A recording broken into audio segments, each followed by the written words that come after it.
Well, good morning, everybody. Welcome to a beautiful sunny Silverstone, the home of British motor racing, for the second day of action here at this inaugural BRDC Classic. So the country's biggest gathering of classic and historic race cars, dating back nearly 100 years. Plenty of action already on Friday, one race and lots of qualifying. Let's take a look at what happened here on Silverstone's first day of action.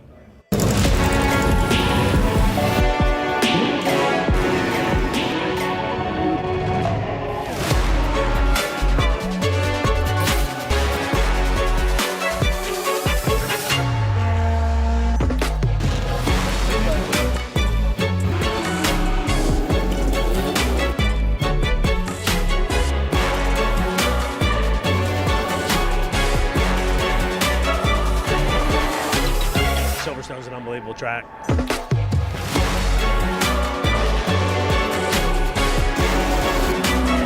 It's absolutely fabulous.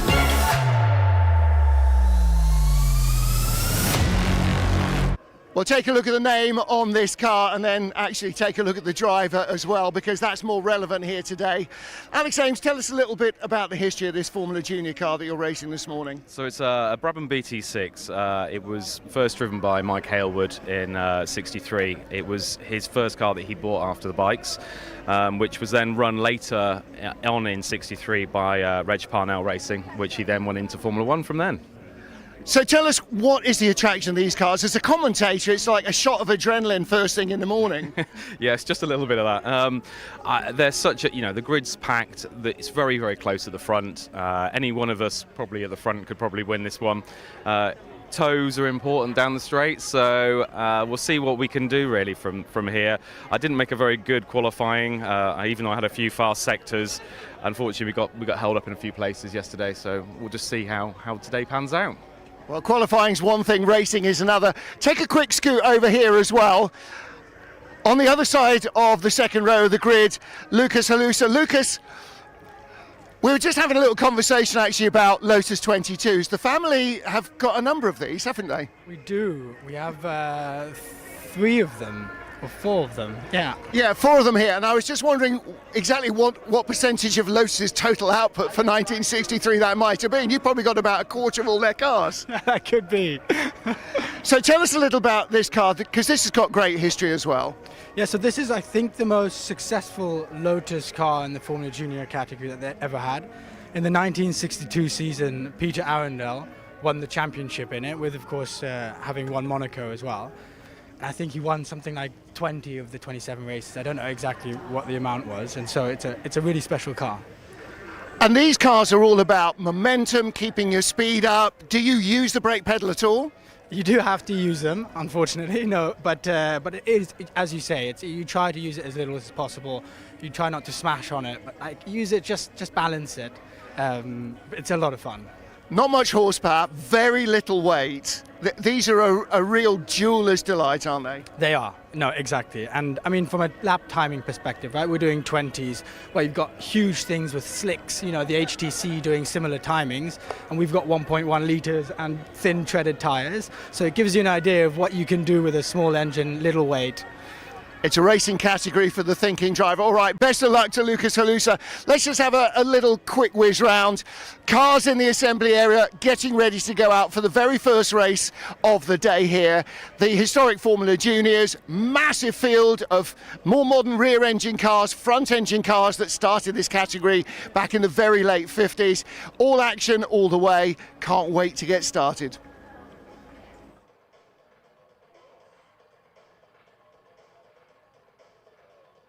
Motor racing here at beautiful day here at Silverstone for the start of Saturday at the BRDC Classic.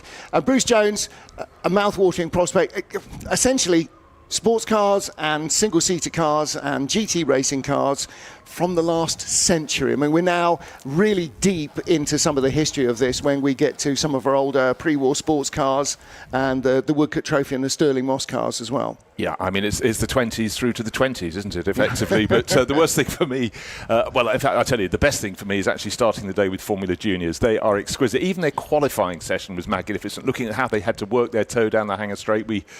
have heard from some of the drivers, including Alex Ames, explaining just how important it is to get a toe. But it's the diversity of this field. It really is something for everything. And I can look at each and every single field, even down to the road sports, and go, oh, I quite fancy one of those. And that is the beauty of historic racing. But for you and I, Martin, and for Graham Goodwin, obviously the third commentator in the team who'll be in here later, it's the fact that we commented on these cars when they were new. Some of them, not these ones, Martin, but a bit after that. Not being that mean on a Saturday morning.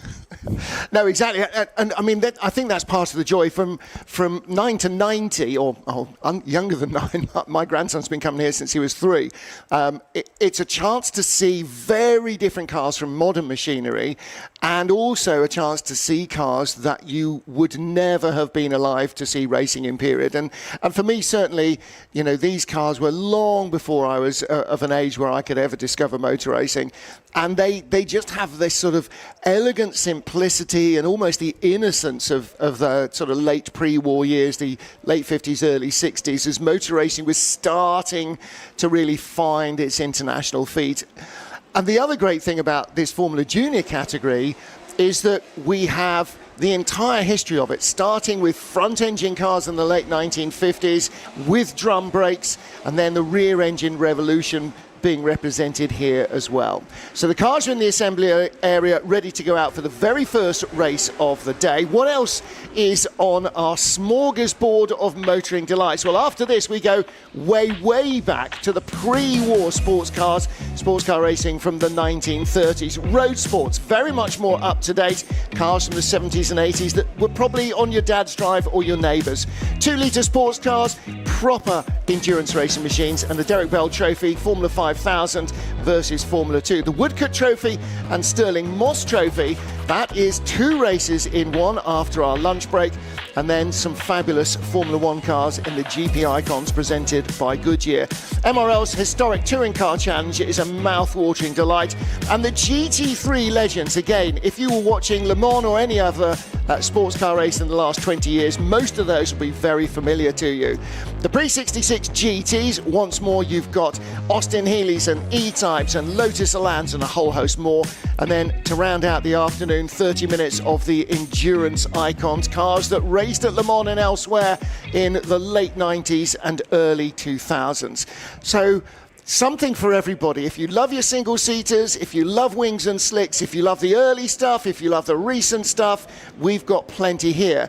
And for the fans who are at Silverstone over the course of the weekend, it's not just a race meeting, it's so much more. Was in a queue to get in this morning, just filled with fabulous historic cars and classic cars of all denominations. So our grid, Sam Wilson starts on pole, his familiar green and purple helmet in the dark green Cooper. Callum Grant alongside, great qualifying in the red and yellow Merlin Mark 5/7. Lucas Halusa in the ex-Pete Arundel Lotus, and Alex Ames in the ex-Mike Hellwood Brabham alongside. Andrew Hibbert and Spencer Schenner. Look out for Spencer in the Mark 5 Lola, starting from 6th on the grid. All of these in Class E1, the fastest, most recent cars with disc brakes. Rufus Flan in his Lotus, Stuart Roach in one of the few Lexus that were built ahead of Philip Buhofer in a later Lotus 27 and Stuart Monument's Lotus 22. Behind them, another Class pole sitter, Nathan Metcalf, the poleman for Class D2, with Lucas Buhofer alongside. Then Simon Jackson in the Di Tommaso. Yes, Di Tommaso made Formula Junior cars briefly, and the Lotus 20 of Oscar Trepas. Nick Halusa in another of the family's Lotus 22s. That one's black, ahead of Nick Carlton-Smith. He's the third qualifier in D2. George Diffie, Lotus 20/22, and Michael Hibbert's Lotus 22 on row 9 of the grid. Row 10, another pole sitter, Ray Mallock in the U2 Mark II, the green shoebox. He is the pole sitter for Class B2. Behind him, Duncan Ross is the pole sitter for Class E2 in his bright blue Lynx, car number 21. So car number 45. Behind that row, Tony Lees and Tim Child in a Lola and a Lotus, and Andreas Halusa, the last of the family's 4 Lotus 22s in the field, car number 153. He'll start in 25th position. A couple of rows further back, we get to Crispin Besley, who is our next pole sitter, and Crispin starting in 31st position, the pole sitter in Class C2, and that is the category for front engine and rear engine cars pre-1961. So those are 1 litre cars. We have 1.1 litre in the bigger classes and 1 litre in the smaller class. And looking further back, all the way back onto row 22 of the grid, in 44th position is our final pole sitter, Adrian Stevens, car number 24, the pole sitter on Class A, and that is the oldest of the cars, and they are not Ford or BMC engine, they are Italian engine cars. Here's Hillwood, an Italian engine car. So there we go, that is our grid, 47 cars. Charlie Besley will be the tail end Charlie, fittingly enough, and Sam Wilson leading the field from pole position. It's on the driver's right-hand side. They're coming round on their single formation lap here. Martin Haven and Bruce Jones watching trackside. And Bruce, shimmering heat haze. We've had some fairly torrential rain. We've had some great days of racing with Formula Junior over the years here at Silverstone. And this promises to be yet another thriller.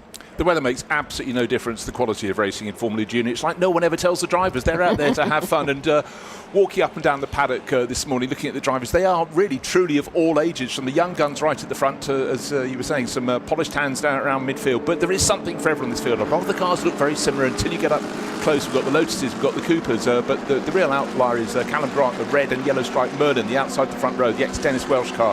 That always goes well. Didn't sell in such numbers, but you know, when you have historic racing, some cars go better. Look for the box-shape Malik in the middle of the field. That's definitely going to be making progress. Car number 32. Those at the back do keep up. Those at the front, let's get a clean start. Here we go. Saturday at the BRDC Classic is about to go green, and the charge to Cox. Yes, Cox, the first corner.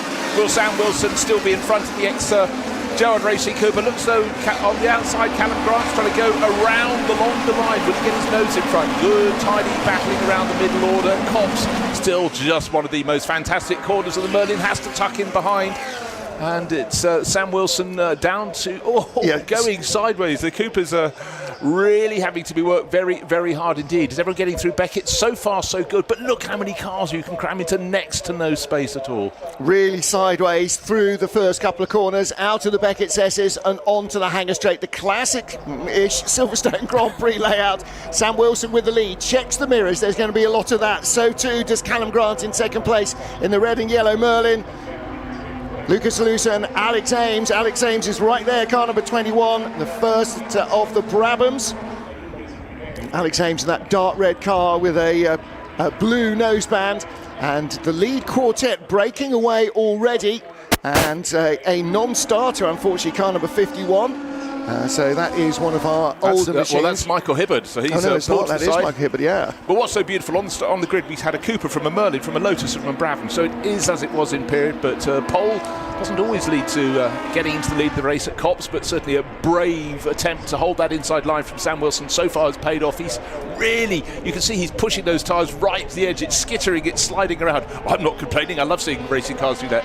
Look out for Alex Ames at the moment. He's looking for a moment to see if he can pick off Callum Grant. He's the one in third place, another driver with a bit like Sam Wilson with lots of green on his helmet, but going out onto the infield straight, that's probably not the way to do it. Any momentum you lose in a Formula Junior car, you're not getting back. The way of getting back up front is to get a tow. They don't knock a big hole in the air, Martin, but whatever little you can get, you will take. Exactly. When you've only got 1.1 litres, any substantial slipstream is a huge effort. The Merlin of Callum Grant looking down the inside there of Sam Wilson, but Wilson has them bottled up for the moment. Loves to slide that Cooper around, and that works well for him in another retirement. I think that might be the little ex-Clay Sony Di Tommaso, Simon Jackson's car. So it's a shame when you lose the rare ones in particular, but survival of the fittest, that very much was the story of Formula Junior. The Legio has just made a break. That would be vital because the loss of tow for Alex Ames. It's my fault. Sorry, Alex. I suggested you might catch the first two. Not just yet, but we've got time and plenty. 17 and a half minutes remain. It's a 20-minute race. What a way to start a Saturday at the BRDC Classic. Look at that sight, the rear shot as it got towards Maggots and then Beckett's. And now, of course, in period, Beckett's wasn't at all like this, but hey, take what you find. Yeah, take what you can get. It is actually fairly benign as well. Some nice sweepers for these drivers to get the best out of their dual-like little cars. very low weight, very low power, certainly compared to almost anything else in the field. And again, look at the long look that the leader's having in the mirror. He knows that Callum Grant is in the slipstream down the hanger straight. A change of the lead. The Merlin goes through into Stowe. And that is the danger of being in first place, particularly on the last lap. This is how it always was before aerodynamics really played a big part in it. Alex Ames now starts to close once more. He and Lucas Halusa had dropped away a little bit in the last lap, but Ames is now making it 3 at the top, and Lucas Halusa a little bit on his own in 4th place. On his own very much in 5th is Andrew Hibbard behind, and then Rufus Flan in 6th position, the yellow machine. He also on his own, and another retirement very early on.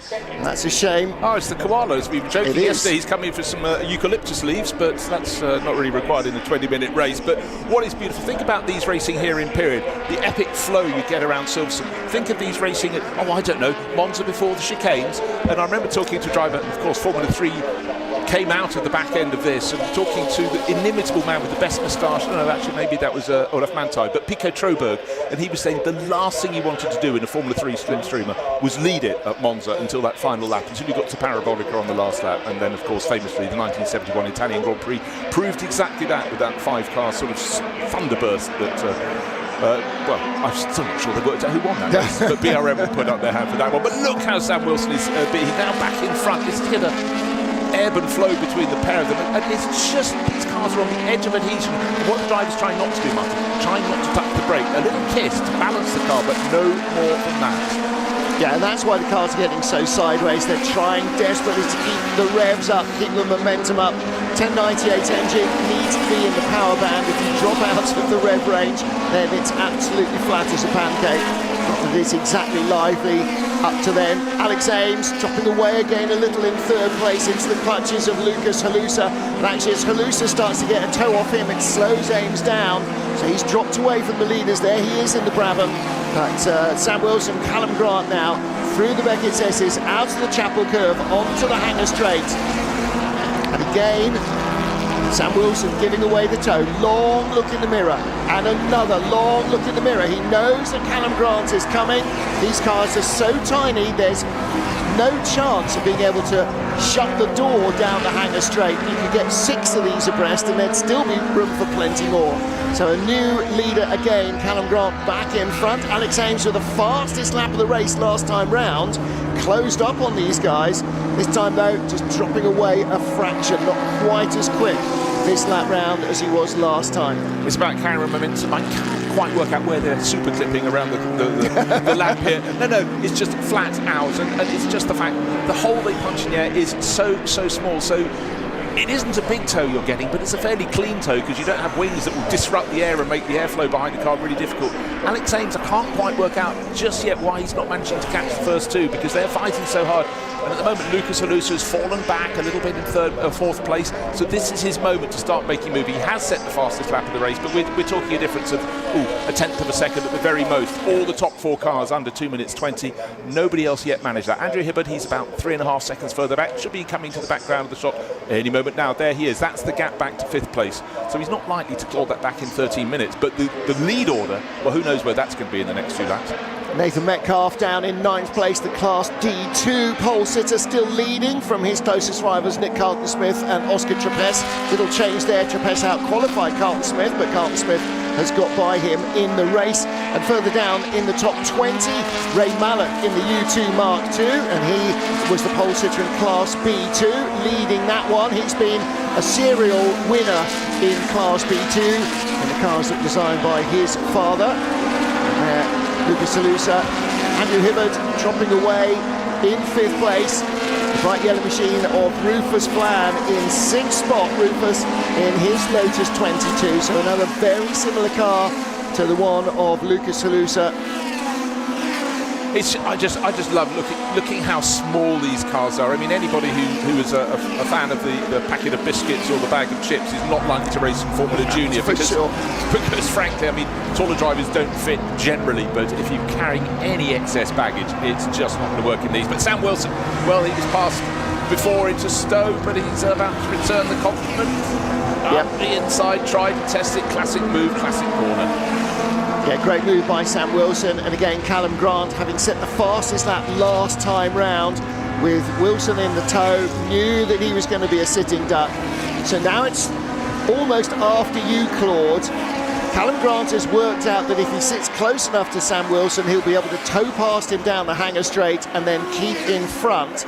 But by the time you get to the end of the Hanger Straight, you're only a third of the way round the lap, and that means that once you come past the wing and you start to come into a tight and twisty complex section here before the Wellington Straight, there is the opportunity then to fight back. But these cars, I mean, this is really pretty much the only place that they're going to use the brakes significantly to get them slowed.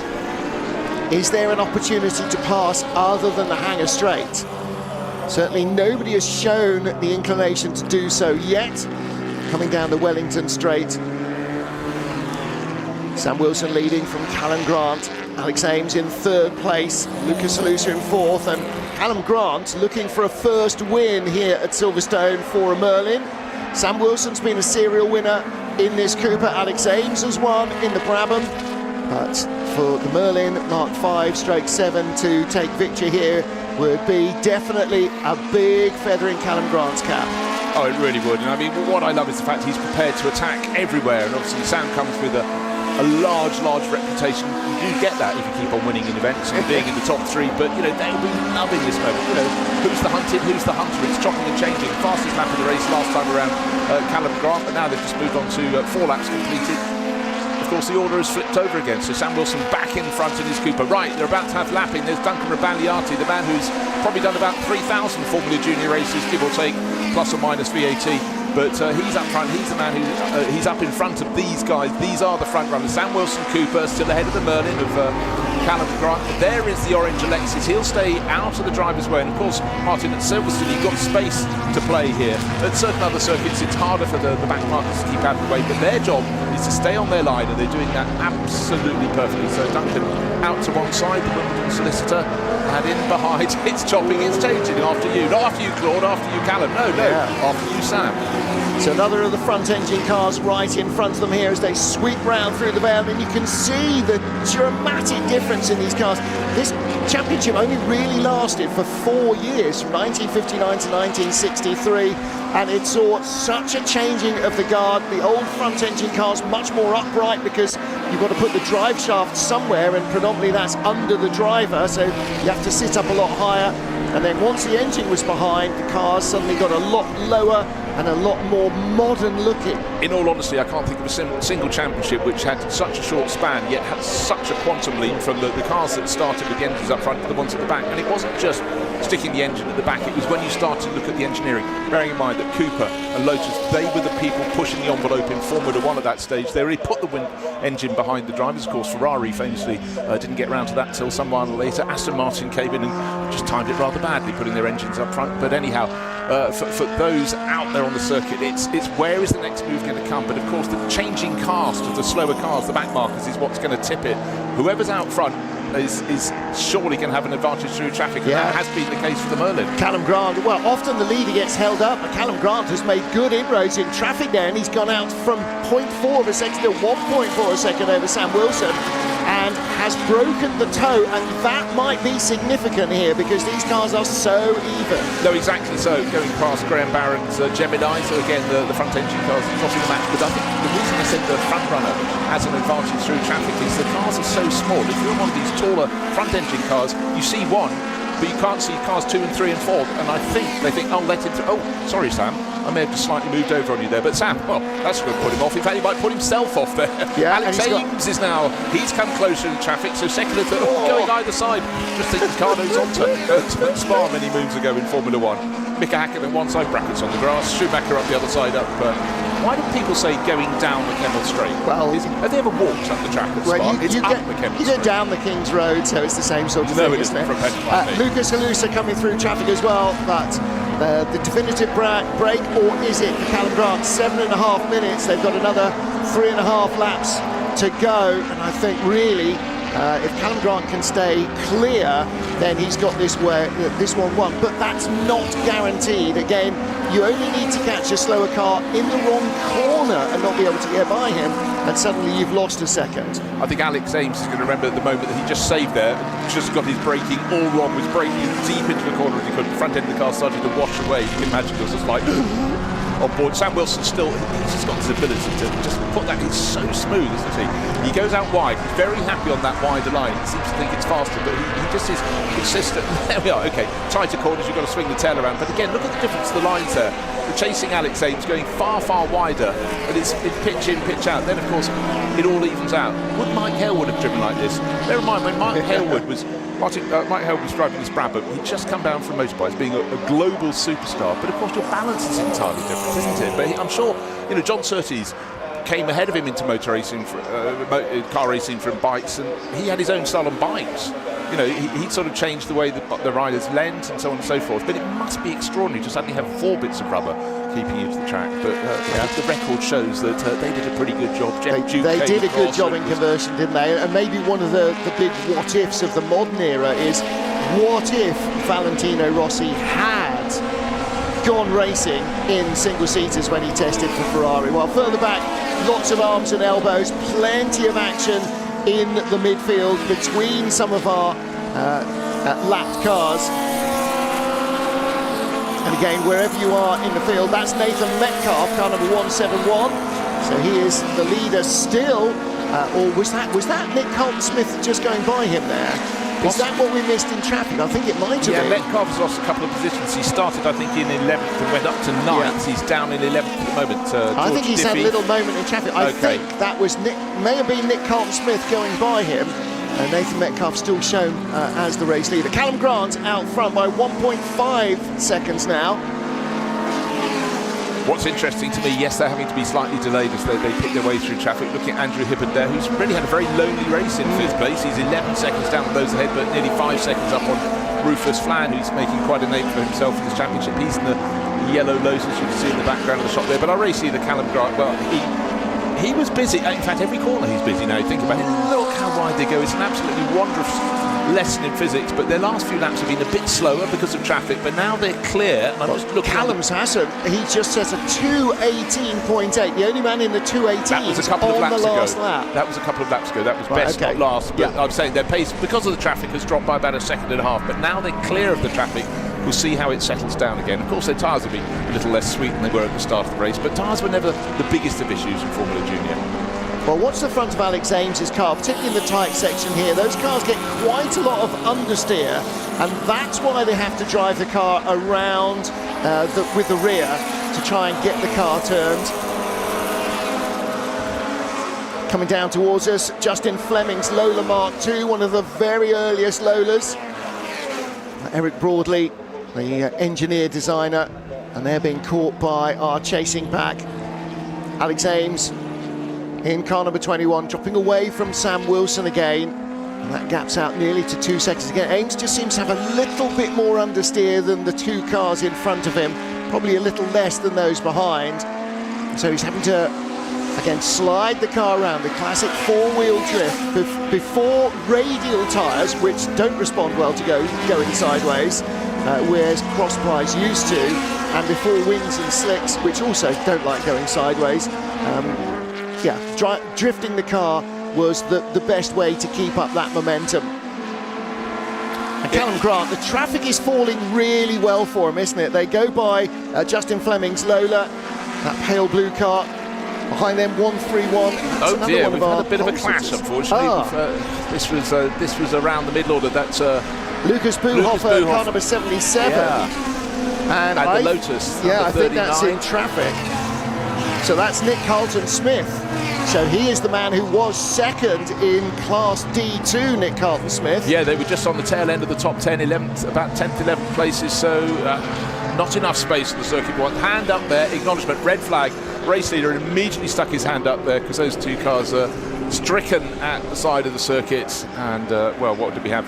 2 minutes 40 left when the red flag was thrown. So that will probably be the end of the race. Lap, but they won't restart it because that's 1 lap. So that's unfortunate for Sam Wilson, Alex Ames and the rest, but Callum Grant had done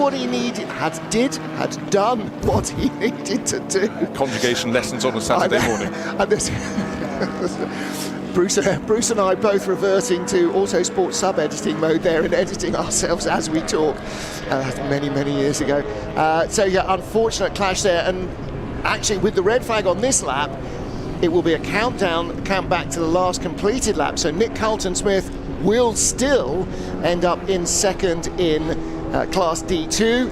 And the winner will be Nathan Metcalf, who starts on pole. But our race winner, luckily he was leading last lap as well, Callum Grant from Sam Wilson and Alex Ames. And that may be the most spread out lead group that I can remember. We've had a couple of races where Sam Wilson has got a break and gone away and been clear, and then there's been a massive tussle behind that I can think of in the last 3 or 4 years here at Silverstone. But when was the last time a Merlin won? But that is... That might be a while. No, exactly. We'll scurry back through the notes. But I mean, to me, what a way to start any race morning at a race meeting. Formula Junior, it just sort of clears the pipes, doesn't it? But how could you look at that and go, if you've never raced a single-seater, may I advise you to give it a go. Even if you just come to a school and drive around for a few laps, just the feeling of seeing your own front wheels turning is something you've never karted. But if you've done a bit of racing, I defy you not want to go out and race one of these. Not necessarily at the sharp end, but you can have just as much fun down around the rear order. These cars are so super dynamic and super rewarding for all your inputs, but what a lead battle. I mean, Alex Ames, a few more laps might have been right with Sam Wilson. It was unfortunate, actually. The traffic rather broke it up. But I mean, the give and take between Sam Wilson and Callum Grant, two drivers with ultimate respect for each other in different cars, different liveries, helping us commentators, etc. But for people watching, look at these cars. There's Duncan Rabagliati in his orange Alexis in the background. Almost like the grandfather. He's gathered all the Formula Junior people under his aegis. But again, look around, rear engine, front engine. Every driver, as they pop off their helmet, will have a big smile on their face, because that was a good workout. Definitely will. They definitely will. And again, you can see the front engine cars, the driver sitting so much higher. It was interesting when their front runners were going through. Actually, their helmets were lower than most of the wing mirrors on the front engine cars, because again, you can see Duncan's car there, for instance, he's very much offset, Indy Roadster style, because the prop shaft, the engine's in at an angle, the prop shaft is coming over to the left-hand corner of the diff as the driver sits there, so it's going beside his thigh, and the diff, instead of being driven from the centre, the crown wheel and pinion are over on the left-hand side, right to the extreme end of the differential, just to try and lower the driver. But even so, it's got such a 1930s, 40s, 50s look, hasn't it? The classic sort of beetle-back front-engined Grand Prix car look. And of course, a lot of these manufacturers, your Coopers, your Lotuses particularly, started with front-engine cars in the front-engined era, and were then the standard bearers of the mid-engined revolution. So victory then for the Merlin. Great race from Callum Grant. Really made the best of the traffic to take the win ahead of Sam Wilson and Alex Ames. Lucas Halusa, Andrew Hibbert in 4th and 5th, and then Rufus Flan a little further back. Then we got into all of the dogfighting, and Philip Buhofer in 9th place ahead of George Diffie. So he finished in 10th, having qualified in 17th. Nathan Metcalf winning in his category, and Ray Mallock, it was ever thus, winning in his class as well, Class B2. The nearest rival to him was four places further back. And our other class winner was also the pole sitter in 26th place, Crispin Besley.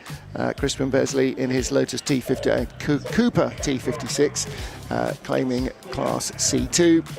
And did our Class A pole sitter Adrian Stevens finish in the Hillwood? Yes, he did, in 42nd. Yes, he did. There we go. So just off that page as well. So a busy opener to the first full day of racing here at the BRDC Classic, the historic Formula Junior. 20 minutes, give or take, just a couple of minutes shy. And unfortunately, the koala disappeared into the pit lane. Looks as though it did actually come back out before the end of the race, that unique Australian-built car. So great way to start the racing day, historic Formula Junior. Traditionally they would start both days of action here at Silverstone. They do race again tomorrow, but they will be racing around 11 o'clock tomorrow morning on Sunday morning. So just after church, I imagine. Some of them praying for a little bit more of a slipstream, a little bit better handling. But for Sam Wilson in the Cooper, the pole sitter, and Callum Grant in the red and yellow Merlin, a great dice out front. Alex Ames was close enough to witness it firsthand, but he and Lucas Halusa not able to really stay with the pace of the leaders. The positions changed for the first half dozen laps, the first 4 laps, and then Callum Grant got the break in traffic, and we didn't quite see really where it was that he was able to escape Sam Wilson.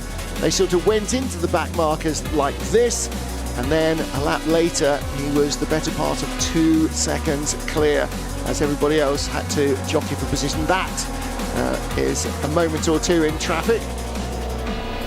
And then there were actually 3 cars involved there. One of the front engine cars avoiding action. That was down at the complex.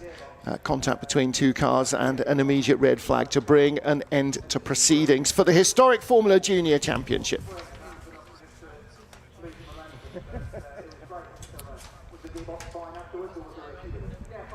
So we're going to try and get down to hear from our top 3, and I think the question for Callum Grant is, how on earth did he pull that one off? He had a great run through the traffic.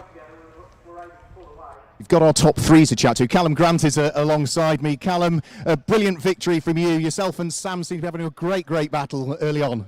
Yeah, well, Sam's built 2 mega engines, and I think we proved that today, but thanks so much to the Sykes family for lending me this car, and finally won the Silverstone Classic, which has been a long time going. I don't think Dennis ever did it either, so this one's for him.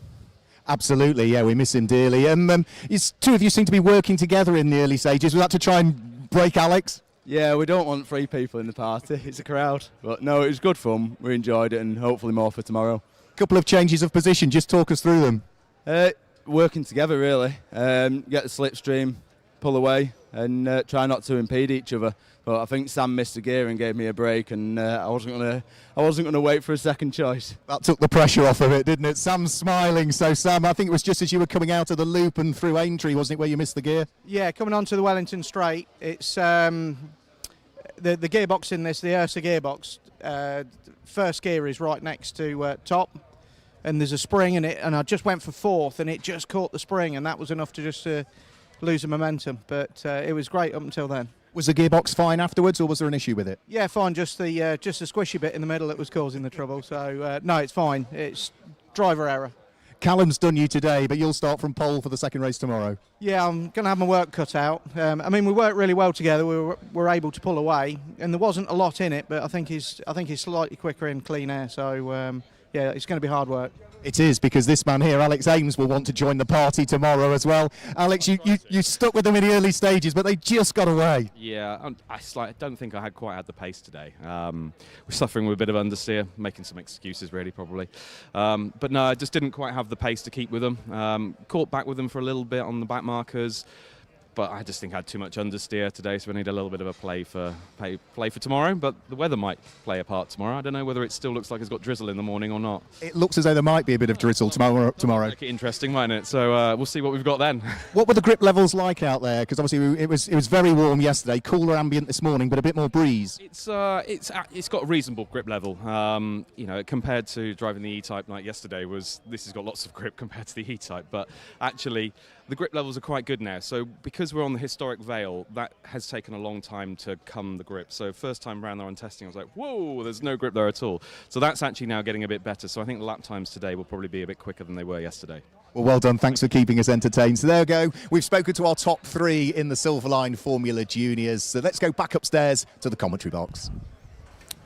Thank you very much, Mark. So quick change in the commentary box too. Martin Haven out, Graham Goodwin in. You were watching over our shoulder. Oh, it was great fun. I mean, my immediate reaction, great racing at the front of that grid, but it's so sad when it's an incident like that that actually brings out a red flag. It brings to mind, doesn't it, the beautiful little cars It's like a puppy with an injured paw. You know it's going to get better, but somehow it's really sad. Well, I tell you what, let's look at the timetable. Historic Formula Junior, we've done that. Now, pre-war sports cars coming up very soon indeed, in just over 5 minutes. Then the HSCC Road Sport. I know you enjoyed those enormously yesterday. Then we go to the small, tiny, jewel-like 2-litre sports cars at 10:55. HSCC, the Derek Bell Trophy. That's Formula 2 and Formula 5000 combined, so great noises, but different ways about splitting the atom. And then after the lunch break, the Royal Automobile Club Woodcote Trophy and Sterling Moss Trophy, two races in one, two combined, beautiful sports cars from the 50s, the early 60s. And then we go to the GP Icons 225, an assembly of largely late 70s, early 80s Formula 1 cars. Then the historic Touring Car Challenge. Think BMW M3, think Sierra Cosworth, think Nissan GTR, plenty to be getting on with there. Then GT3 Legends, this is going from strength to strength, invented here at this very circuit 20 years ago, and we're celebrating cars up to the sort of mid-teens, phenomenal grid of great cars. Then the pre-66 GT Sprint, well, just an exquisite array of vehicles for that. And then the Endurance Icons, just to keep you awake to the end of the day. This is very much Graham's happy hunting ground. Petite Le Mans, let's put it that way. Okay, minute Le Mans we'll call it, but... So let's find out a little bit about the cars we're about to see. These are the pre-war cars. This is where it all began. Pre-war sports cars from the 1920s and 30s. These machines run in road-going trim with wings, lights and even pump fuel, as close as possible to how they originally raced. The grid celebrates a transformative era when racing cars evolved from road machines into purpose-built racers, with marques like Bentley, Alfa Romeo and Bugatti leading the charge. Aside from a few minor modifications in the name of safety, they're almost identical to their period spec. These cars may be nearly a century old, but they demand total respect. Physically demanding, mechanically complex, and often unforgiving.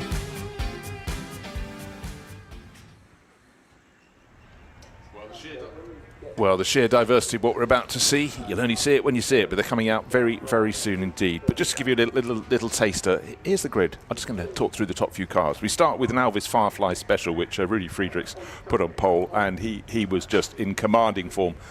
Then the diversity is right across the other side of the front row. Fraser Nash TT Rep, sort of smaller, goes about its racing differently. And then, here is our pole starter. That is the Alvis Firefly Special. And I tell you, Rudy Friedrichs has some astonishing cars in his stable. But this, I've almost never seen him in such dynamic fashion. And he was literally on top of it yesterday, wasn't it? Yeah. On top of it in terms of the way that he sits in the car, on the car, as they often do in these 1920s and 30s cars, but also the way in which he just wrestled that car around yesterday was something to behold. So just number 59 alongside, that's the BB family Fraser Nash TT Rep in that exquisite mid-green. Then a giant Bentley, one of many giant Bentleys, and you see people walking down the paddock for the first time. All the cars, you can see the tents in the background, all lined up with their captions on the front of the tent, say which championship, which driver, which car, what year it was, and it's such a history lesson. But people sort of stop and stare at the Bentleys because they understand somehow, almost intrinsically, they had this incredible success through the 20s into the 30s. As we wait for these cars to go onto track, it's another part of what makes historic racing special. People are taking an interest in something they may have only ever seen in a book. But you know what? There's world experts here that are only too happy to answer any questions they've got. If only we knew who they were. So there we go. In third place, just in the background of the shot there, the waterfall grille of BMW. That's the BMW 328, and that's a very, very special car. That came out in 1939, so it's a fair bit newer than some of the others. But, you know, development in any form of automotive, whether it's for cars or for motor racing, is not linear. It goes in jumps. And that BMW was a huge jump. Then obviously we had a little interregnum for 5.5 years. Let's not go there. But it's that thing, isn't it? Once someone has proved, we've just seen it with the Formula Juniors, once the move was made to rear engines, the development curve was briefly absolutely vertical, and you'll see the same with the way in which these cars evolved as well from some of the early lessons. And there's probably one of the widest spread in terms of the date lines in this grid across this whole weekend. Yeah, entirely so. Another car to look out for, just in the blue one on the left-hand side of your shot, starting in 5th place, that's Callum Lockie is sharing. That's a Delahaye, and he's sharing it with Ross Keeling, and that was going increasingly well. I sort of lost it. There it is, coming now. So a little bit of a French excellence, then a whole gaggle of Aston Martin speed models.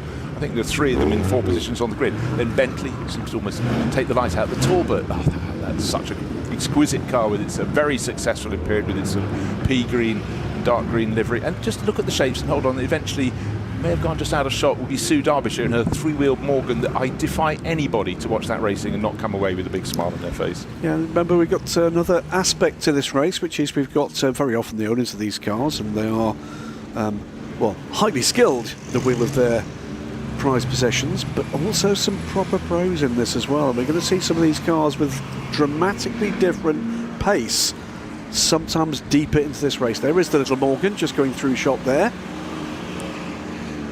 Yeah, a great big Invicta as well. A lot of these makes didn't make it through to modern day. I know quite a few makes are being revived. I'm not a great fan of that. I think if the bloodline is broken, you should not go back. But you start studying the history, and sometimes you have to hold up your hands and go, I'm a bit ignorant about, gosh, they were massive in period. Oh, absolutely. And yet, you've already mentioned, by the way, one make that was my very first road car, and I bet you can't guess which one it was.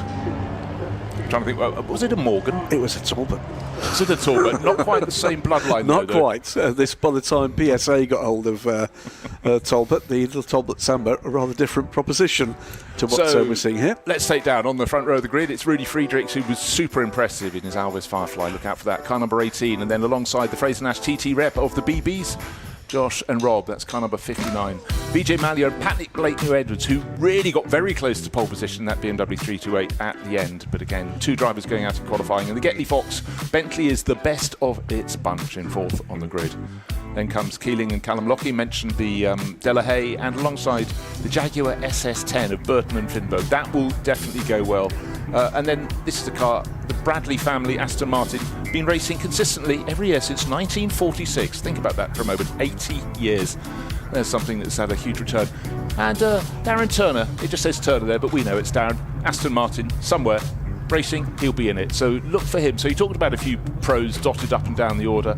And then one of the most exquisite cars in the field is the Bugatti Type 35 of Martin Halusa. Again, the Halusa family, they've got a very good eye for lovely machinery. But look at this shot as the field comes down. And the hardest thing is to understand this is England in summer. It looks as though someone just had a bit of sort of a cream paint and painted all the grass. It has been super, super arid this summer. It's got all magnolia on us, doesn't it? But it does make for a very unusual shot. It's actually wood chip at the bottom it of the screen. screen. It does a bit. And a glitter.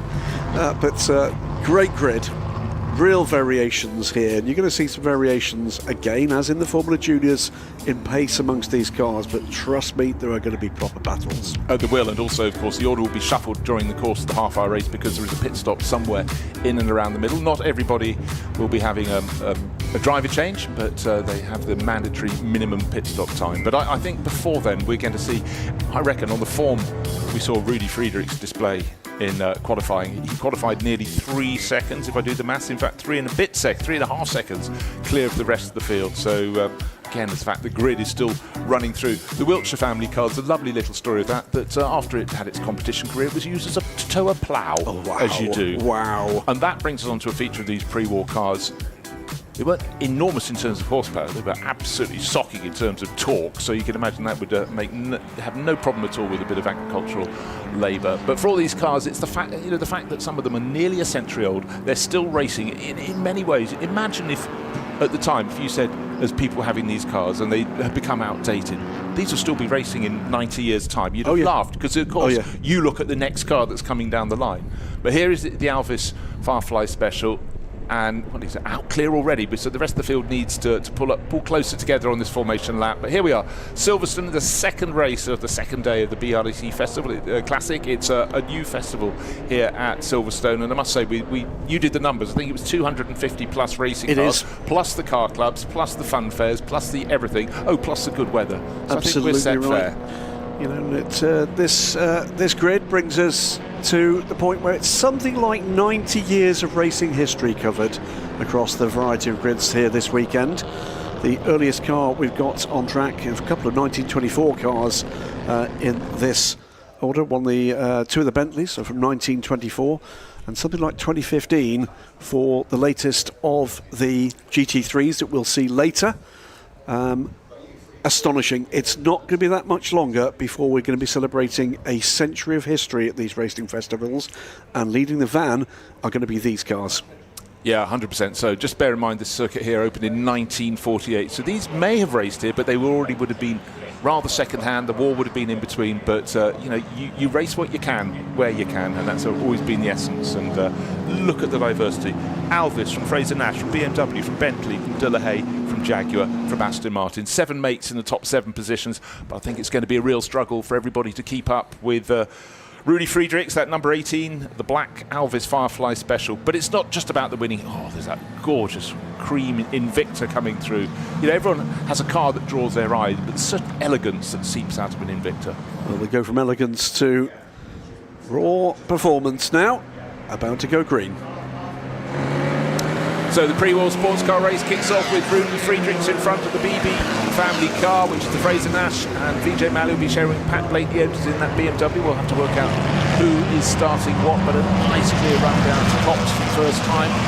Again, the little and the large, just the height difference of a Bentley alongside something rather smaller alongside it, and I think it was David Azan going past in the number 19 that was sitting so much lower. That's again, just part and parcel of what we're looking at here, but a really clean start. What an amazing getaway by Rudy Friedrichs. Looked like a very good getaway for De La Haye as well. I think that car is already up to 3rd place, am I right?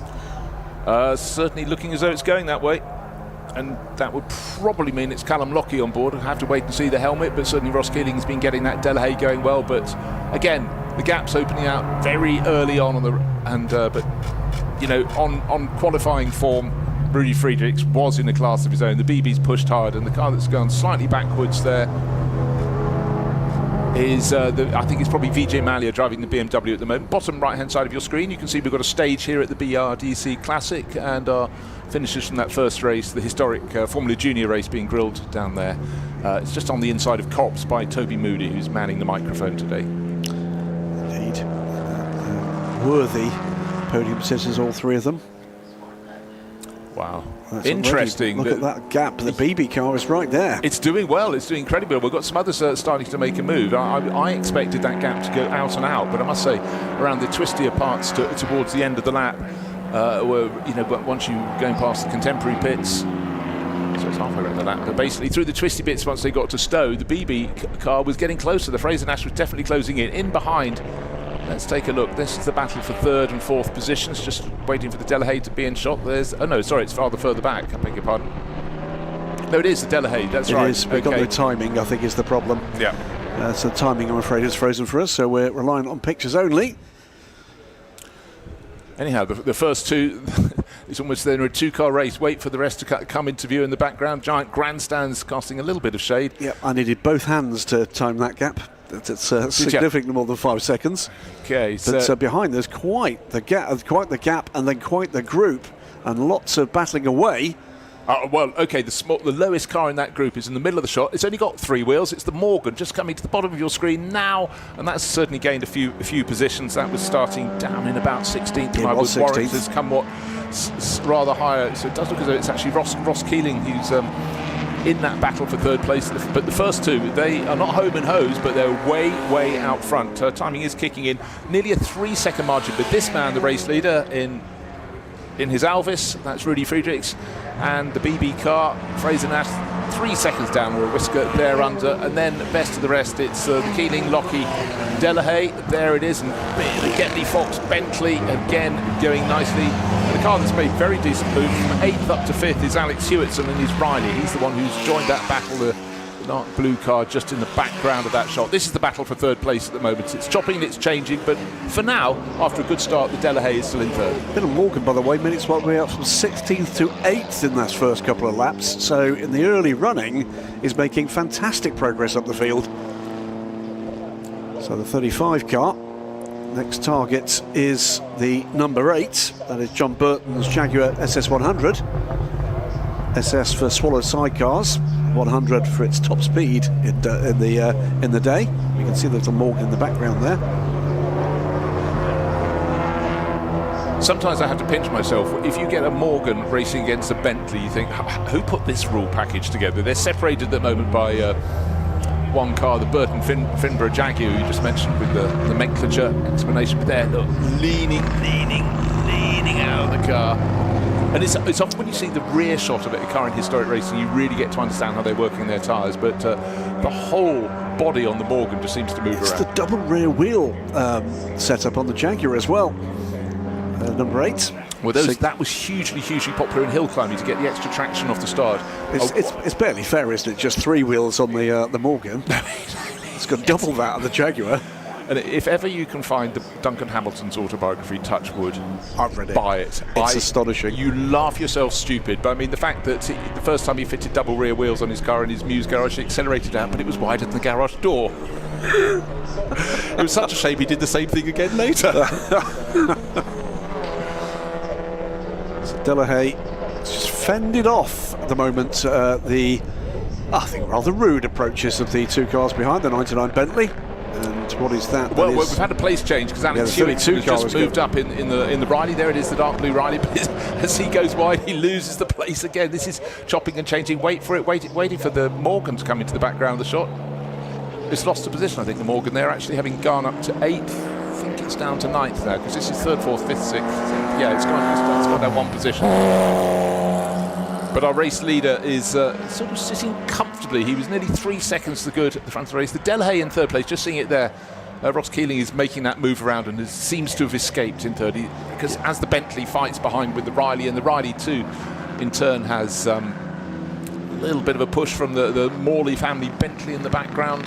Again, it's little and large the whole time. In fact, the Morley car is, I think, starting to make more progress than those in front. So not that one, that's in 4th place, the Getty Fox car. But wait, yeah, the number 6 Bentley going around the outside. Sort of set up, didn't it? The classic touring car battles of the 60s and into the 70s, the Big Banger V8s, and the Minis and the other smaller cars that were much better in the corners. Got a little bit of the encapsulation of that spirit here, like Nimble versus Irresistible Force.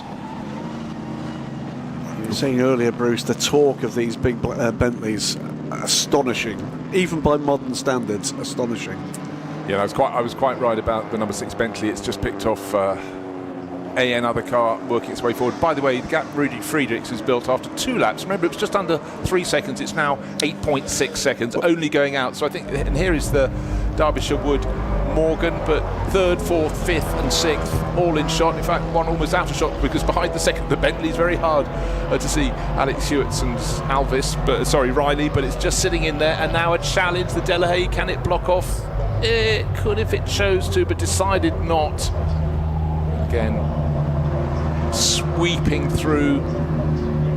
This is what it's about, and Alex Hewitt then fights back. Having lost 1 position, he gains it back. So it's Bentley against 2 smaller cars. Absolutely. That's a vague description of this middle order. And a classic battle, isn't it, really? You're saying about Rudy Friedrichs. I've just been keeping an eye on his sector times. I think he's now on his 7th consecutive purple sector.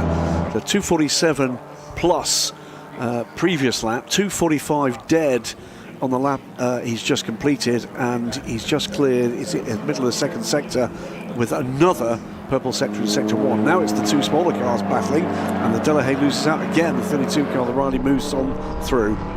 Yeah, actually very nearly got the position back again. So it sometimes happens in a close battle. You lose 1 position, you're put slightly out of line, and that's the point at which someone else pounces as well, which is the Delahaye dropping. So he's lost 3 positions now, having sat comfortably. Ross Keeling, remember early in the race, it looked like he'd just done enough to break clear in 3rd place, but the others sort of didn't necessarily work together, but they managed to catch up and get ahead. But again, wait till you get the torque coming in of the Bentley, and down the infield straight they go, down the Wellington straight, and just looking for position, and the Bentley will gain position. But then when we get down to Brooklands, you expect the Delahaye to fight its way back in the tight corner. But here's our race leader, Rudy Friedrichs, working hard.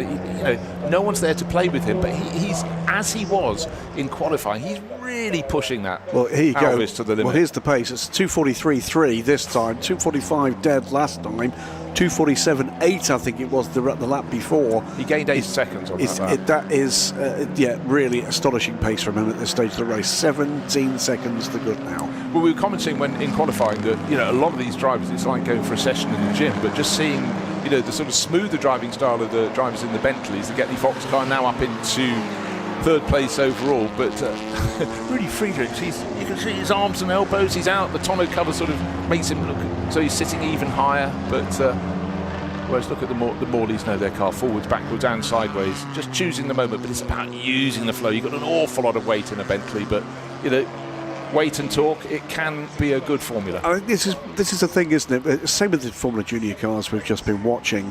These cars are not cars, they are family members, and have, in very many cases, been with the families that own them for decades, if not, in some instances, for the whole of the life of the car. Oh, absolutely so. And it is extraordinary when you find a car that's been passed down through a family.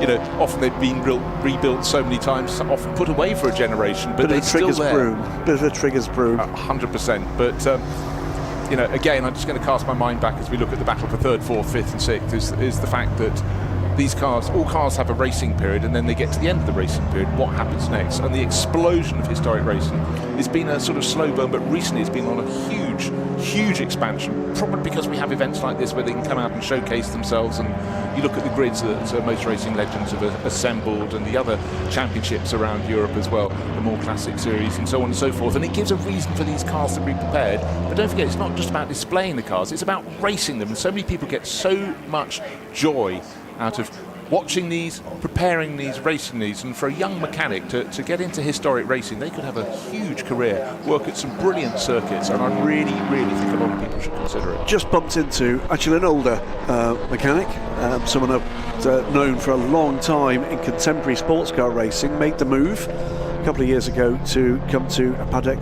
like this and has not looked back, is absolutely loving the freedom that it gives them. 15 minutes down the road from the workshop, going to some lovely places.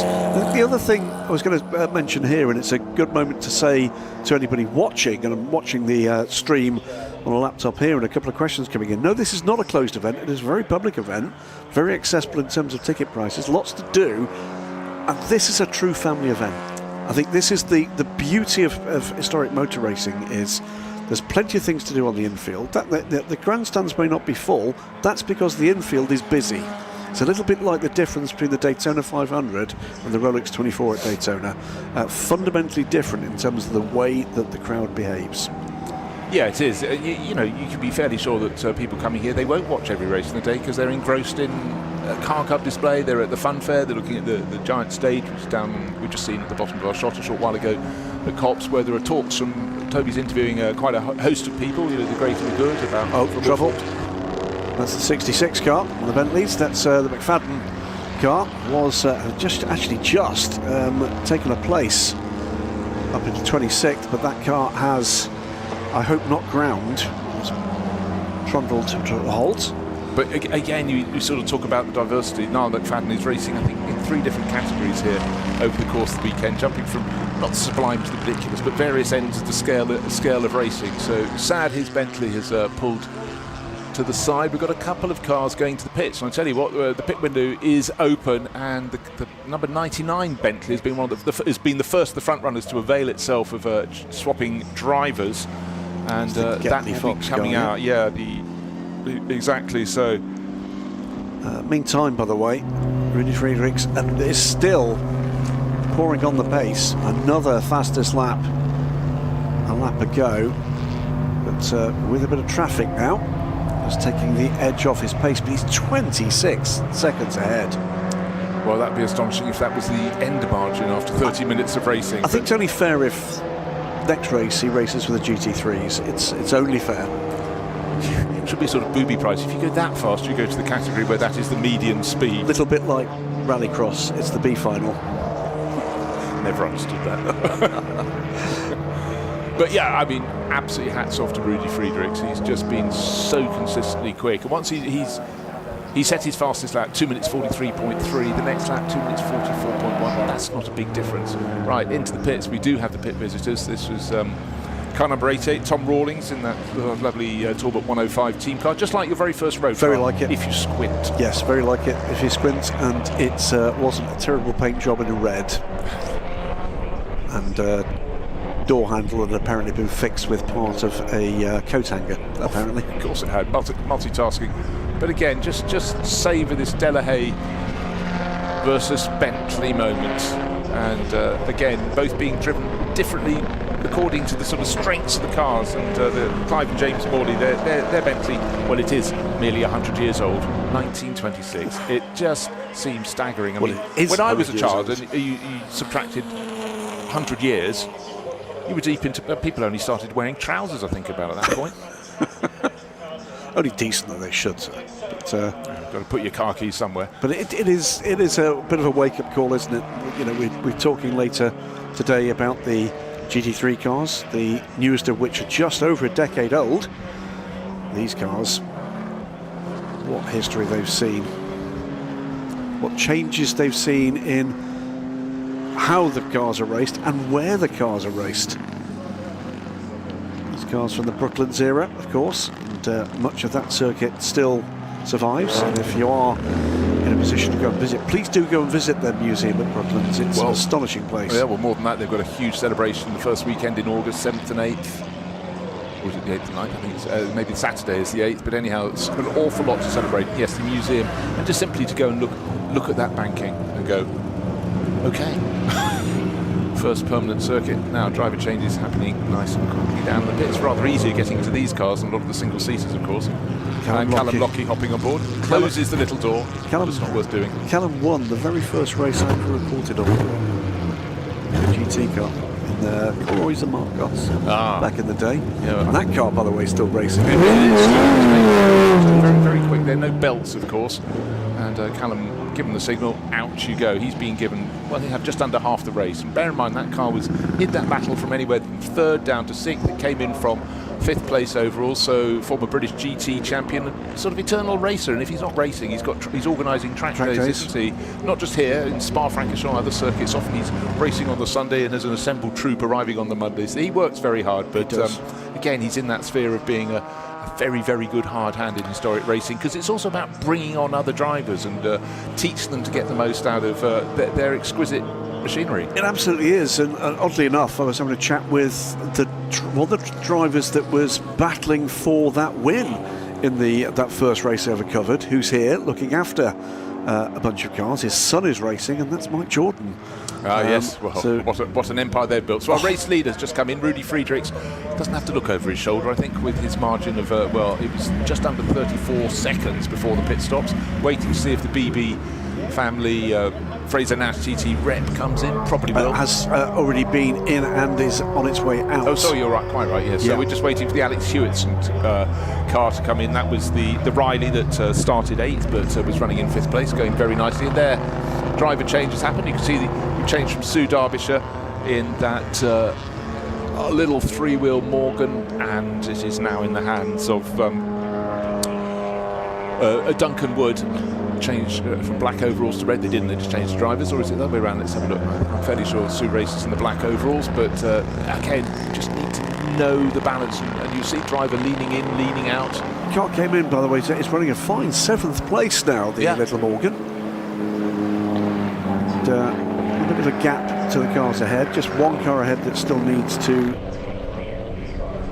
complete a pit stop. That is the number 32. It's Alex Hewitson's Riley Sprite rep. There's a fine result in prospect here for the Morgan. Well, it won't be the first time. I mean, I think an awful lot of people, if they see these little aerial engine out the front, you know, this is one of the things about historic racing, particularly cars of this vintage. You can see sort of so much of the technology. It's on show. External gear change, other elements, but I love seeing people in the paddock, someone explaining to someone else, not always getting the explanation right, by the way, you know, imparting their particular take on a particular car, but you know, that's part of the beauty. And we have had the driver change in the BB car, as you said, change from Rob to Josh, or Josh to Rob, because I didn't establish which was started, but there is the previous race leader, and with his pit stop served, setting on, Alex Hewitson is just about, he's just come in, but there is our race leader, Rudy Friedrichs, hunting down, chasing, pushing, but wherever he is in the pack, he's got that potential to pull ahead. But hold on, there's the BB car, and he's behind it. I think it's about to lap it. About to lap. Surely not.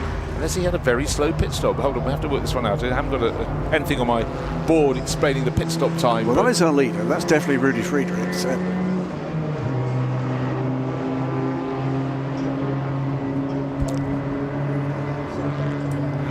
the 32 is still running second according to our timing. I'm waiting for the next timing beam to be passed, and we can tell you what the actual gaps are here. But Rudy Friedrichs, is he about to put a lap on the second? He can't be. If they No, we can't be, pit because stop, the gap between them was 33 seconds before. It's now listed as... well, it's not between them, it's between the Hewitson car that's been in and out. Oh, yeah, sorry, beg your pardon. So it's... But they've not cleared a timing beam yet, so I'm just waiting for confirmation of that long second sector, which is, in these cars, close to a minute and a half. So we'll wait and see exactly what's what. One thing we can absolutely confirm is this car leads and dominates, in fact.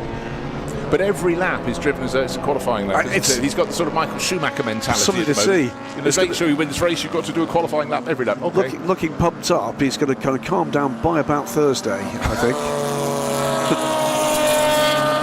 But again, here we go into the final 10 minutes of this race, and it's safe to say the Alvis Firefly Special is very, very special indeed. It's a purple sector. Of course it is. Of course it is. So we'll see what the gap is in a little wee while. I can tell you that to the BBs it is a minute and 14 seconds.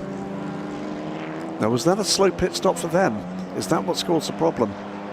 Hold on, let me have a little look at the race control messages. Oh, trouble. Nothing untoward. Trouble for 19. Come in number 19. That is the 20th place car, the Thomas Ozan Aston Martin 2-litre speed from 1950. Oh, sorry, my apologies. That's the size of its engine, 1938. There's always one ringer, isn't there? But again, you know, a lot of the circuits these would have raced on wouldn't have the space around. Now it's corrected. It was for the lead. It was for the lead. So how was their pit stop so much shorter? So the BBs are still in front. Can you stay there for the next 10 minutes? That's, I tell you what actually, it wasn't put a lap on it. It was for the lead, and that's our timing. That's why he did the purple sector. He's trying to catch them. Yeah, well, he's having to. And does he get a pit stop penalty? Yeah, you didn't have penalties in pre-war races, honestly. There we are. In terms of pace, I mean, it was always coming. Certainly the Fraser Nash is going very, very nicely in the second stint of the race, but it was listed as a race leader, is pulling through behind. But again, this is the point. Fraser Nash so nimble, whereas the way that can turn into corners without too much molestation, whereas clearly the Alvis Firefly has to be wrestled through. Is the it possible, because it is pre-war, that it's actually done on the basis of social standing? Oh, I should hope so. I would think so too. What did your father do? School. oh, this is great. Two cars not entirely different in stature. The slightly smaller Fraser Nash, though, is being thrown around through the tighter corners because that's the place it has an advantage. Well, Friedrich is straight though. Friedrich is ahead now. Yes. Yeah, he's passed it, but the BB on board is not prepared to take no for an answer, and is coming back all the time. As soon as we get to the straights, though, with a run, you can just see the amount of torque that Rudy Friedrichs has as he punches through the twisters. He's probably going, I don't want to be on the twisty bits, I want to be on a straight where I can open it up. But through the loop, you can just see the way that BB's pushing so hard. And then, unfortunately, he knows the next corner will lead on to an infield straight, as it does, and that's the point at which the Alvis Firefly Special will use a little bit more grunt. But hold on, what's up ahead? 3 cars up ahead. Traffic. Will it help? Will it hinder? Well, there's, I have to say, a remarkable amount of politeness in this HSCC pre-war sports car formula. But it is fair to say that at this point, with 7 minutes remaining, a race has broken out. It's a little bit like the unfortunateness that interrupted the progress of these cars. Yes, it's a good word for a Saturday morning. But I'm really impressed with. I think it's Josh Beebe on board at the moment, who's pushing so hard. But there, unfortunately, when you come through Woodcote, a big sweep, a bit more grunt, and you expect the race leader to pull clear. What's the gap over the line? 1.6 seconds. It's going to be very hard. I mean, through the next part of the circuit, unfortunately for the Fraser Nash, it doesn't have the grunt, and then going up to Maggots, going through Beckett's, and then particularly going down the Hanger Straight, it's going to lose out. Then through Stowe, through Club, and even the sort of the modern loop after the contemporary pits, it has a chance to fight back, but the gap is opening up. But what's happening up ahead? More traffic. Just keeping an eye, by the way, on battles behind and progress, for instance, with Callum Lockie. And for that matter, Richard Bradley in the Aston Martin is down in 10th place. The family owned, and what was that, 80 years this car has been racing every season since 1946. The car in 10th place, but going much, much quicker than the cars ahead of it. Yeah, absolutely so. With the exception of our lead 2, by the way. Yeah, well, that's the absolute point. They're lapping below 2 minutes 50. It has the break just been made by race leader Rudy Friedrichs. He just puts.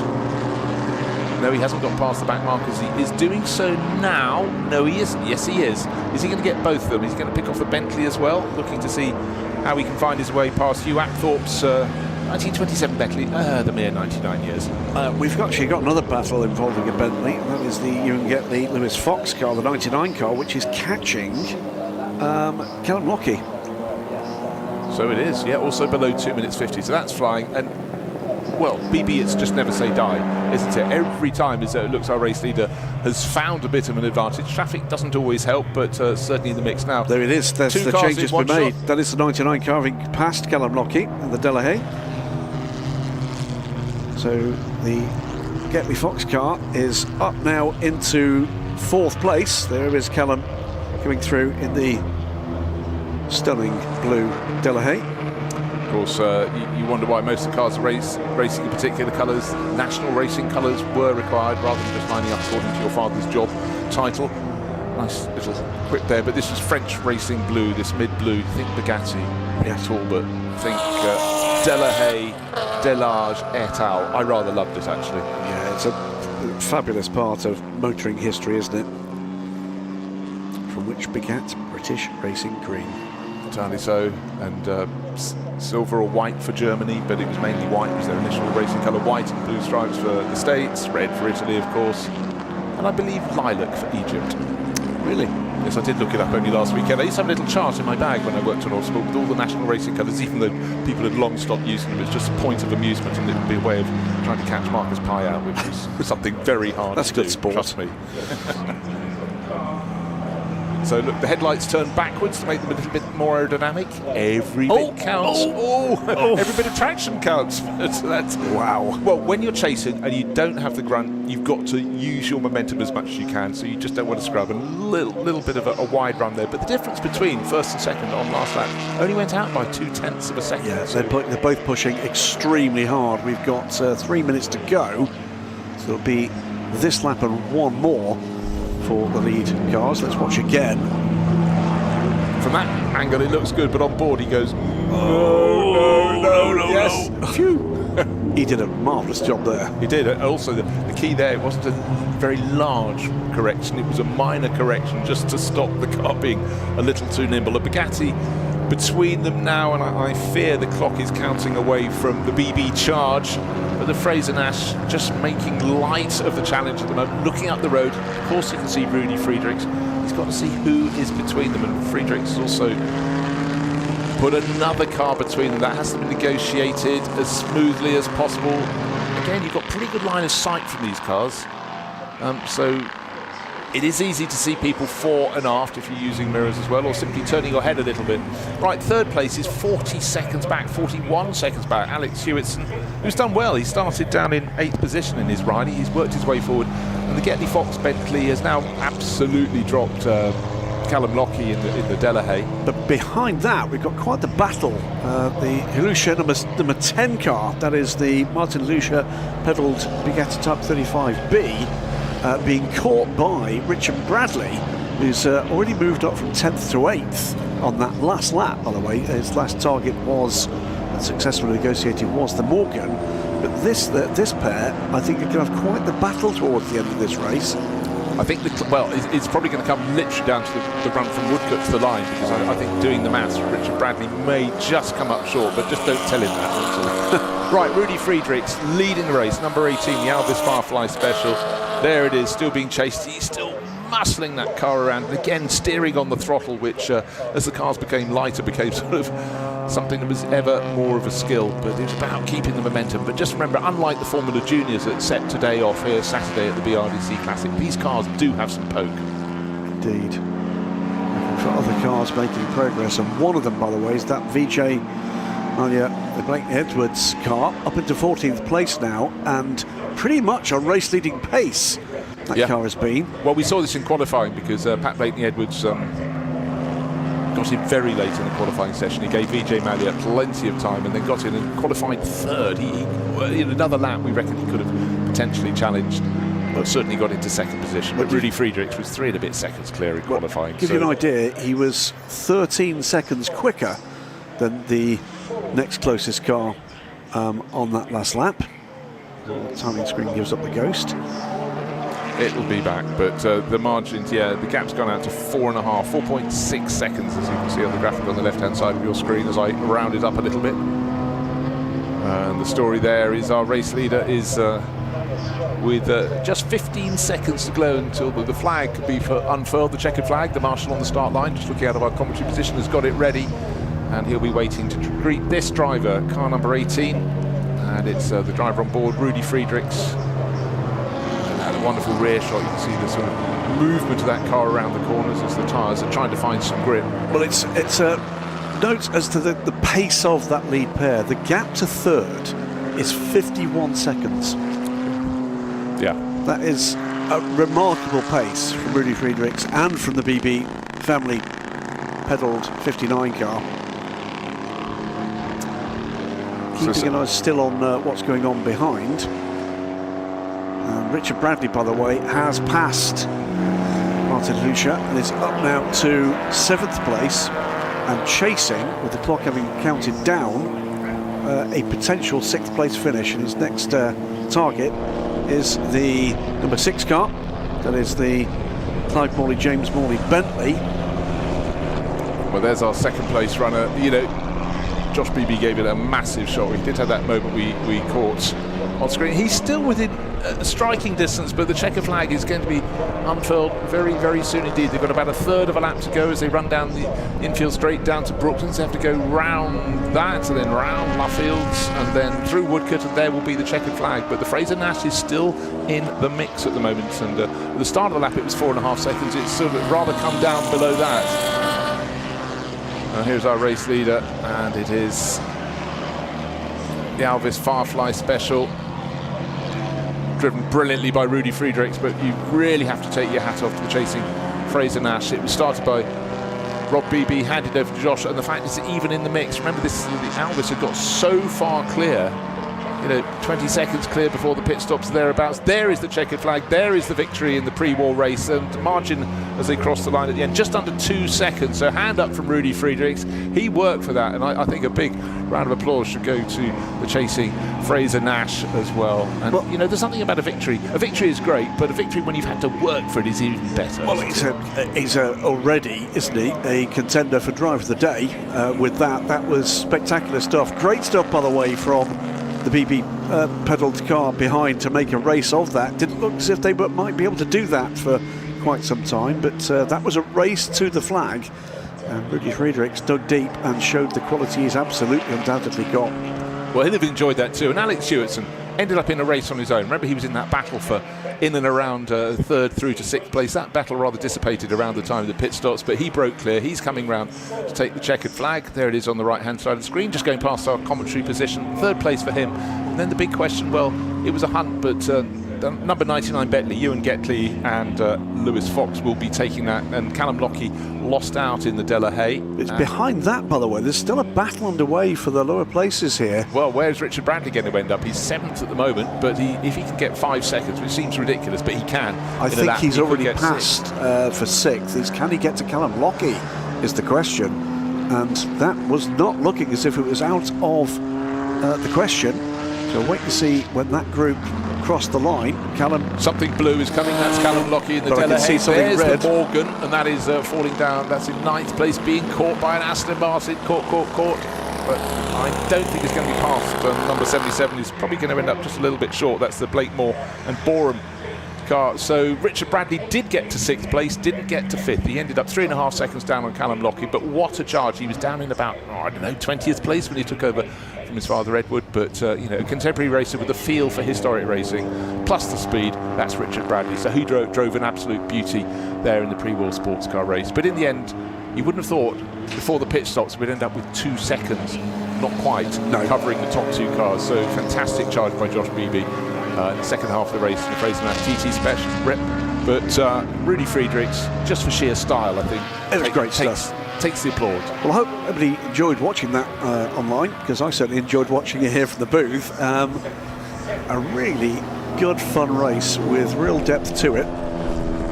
Lots of great charging towards the end that left some of those positions uncertain until we saw it pop on our timing screens. And if you'd like a long conversation and you're here at Silverstone, pop along to the Aston Martin pit, the number 2 pit. Just ask Richard Bradley how his morning's gone, and trust me, you'll see nothing more for the rest of the day.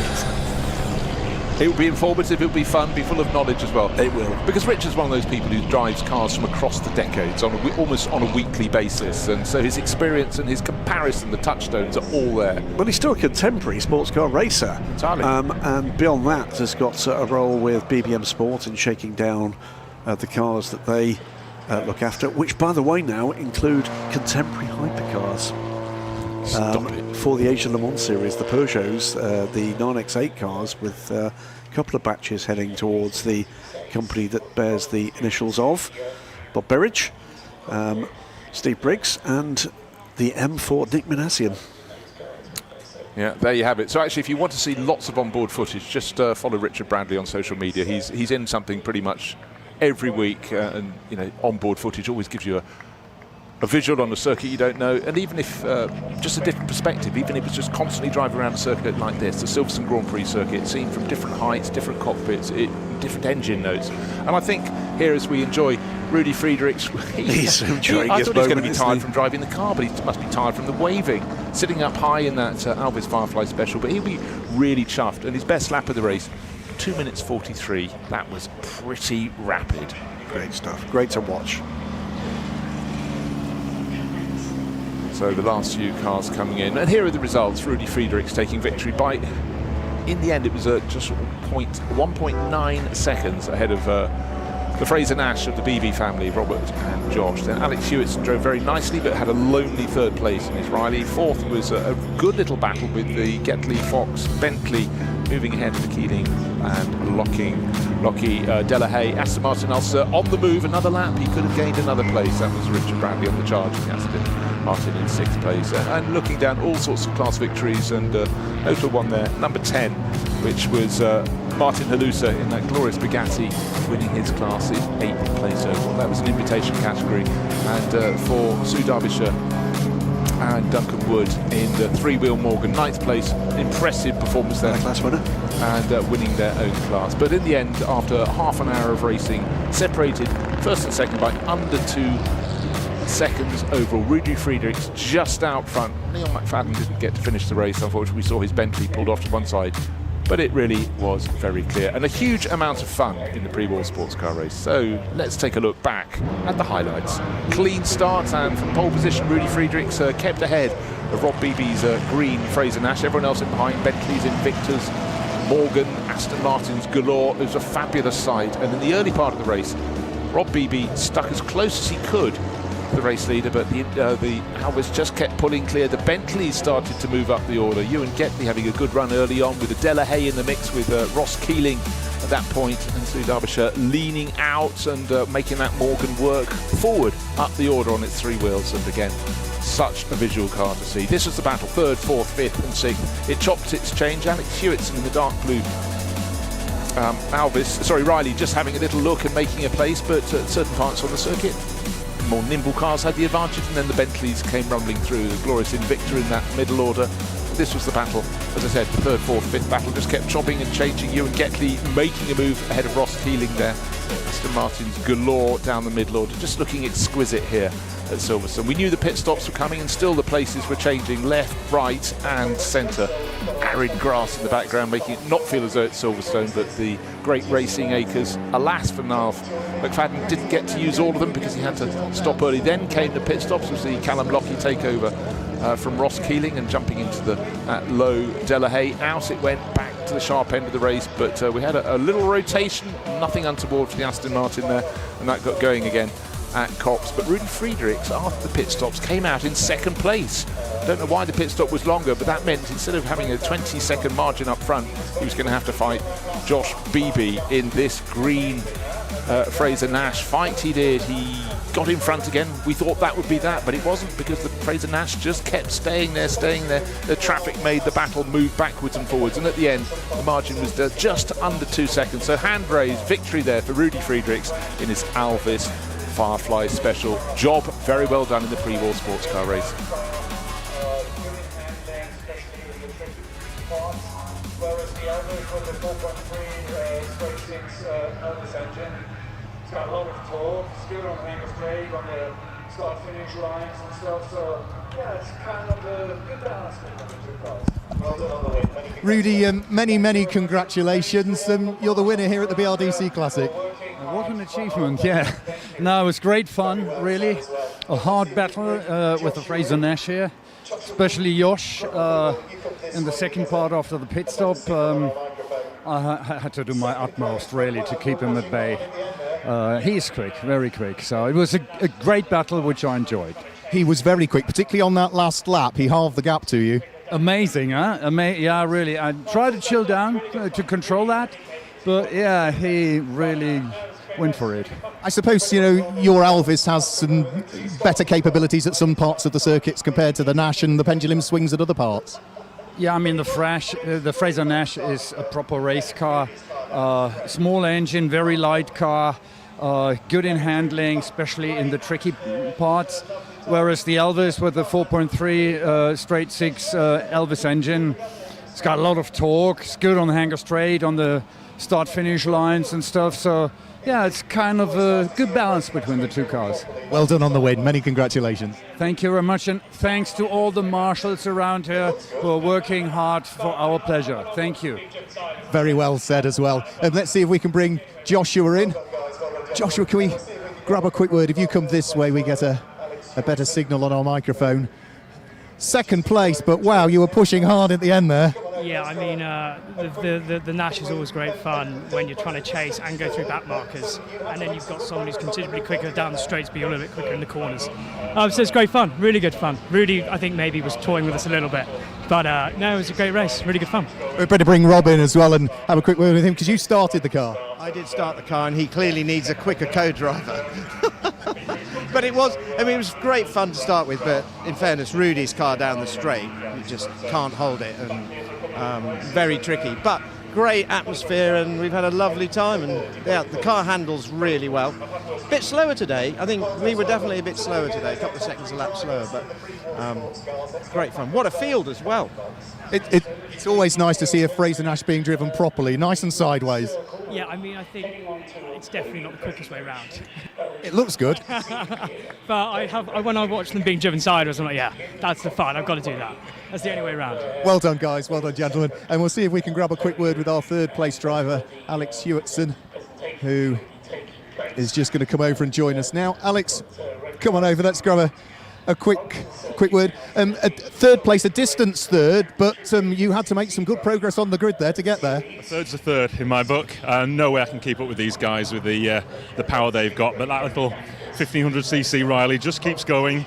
But yeah, I got a great start, managed to make a few places up right at the start, and yeah, just kept my head down, and P3's come to me. So good results at Brands as well. Unfortunately didn't get to the MRL event in France, but back here for a couple of different races, and what a great start to the weekend. 8th to 3rd, you've got to be pleased.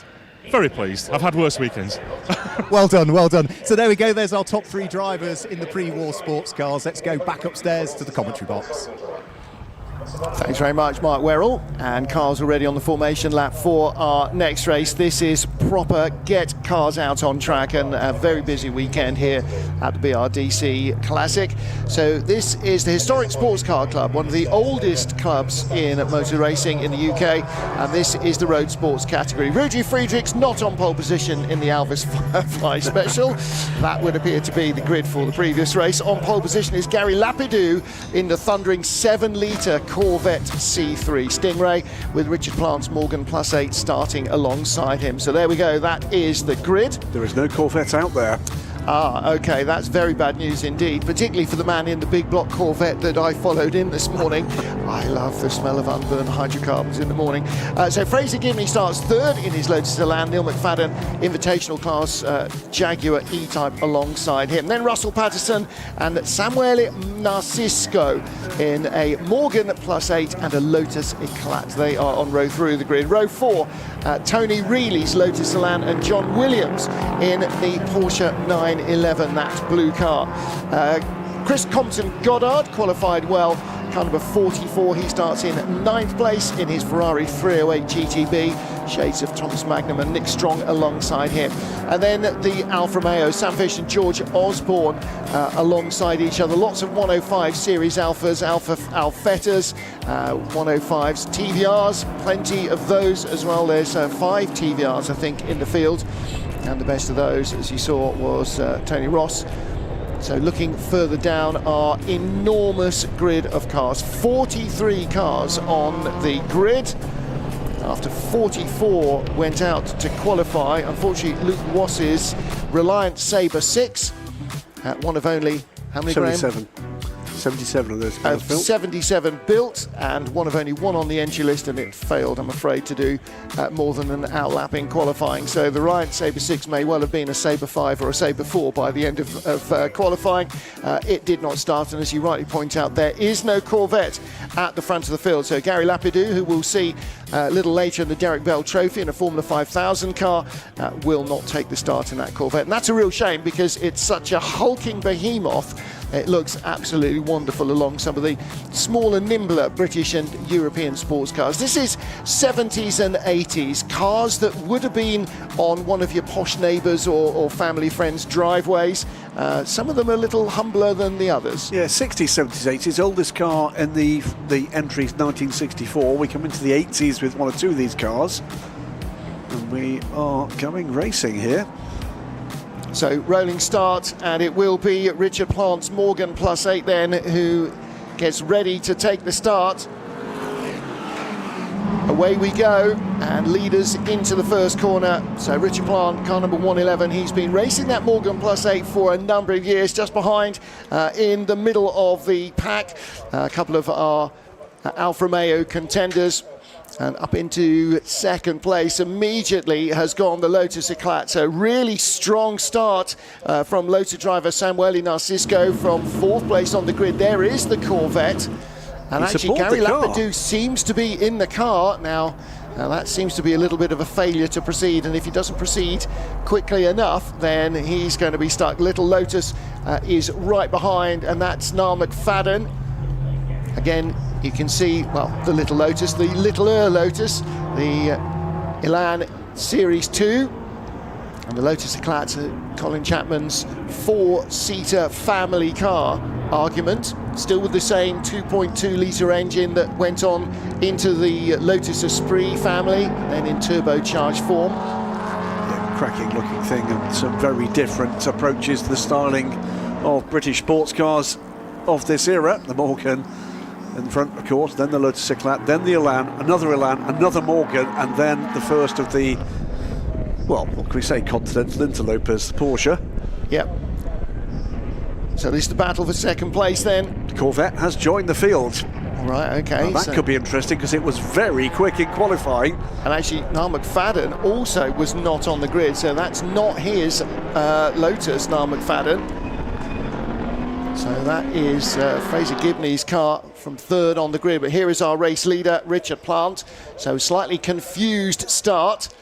And the battle for second place continues to rage. Lotus on Lotus action. Little further back, you can see the Golf liveried Ferrari 308 of Chris Compton Goddard. He started in 9th place. That's where he is at the moment. But that car might have a little bit more pace in the race. And qualifying with 43 cars, even on the Silverstone Grand Prix circuit, was tricky to try and find a lap and a gap. And, busy, I think, is the operative word. And we're about to go 2, maybe 3 wide here. Yeah, John Williams in the Porsche, car number 30, slipping through on the inside. So it is the 111 car leading the way here. Yeah, that's Richard Plant. So Samuele Marcisco in second place, battling with Fraser Gibney.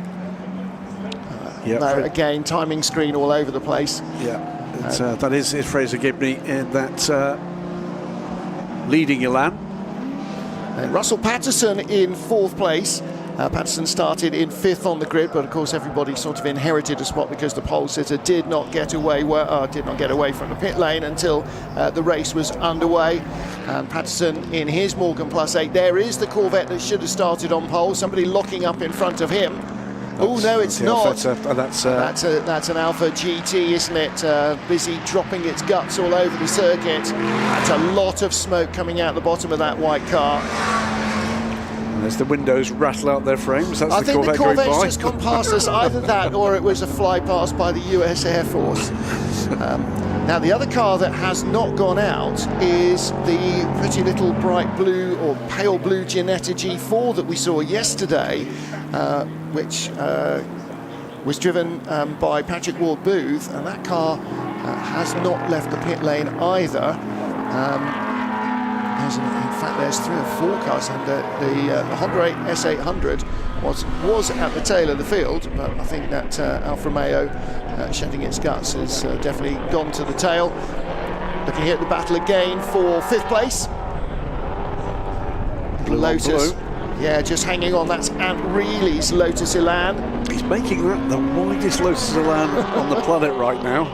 Do you remember when Porsche 911 turbos with whale tails look like big cars? Yes. If you park it next to a current 911 of any denomination, it looks tiny. It's a change, by the way, for second place because the little Elan has made its way past its somewhat younger stablemate. Yeah, so Fraser Gibney up into second place then in the red Elan. Richard Plant still leading and with the fastest lap, looking to clear off here in the Morgan Plus 8. I'm not sure how many years Richard Plant has been racing that car, but Richard Plant and Morgan Plus 8 are the same words that have been used together for a long time. 11 Mog, the registration. So Fraser Gibney ahead of Samuele Marcisco. The Morgan has escaped in 4th place as well. That's car number 73 there, Russell Patterson's Morgan Plus 8. They're always the staple of the road sports category and of sports car racing for years. The thundering Rover 3.5, initially 3.5, a number of them have kind of been converted with the 4.6 TVR version of that engine over the years. And again, Lotus versus Porsche. This will have been a battle that had been played out over many country roads. I think you're going to lose out usually in a drag race away from the traffic lights in the Lotus to the Porsche. And closing in behind is the Marcos in 6th position. And that is the V6 engine car, isn't it? Yes, it is. That is John Williams. John Williams is in 5th place. It's Nick Strong. Yeah, Nick Strong in his Marcos. Yeah, 1971 car. And behind them, by the way, a little bit of a battle underway. Heading to the front of that battle, 9th place now is the number 5 car. That's Anthony Ross in the TVR 3000M. A definitive move there to get by the Lotus. And so John Williams in the Porsche has moved free. So where is he now? Up to 5th place, isn't it? 6th place. Ahead of Nick Strong and George Osborne, as we said, coming in there. There's car number 29, George Osborne, the one that looks like it's sort of got several panels from several different scrapyards on it, that Alpha GTV. Here's the Corvette. What's progress looking like for the 11 car. The fastest lap of the race, that's not particularly a surprise for our pole sitter, but well down the field, joining at the back of the field from pit lane. Do you know what? Maybe he just did it for a bit more fun, so he can overtake lots of cars, because after all, isn't that what motor racing's about? Well, it's going to be one to track here. He's currently in the 31st place. He won't stay there if that car is reliable. And I wonder how long it's going to be before we have it on the front screen of timing. We've got timing down to 30th. I don't think long is the honest answer. Well, they're going round the Honda S800, car number 800. How very appropriate, little unusual choice of colour, bright green. Sort of leaf green on a Honda. Not necessarily sure that that would have been most people's first choice. 177, not just 77. That's Wayne Beaucott's Alfa Romeo 2-litre GTV. Well, we can tell you where the Corvette is right now then, because he was just being passed by the Corvette. That's 27th place. And we'll time that gap as best we can. So I think there's going to be rapid progress up the order until we start getting to the bigger gaps for the Corvette. Meantime, though, it is as they were all the way down to 5th place. 5th place with a change on our timing screens comes the way of the number 30 car. That is John Williams in the Porsche, the 1982 Porsche 911 SC. We saw him getting ahead of the Elan, didn't we? So he's picking up pace and just starting to stretch away from the Elan. Now, whether he can get to the Black Morgan in front of him or not in remaining 11.5 minutes is another question, but closing in behind is the 3-litre Marcus. So again, it'll completely outgun the little Lotus in front of it. Nick Strong's Marcus, cars designed and built by Jem Marsh in Membry in Wiltshire. And as Bruce Jones and I were saying yesterday, we are definitely we're definitely Marcus and TVR driver, because Peter Wheeler and Jem Marsh were talking, Lotus, the Honda came into the pit lane even as it was being lapped. So there is the tiny little 791cc Honda 4-cylinder engine, all alloy engine, a proper rev-happy unit. Under 800 kilos for that car on the road, by the way. I'm sure that one is not quite in road spec. No. Meantime, Corvette watch. That car is up to 23rd place now. Trouble for the 66 Alpha. So that's the car of Ben Bryan, 1750 GTV. I think it's Ben Brain. Could well be Ben Brain. I could well have misread that. But 54 seconds, by the way, at the end of the last lap from the lead is that charging Corvette, and still setting fastest race laps, even in traffic. Yeah, last time round, 2 minute 25.9 for Gary Lapadou, 2 minute 29.0 for our race leader Richard Plant. The Corvette was comfortably the quickest car in qualifying, a pole time of 2 minutes 27.4 to 2 minutes 29.6 of Richard Plant. So Richard Plant is actually only 7/10 on his last lap, 7/10 off his best lap in qualifying, whereas Gary Lapadou, because he's in traffic, is almost 2 seconds off his best lap in qualifying and still going faster than the leader. Yeah, so there's going to be further progress for that Corvette. It'll be frustrating for them to, well, for whatever reason they did start from pit lane. But it's fun for us to watch progress up the order. As you can see, all these road sports cars in road legal trim still, not necessarily standard, but they still have to be road legal, so MOT-able. Not that many of them are actually of a vintage where you would need an MOT, but the Marcus is right with this little battle, or was right with the little battle. Didn't fare quite so well as the Elan, the pale blue Elan, going through the Beckett's S's down the hanger straight. That 3-litre Essex V6 in the Marcus will definitely help him close on the 1600cc Lotus in front. Trouble, I think, for the number 5 TVR, dropping rapidly down the order from a top 10 position. And, that car had been making progress in the hands of Anthony Ross. Meantime, the Corvette has taken another 9 places on that last lap. It's closed 4 seconds to the leader, is now in 14th place. I think he might have done it just for fun. That would be nice to think. Do you know what? You know what? That's a great plan. The Alpha GT that was smoking on lap 1 and seems set for retirement is still laying smoke like the battleship Potemkin. It's a feature, sir. Eventually that'll stop, and it'll stop because it will have run out of oil. But that is a lot of oil coming out. What I do like, just watching the car come by, it looks like he's got a reflective jacket, which of course is, in many countries, it's a required feature for a car smoking by the roadside. A high vis. Does it come as a standard with that, Alpha? Might well do, and a tow rope and an emergency triangle, long before they were invented. So there's our race leader, Richard Plant.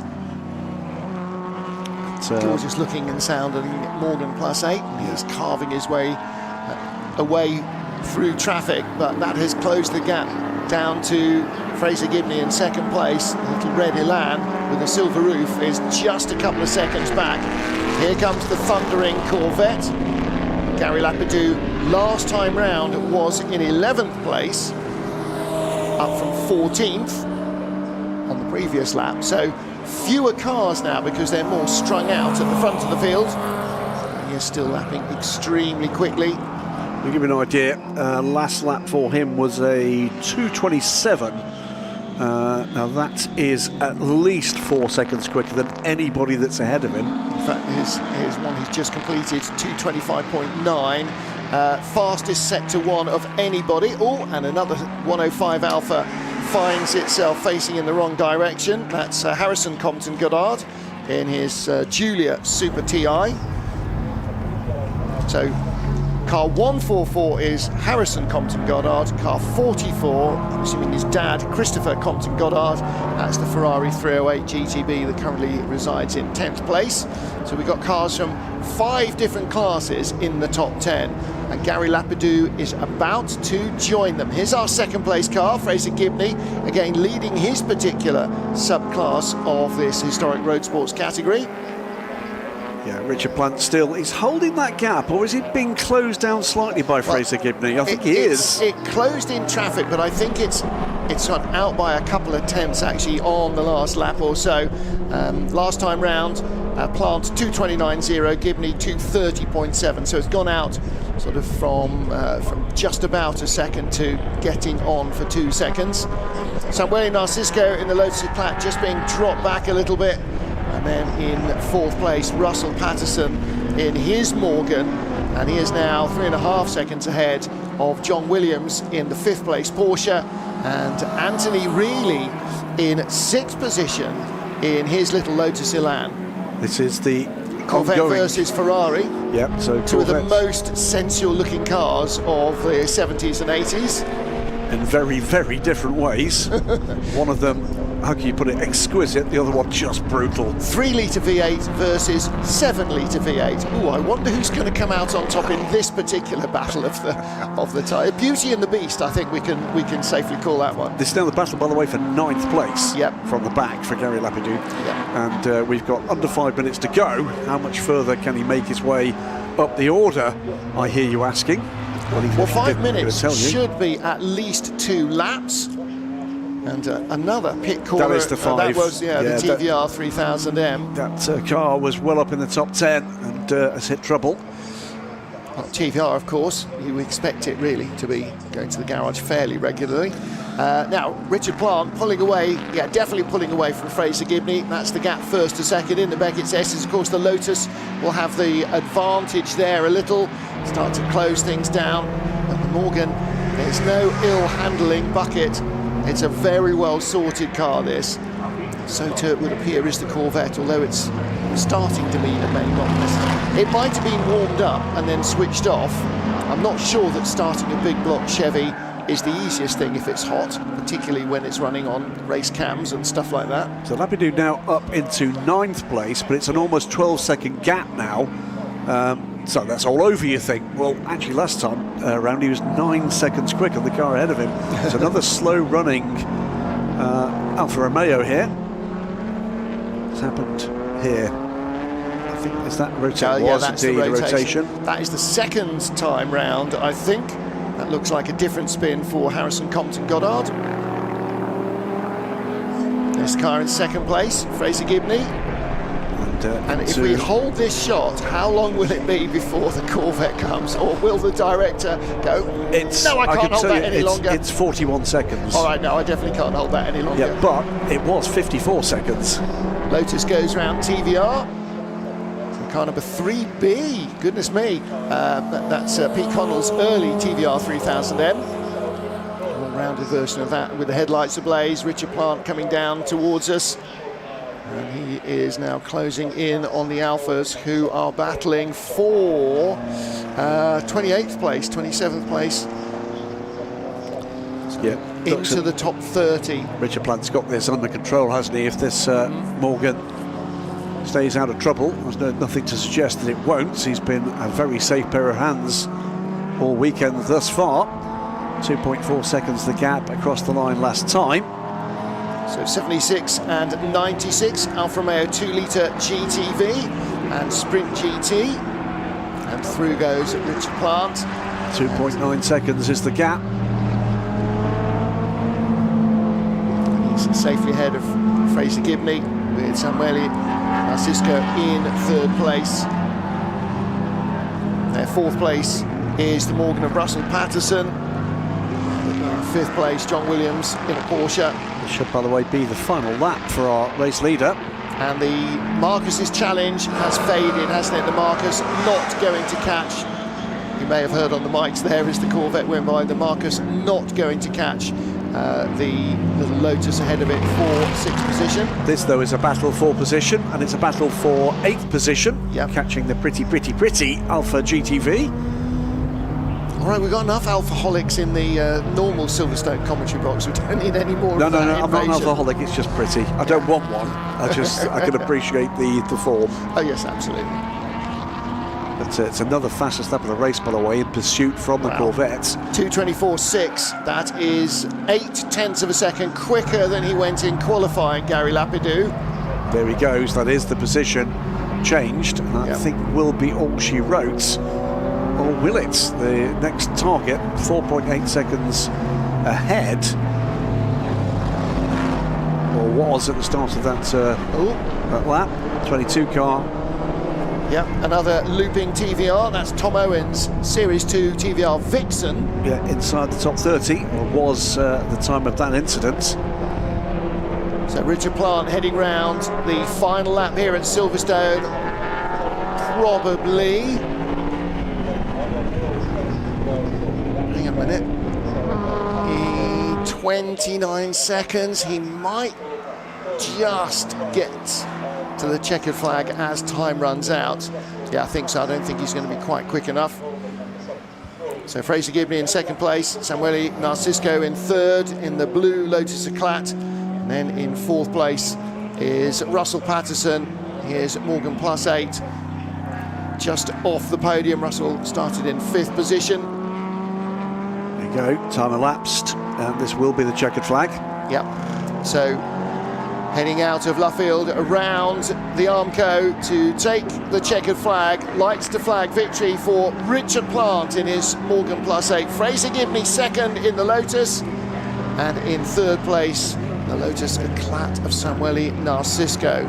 That TVR is not in 4th place. Patterson in, hang on a minute.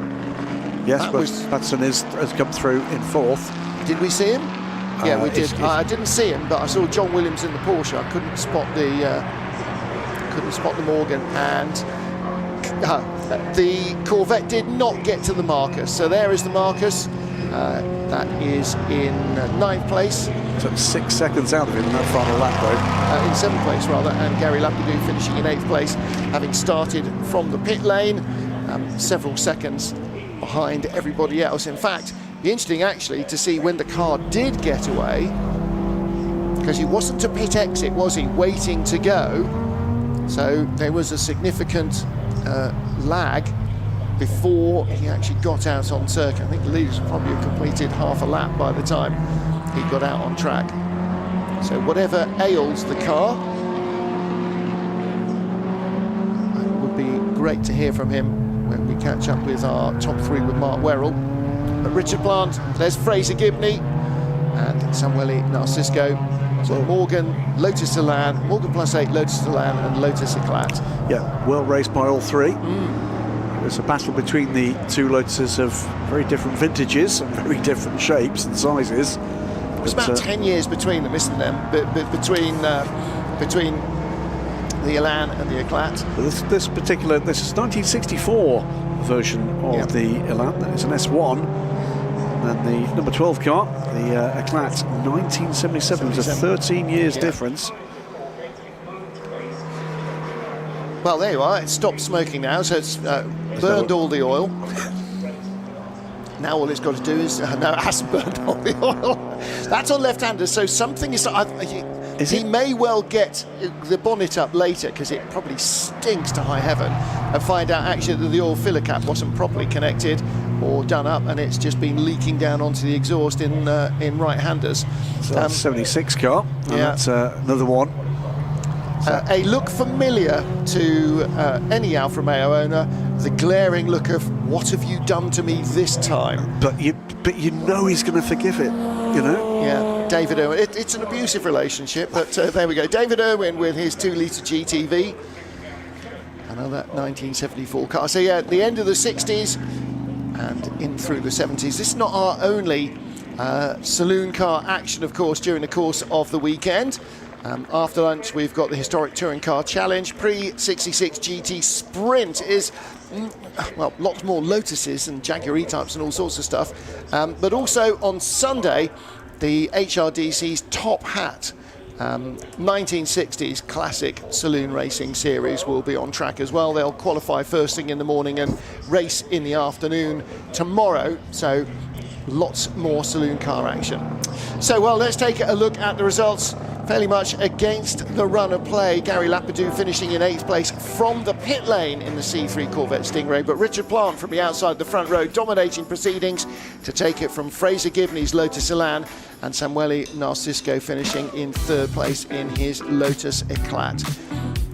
So lots and lots of different classes, too many to get into all the way down here. Gary Lapadou, by the way, an invitational class runner, so may well have just been doing it for entirely his own enjoyment, starting at the tail of the field in the pit lane. But again, I can imagine that if the car was warmed up earlier, starting a big block Corvette is probably not the easiest thing on the planet. So of our starters, we lost the TVR 3000M, didn't we? Although that did come out and retake the checkered flag. And the Honda did not return from the pits. We lost an Austin Healey along the way, and the Alfa as well. The big missing factor was the Corvette of Gary Lapadou that had dominated qualifying in the pit lane as the race got underway, but it wasn't abandoned. The driver was in it. Lapadou joined in while the rest of them were squabbling at the front of the field on lap 1. And the battle for second place very quickly boiled down into Elan versus Eclat, the 4-seater family car moving in front early on before Fraser Gibney struck back. In the midfield, there's a pretty little Alfa Sud, the early booted version rather than the later slightly hatchbacky version. Porsches 911 and 924 squabbling ahead of some 105 Alphas. It's a great indication of just the breadth of the field in HSCC Road Sports. Alfa Giulia Super TI running away with itself there and charging up through the field using all of the 7-litre Corvette's grunt. Gary Lapadou, but not enough to catch the race-long leader Richard Plant in his trusty Morgan Plus 8. Little less trusty perhaps, the Alfa Romeo GTV of David Irwin, but Richard Plant claiming victory from Fraser Gibney and Samuele Narcisco. Morgan in 4th place. So let's get down and hear from our top 3. Mark Werrell is your man on the scene. Thanks a lot. Hopefully Samuele Narciso is Ferme, which was not the plan, because they were going to wave them straight through in the HSCC Road Sports. But we've stopped the top two, which means I've got right alongside me Richard Plant. Richard, we spoke after qualifying yesterday, where you qualified second quickest, but with Gary Lapidus having to start from the pit lane, that gave you an advantage. It certainly did, there's no doubt about it, because in a straight line it's an absolute bullet. It's a Stingray. If I could have tucked up behind it, being so wide, it would have given me a nice drag, but I think staying with him would have been a big problem. Those pesky Lotuses were never far away.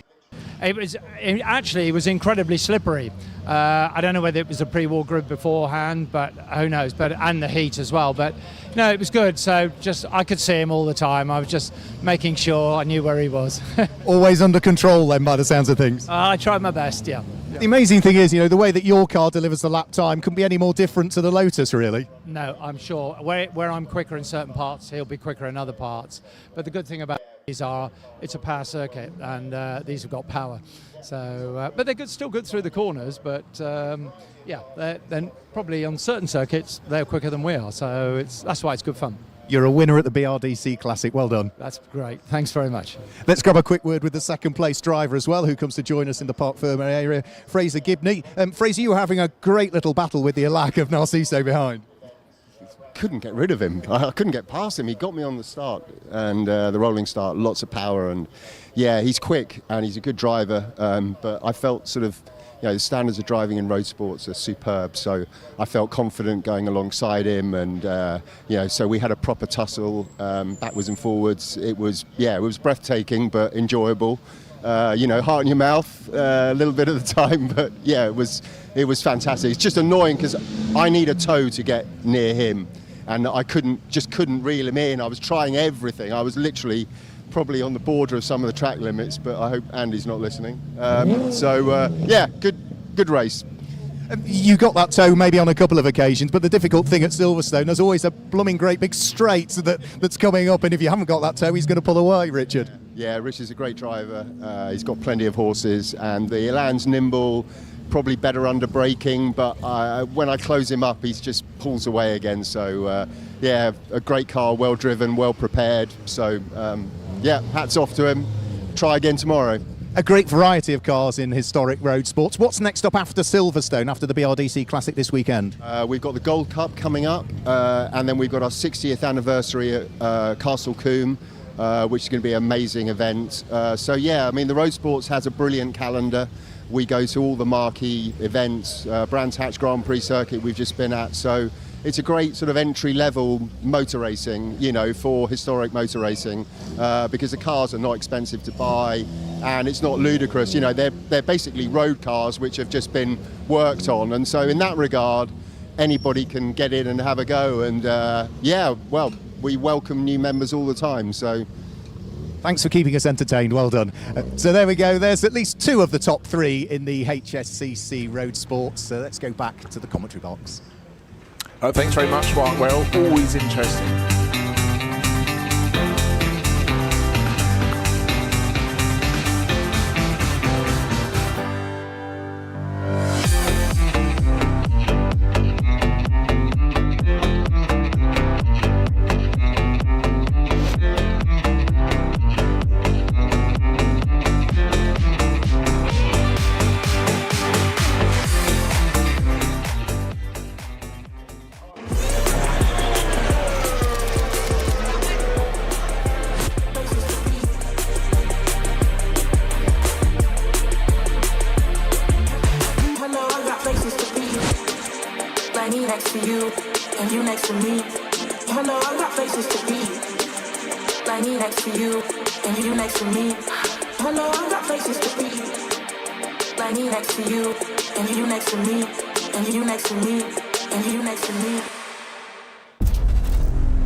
little bit of cleaning up ahead of the next race. That should be done fairly shortly. And the next race on the agenda is the 2-litre sports cars, a championship that really was fantastic in the early years of the 70s, ran for 5 years. And the car's exquisite and still remarkably modern, even though we're talking more than 50 years ago. You'll see them, Lolas, Chevrons, GRD, March, Vogue. You don't see many of those to the pound. My name is Bruce Jones, alongside Graham Goodwin. And really, as we look ahead to the 2-litre sports cars, I think the best way of explaining what's coming up is to put a little explainer up on the screen so we can see what it's all about. This grid brings the spirit of 1970s prototype racing roaring back to life. The 2-litre sports cars, lightweight, purpose-built machines from 1962 to 1976, were designed not just to race, but to flow. In their day, they were the underdogs of endurance racing, smaller, nimbler, and often overlooked against the bigger prototypes. But when given their own stage, they delivered some of the most competitive and exciting racing of the era. Cars from iconic names like Chevron, Lola and Porsche, all built around balance, precision and pure mechanical grip. No driver aids, no shortcuts, just rhythm, commitment and confidence. And now they're back, doing exactly what they were built to do. So great to see that explainer, but also great to see when they get out on the circuit. And certainly a lot of people are rediscovering this category and going, these are really pure sports cars, Graham. They are, and they're pretty. I think that's the first thing to say. They're pretty, they're quick, they're pretty. And in modern terms, think LMP2. Think LMP2 versus the LMP1 days or the hypercars at Le Mans. That's what you're dealing with here. These were pure race cars, customer race cars, and really serious pieces of kit in their day. And what's been lovely wandering up and down the paddock this weekend is talking to people who are discovering these cars for the first time, including some of the drivers. Yeah, exactly so. And just looking down the cars, pretty for sure, but also just they're not big, are they? I mean, actually, that Chevron, Darren Burke, I think, will be starting that, looks larger than the others. It seems a little bit taller, but look at the Lolas. They're so low and sleek. The car in front will have Alex Brundle on board, and that's the car. He's got Sir Chris Hoy back in the cockpit again. In fact, I think Chris is also racing a Ford Falcon here this weekend, so despite his condition with his cancer, he's still doing what Chris does best, which is getting out and competing. Chris is kicking ass, is what he's doing, and he's loving life, enjoying life. It's humbling. It's almost humbling to actually meet him in the first place. There is Sir Chris on the right-hand side of the shot there. He got in this car, absolutely loved it, and Alex Brundle's getting an increasingly good stable of cars. But Chris, you know, there's that focus, that dedication, and you think actually how easy racing drivers have it in comparison to someone who's been the world-leading cyclist. The training he must have done physically. You know, Alex Brundle sitting on board the car, welcome bit of shade for him there. Of course, he'll have trained to be fit for the car, but we're talking different levels. Oh, completely different levels. I mean, we're talking to Chris Hoy that when he came into motorsport through Radicals in the SR1, my recollection is that Radical, based down in Peterborough, had to build a chassis for him because of the size of his thighs. You think I'm kidding? Go and take a look online. Just look up Sir Chris Hoy cycling, and you'll see pictures of just how he trained himself to have. Well, they weren't legs, they were pistons, weren't they? Absolutely ridiculous. Well, still looking very, very fit now, but he's great. He's back here, the sun is shining. And again, the conversation is going on because one thing we have to consider ahead of this race is there are success penalties, if you will, or driver ranking penalties. It's a 1 hour race, pit stop somewhere around the middle point of the race, and therefore the order will juggle a bit. And so the people maybe who are a little giddy from being on the whirly gig there may not understand what's happening around the time of pit stops until their own certain equilibrium has been regathered. But what they will see, now at least I know the start driver with the number 70 Lola, it'll be Chris Ward, and then Jan Magnussen will take over for the second part in that ex-Guy Edwards Barclays International Lola. And Jan was magnificent in this car. It's a joyful thing to see Jan Magnussen aboard these cars, rediscovering, if you like, this level of motorsport, but he was untouchable in qualifying yesterday. But what you're about to see are cars that look great. They all look great. They go very well indeed, and they race well. Are we going to get racing in terms of packs here? Well, we're about to see. Timetable, by the way, running just a little late because of that clear up down on the Hanger Straight. But we're going to be about to get these cars through onto pit lane for their formation lap. This certainly is going to be one to watch. This baby blue and white Lola with Chris Ward aboard the number 70 car. Jan Magnussen still to come. He's entertaining his old racing buddy, sparring partner and racing partner David Brabham yesterday afternoon. I spotted in the awning. Just about done, I think, with the Stale Trail. Was that from the Alfetta or Alpha GTV? Was it that had its? It's a feature, sir. Is it built in? Yeah. Not on the optional extras. No, they're standard. Good. Yeah. Yes, I had an Alpha once. Loved it. Christmas every day. The lights on at the cockpit in the cabin at the time, but very plush too. But again, great engines. But these cars, it's funny when you walk up and down a paddock. A lot of drivers, they go, "This is what I race, that's what I race." But it's just watching people see these cars and go, "Oh, I need a closer look at that." And talk to Jan Magnussen. If you find him in the paddock, you talk to him, and he pops and bangs. He just loves driving these cars because they're so super nimble. For me, the first modern sports car racer, Ford GT40 for me. But then you see other steps coming, and this was another step. There are so many cue points on these cars that you can still recognise today. The understanding of aerodynamics is one of them, and that's certainly what you're looking at here with these cars. And the evolution there. Look at this car with just the gurney on the rear, but the car in front with the big rear wing. We were learning fast, weren't we, about what worked, what didn't. And these cars, pretty much pure customer cars at the time. Yeah, what happened in the first year, 1970, Joe Bonnier won the championship. It was always a feature. Second year, Helmut Marko followed on a second title for Lola. Vic Elford came second that year. Jean-Pierre Jaboury third, all in Lolas. But what happened by the fifth season, after Arturo Mazzari won in 72 with Monticello, then Chris Craft, Crown Racing Lola. That's not here this weekend, but lots of Lolas are. That was 73. 74 though, however, it was a steamroller.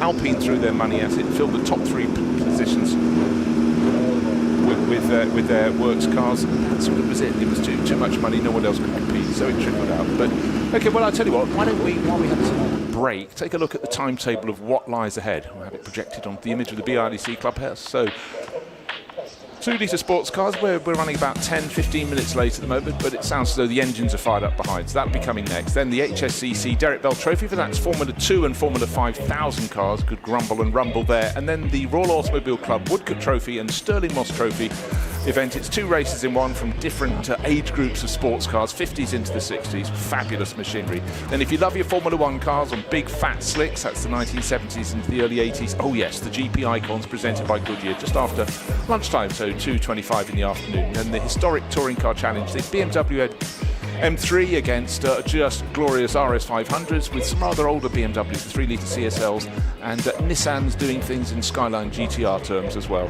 And then the GT3 Legends will be at 4 o'clock. Already a historic category. Most of the cars out on display, not on display, with the gloves off in racing in GT3 Legends. So 2011 through to the youngest in 2015.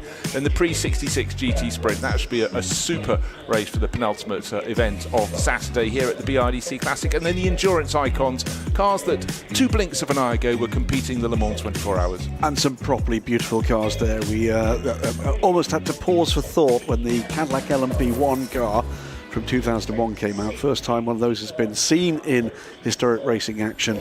And that with the Bentley and some beautiful GT cars. Just take that before you have that. It certainly was. I walked back into the commentary booth when you and Martin did have that moment. That did have a moment for thought, and I think one of you went, or something along those lines. Utterly beautiful car. But beauty is in the eye of the beholder, and for me this was one of the sweetest experiences when I just started going to races when I could break out from school, and they just look right. They just simply look. No, I wasn't at a remedial You went to school? Yes, I know. Amazing. Yeah. It was only 1 term when I got off for good behaviour. Approved by the local authority. By everyone. So here we have Lolas, and they changed their shape very fast indeed across the years. That was a number 69, the topless family car. That was one that was kept out in Japan. I haven't seen one of these for years. The March with that sculpted body, it wasn't a great success, but it sort of came in right as the series came to its denouement. The vertical windshield. It's cars being led out. It will be Chris Ward that leads the train, followed by the Alex Brundle Lola. And then the Chevron with its, Chevron against Lola, basically the story of sports car racing from 60s into the 70s, and they sold many. The only car with the roof is that Chevron B8 down towards the back of the pack. And the car bringing up the rear should be the GRD, I think, at the tail of the field. They're going through, the red Campos Costa driven car. So we had one car disqualified, which was the Vogue, but to the grid, so that I don't think is taking part. But pole position taken by Jan Magnussen, the Lola T292. The similar car also on the front row is going to be started by Alex Brundleshed with Chris Hoy. Then Diogo Ferral back in racing with Martin Stretton. That could be a feature too. Another Lola T292. Bit of a theme, the best of the Chevrons be starting in 4th place. Second of those, Brian Stanley in 5th, and then Willis Buchhofer, another Lola, in 6th place. Some drivers going solo, including Alexander Collins in his Lola, alongside Balfour Jones, another Lola in the yellow, white and red striped Joe Bonnier team livery. Pete Fisk and Stephen Nuttall. Stephen Nuttall's in that grey Chevron B8 with the roof. So different from these others, but the later Lolas like this, the Gary First, Nick Pink cars, Paul Cope in his unique march within this race, the 75S and the topless Lola, coming down towards the tail of the grid. So it looks like we're going to be having 16, 17 cars start the race. I'm looking at the back, and it actually does appear that maybe, just maybe, Vogue is there, I think. Yeah, it does look as though the Chevron bringing up the rear has got to start. So, but anyhow, the real story here is the amount of time the quickest drivers are going to have to make up during their pit stops. Because, for example, Magnussen, well, it's only fair he gets an extra 20 seconds. And Chris Ward has 15 seconds against his name, so add those up. 35 seconds. So it seems. And then in the Darren Burke has got 15 seconds against his name in the pit stop. Alex Brundle also 15 seconds. And 10 seconds for Ollie Brunt. Only fair again, he's in the number 2. Well, that could really shake things up, couldn't it? So it can. And look at the weather conditions. I mean, actually 22 degrees. I'd have taken out any of the last dozen weekends or so. It seems it's been a long, hot summer across Europe, and obviously things are really not very comfortable down in the southwest France at the moment. Dreadful forest fires. Looks as though one's been through here. It's just simply the grass has had not a jot of rain to take on board. Cars coming round on this formation lap. Very soon we'll be underway and racing. It's that soundtrack to historic racing. It's the sights, but it's the sounds as well. Highly tuned 2-litre engines. It's not all about roaring V8s, rumble or scream. This is very much a soundtrack of the past. So 2 by 2 they shall come. They will form up. They are forming up, and then we'll go racing. It's really going to be a charge to the pit stops, and then we'll see how those penalty times really start to come in and hurt them. The drivers with the higher driver ranking, of course, have to spend longer in their mandatory pit stops, so that's going to be an element that could have a large role. But it's an hour's race, so they do have time to iron out those kinks in the road, and we'll see how it all unfurls. But right now, coming round, just remind you, it's Chris Ward on pole position, Alex Brundle alongside, a pale blue Lola from a yellow Lola to keep things simple. So the car on the left was raced by the only recently late Guy Edwards in period, again nabbing yet another top sponsor. He was the king of sponsorship. And in behind, well, this is just such a good sight. In the years ahead, we're going to have more and more cars coming out to play, but I just think this 2-litre sports car championship is catching imagination. The march, we didn't get to see it for very long because alas, it's dived with Paul Cope into the pits. Away we go, and we are racing. Well, fantastically formed grid, really, really tightly packed, exactly as the doctor ordered. About around the outside as they switch through Cops, the opening corner, looking to see how it all lands. For the first two seem to be still side by side as they go up to Maggots, but no, Chris Ward said, no, I have the predominant line, I'm going to be going through Maggots, now going through Beckett's, and it's all very much in grid order at the moment, with Harvey Stanley hanging on in 5th place at the moment. The ex-Gunston, Team Gunston car would have raced in South Africa. That's down around the middle order. But the first two, I sense, already starting to make a little bit of a break from Diogo Ferral, who's running in the red and white BIP liveried Lola in 3rd place overall. Hanging in there. These 3 cars getting away a little. 2-3 wide as they come through. And that sorts itself out. From, albeit a long history for 2-litre sports cars, these cars were a pretty well-defined era. As you can see, major differences in terms of the way in which the aerodynamics evolved. and that's beginning to show itself in terms of the pace of these cars. Chris Ward towing along Alex Brundle. One of the things, you look at the packs of cars, particularly with the loaders, you can see year on year there was another little tweak here, a nip, a tuck there, and they worked their way closer to the front of the field. Before, as I said, in 1974 the Alpines came in, it was like a wrecking ball, a steamroller, whatever, and the championship didn't survive that. But what I love is seeing some of the cars that you didn't get to see so much in period, weren't as well known, out there racing, and including that Vogue. Car number 63, Sam Mitchell, Julian Stokes. Look for its progress. It's going to be quick. It's already making significant progress, I think, past 3-4 cars on this opening lap. More than that, in fact, and is now challenging, going up the inside. Stuck with that shot, we'd see exactly where, but that car is pushing itself into contention, the Vogue. Yeah, well, it was about second or third. I think it was third fastest in qualifying. It had its times taken away for some, I believe, technical difference of opinion. I think already up to 8th place from 16th place starting position, the Vogue. So a younger car, if we can put it that way.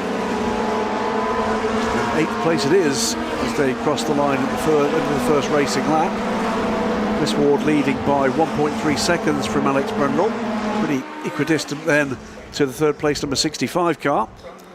Yeah, this championship was supposed to stretch into 1975, but after Alpine, it sort of was announced. The season was announced, so we're going to go racing, but they literally had no entries, so that was they put the lid on. But actually, it's fantastic to see something rare. We often only get in historic racing, or tend to get, the cars that won titles or were challengers. But having something like the Vogue it reminds you other cars went out. Those teams had huge ambitions, didn't have big budgets though, and that was often the reason they didn't progress. But right now, it's a real Andy Willis in the number 155 Lola just in front, but he's under a lot of pressure from the Vogue. That's certainly got the pace, looking for the gap, trying to make a gap, but not just there. Andy Willis has been around the block a few times. He knows the lines he needs to take to hold on to position. Yeah, he's not being rude, but he's done it this time and sweeps through. That's 7th place, going the way of the number 63 car, and immediately onto the tail of the next target, which is the 86.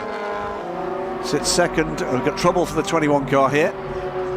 It's just been a little spin, I think, for Nick Pink there. Yeah, the Lola T210. So that will drop him down the order. I'm sure he'll work his way back. Now, when you look at the positions, you wonder, why is this Vogue so fast? Well, it's 2 or 3 years younger than some of the other cars, and look at the size of its rear wing in comparison. Wait till it comes into shot. You'll see it has coming in the background fairly soon. That's always the thing. As a commentator, never say a car's coming into shot. There it does in the background. Boo. Effectively, it's the first 4. They are in separate classes. The Mazzario class. This is the first, the Elford class cars, the slightly earlier cars. That is the number 2 car, 5th place. Yeah, that's Ollie Bright. Harvey Stanley. Or is it Ollie who started? The helmet is blue and red, but I didn't see if it had the Union flag. But here, this is the car we need to watch for the moment as Jan Magnussen stretches nearly 5 seconds clear, because clearly it's a very good engine as well in the Vogue, but I think that extra downforce just means he can take the faster corners at greater speed. I'm not a physicist, but I think that's how it works. It's going to change, by the way, because Alex Brundle has dropped to 3rd place. So the number 65 car, for whatever reason, has made its way through to 2nd place. And what happened there? Well, he lost about 5 seconds on that lap. I don't know why he suddenly did a 2 minutes 11. His previous lap had been 2 minutes 6. So the new 2nd place car is this one, car number 65, Diogo Ferrao. It was the second. It was the final sector, and it was a 5-6 second. I think he's had a bit of a moment, hasn't he? Yeah, well, quite possibly there was an element of pressure, but let's hope that Chris Hoy have a race. He's looking around the cockpit a little there, and I do wonder whether or not was that a spin or was that a problem with the car. Let's hope it's not the latter. He's back on it and straight back with the 2nd place car. And I think he's going to go through. He is indeed. Interesting. He's no longer looking in the cockpit. So what was it? Mobile phone falls out of pocket. Very weird. I'm sure we'll hear from Alex later. Yeah. But anyhow, the fact he was able to catch Diogo Ferrao, not just catch him, just reel him in and pass him, shows it may have been one little moment, but it's sort of long enough. Okay, well, let's take a look what it is. We think we might have found out. Did he have a moment all on his own? Well, here we go, and look for a yellow car. Maybe we'll see more than one of its flanks in the shot. It is. So we do, brilliantly caught by the camera crew down there. So in 2nd place, and by the time he goes, he's down to 3rd place. Diogo Ferrao goes through. We're very polite. We won't be mentioning that to Alex at all, in any way. I never saw it.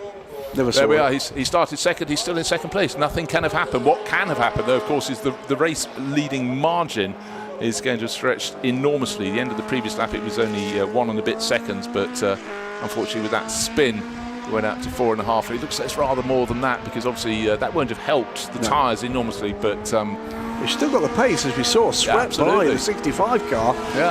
Meantime, where are we with progress? There's the 21 car that was in trouble a little earlier. Yeah, Nick Pink had a little spin in that. He's not too happy. He's got time to go back out, though. You might as well go back out. But here is second, Alex Brundle, famous. I love the story about the colours on Alex Brundle's helmet, the red and the blue. Obviously, he's mimicking Martin.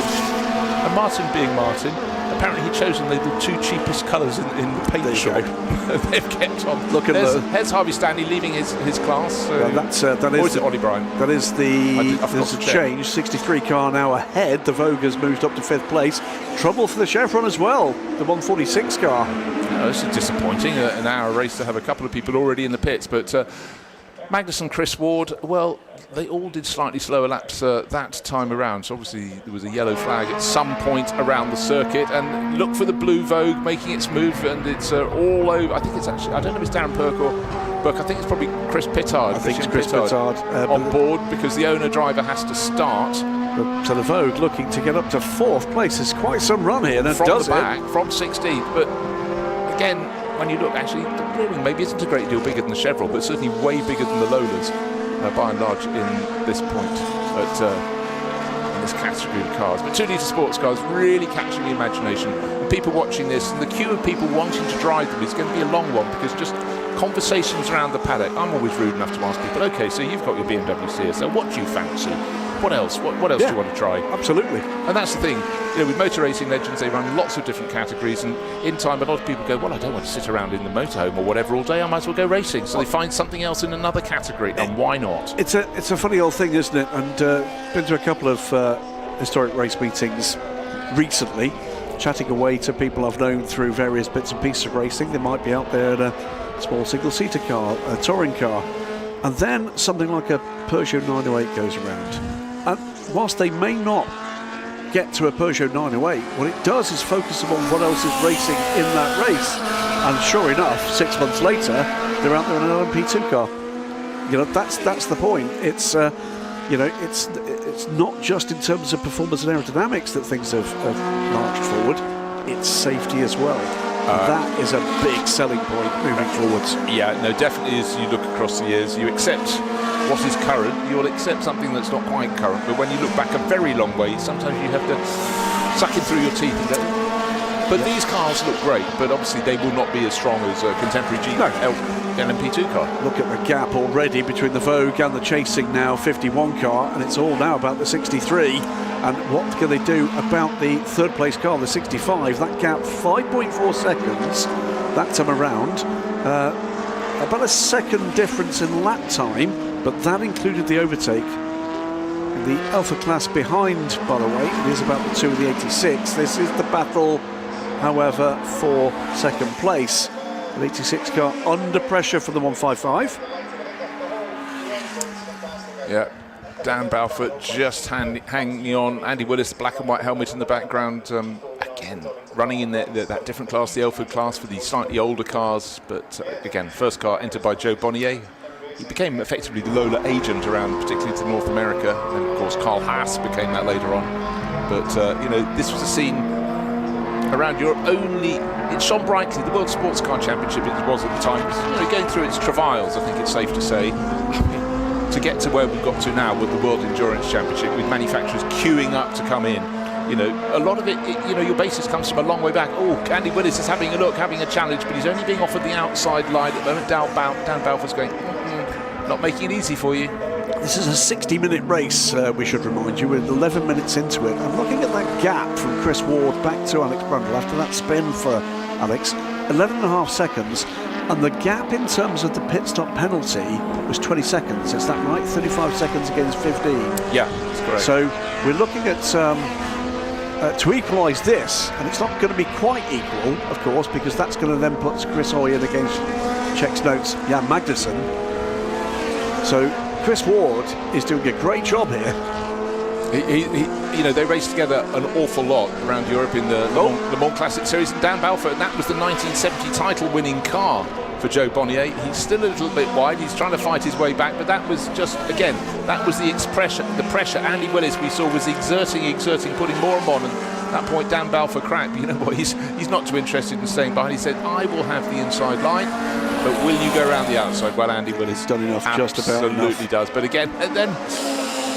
What pretty little cars these are. Well, I mean, that is the point. I was chatting at Spa with Jan Magnussen, and he was saying that the weirdest thing in these cars is if you're on a day when it's been very hot, and, I will change and you will change back. He said stuff comes flying into the cockpit, great big balls of rubber. If someone's up ahead of you and hits the marbles, he said it's not something I've really thought about in cars. Of course, in Formula One, it might have been an issue, but generally you had a circuit being clean for you when you went out. But in the longer distance sports car races, of course, there's more time for tyre rubber to come flying off. But not that Jan would complain. He goes, "Oh, look at my fingernail. Oh, thumbnail was shattered by this great ball of rubber." Right, our race-leading car, Jan Magnussen, will be taking it over at the middle point of the race or thereabout. But Chris Ward is stretching the advantage. Second place car. I'll tell you what, actually, last time around, this car in second place with Alex Brundle on board took 1 and a bit seconds out of our race leader. So it's down to 10.2 seconds. And again, look at these cars. I just find them truly, truly exquisite with that beautifully crafted rear wing, the ducting on the side flanks, but such a pure shape. It is. And I gather, while in the world of Lola, you've got a very nice invitation coming up ahead of you at Myra. Oh, yes. Please explain. Yeah, got a call yesterday afternoon. Do I want to come and experience the new road-going Lola T70? T70S. T70S at Myra with a car I've not heard of before. I can't remember. It was a bit unclear on the text message whether or not his first or last name was Herbert, but I'm not sure. But that should be fun. Well, anything with Johnny Herbert, Lola Ambassador is astonishing. If you've not seen the Lola T70S, look it up. It is absolutely stunning. Obviously, in the late 60s into early 70s, they were sort of the backbone of the European, well, actually, and North American sports car scene. Of course, you had Can-Am on top in the States and Canada, but across Europe, they were hugely successful, and it sold in enormous numbers because they were just cars that were very friendly to drive, but they were super, super pretty. I know we keep talking about pretty cars, but it helps. Had a Lola T70 moment, an unusual one, which is watch the number 6 car pressing on, and has, in fact, has closed down the gap a little. He has. Under 10 seconds now. Watching the Ford Ferrari, the 1966 film movie with my good lady wife, who thoroughly enjoyed it. And it's when we're in Ken Miles's house and his boy's bedroom. On the shelf, there's a couple of little model kits, and one of them is indeed a Lola T70. Details. Good little touch. Right, the Vogue continues to press forward, and now it's moved ahead into third place of Diogo Ferrao. Martin Stretton will be taking the red and white Lola over in the second part of the race. That's car number 65, so that will keep its performance up across the range. But bear in mind that the Ferrao-Stretton Lola in fourth place and the car in third place are no driver success penalties at their pit stops. So though they've fallen 18 seconds off the race lead, now that the Vogue has got through all the traffic, well, the Vogue, that might come down because it's lapping. Actually, I tell you what, last lap faster than the first 3 cars. All the cars ahead of it. It's faster. Here's the point: if the pit stop came now, that car, the Vogue, would have come out 16 seconds ahead the number 70 car. Our race leader. Yep. But ifs and buts and maybes. But look how quickly he's pulled away of Diogo Ferrao. Diogo was raving about his. Going back racing after a while away from the cockpit. He's got a couple of cars racing here in the BRDC Classic, but he won't have enjoyed being passed by a car that he might not have even really heard of. You know, he'll know about Chevrons, he'll know about Lolas, he'll know about Alpines, he'll know about Acellas, but the Vogue, it was a KS Group, those are loads of Kent sponsorships actually, Queensway Autos, they were based up in Pettswood, and they sponsored lots of Formula Ford and Sports 2000.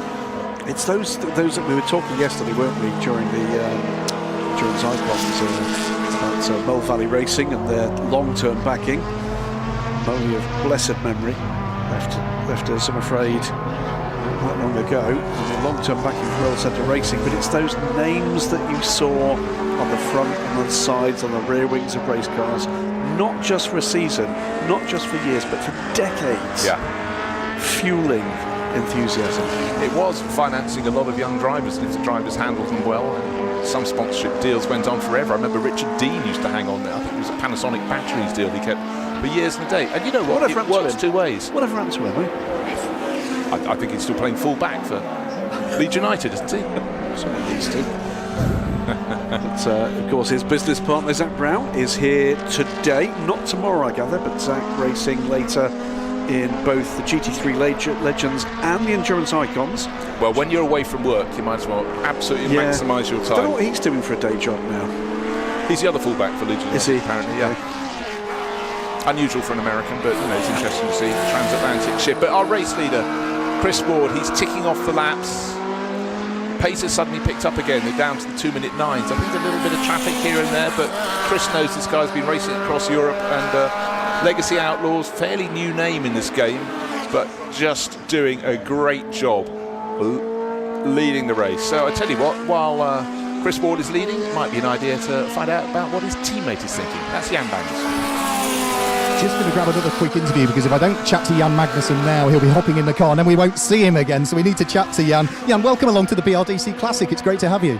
Thank you. It's great to be here. It's a fantastic event. I mean, Silverstone must have huge amounts of memories for you in what's been an illustrious racing career. Oh, absolutely. One of the first proper tracks that I ever drove on back when I did Formula Fords back in '92. Doesn't seem that long ago to me. No, me neither, but it is. You're sharing the car with Chris Ward. You've shared that car before. How are you finding it? Fantastic car. So much fun to drive. So intense with all the revs. It's a light car. It's nimble. It's super, super fun. And Chris is a good guy as well. Oh, absolutely. I think we make a great team. We have some fun with this, and also with our T70. So far so good. And but now we're having a lot of fun. We've even managed to sort the weather for you this weekend. Yeah, beautiful. But I have to say, this year, wherever we've raced, it's been pretty crazy weather, actually. Super warm. It's nice. This is a nice summer day. Well, it's great to have you here at BRDC Classic. I'll let you get ready for your stint. Thank you very much. There we go. It would be wrong not to chat to Jan Magnussen here at Silverstone at the BRDC Classic, wouldn't it? Quite right too. And by the way, while we've been listening to Jan and thoroughly enjoying himself, Alex Brundle's closing this gap again. The gap now 8 seconds dead at the end of the last lap, and he's pushing on here. I think he knows there's a task ahead for Chris Hoy. I think what he's going to try to do here is make sure that Chris comes out with a lead to defend if he possibly can. Certainly a lead in the battle between those two cars. Remains to be seen whether or not they do actually lead, and that's principally coming thanks to the pace of the car now in third place, which is now dropping time to the two leaders. They've found their stride again a little bit more.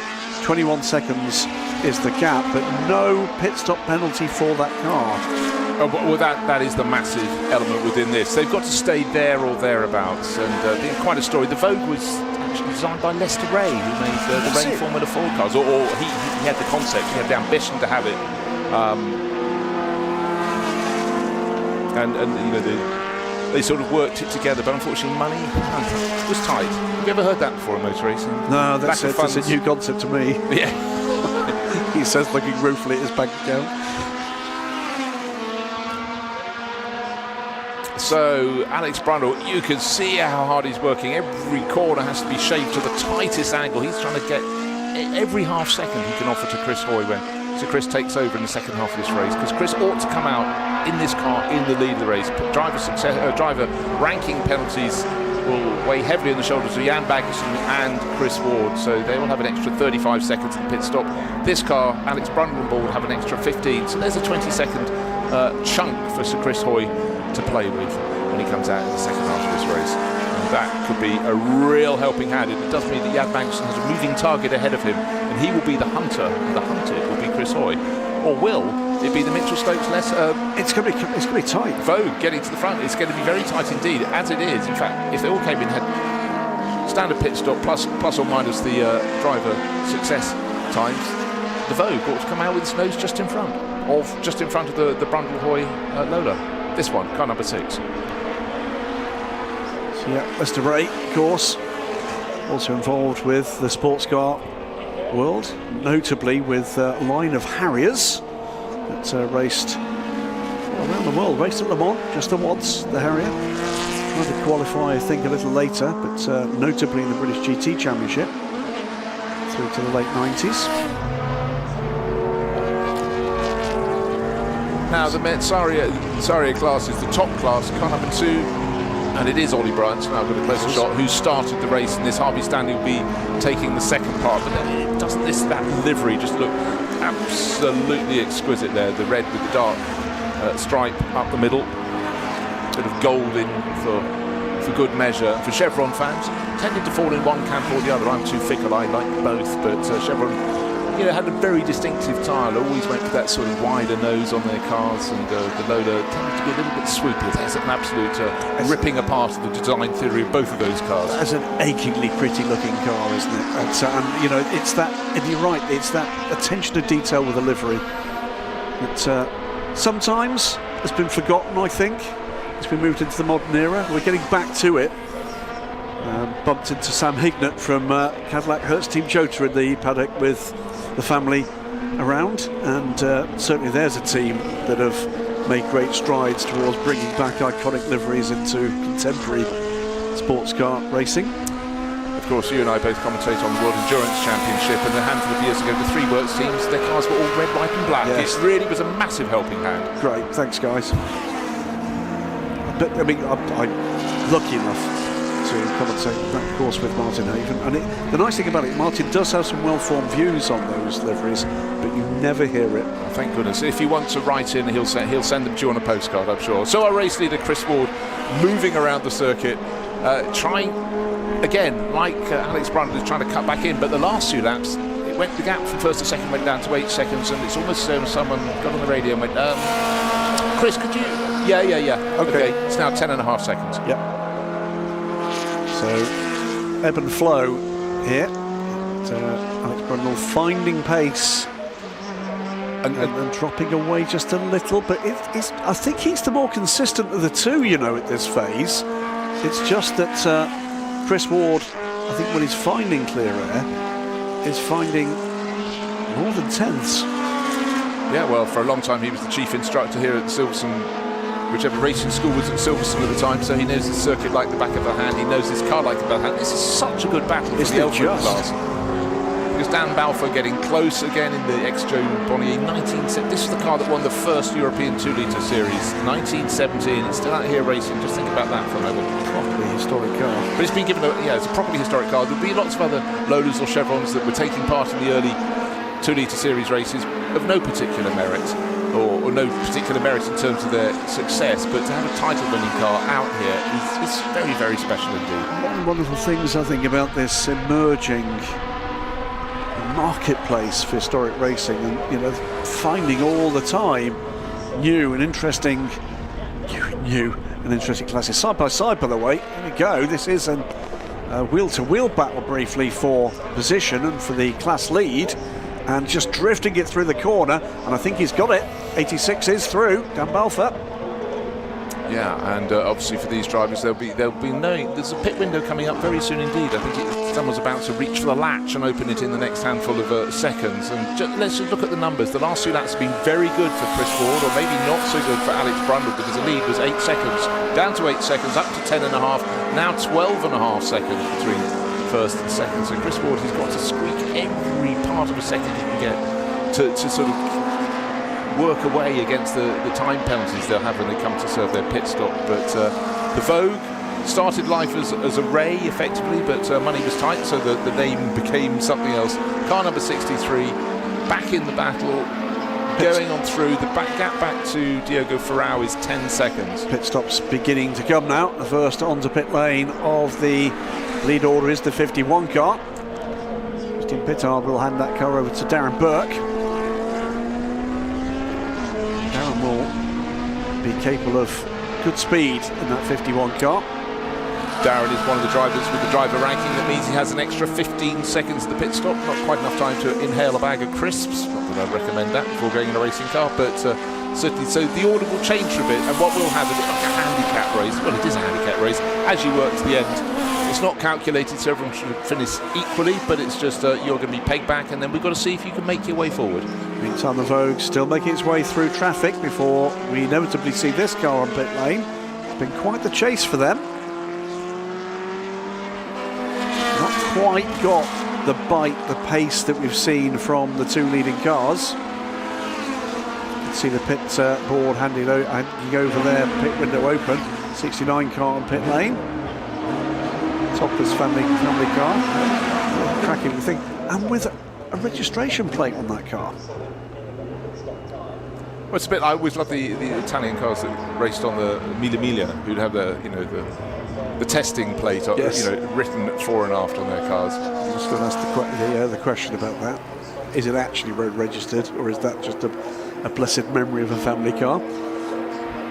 Meantime, Chris Ward comes through in splendid isolation. It really is isolation. 13 seconds to good. Still waiting for Alex Brundle to come through. Of course, their pit stops will come, and then their margin will be taken away, tossed into the bin, and a few more seconds before they're allowed back out, because with two drivers with such a high ranking, Chris Ward, who started, and Jan Magnussen, who will finish, then they will have the chase to the finish. Have they got enough pace to do it? Just about.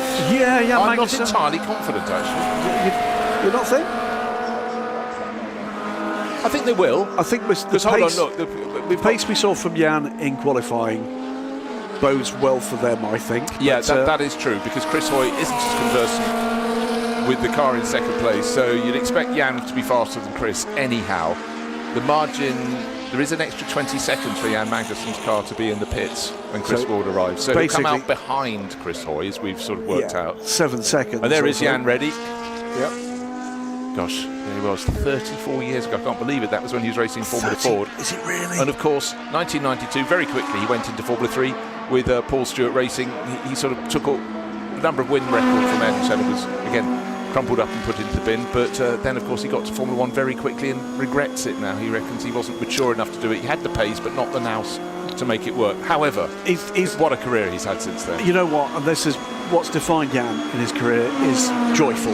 Yeah. You know, he's always been the arch enthusiast. I mean, he is one of the great all-rounders, and probably unsung to a degree in that regard. A Danish touring car champion remarkably recently, actually, and quick as a bunny in GT and sports cars as well, and now making his way in the historic world as his son is making his way in the sports car world championship. The team in contention for a world championship. New race leader with that car on pit lane is Alex Brundle. He'll push on. He'll go on as long as he can. He's going to unfortunately give Chris Hoy as little time as possible, because there is something in the reckoning here. So absolutely our new race leader Alex Brundle will take it up to the lap before the pit window closes. Well, let's hope, not one afterwards. And then we will see how it shakes out in the second half of the race. But just bear in mind, the Vogue, the car that hadn't been racing until the early 1980s, did Inter-Series, the World Endurance Championship, or the equivalent at the time for a handful of races, not at the sharp end. You'll understand, because money does talk in terms of car development, and also the car was quite long of tooth by the time it went out to play, but anyhow, something a little bit different. So we're going to see 3 different elements here. We're going to see a car that has 2 drivers that have driver talent, driver ranking, time penalties. Legacy Outlaws look quite happy with that pit stop there. On pit lane, the 4th place car and the leader in the Alpha class, Ollie Bryan, is on pit lane as well. So the shuffle starts here. And Magnussen out and running. Will give himself all of 50 yards before the pedal is firmly down. Yeah, he adds 1 yard for every year over naught from pit exit. And immediately, by the way, onto pit lane, our race leader, Alex Brundle. So we're going to be seeing Sir Chris Hoy in action very soon. It's been a busy week for Chris Hoy, a key part of the opening ceremony of the Commonwealth Games, hosting the King and Queen and TARDIS. take a look back at your favourite news service if you don't know what I'm talking about there. But chatting to him in the paddock yesterday, hugely proud to be involved to that extent with the placement Commonwealth Games. Scotland now. It's Chris Hoy, and there's a very experienced strapper in there. That's a car run by Pearson's Engineering. So you think about them running C-types, D-types, E-types, but Gary Pearson, they're doing the strapping in, and Chris Hoy will be interesting to see, will he come out just ahead of Jan Magnussen, or will the pace of the Dane be enough to get his nose just in front when this pit stop's served? It doesn't look the speediest of stops though. I'm sure it's fine, it's just we've got the camera on it, of course. And again, on a warm day, the blower's in. Here comes Jan Magnussen. He's got a handful more corners to come through to pop into the lead of the race. I'm not entirely sure he'll do it, but it's going to be very, very close indeed. Yeah. Wait and see. Not running yet. I think Jan Magnussen's going to lead this race. Well, the Mitchell Stokes vote we've been talking about, that's yet to be. And the pit window is still open, but not for a great deal longer. Maybe the next 3 minutes. So Chris Hoy away and running, but sweeping through goes Jan Magnussen. But I think it is going to be the Mitchell Stokes car that comes through in the lead of this race, at least briefly. Well, expected to be relatively close together, but there's the gap. The yellow car, that's Chris Hoy coming out into effective second place. Still waiting for the Mitchell and Stokes Vogue to come in and serve its pit stop, but then the second. Well, it's not the half of the race. By the time they've all done this, it'll be 25 minutes remaining out of the hour. So we've done more than half of the race beforehand. But Jan Magnussen, well, his lead is way bigger than I would have expected. Yeah. It looks so, because I was slightly concerned about the speed of the pit stop, the duration of the pit stop for the ex-Joe Bonnier Lola that we're looking at now. Alex Brundle's handed over to Chris Hoy. And instead of being in front and having to defend a lead, he's in behind. It's got Martin Stretton looking to trouble him. Stretton has taken over that red and white BIP liveried 65. And the race leader is the Mitchell and Stokes. Sam Mitchell on board, waiting for Julian Stokes to take over. On pit lane now. In pit lane now. Yeah, so they will have a standard pit stop, which is 1 minute. Yeah, this will stagger itself out. Here is Martin Stretton looking to the inside of Chris Hoy. Another car in the mix, but that won't trouble him. Makes the pass and is through. Well, of course, all bike racers understand slipstreaming, but Gary First in the ex-Team Gunston Lola, a car that we discovered yesterday. I would have seen when I was a child, didn't we? We did. On the Greek Hill Climb Championship. There we are. It wasn't Shelsley Walsh, by the way. It was a climb between Marathon and Eritrea. It's a bonkers story. It is fairly bonkers. I think you should tell it again. No. When we get a shot of that car, as we surely will, it's a great story. On a childhood holiday, and this car and its latter services. We're talking here about the orange and maroon car behind. Yeah, so it had its normal life in the European 2-litre series, went down as a lot used to in the winter, our winter, Northern Hemisphere winter, to race in the Springbok series, and someone bought it to compete on the Greek Hill Climb and Circuit Championship. Circuit outside Athens by the name was a place called Tatoi, better known as the Varibopi race circuit. There you have it. So, our race leader, we're waiting to see the lap pace. What I'd like to see is car 63 coming out of the pits. We'll see where that stands. 65, good to watch that, because that's moved up into effective second place. And I think he's going to be pretty close to Jan Magnussen.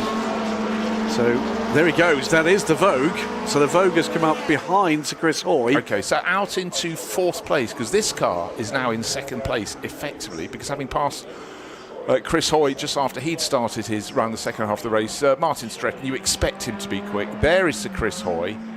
And then, of course, out just behind that, looking for the blue car that with Julian Stokes on board, the Vogue. So just waiting for that to be completed by Jan Magnussen. We can tell you what the actual gaps are. Tell you that immediately Jan is into purple sector times. Yeah, best lap of the race, 2 minutes 4 by the car that he's driving, not by him. That was Chris Ward. That was on the second lap of the race, but it looks like that one's going to be crumpled up. Good to see the GRD there fleetingly. Only one of those in the race, and that's running. Well, that was almost overly polite. In fact, almost driving off the circuit to let Jan Magnussen come through. Jan doesn't need any extra help like that. What do we know about GRD? GRD, what would you like to know? Anything. I'm a student here. I'm loving it and learning. I'm just having a little vague moment from it. I'll get back to you on that. I know one, about the GR. I know about the grid. The GRID. No, nothing to do. Built up in Norfolk, as far as I recall, and they made single-seaters and sports cars.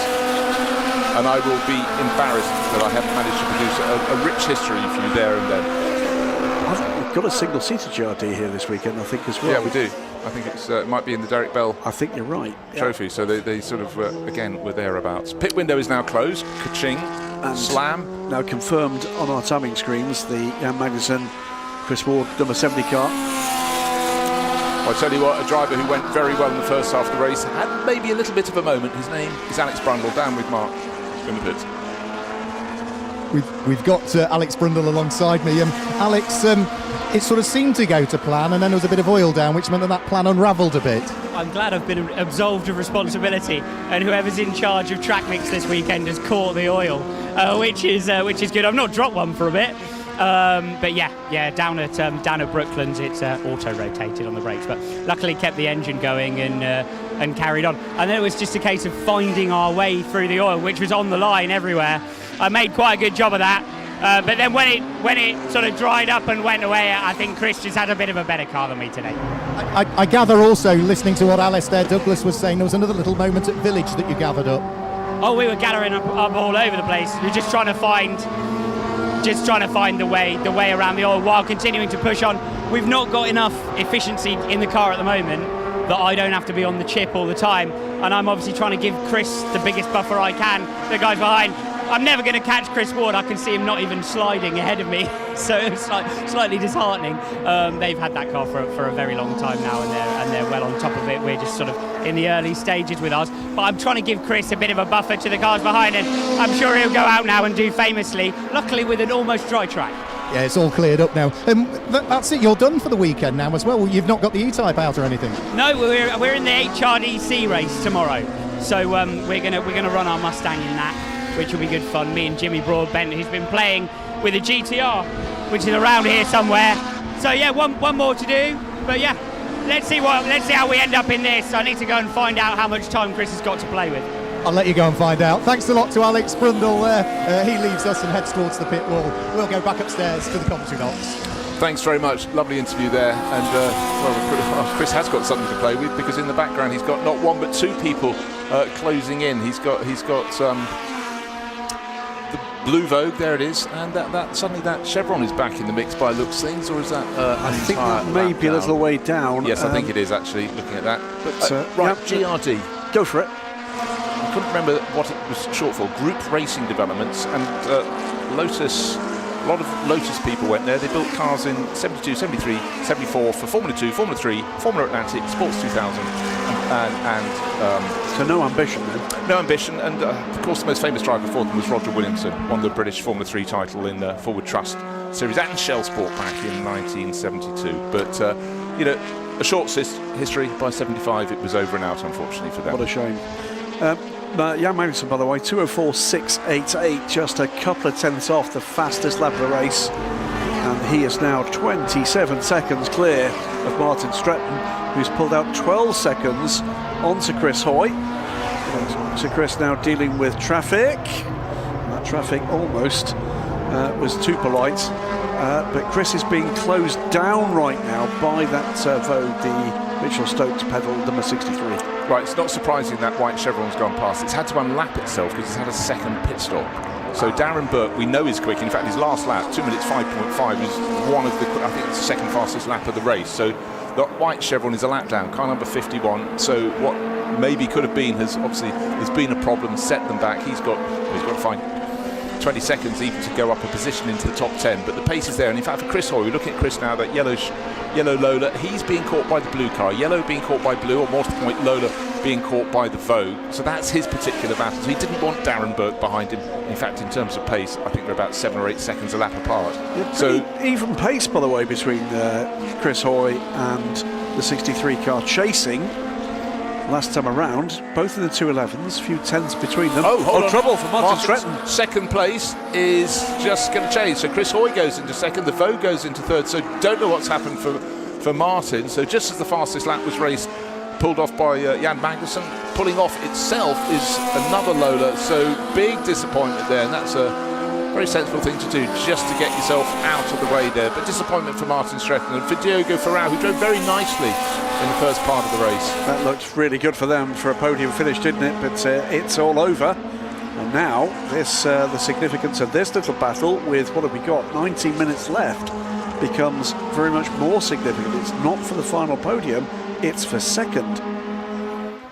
Well, that really would be a boost in the arm for Chris Hoy, and Alex Brundle still smarting from, well, as he said, I've at least been exonerated. Have you, Alex? No, I'm not. Oil on the circuit. I'm, you know, I've known Alex for a long time, and you know, I'm perfectly prepared to accept that what I thought was a pretty weak excuse from Alex Brundle.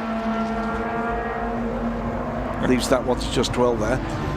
But no, I mean, look, he's just followed, what was it, 20 Alfa Romeos onto track. What do you expect? Yeah, no, entirely so. But I thought it was very interesting, the interview with Mark Werrell, where he said, you know, I was having to hang it out there, and Chris Ward wasn't even getting the car to slip because he just didn't have to. But, you know, it's so much is down to pace, so much is down to familiarity. And also, a lot of these cars are racing on circuits that are a lot warmer than normal, you know, this summer. And certainly for Jan Magnussen and Chris Ward, they've raced a lot of hot venues so far this year in that Lola. So, you know, these things can make a difference. And certainly Legacy Outlaws seem to have a real grip of that, of their particular Lola. And there it is, sitting 46 seconds to the good. It is, because that was a 2:03.554, fastest lap of the race again from Jan Magnussen. Compare that to what I think is the quickest time we've seen so far from Chris Hoy, which is the 2:10. And last time around, the gap was closed a little from the Vogue behind. So this is a proper battle for second place. Well matched at the moment, and a little way to go yet. 17 minutes still to go in this race. Traffic to be dealt with, and a proper race has broken out here.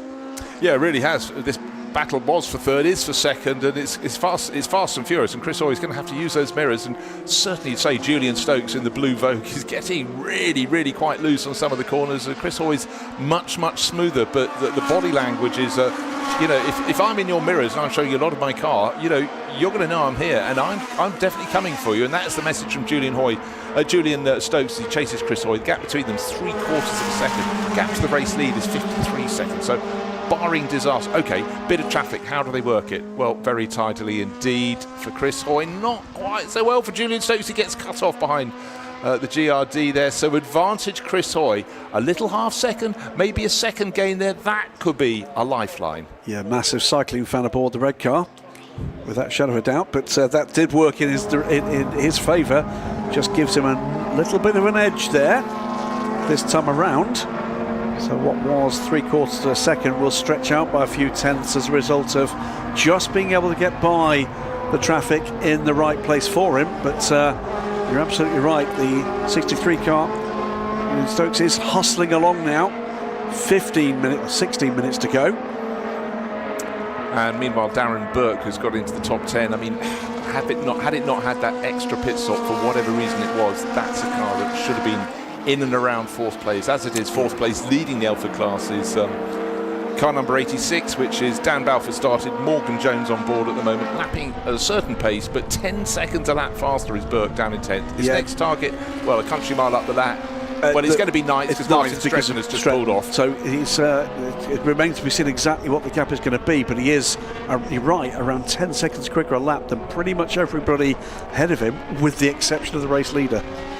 Yeah. So it's going to be quite interesting to see just what sustained pace can achieve in 15 minutes. I have to say, so Chris Hoy is doing a very tidy job here. He is. His pace is his outlap, the first flying lap after his outlap was 2 minutes 13. He's chipped away. He's done a couple of 2 minute 10s. So that may be the mark he's getting to. But the thing about him, he is driving so smoothly. And again, I think when you race bikes, you also have to keep super smooth. Anything you get out of line, and it really isn't your friend. Quiz question for you here. Oh no. What do the two drivers in that number 6 car have in common in motorsport terms? Other than the fact they're sharing a car. Yes, I've got it. They're sharing a car. They both raced in LMP3. They both are champions in LMP3. Ah, very good. So Chris Hoy was the very first champion in LMP3. with... what year was that? 2016? 2015. I think 16 was when Alex won it. So they were champions in consecutive years. Right, what's the gap between second and third? At the start of this lap, Julian Stokes in the blue Vogue in the background. 1.6 seconds down. Looks like he's shaved a little off that, but there have been moments where he's been hanging it very loose indeed, Julian Stokes. KS Group sponsorship, fantastic rear shot there, just showing how hard he's pushing. Chris Hoy, though, number 6 Lola, smooth, staying about a second and a half clear, but there. Give it another lap as poor number 67, that Diogo Ferrao Martin Streckenthal made it back to the pits. We saw Martin pull that off.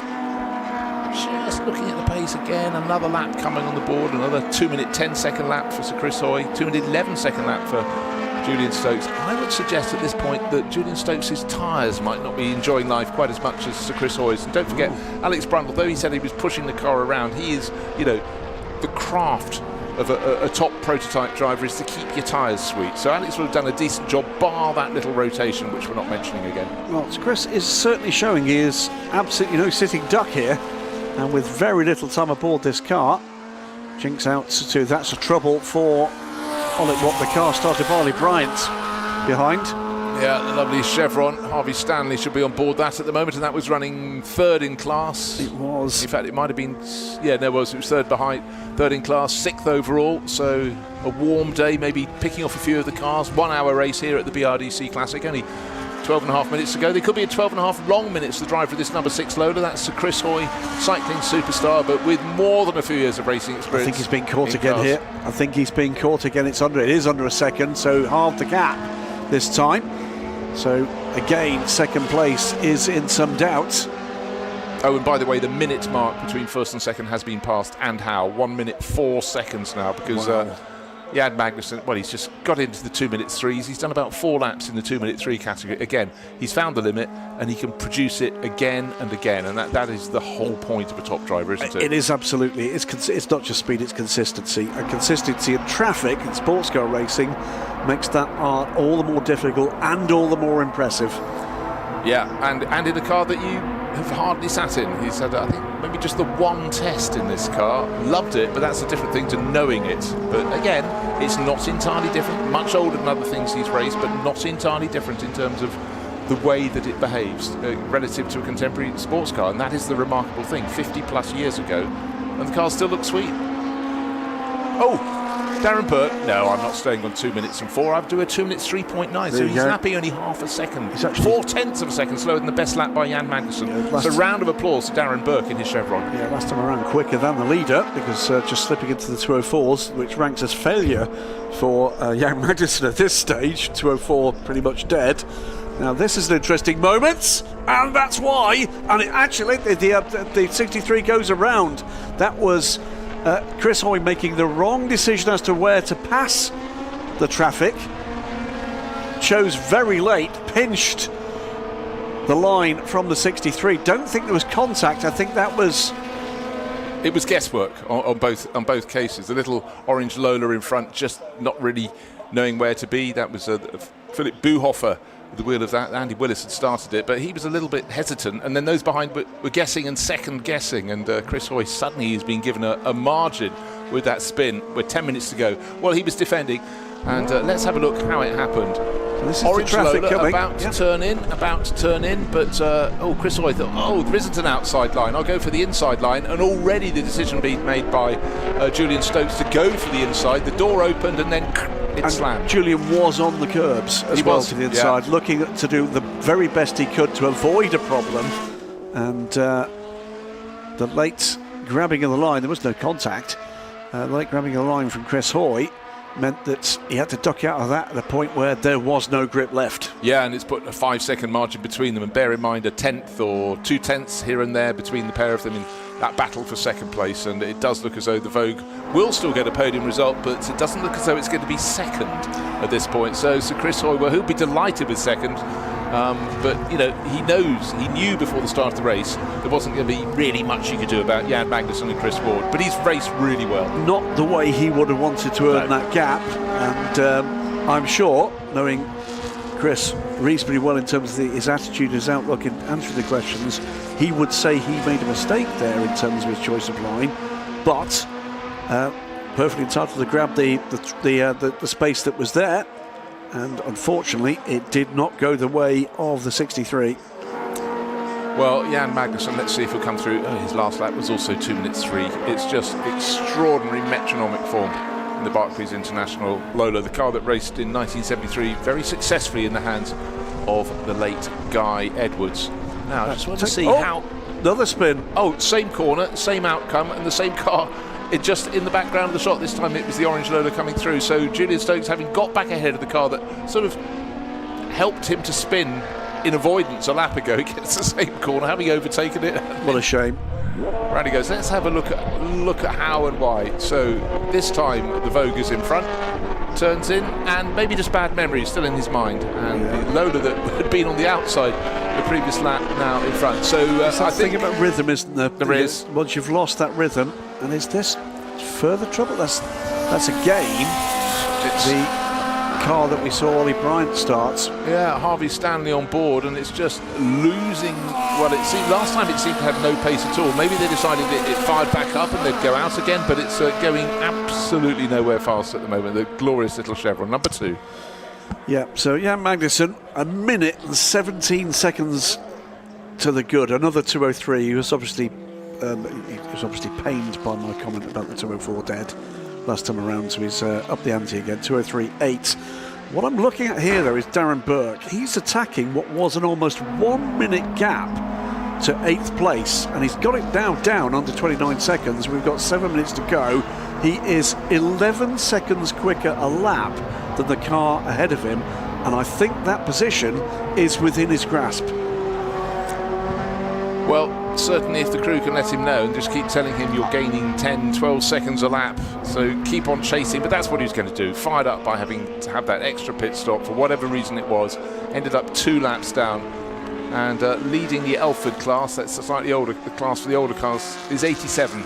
86 in the background of the shot. I think that was inflation for you, just went up while I was talking about it. But Morgan Jones at the wheel of the 86 Lola, and that's in the 4th place overall, leading the Elford class, and with a huge buffer because the Buhofer Lola dropped back somewhat. That's 5th overall, but it's 40 odd seconds in arrears. So Darren Burke, there he is, car number 51, down in 9th place. Will he get up to 8? Fastest lap of the race. Fastest lap, faster than Jan Magnussen. Put that one on the mantelpiece. Yeah, he's got that gap to 15 seconds, a 2:03.539 for this charging number 51 car. Well, he's going to do it, isn't he? As you correctly said, by the way, Bruce, back down there because he required a second pit stop for reasons unknown, but Darren is absolutely a light here. Yeah, that's one of the it's why I love racing. We could imagine what it's like to race these cars. No, we couldn't, not to the level they're driving. But just, it's when you see one driven right to the edge like this, and still there's the balance, but you can see it's a delicate balance. It's a knife edge. Yes, there's a bit of aero grip, there's lovely sticky rubber on the track, but these were great cars, and to see them increasingly in good hands is really, really exciting to me, I must say. It's a thing of beauty to watch this, isn't it? Darren Burke, I'm sure, will be fired up, at least in part by the adrenaline of we should have had a result and we're not going to get it. But it would have been the top 3, wouldn't it? Absolutely. It's not stopping him attacking this race now. We've got 5.5 minutes to go. The gap last time around, I'll remind you, it was over 50 seconds. Is 15 seconds at the start of this lap. He's put another purple sector in. He's got a little bit of traffic, but that gap is going to be down to a handful of seconds at the end of this lap. Certainly it goes past the topless Lola, which kept very kindly out of his way, so hardly lost anything in that moment. There's the gap. There is the gap. That's his target. Well, it's on, isn't it? Without doubt. Without a doubt. And Peter Fisk in the Lexham engineering car. I really rather love that colour scheme, actually. It looks very fresh, the red with the white and blue top on it. But here comes the Sasky liveried, Sasky sponsored Chevron. And, by the end of this lap, the deal is going to be done. Through they go. Although the T90 with Peter Fisk on board will not have the answers. Let's see what sort of... Oh, he's dropped off the pace. 2 minutes 4.1. What was that? Was the delay, just going around a bit of traffic. We'll say the number 2 car we saw in trouble a little earlier has pitted, so it's going to be another position gained by both of these cars. There goes Darren Burke, not prepared to wait. He was taking that position, and with 4 minutes to go, I don't think there's anything else for him to gain. It's 18 seconds, is it? Well, no, last lap he's 13 seconds faster per lap, but he can do this. He can do this. He can go up another position. Or actually, we'll have that classified when he gets to the end of this lap. Yeah, the problem is the number 2 car is still timed. Sorry, yes. I don't think it's quite within his grasp. You're but right. It's been a magnificent run from Darren Burke. What a pleasure to watch this in action. Has been the Jan Magnussen. Oh, a big the rear end just getting away from him, but gathered up beautifully, pushing on still, not giving up what might be another task in hand. This is the answer to how quickly can you pedal one of these historic 2-litre cars. There's the other answer. Jan Magnussen, both of the 203s. So 203.539 from Darren, 203.547 just put in now by Jan Magnussen. So the 2 best laps of these 2 cars with 2 different levels of fortune, 0.08 of a second different to high quality drivers. And right, Jan Magnussen, just had a quick look. His 9 laps since the pit stop. 204s, 3 of those. Yes. 6 203s. Wow. So those, the 204s, would be the laps he had traffic. There, unfortunately, is number 2 in the pit lane, and Harvey Stanley getting out. Disappointing to lose that one. Yeah. Harvey Bryan just taking a look at the car, but he'll be hearing from Harvey what's going to ride.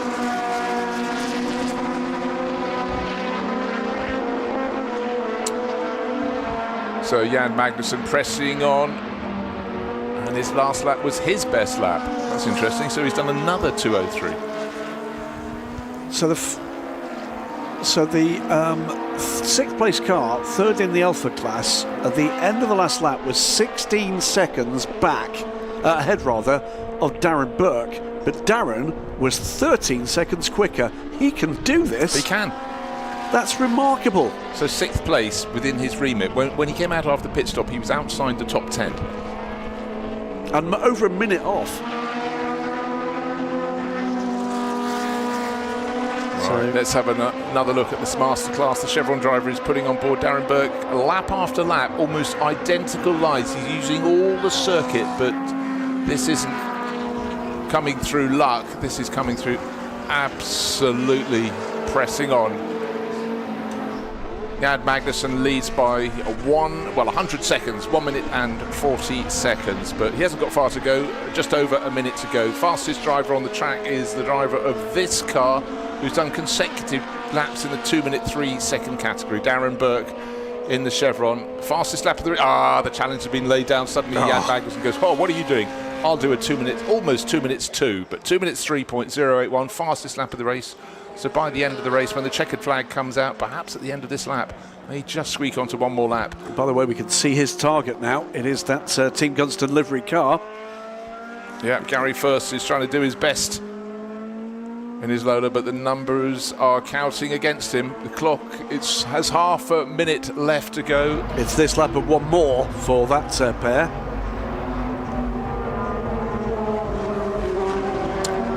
Yeah, at the moment our race leader is just going through Stowe. There he goes, so he's got half a lap to go. So I think that should mean the checkered flag will be his at the end of this lap. I think he's looking for a 202 here because he's gone through first sector, another purple sector, Jan Magnussen. It has been a fantastic display. Bit of it's traffic going to be for him. scuppered by traffic. It depends where he catches it. Here comes the Vogue. It's caught up again with the car that's been its nemesis. But he's about to lap the 3rd place car. Exactly. Jan Magnussen. That little orange Lola has been the nemesis of the Vogue. It's had not 1 but 2 spins in its proximity, and then, well, managed to get out of the way of the race leader, but almost went off at the same corner again. Absolutely. The gap, by the way, at the line to 6th place for Darren Burke, 4 seconds, and he was last time around 13 seconds quicker. He's going to be unlucky if he doesn't get 6th place, isn't he? Yeah, really unlucky. His best lap was lowered to 2 minutes 3.2, whereas Jan Magnussen's done 2 minutes 3.0 seconds. But here, with just a handful of corners to go for Legacy Outlaws Racing, this is going to be another win in the bag. It's been a great season. Jan Magnussen and Chris Ward have driven this car beautifully across Europe, often with a handicap that leads them having to hunt down in the second part of the race. But I think Jan Magnussen loves the challenge and he likes the checkered flag, and there it is, victory in the 2-litre sports car race. The margin will be getting on towards 2 minutes at the end. Of course, we lost one of our challengers, but it does mean that Chris Hoy may be able to come home, not just on the podium, well, he sharing will. With Alex Brundle. He'll be in second place. 3rd place is already home. Here comes Sir Chris Hoy. And there was that moment where what looked like a wrong choice became, for other reasons, the right choice. It did lead to an unrecoverable moment at that point by the now 3rd place car. But Alex Brundle with that spin on the oil, followed by Chris Hoy with real consistency and showing real fight. That reward is going to be 2nd place and a fine podium for one of Britain's greatest sporting heroes. And Darren Burke, by the way, has come home in 6th place. Yeah, he got ahead of Gary first on that last lap. He got ahead by 3.5 seconds, and so did all he could. And that's with that second pit stop, the one you didn't program into your race meeting. So victory going to Chris Ward, who started, and Jan Magnussen, who finished the job in hand. And here coming through to take 2nd place, Alex Brundle started. Alex Brundle had the little rotation, drove beautifully in between, and gave a chance to Chris Hoy. Chris grabbed it. The Vogue got right onto his tail. He was holding it off. We had the moment, we had the spin. But here comes the 2nd place. So for Chris Hoy, busy week, but he'll have enjoyed this interlude, time alone in the car, and he can make his moves. And through to 2nd place, he comes now, the final couple of corners here at Silverstone in the BRDC Classic, and he'll see that checkered flag being waved for him. The marshal under the awning there, keeping out of the sun, waves the flag. So Alex Brundle and Sir Chris Hoy, 2nd place for the pair, hand aloft. Quite right too. And eventually they were the only 2 cars on the lead lap by dint of Jan Magnussen stretching that margin, but probably the driver of the race came from this driver, Darren Burke. The car had an extra pit stop, the Chevron, and just went faster and faster. His final lap of the race was enough to get him up into 6th place overall. His best lap was a whisker down on the best of Jan Magnussen, and that is a massive, massive accolade. He'll be utterly delighted with his pace. He'll be massively frustrated that it wasn't for a podium position, and we're yet to find out just what brought that car back into the pits for a second time. But after that, it was pretty much a Darren Burke masterclass. Excellent stuff from him. Well, properly attacking drive. Great to see it. And you know, for a lot of these cars competing in the European 2-litre series, the revival of it, in many ways, they're still fairly fresh out of the box. A lot of just being restored, being improved bit by bit, and more cars will come out to play, you can be sure of that. Very popular. I've actually got one of the keenest, loveliest racing logos, the new championship. Take a look at that on the Motor Racing Legends website. Nice bit of artistry involved in that. But here we are at the end of the race. We had a Lola winning from a Lola, as it possibly was in period. The Vogue was the interloper, a car that Lester Ray created with help from others as well.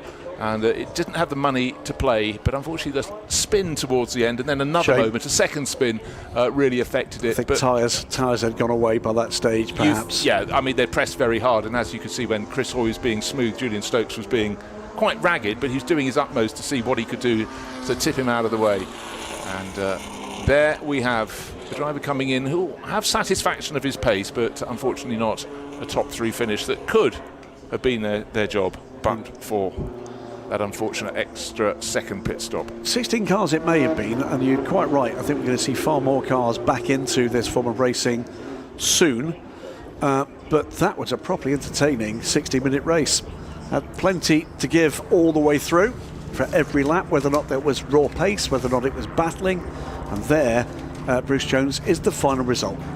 Yeah, and there is the final margin, 1 minute 53 seconds. So you can say that Chris Ward and Jan Magnussen had this in hand. Well, you expected them to. They're very conversant with this car. They're very, very quick drivers.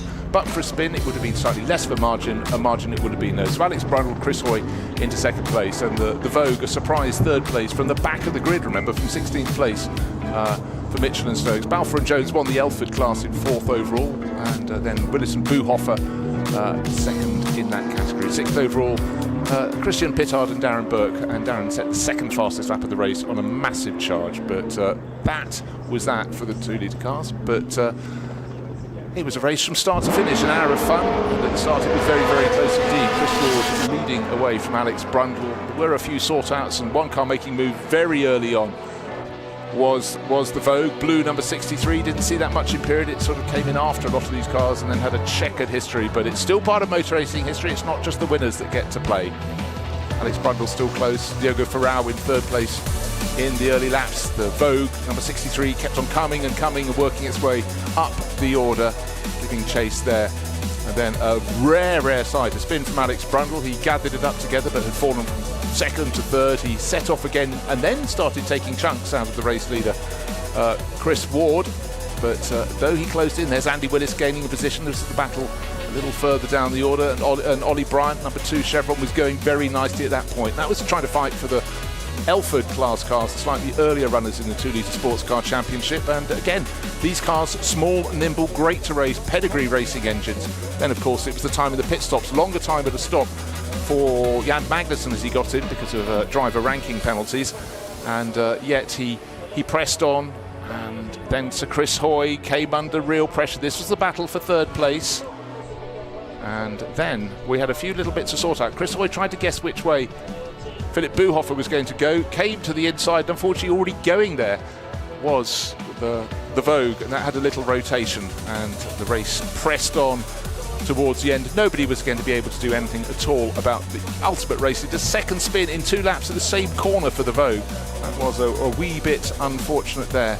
And then through as the race leader came, that was Jan Magnussen looking to complete the job. He eventually had 1 minute, well, best part of 2 minutes advantage over the best of the rest. There's the checkered flag. Jan Magnussen takes it in the ex-Guy Edwards Lola.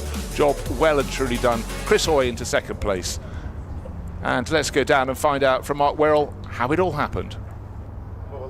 Smile on Jan's face as he comes over to see me. Jan, many congratulations. A win for yourself and Chris in what was a busy old race. Yeah, no, for sure. I think in the second half, my part of the stint, our main competitors sort of fell back more than we expected. So I don't exactly know what happened there, but no, we had a good time. The car was great. I could push the whole race, and I was by myself trying to navigate traffic the best as possible. So that's good. You were pushing all the way towards the checkered flag because there was only, I think, penultimate lap. You got back the fastest lap of the race. Well, I think the team wanted to know if I was pushing or not, so they asked me to push for 1 lap, so I went a little bit more. But I usually push all the time anyway. That's how you drive. Yourself and Chris have been going well in this Lola. Yes. Oh, it's a great little car. The team is doing a fantastic job maintaining it and keeping it in perfect condition. So, like I said earlier, I absolutely love driving this car. It's so intense, so much fun, it's lively. It's like a little Formula car somehow. And what's the next thing that's up then for Jan Magnussen after this weekend? What's next? A few weekends off after 10 weekends in a row. So a couple of weekends off. I'm sure my wife has a list of things that I need to be doing at home. It won't be relaxing, that's for sure. But then, no, there's a race in Denmark in end of August, and then at the very end of August we have Paul Ricard's next race with this and the G70. Well, we'll let you tick off the list of jobs to do at home, and good luck for the rest of the season. Thank you very much. There we go, there's Jan Magnussen. Let's see if we can grab a word with Sir Chris Hoy, who's only now just jumping out of the car, so we'll wait for him to take off his crash helmet and his gloves, and then we can grab a word with him. The first thing he does is come over and shake the hands and congratulate Jan Magnussen. And then off will come the crash helmet, and then we can grab a word with Sir Chris for what was a fantastic stint from him. Alex Brundle's just working his way over as well, and he will offer up some very well-deserved congratulations to Sir Chris, who did a grand job of hanging on to what was at the time a 3rd position, and then ultimately with retirement for another car, it netting them 2nd overall. So Chris has got a nice cooling drink. On goes the hat, and then we can dive in and grab a quick word with both Alex and Sir Chris. We'll have to interrupt their conversation, I'm afraid. So, chaps, are we able to grab a quick word? Sorry to interrupt your conversation. We'll start with Alex because you started the car and we spoke about the oil out on circuit, but Chris did a grand job when he took over. Chris did a brilliant job out there.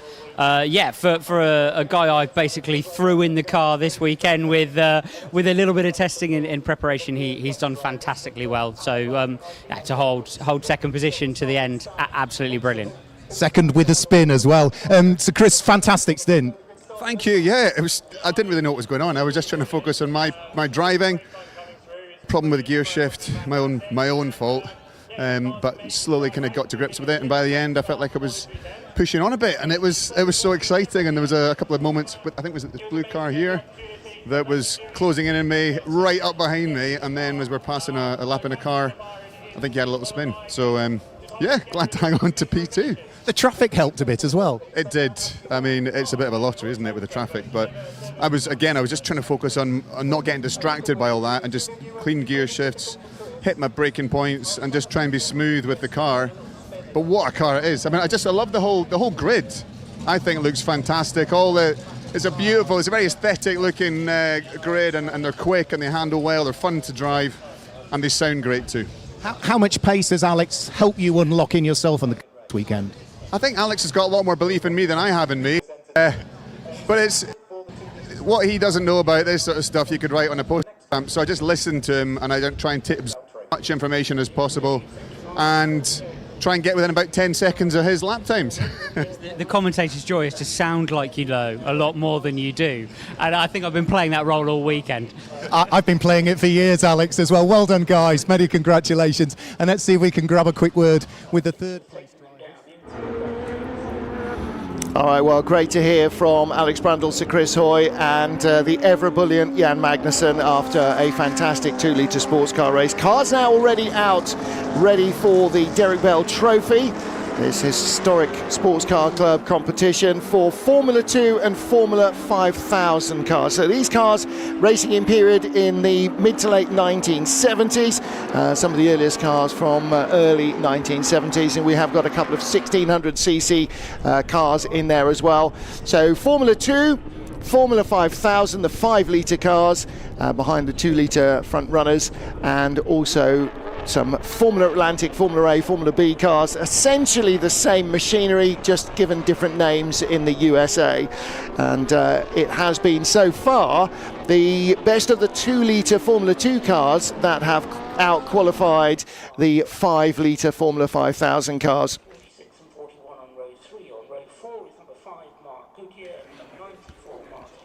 So the car on pole position, the white car with the gold and blue highlights, that's Alex Capadia's 1976 March BMW Formula 2 car. And alongside him, Martin Stretton, and the green and black helmet goes very well with the green and yellow of the BP livery on his March. So Christian Pittard, and alongside him, Neil Glover in chevrons, both in Formula 5000 cars. Gary Lapidou in his 5000 Lola, ahead of the Formula A March of Mark Mercer.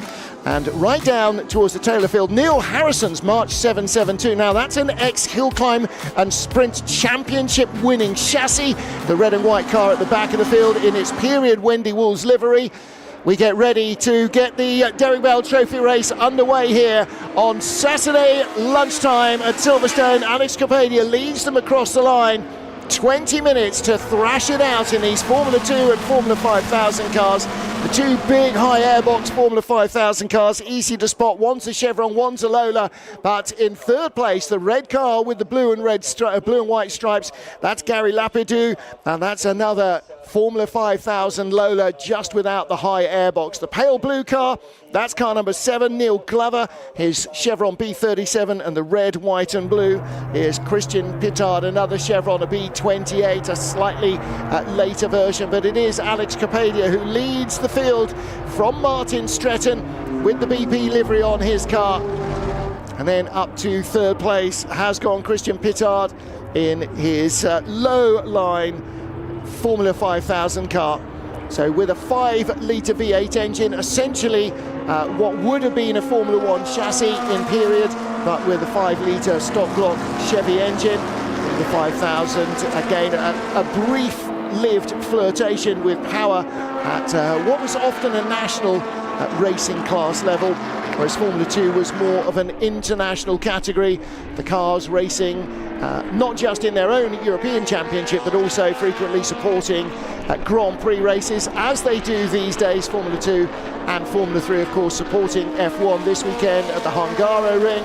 But Formula 2 was very much the place to cut your teeth for the young chargers, and often you would find yourself as a young driver racing current Grand Prix aces who would race F2 and F1 together. The battle for the lead: Christian Pittard, the red car; number 7, Neil Glover, the blue car, battling for the lead in Formula 5000. So separate categories here for the Formula 2 cars, for the Formula 5000 cars, and for Formula A, Formula B cars, which were ostensibly similar. And there are flat bottom cars and pre-ground effect and ground effect car classes as well here. Formula 5000 not a ground effect category. As you can see, a clean traditional 1970s sort of square cut, square jawed single seater, whereas the Formula 2 cars translating that ultra low side pods, particularly the dominant force of March in the mid to late 70s.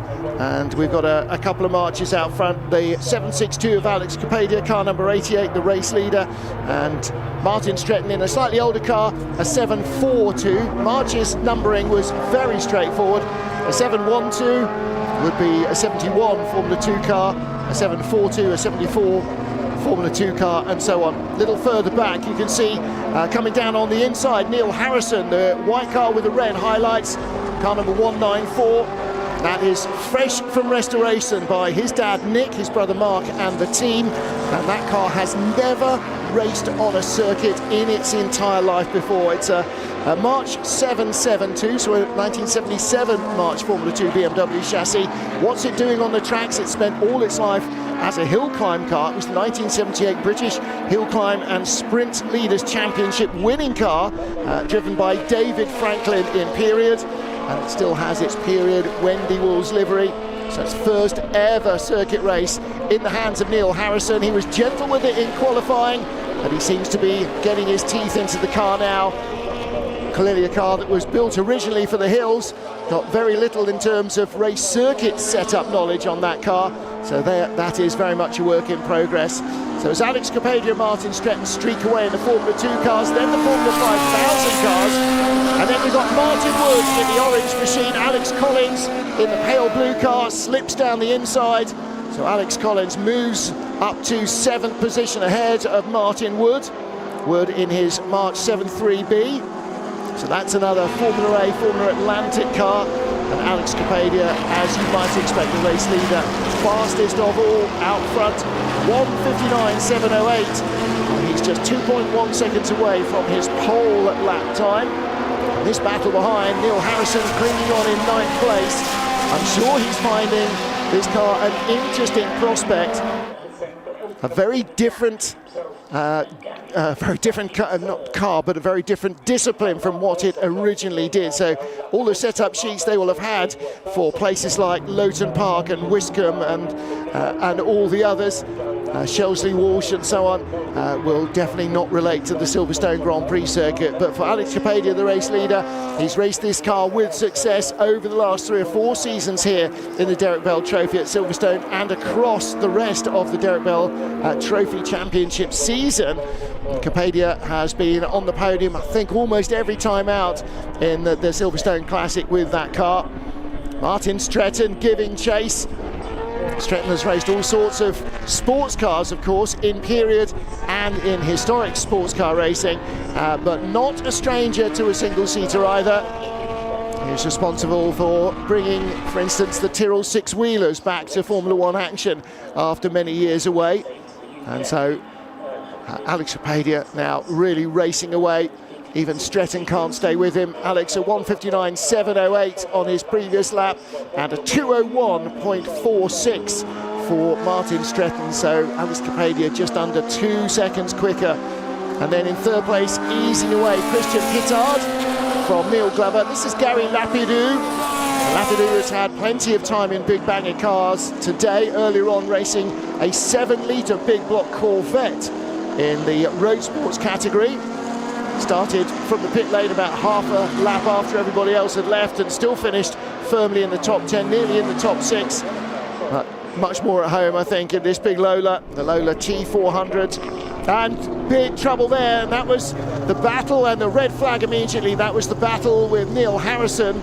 So that was the pale blue car of... and I can't see quite behind the graphics. Is that Harrison's car that's gone off there as well? No, it's not.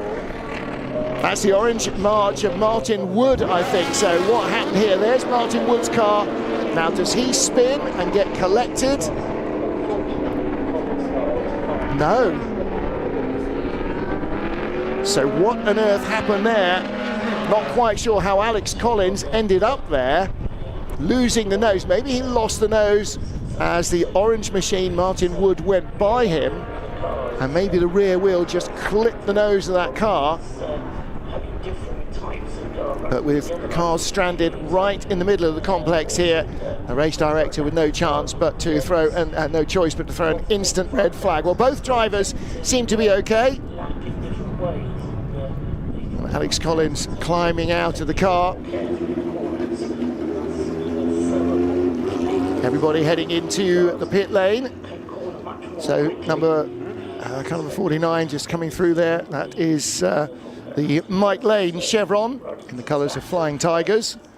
And the teams will head down to pit out. Well, the good news there is that there doesn't appear to be a lot of damage to the car, although that radiator has been pushed to one side, so he has hit something rather than something has hit him, and lost the nose there. I'm not quite sure. We only saw the end result rather than the initial incident. Alex Collins out of the car, he's okay.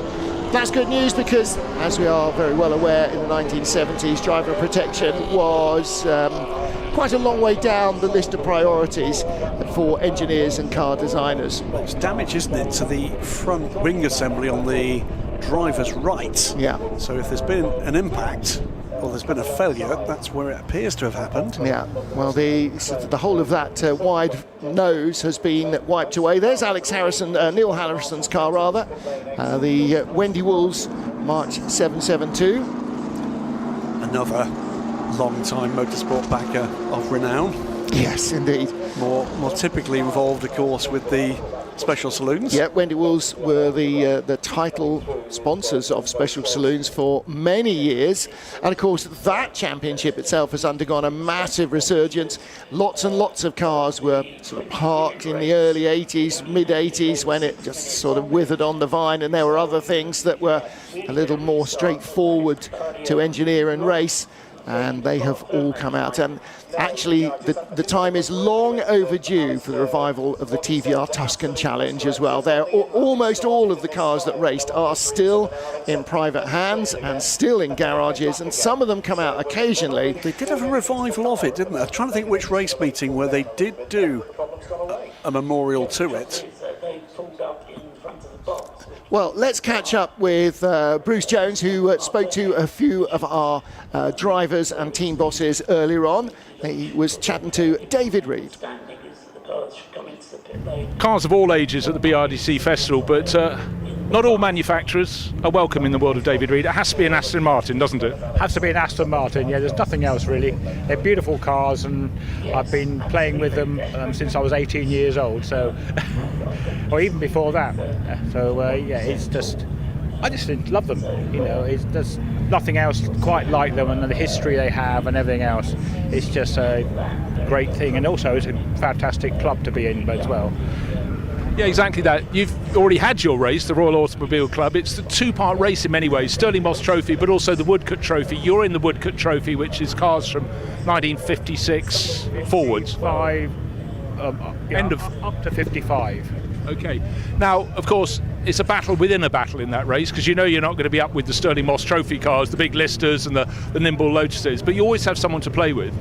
Oh yes, we're quite good. We're in the class which is up to 3-litre drum brake cars, which is always interesting with drum brakes, especially around here. There's some very fast corners, and in our class there's anything up to 3 litres with drum brakes, and that basically makes it really interesting. And today we're very lucky to have 2 other DB2s in the class, so the whole class is made up of DB2 Aston Martins, which is fantastic. Well, it's a great spectacle. Again, multi-class racing always provides a spectacle as the quicker cars come through and so on and so forth. But when here at the BRDC Classic you're looking at the other categories, we're standing in front of the European 2-litre sports cars. Are there any other series or ages of racing that appeal to you? I think any good racing, you know, and it's great to have a big mix of cars, because you can. I love the Porsche 997s, you know, in that kind of era. I love the DB3S Astons and the E-Type or D-Type Jaguars, the C-Type Jaguars, which we've got in the race. I had quite a good first couple of laps with a couple of D-Types, which is interesting. But then you've got the sort of 70s, 80s cars, you've got the touring cars, you've got the big Nissan Skylines here, you know, and the RS 500, the other cars, and it's just, you know, you can't really pick any one. You're walking around and going, oh, I like that. And, you know, there's a lovely old Morgan over there, just behind us, you know, and watching that go round. You know, it's just great fun, and we're racing again tomorrow, so I'll be quite busy tomorrow, but we're going to stay for Sunday and just watch the racing. David Reed, quite right. It's about fun, it's about variety. Thanks a lot. Thank you very much.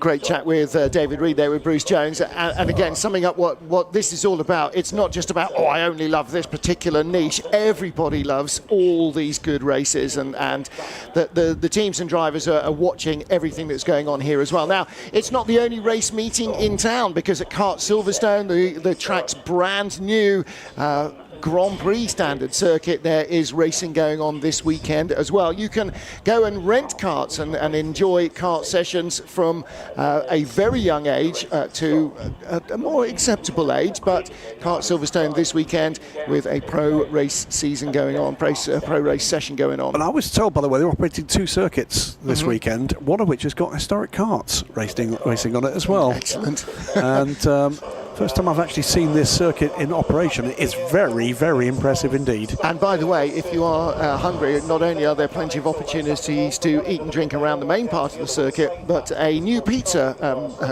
operation has opened up at Kart Silverstone called Box. That was a good marketing meeting. That was a really well-spent marketing meeting. That's possibly the best pizza company name I've ever heard of. So there you go. Kart Silverstone, part of the many and varied different ways to get your teeth into motorsport here at Silverstone.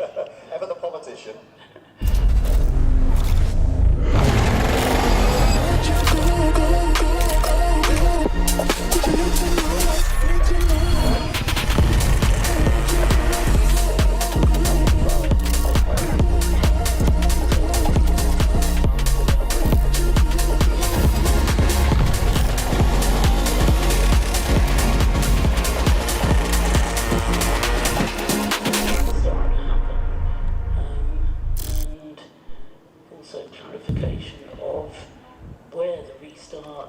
So waiting for action to get back underway at the BRDC Classic here at Silverstone. This is the Derek Bell Trophy race run by the Historic Sports Car Club.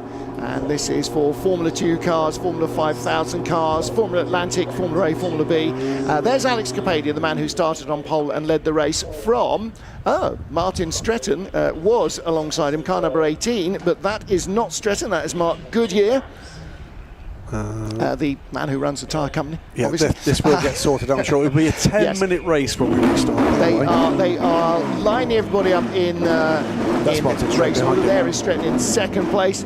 Yeah, third will be car number 51, Christian Pittard's red Lola. That's the big, wide red car with the blue and white stripes up the centre. That's one of the Formula 5000 cars. In fact, that was the leading Formula 5000 car. So Mark Goodyear should join in 11th place, or what will be 9th place actually, because we have lost 2 cars. The cars that we saw stranded out on the circuit of Alex Collins and Martin Wood. They started 8th and 9th. They were racing together for 7th place, but there seems to have been actually not necessarily sure there was coming together between the two of them.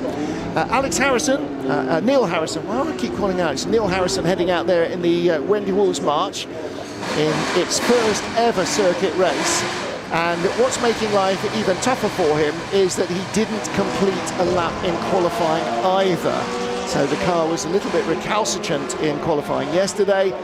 It did an outlap and then that was the end of it. So a car that has lived its life on the hills, was a championship winner in the British Leaders Hill Climb Championship in 1978, in the hands of a man who has become a hugely successful historic racer over the years, David Franklin.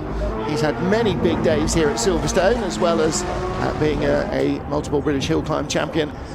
But we are getting ready to send the cars away again, so this will be one formation lap behind the safety car. Lights will go off at the end of timing sector 2, and then the safety car will head towards the pit lane, leaving Alex Capadia with a very much reduced lead over Martin Stretton, but he was able to lap comfortably a couple of seconds quicker than Stretton's yellow machine, so we'll have to see how this goes at the restart. Make it clear as well, by the way, that 10 minutes has started behind the safety car, so the clock is ticking down on this safety car lap before the field are released. Well, and wisely so, because lunch was due to run from 12:30 to 1:30. It's now 12:45. So somebody's getting less lunch than they were expecting. In fact, everybody's getting less lunch than they were expecting, which is not an issue for these drivers or for their teams, or particularly even for the commentary team or the camera crews. But for the marshals, it is. They've been out in the heat all day long in their fireproof overalls, and they do need a rest before we get into the action for this afternoon. And there's plenty of that action. We'll tell you all about that at the end of this race. But what have we got? 1, 2, 3, 4, 6 races still to come after lunch break today, and that's before we get into tomorrow. And busy. Really busy. Excellent stuff.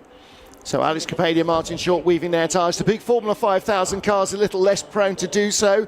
They have probably generated enough heat away from the pit lane with their 5-litre engines. You just saw a little shot of the blue car with the silver side pods, Robin Lackford, his GRD. We were talking about GRDs in the previous 2-litre sports car race. So well represented here in 2 races this morning for such a tiny mark. However, out front, it is the March duo that will lead the field away, and Capadia's already long gone, and Martin Stretton going very slowly across the start-finish line, and almost being passed by Christian Pittard at the start line, which would have been an issue there. You're not allowed to pass before the start line, but Pittard now pulls out the big Formula 5000 Chevron down the inside, but the Lola, lighter, nimbler, and Stretton manages to hang on. Pittard using that 5-litre Chevrolet power unit to try and drive him past the little BMW engined March. Didn't manage to do so down the straight though, and with Neil Glover coming behind in the pale blue car with a tall airbox, Christian Pittard looking to go around the outside, but again Stretton, a lighter car, can brake a little later. He had the advantage of the inside line into Stowe and hangs on to second place. Alex Capadia, ching ching, he's just checked out once more. So Christian Pittard and Martin Stretton Short battling for second place. There's Neil Glover in 4th position, Gary Lapidou in 5th, the other 5,000 car with a tall airbox. That's a Lola compared to the 2 Chevrons in front of it. Yeah, excellent awareness from Martin Stretton. Knew darn well what was going to happen with the Formula 5000 cars on the long straight, but protected the line that he knew he could hold if he could hold position. He just about did that, and he's made it pay through and clear into second position. Gary Lapidou under pressure from Mark Mercer behind him, the pole sitter in the Formula AB category. His March 78B, that's another category B racer from the SCCA categorization in the US. So built in 1978, effectively a Formula 2 car, but running under slightly different rules as Formula Atlantic did. And now 194 has just moved up again. Neil Harrison started 14th on the grid, was given dispensation to start the race despite not having done enough laps in qualifying, but that's paid off really well. He's moved up another spot. So he's now, what is that, through to 7th place? Yep, so got ahead of Mark Goodyear. And there he goes. So Goodyear behind him. In fact, Goodyear's dropped 2 places. because the Politoys car has moved up as well. Graham Edelman starts a little further back on the grid in 10th place in his March 782 white car with the BMW Motorsport livery. There it is, hovering right behind Neil Harrison. After that slight stumble at the restart, Martin Stretton actually quicker, albeit by just 100th of a second, but quicker last time around than Alex Kapadia, and it's 1.9 seconds, all but 4 minutes to go in this race. Well, Stretton's going to have to find another gear or two, Hollywood style, to try and catch Alex Kapadia from this far back. And a very unusually tardy getaway from Martin Stretton. He would have been expecting the safety car to pull in. He would have been waiting for Alex to drop the throttle and tear off into the distance, and he could probably have predicted when that was going to happen as well, and yet the gap absolutely yawned first to second. Here is Christian Pittard in third place, sliding the big chevron around. Another one of Derek Bennett's pretty designs, and we saw plenty of those in the 2-litre sports car race as well. There is Stretton, so last time round 2:01.42 for Kapadia, 2:01.41 for Stretton, so the gap was 1.8 seconds. It's likely to remain largely that. Martin Stretton's helmet, I should think, is feeling fairly sweaty. He's had a busy morning, lots of work. I'm sure he's got several actually. Yeah, self-inflicted, I think we'll call that. But he's having a ball, isn't he? Absolutely loving it. Yep. Brings the gap down by 10th of a second on that lap, so he's not letting him get away with this. The problem is there's not a lot of time to get stuck in and make sustained pressure here. It is just under 3 minutes to go. Fastest lap of the race, 1:59.641, goes to Martin Stretton. 600ths of a second quicker than the previous fastest before we went for the red flag from Alex Kapadia. Well, Alex finished third in race 1 last year in the Derek Bell Trophy at the Silverstone Festival, second in race 2. So a move up to the top step of the podium here will greatly please him. Martin Stretton hanging on with him. Somebody's got a misfire. That somebody did not sound entirely healthy there. I'm not sure whether it's Kapadia or Stretton, but it just sounded a little fluffy. Christian Pittard, Neil Glover there in fourth place. There's Glover in the pale blue chevron. That car a year younger rather than the car in front of it. No, I was correct in the first place. And Stretton still 1.7 seconds back, but last time round, fastest race lap of anybody, 1:59.64 compared to 1:59.70 of Alex Kapadia, and none of the Formula 5000 cars able to break the 2-minute mark yet. Christian Pittard, the quickest of them, 2:01.25 last time round. 30 seconds on the clock. I don't think they're going to get another lap. So the two March BMWs wailing down the straight together. 20 seconds, we might be very close indeed, and Kapadia can't afford to lift off here, or Stretton will go right by him. Fastest first sector of the lot from Christian Pittard in third place this time. 7, 6, 5, 4, 3, one more lap to go, surely, yes. Well. One more lap to go with 2 seconds on the clock. Kapadia now having to fight off Martin Stretton. No, that's the wink. Sorry, we've done this consistently. Wrong It's the wrong start pit finish lane. line. There we go, done that twice. But the gap has gone down by over a second. It's 0.8 of a second, and Martin Stretton is on the march. Yeah, a 59.5 compared to a 2-minute 5, so 1 second quicker.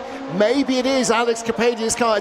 It just sounded sort of slightly muffled rather than the crisp bark of a 2-litre BMW as he came past the cameras the last time. Now, so it might just have a broken exhaust. Yeah, you can hear that fluffing noise. Yeah, I'm not sure whether that was wind noise or the exhaust, but Alex Kapadia under pressure from Martin Stretton. This is not going to be a runaway win. I mean, the gap here is nothing like what it was at the restart 8 minutes ago when they came out behind the safety car. Catching him no doubt about it. Catching him, can he do it enough in the remaining, what is that, less than half a lap to go? Yeah, now they come past the wing, so that was 2 seconds to go as they went past the start line below us last time round. This last lap, is that going to be what allows Martin Stretton to grab the win at the last gasp? Third and second last year, Alex Capadia, our current leader, coming out onto the Wellington Straight. One last shot here, and that's going to be coming down into Brooklands. We've seen last lap passes already this weekend. Stretton's not close enough, and Alex knows it, and so does Martin. No amount of last lap lunging from there is going to get it done, not from that distance back. Coming off too long a run up, Martin Stretton, he really allowed the race to get away from him, but Capadia again struggling. Is he running out of fuel? He is slowing, and Martin Stretton somehow gets the win at the checkered flag. Comes around the outside of Alex Capadia, and maybe there was something fundamentally wrong with the March BMW of Alex Capadia, because Martin Stretton has the race fall into his lap in the last 100 metres. Wow, well, I sort of said it. It's almost like the commentator's curse, but it's steer clear of Alex for the rest of the weekend. Christian Pittard, by the way, comes through in third place and to win in the Formula 5000 category. Well, that was sustained pressure, as long as pressure could be applied, but that didn't look like it was the pressure that caused it. No. That was an issue for Alex Capadia. Well, he clearly was not coming quickly out of Luffield, and he's weaving around now. I don't think there was enough fuel in the car. I think either he's got a misfire from some other reason and he thinks it's fuel, or there isn't the fuel in the car, and they were 100 metres shy of what they needed.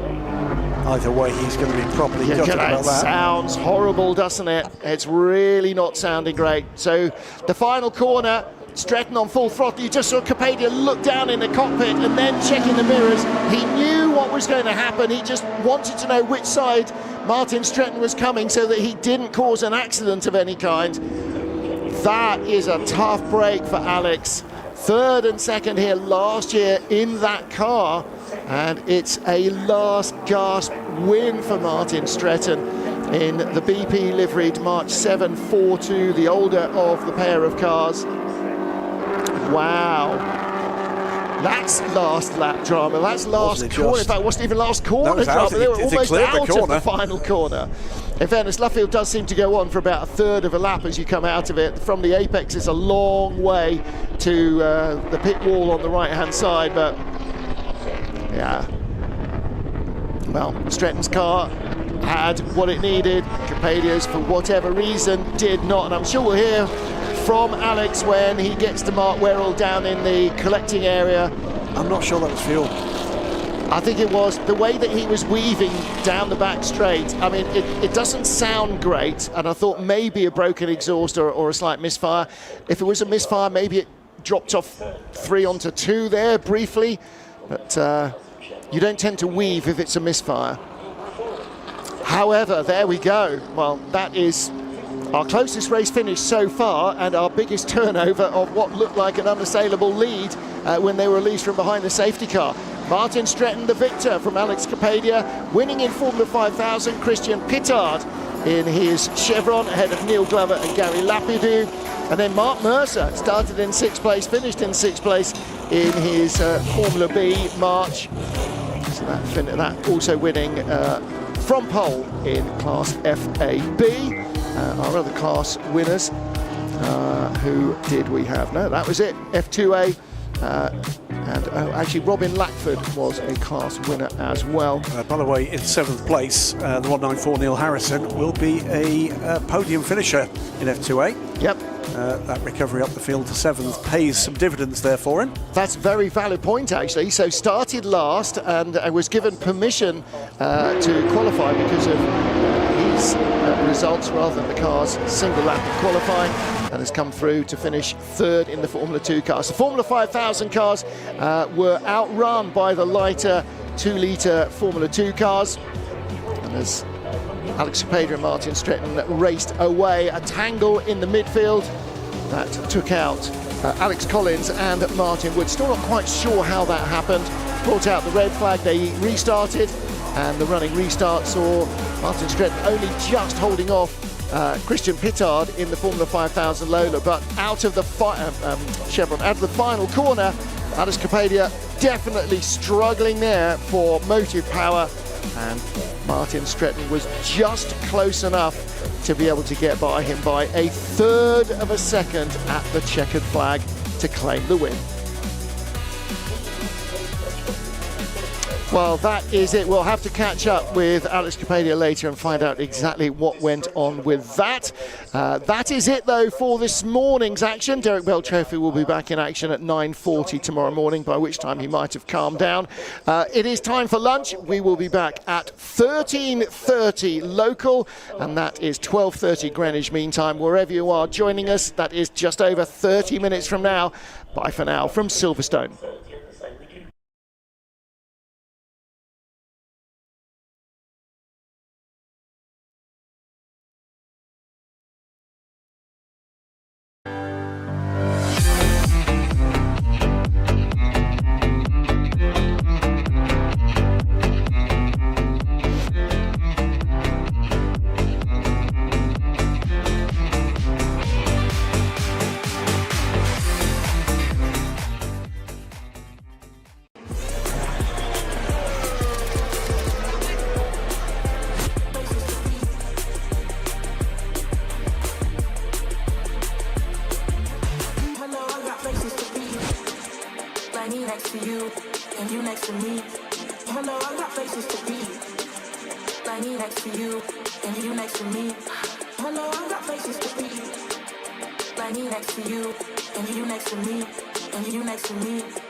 Just to think, for 75 years, all the greats have raced around this track.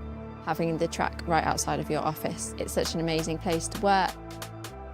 The passion that everyone has here and the collaboration is just second to none.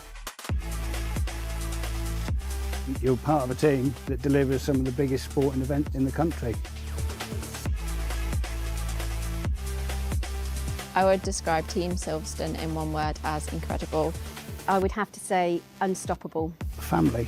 Amazing. It's a very, very proud feeling to say that I work for Silverstone.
Lights out.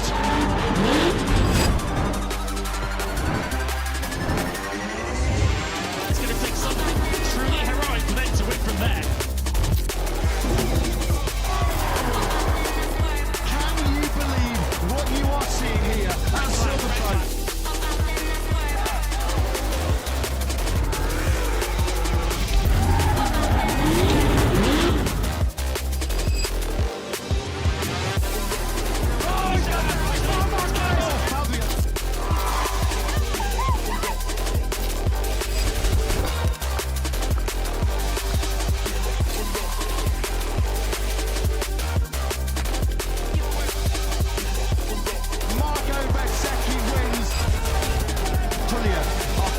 Top step of the podium.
Welcome back, everybody. I hope you've inhaled your sandwiches as well. Lunch, brief as it was, is done on day 2 of the BRDC Classic here at Silverstone, and we are ready for this afternoon's action. We've got 1, 2, 3, 4, 5, count them, 6 races still to come between now, 1:30 local time, and 6:50 this evening.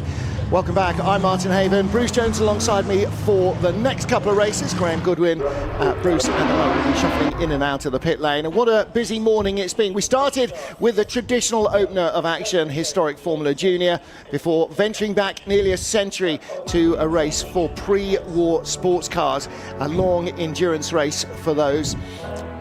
The HSCC's road sports, machinery that perhaps a well-heeled uncle might have had in the 1970s on his driveway. I doubt he'd have had one of these though. Purpose-built sports races, the 2-litre sports cars. Jan Magnussen winning from Sir Chris Hoy and Alex Brundle in that one. And we rounded out the pre-lunch racing with a dramatic finish. Alex Capadia losing the lead of the Derek Bell Trophy in the last 100 metres to the chasing Martin Stretton. And at the time we thought, okay, something wrong with the car, had a bit of a misfire, and Mark Werrell caught up with Alex right after the race to find out exactly what had happened. Alex, wow, didn't quite happen. You were punching the steering wheel with frustration as the checkered flag came out. Yeah, on the in-lap of the red flag, I felt a big misfire, and then it suddenly cleared. So I thought maybe a plug lead's coming loose or something like that, and then it was okay for the first few laps of the restart. And then just on the last corner, it just went completely flat again, and Martin just got me. But we've also got another little issue at the back of the car. Something is loose at the back of the car. It's the whole, even leaving the pit lane, it was crabbing slightly, so I need to go and find out what's wobbling at the back. And hopefully you can get it sorted for tomorrow, and yourself and Martin can have a cracking race again. I think so. That'll be great, actually. Yeah, and if Martin's probably going to start pole now, so that'll make it exciting. So yeah. We enjoyed it. Well done, Alex. Commiserations on the fact that the car had issues towards the end. And let's grab a quick word with... Well, there was Martin Stretton right behind him, and Gary Lapidou, who was the top Formula 5000 car in that race, who completed the podium. So yeah, tough break, and a car that's not going in a straight line as it leaves the pit lane. This ain't NASCAR. That's not what you want, Bruce Jones. It certainly isn't. The driver just has to sort of park that bit of knowledge and be aware it's there. But right now, we're moving back in time a little bit from those single-seaters from the late 1970s. Now is the Royal Automobile Club Woodcote Trophy and Stirling Moss Trophy. 2 races in one. Basically, the cars for the Woodcote Trophy up to 1956, sports cars up to that period. And then the Stirling Moss Trophy element, the more modern cars, 1957 to 1961. We've already had one race, and it was an absolute cracker with Bonamy Grimes and Johnny Molam just coming in front, just half a second, not even quite that, ahead of a similar Lotus 15 of Ollie Bryant. The battle will be rejoined, Martin. It definitely will, and the car that led for much of the second part of the race after the pit stops, Michael O'Brien, he will start again in that Lotus 11, smaller engine car, but it's Lotus 15s on the front row, then the big Jag engine Listers, the pale green Lister Costin of the Hart family, and the Lister Nobly alongside them, another Lister Cosworth, but with a Chevy engine for Max Lynn and Andy Wolff, Andrew Guy Smith's Cooper Monaco on row 3. Michael O'Brien in the Lotus 11, not a 15, looks similar, but with a 1500cc, not 2-litre engine. And Mike O'Brien left the pit lane early because he thought the mandatory stationary time for the car was 20 seconds. It was 40. I spoke to Gavin from GP59 this morning. I said, lesson 1, never trust a driver when it comes down to rules or timing. You have your stopwatch, you need to use it. So you can see the Woodcote Trophy cars as well. We've got about a dozen different categories in this to try and balance the various different cars from the various different periods. Tom Dark, the what's the word? Not Bentley. Any restoration expert in his Cooper Monaco. I'm usually racing in one of these cars, and normally see him in older machinery. Bugatti was the word I was looking for. So here we go, ready for the rolling start as our field comes towards the line. 34 cars, nearly 60 drivers in the field. You don't have to have a co-driver. It certainly helps with fatigue and finance if you do. And it is a mandatory pit stop. Minimum time stationary, being 40 seconds, plus there is a longer pit stop for some of our pro drivers as well. So it is Bon Grimes who leads the field away with the yellow intake on the nose of his Lotus 15. That is Ollie Bryant, and big sideways moment from Gary Pearson, who starts the car that he will share with Martin Stretton, and the Lister Nobly getting into the Lotus right at the very start, and through comes car number 3, and that's Olivier Hart who started that car, the son of David Hart. So car number 3, the Lister Chev, the Lister Costin rather, with its Jag engine, moves through, but Bonamy Grimes thought that his pace was absolutely sensational at the beginning of race 1 yesterday for these cars, and it's proving to be the same again here, Bruce. And Michael O'Brien up to 3rd place. I was about to say at the start, look for the Listons with more power getting off the start-finish line, but a little tap on the tail of Gary Pearson. How he extricated himself from taking out the front half of the field, I do not know. Luckily, he ended up on the outside at Comps, but that was a moment that I'm sure we'll see in replay, but that was a near miss. But anyhow, That's Pearson smoking, isn't it? Okay, bodywork, clearly he had a bit of contact, that front right corner.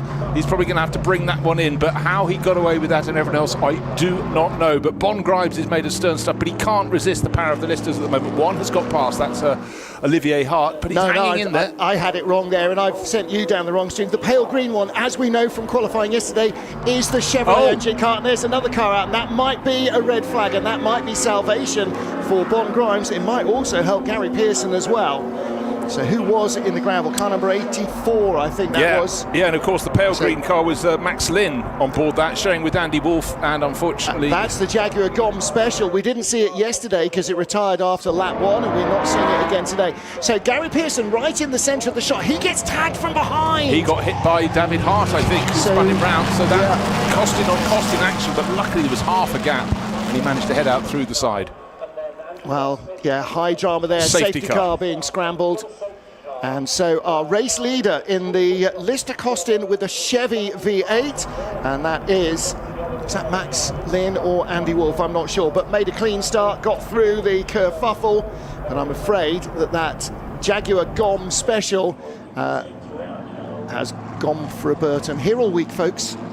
If you don't laugh, available for bar mitzvahs and small village hall gatherings. Try the chicken, it's foul. And again, well, as they come round, a great opportunity to see the wide variety of sports cars, from tiny little things like a Lotus 11, the 7-litre Allard, Jaguar C-types and D-types, these big Listers with their Costin aerodynamic bodies, and the little Lotus 15, little Lotus 11, Michael O'Brien in 3rd place. And again, he made a really good start. A winner, that car in Sherrard in the last race weekend for these cars in the Motor Racing Legends category. And that was quite a trip. Sherrard, you might know it more by its generic name, which is Clermont-Ferrand, just above the town of Clermont-Ferrand, built into the caldera of a volcano from a handful of years back when I was but a lad. Of course, it was last erupting, but brilliant circuit used by Formula One up until about 1973, I think, was the last year they went there. But the people who went down with Motor Racing Legends absolutely loved it. Well, why wouldn't you? I mean, drivers loved it. It's a really tight, twisting mountain road of a racetrack, isn't it? And the aggregate in the tarmac is volcanic ash, volcanic rock rather, and so actually it's hugely abrasive on the tyres, which is why it's been a Michelin test track for so many years. Since they stopped racing there in the 70s, Michelin have been testing car tyres there, but it was always a beloved track of the drivers because it was so darn difficult, like Spa of old, Clermont-Ferrand. It's like Spa that's been shunted and it's been shortened, not in terms of distance, but just in terms of how much ground it covers. And it twists and it turns, and it's got some folds. So let's have a look at the order. Sean Lynn leading in that pale green Lister, tucked in behind, did really well to resist for a short while Bonamy Grimes in his Lotus 15. That's definitely got a role to play in this race. Came out as winner yesterday. Michael O'Brien started 7th, up to 3rd, so he's got his Lotus forward. And Andrew Guy Smith, Cooper Monaco, car number 22, holding down 4th place. And here's Gary Pearson. He's made his pit stop. Yeah. And also Ollie Bryant went for a pit visit as well. And bear in mind, his car was starting on the outside the front row. That was the green 15 but with the yellow nose. Was basically in reverse from the start. So I think there's not everything right with that car. It might well have been bonnet up, plug leads, bonnet down, off he's gone. Obviously, they pulled the bodywork away there. They might even have used a 5-pound Birmingham screwdriver. You hope so. Yeah, to just lever it away from the tyre. So Gary Pearson The car run by Pearson Engineering, of course, the firm that he and his brother run together. In fact, Gary and John sharing another car as well, which John has started, obviously, because Gary's in that one. That you get the gist. So it could be. So look at this. So 5-litre Chevrolet leads 2-litre Lotus, leads 1500cc Lotus, leads 2-litre Cooper Monaco. So very different engine capacities. They're that huge hulking beast of an Allard with a sort of odd diamond-shaped grille. That's a 7.2-litre Chrysler V8 in that car. And again, you get to the back, you've got little Lotus Elite with a 1.3-litre Climax engine in. And there's Ollie Bryant right at the tail of the field. So Bryant's got a lot of work to do, but there is plenty of time in which to do it, as long as the safety car doesn't eat up too much of it. In fact, unfortunately, this rather pretty Jaguar GOM Special is going to take a moment or two. It does look like it's had a failure of its rear axle. The safety car leading the field around. So Max Lynn and Andy Wolf in the pale Lister with its Chevrolet engine. They finished in 5th place yesterday, and they were 41 seconds. No, they were 13 seconds behind the leaders. So it was still a close run thing. Bon Grimes in 2nd place, Michael O'Brien in 3rd position. And then in 4th place is Andrew Guy Smith in the Cooper Monaco. Yeah, every lap they're running behind the safety car is hurting the chances of Ollie Bryant making a comeback drive. He was pipped yesterday by 0.4 of a second, but at the moment he is right at, I think he's penultimate position, still with one car behind him. Gary Pearson, 2 cars that would have been at the very sharp end of the grid. In fact, they qualified 2nd and 4th. They will have a comeback, but every lap, as I say, behind the safety car reduces their chance to make up ground. Yeah, it gives them less time to play. What it does also, perhaps, is just helps the bigger, heavier cars as well against their lightweight rivals, because, of course, at this speed, they're not heating their tyres up, they're not wearing their tyres, they're not damaging their tyres, so they'll have more life in the rubber towards the end of the race than might otherwise be the case, particularly on a hot day like today. There is cloud overhead. It's not 100% cloud cover, but the track temperature won't be quite as high as it would have been a week or two ago, for instance, but it's still a very warm summer's day. Beautiful weather for watching motor racing, as long as you've got the factor 50 on, and for stalking around the car park, and for wandering in and out of the car clubs, and for riding on the carousel, and for having a 99 in the sunshine, and all of the other stuff that goes on here at Silverstone's historic meetings. And this BRDC Classic is really an absolute return to form. The Silverstone Festival has been racing here for many, many years in the midsummer. Usually August bank holiday weekend has been the time for it, but that slot now occupied by Carfest. So that's going to be another huge crowd pleaser here at Silverstone as they come past the grandstands and down into the Beckett's S's. Car back on the flatbed, and that is getting ready to disappear off. And once the marshals and all the safety precautions are back in position, I would think possibly not at the end of this lap, but certainly by the end of the next lap, we should be ready to go racing again. So a little period of impasse, but I think you're fairly right, waiting for that signal for the lights to go out on the safety car. And for quite a few, they've got to make their way back up. That first corner sort out really did shuffle the pack. Luckily for Bonamy Grimes, he was just in front of it, but pretty much everybody else could have been caught out. And 2 cars that should have been at the front end, one of them was the one that was being hit. That was Gary Pearson's Jaguar, but the car that also lost out was Ollie Bryant for reasons undisclosed. But that's had a pit stop. They both had a pit stop. They're down at the tail end, about 30th position in this field. We started with 34 cars. I think we've lost 2. Further down the order, actually the car that triggered that, car number 33, and that is the Lister Costin of David and Olivier Hart. I'm sure it was Olivier Hart who started, and he ran into the back of Gary Pearson down into Copse Corner. So I think it's David Hart. I just spotted the pale blue on his helmet. Blue? But let's take a look again. The car in the middle, car number 23, it's going in a straight line, but it's about to be given a helping hand. Not helping in a good form. Hit up the back. It does appear to be, I think we've got clear lines. It was David Hart. And Maxwell Lynn went up the inside. He got into second coming out of the corner. How everybody else missed that spinning Jaguar Lister. It's not a small car, the Lister Knobbly, and it found its way back in around the area that sort of Peter Snowden and the gang were coming forward in there. DB2 Aston Martins, and the Allard down towards the tail of the field, but he got going again. The bodywork was rubbing though, and Gary Pearson's obviously had to, as you said, come in, had that pulled away from that right front wheel, but he's down at the tail end of the order. The charge will be coming though. Yep, lights off on the safety car. So now Max Lynn getting ready, just trying to warm a little bit of heat into those tyres, and he will start to drop away from the safety car. Bon Grimes in second place, just a 2-litre engine, but there's a 1500cc car behind him. Michael O'Brien in third, Andrew Guy Smith in fourth in the little Cooper Monaco, and then in fifth place the Freddie Wakeman, Pat Blakeney Edwards Cooper, and then the first of the D-types in 8th place, and that's the John Pearson started short-nosed D. Right, there he is. The front end of the field are doing a very nice job of getting as close as they possibly can for the release. Safety car in this lap, they know that, they've battled it up, and Maxwell Lynn backs up the group, but Bonamy Grimes is going to be charging, and looking down the middle order is David Hart trying to make up ground all over again just outside the top 10, but flashing into Cops, hopefully this time without contact. Let's take a look. Yeah, on a safety car restart you don't expect much contact, you don't want contact, but actually still very, very close indeed. John Pearson in car number 5 has already made up one place. He's gone by Rudy Friedrichs, and he was looking there at the car in front of him, which was Ollie Crosthwaite in the Cooper Monaco. So the D-type, by nobody's imagination, a big car, but it still makes the Cooper Monaco look like a fairly small car. There is John Pearson. So John and Gary Pearson, no, that's not, that's car number 6. That was Toby Smith's D-type. So he actually was the best of the D-types. John Pearson, a couple of spots back in OKV1. But the leader, Max Lynn, racing away here, and Bon Grimes in second place, Michael O'Brien in third place.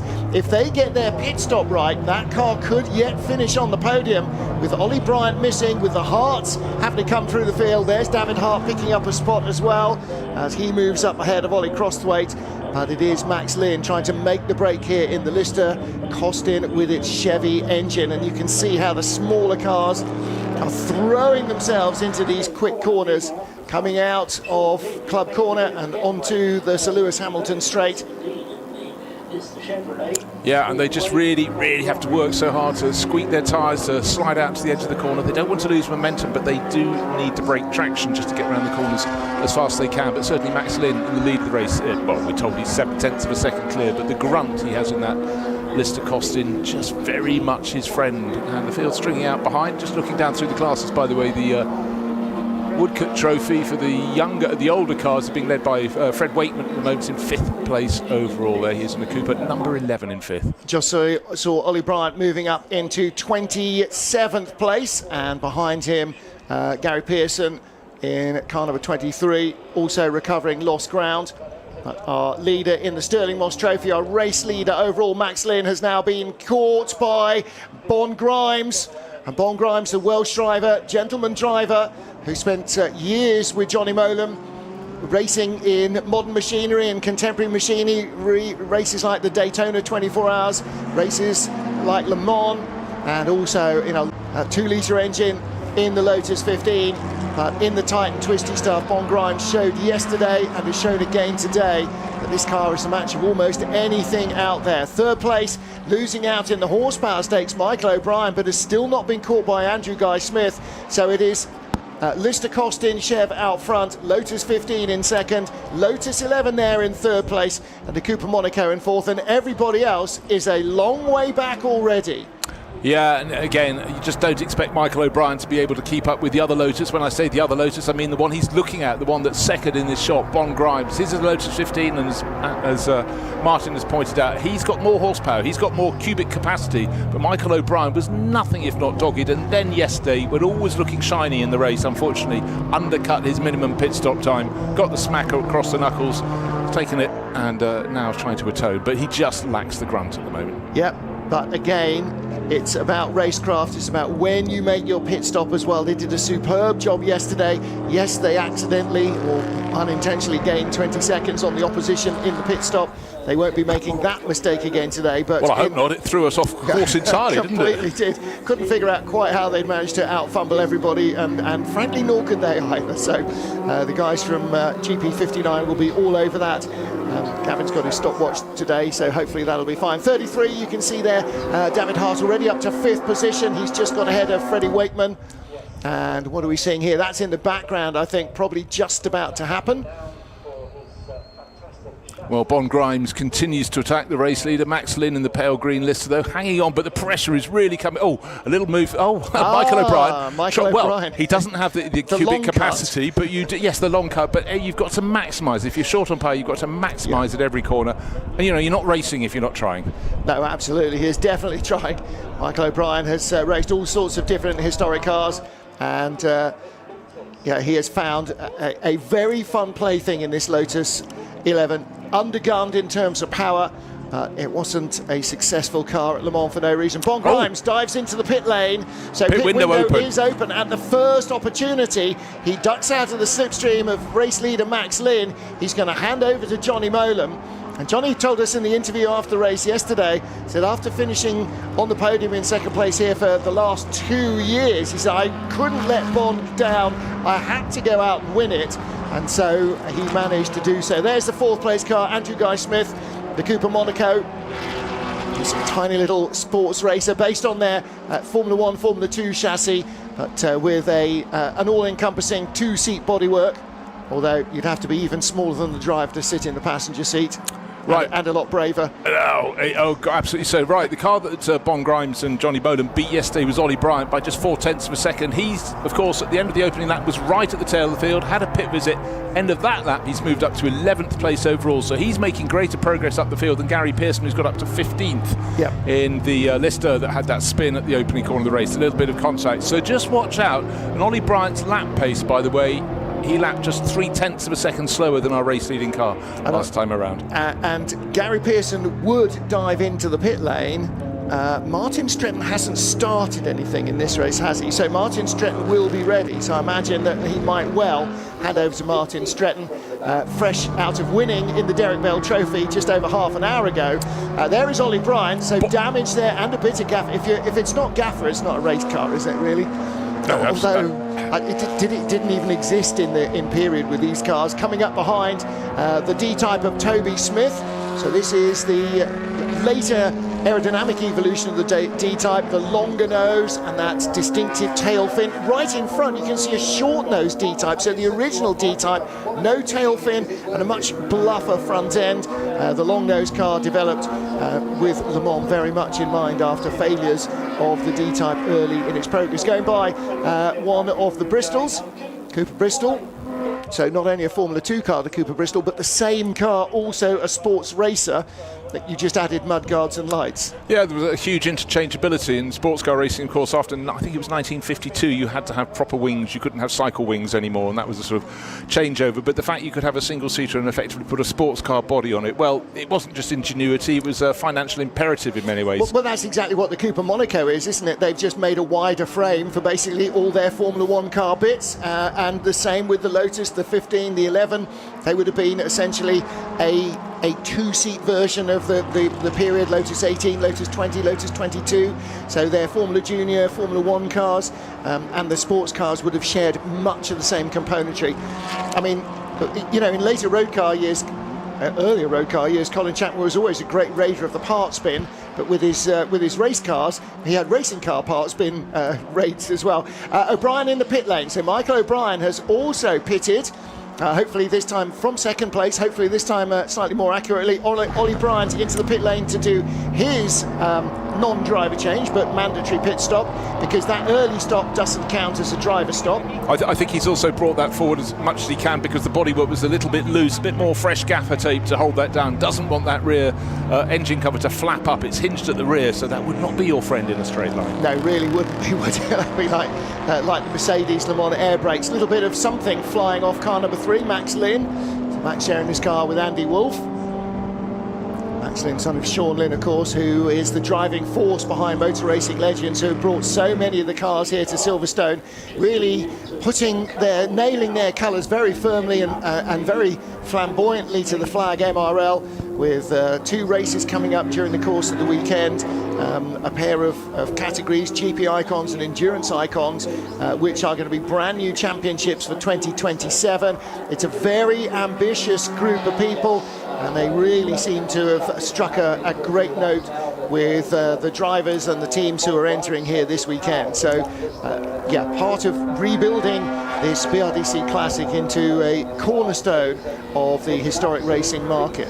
Yeah, and historic racing never stands still by dint of the fact that cars get older, the drivers get older, the drivers that want to drive the cars from the 50s and 60s may be becoming, fewer, and other drivers who are 20 years younger might want to drive the cars from the 70s and 80s. It's a natural cycle, and also a lot of drivers hold on to cars thinking, I could still race that car, and you're going, you've got a lot of candles on your birthday cake, are you sure? It takes a while to pry the hands off the wheel, but our glory is the fact that championships are being created and reprofiled to get these cars back out, because we love them all. Well, absolutely, and actually some of the younger drivers who might come in historic Formula Junior or something are looking at these cars going, that's cool. Okay, never saw it racing period. I never saw these cars racing period, but they don't lose any of their attraction. So I'm sure there'll be an awful lot of young drivers who would be looking at these championships, whatever they're racing, historic or modern, and going, yeah, that looks like a lot of fun. Andrew Guy Smith, the Cooper Monaco, in second place.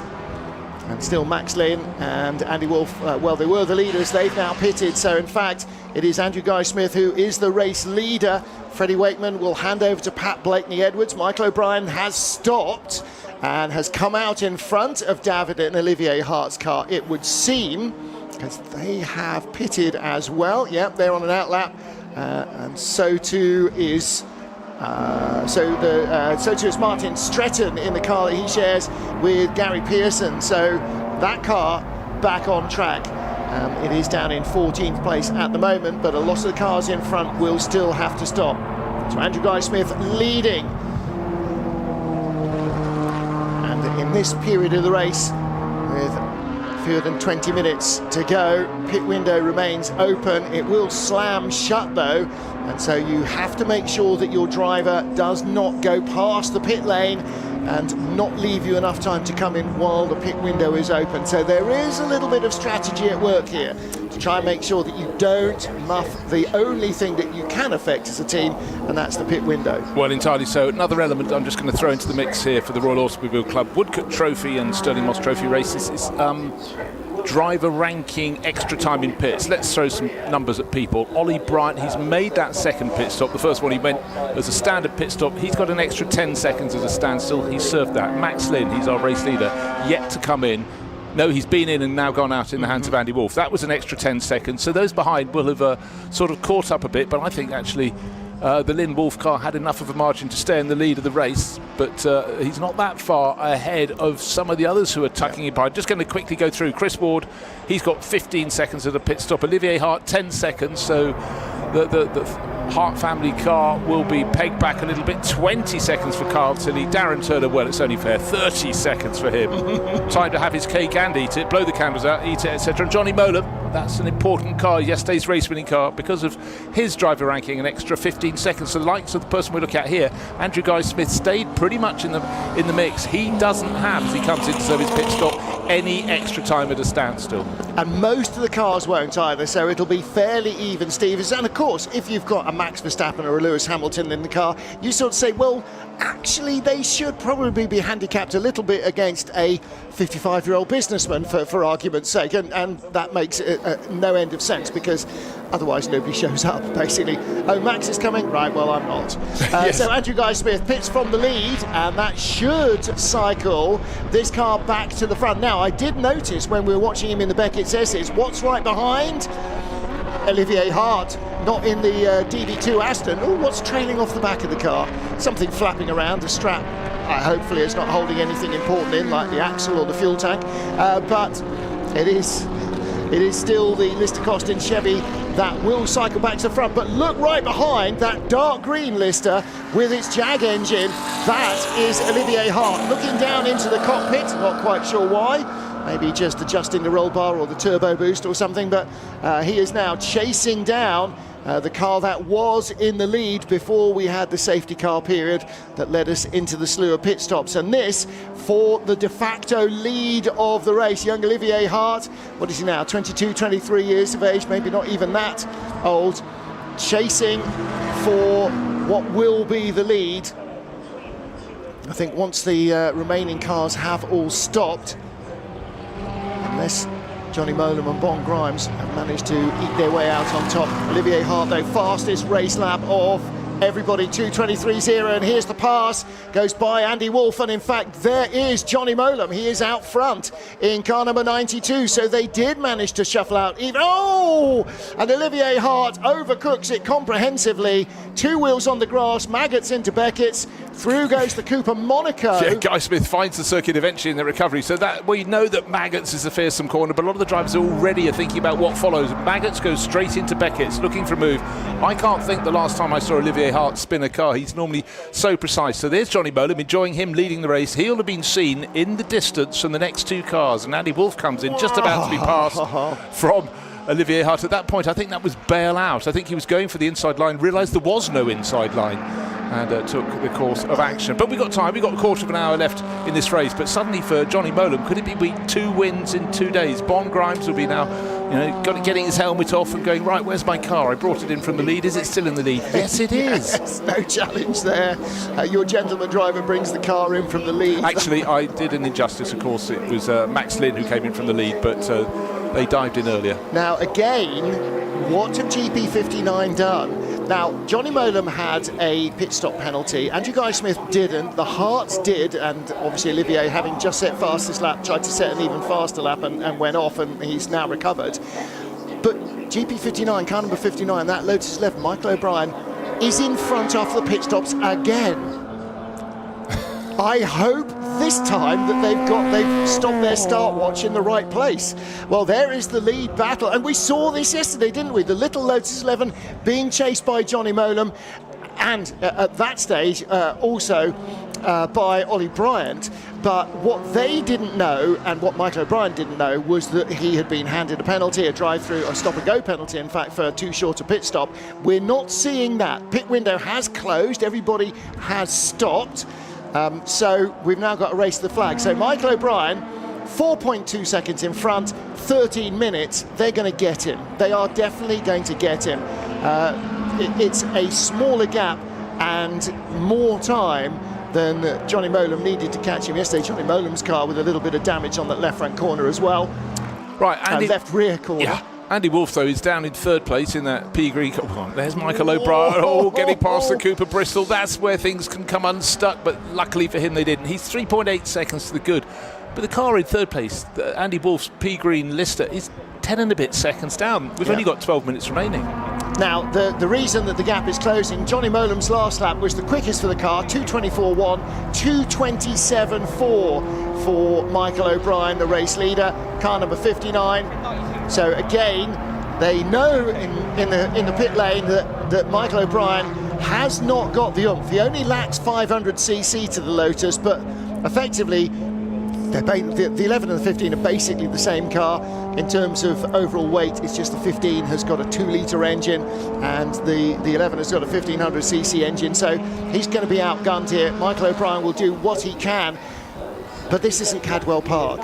This is a big, wide open circuit, and horsepower is going to make the difference here. So Johnny Molam closing him right down, gone from 3.8 seconds at the beginning of this lap down to 1.5 at the last split, and he's going to be in shooting distance by the time they get round to the pit lane once more. So Michael O'Brien's time in the lead, I think, is very much less than it was yesterday. However, hopefully with no penalties to come his way, he could still hang on for 2nd place, conceivably, or 3rd place. He's certainly a long way ahead of the Cooper Monaco of Andrew Guy Smith. As they come onto the Wellington Straight, something very big and hairy has just gone under the camera, and Johnny Molam uses the horsepower to his advantage. Absolutely nothing Michael O'Brien could do. He's just got to hope that Molam makes a mistake in traffic and gives it away again. Yeah, and rather fortunately, the number 4 Lotus Elite kept out of the way, which is very, very well done indeed. That's Jonathan Seymour. He could see what was coming in his mirrors, and also he got the long line of sight down the straight, so plenty of warning. But this car's being driven towards the very edge of the circuit. Bonamy Grimes handed over to this man, Johnny Molam. scars of battle on the flank. You can see that left rear corner, but you have to say Michael O'Brien isn't giving up. He's 0.7 of a second down. He's going to lose out at every point on the circuit in terms of horsepower, as Martin has pointed out. But in the corner handling stakes, Michael O'Brien is looking very, very useful indeed. But unfortunately for him, 0.7 of a second on the start line. By the time they get to Maggots, maybe Beckett's, it'll be beckoning on a minute. What do I mean a minute? An entire second, I mean, not a minute. Well, the advantage he's got here is that he does have a little bit of a toe from Johnny Molam, and when you're giving away horsepower, to be able to sit in the slipstream is definitely going to help, but that's going to break. Molam is going to be far away enough by the time they get to Stowe that on the next straight, coming down past the wing, then he won't be close enough, Michael O'Brien, to pick up that toe. But he is still 9.9 seconds, or was 9.9 seconds ahead of this car, the Lister Costin Chevy, and the Lynn and Wolf car. 2:28.0 on the last lap, 2:29.4 for Michael O'Brien last time round. So they are 1.4 seconds quicker, but they've got maybe 4 laps, possibly 5. So that's going to be quite tight. Again, that Lister with its Jaguar engine is going to be a lot quicker down the straights than the little Lotus 11. But again, you can see not losing a huge amount to the Lotus 15 in front of him. No, it's just the ability to defend was not going to be there, but he's going to hang in there. The gap, 0.7 of a second. Now, this is Ollie Bryan, who's up to 5th place overall. Bear in mind, he started the outside the front rear. You can see the repairs at both ahead of the vestigial door on the left flank of the car and ahead of the rear wheel arch, if you will. But that was taped down and taped down yet more. Bear in mind, that car's had 2 visits to the pits and is still in 5th place. I know the safety car closed up the field, allowed Bryan to Gary Pearson to catch up a little bit after their first lap communication with each other. That's probably saved their race, actually. Right behind is the car that triggered it all in the hands of David Hart, and his son Olivier has just set the fastest race lap, 2:23.0. Nobody else has been in the 23s. In fact, it wasn't last lap, it was a couple of laps ago. His last lap, 2:25, so he got caught out a little in traffic. But these cars are going quicker than the one they're chasing. Closest to the camera here, Andrew Guy Smith in the Cooper Monaco. Yeah, he's 4th, and 5th and 6th are coming at him, coming all the time. Ollie Bryant's going to have a little look, and he'll be able to... I mean, the Cooper Monaco is very nimble, but the Lotus 15 is even more so. So that's the one immediately at the back of the shot. And then David Hart is now handed over to Olivier Hart. Olivier had the rotation, but he's in the background of the shot, looking to move up the order. Not this car, that's Ollie Bryant, but number 33. Cooper Lister in the background here, and wait for it, just coming into shot. Well, on the last lap, Ollie Bryant with the yellow nose band was 4 seconds quicker than the Cooper Monaco he's just about to pass, and this car is quicker than the Cooper Monaco as well by over 3 seconds on the last lap. So Olivier Hart absolutely flying, Ollie Bryant place to go by, and there's absolutely nothing that Andrew Guy Smith can do about it. He knows that the car that's just gone by him is quicker. And car 6 and car 40, car 4 and car 61. What's wrong with my eyes today? Stop and go penalties for short stops. Well, at least it's not car number 59 this time. They missed that bullet by 2. It's a typo, Martin. Right, so Jonathan Seymour in that light green Lotus Elite. That's car number 4, and car number 61. Tim Childs. Is Tim Child. He's had a bit of a mixed meeting, poor Tim. He's in a Burgundy Cooper. By the way, I did say a Cooper Lister a minute ago. I did mean a Lister Costin. I just that's fair enough. Jumbling my words, but I think by not mentioning it again, I got away with it. Yeah, definitely. That'll edit out nicely. So Ollie Bryant now up to 4th place, and in 5th position, still car number 22. This is the Cooper Monaco of Andrew Guy Smith, but as he drifts out wide, waiting for the straight is Olivier Hart. He comes out onto the Lewis Hamilton straight, pulls out straight away, and that 6-cylinder, 4.2 litre, 3.8 litre Jaguar engine just ponies on past the little Cooper. The lighter cars, the Lotuses and the Coopers, need a tighter, twistier track than this. The big Jag-engined and Chevy engine cars, they were made for the open expanses of this track, and trying just a little too hard into the complex under braking. Drifting out wide goes Andrew Guy Smith, down to 5th place, down to 6th place now actually, as Olivier Hart has gone by him. Yeah, a little moment like that for Andrew Guy Smith. It looks as though something went terribly wrong. He literally maybe blinked for a nanosecond and was just off the racing line. It is a little bit slippery, but anyhow, there was enough width for him to gather it back up. But that's when you got, we said earlier, Martin, when you've got the lower capacity engine, you've really got to get your car on the edge, and it's much easier at that point to make a mistake. Battle of Nobblies here, car number 23 with the green and black helmet. That's Martin Stretton, the car that was started by Gary Pearson, and Richard Hudson started the Chevy engine Nobly of Stuart Morley, car number 2. So the same car, Stretton's car's got a Jaguar engine, and Stuart Morley's car with a Chevy engine. Morley, part of the Bentley Racing Morley dynasty. I think I've seen at least 3 generations of the Morley family racing Bentleys in the same race. So grandfather, father, sons all race. Stuart Morley not averse to turning his hands to all sorts of other things. Same with Martin Stretton. Just won the race in a Formula 2 car, the previous race before lunch, the Derek Bell Trophy. Now here he is out in a car that's 20 years older than that in the Woodcote Trophy and Stirling Moss Trophy. So Stirling Moss Trophy runners are the top 7 cars. The Freddie Wakeman, Pat Blakeney Edwards car, car number 11 in 8th place, is the leading car in the Woodcote Trophy, and that's their Cooper T38. And here looking at Michael O'Brien, still in 2nd place, 8.8 seconds behind Johnny Molam now, but still looking like a 10-second margin might be enough ahead of the Max Lynn and Andy Wolf Lister Costin Chevy, that pale greeny yellow car. There's your race leader, Johnny Molam, all on his own. Well, a much more relaxing run to the finish today than it was for Johnny Molam yesterday. He had to hunt down Ollie Brighton, only just managed it, but having got past it wasn't a done thing, but eventually just under half a second to the good. Today, a bit more relaxed. Car number 11, that's leading its class. That's Pat Blakeney Edwards on board the Cooper that started by Fred Wakeman. They've got a fair margin in that class, so they should feel pretty comfortable. The next one is, in fact, Gary Pearson, who's giving chase in the Jaguar D-Type, but he's 3 positions and about 20 seconds down. So one would suggest that this car is going to take the Woodcote Trophy honours. That's for the cars from pre-1956. That's a very aerodynamic looking car, isn't it? It actually looks more modern than the Lister Nobblies behind it, doesn't it? It's very much smoother look to the car. And again, John Cooper's team producing a really fantastic looking machine, the T38, run by Blakeney Motorsport. So Pat Blakeney Edwards running an awful lot of different cars here, as well as driving quite a few. Jaguar XK120 going through shot. All sorts of different machinery, some road-based, some very much not. And this little Lotus 11 still hanging on in 2nd place. Be a great result for the team and for the driver. And again, I can imagine Clermont-Ferrand being a very much more Little Lotus friendly track than this. Many more corners than straights. There's a fabulous shot that if you go to Motor Race Legends on their website, you can see it's an S, a downhill S with about 6 turns. Imagine the uphill S at Suzuka pointed in the opposite direction and paint the grass verge. It's the same colours as we have here, buff at best. But with something dragging off the bodywork of the rear corner of the race leader Johnny Molam. I'm sure it's nothing untoward. A little bit of flat. Bit of tape, I think, because of that little accident damage. They may well have slapped a bit of gaffer on it.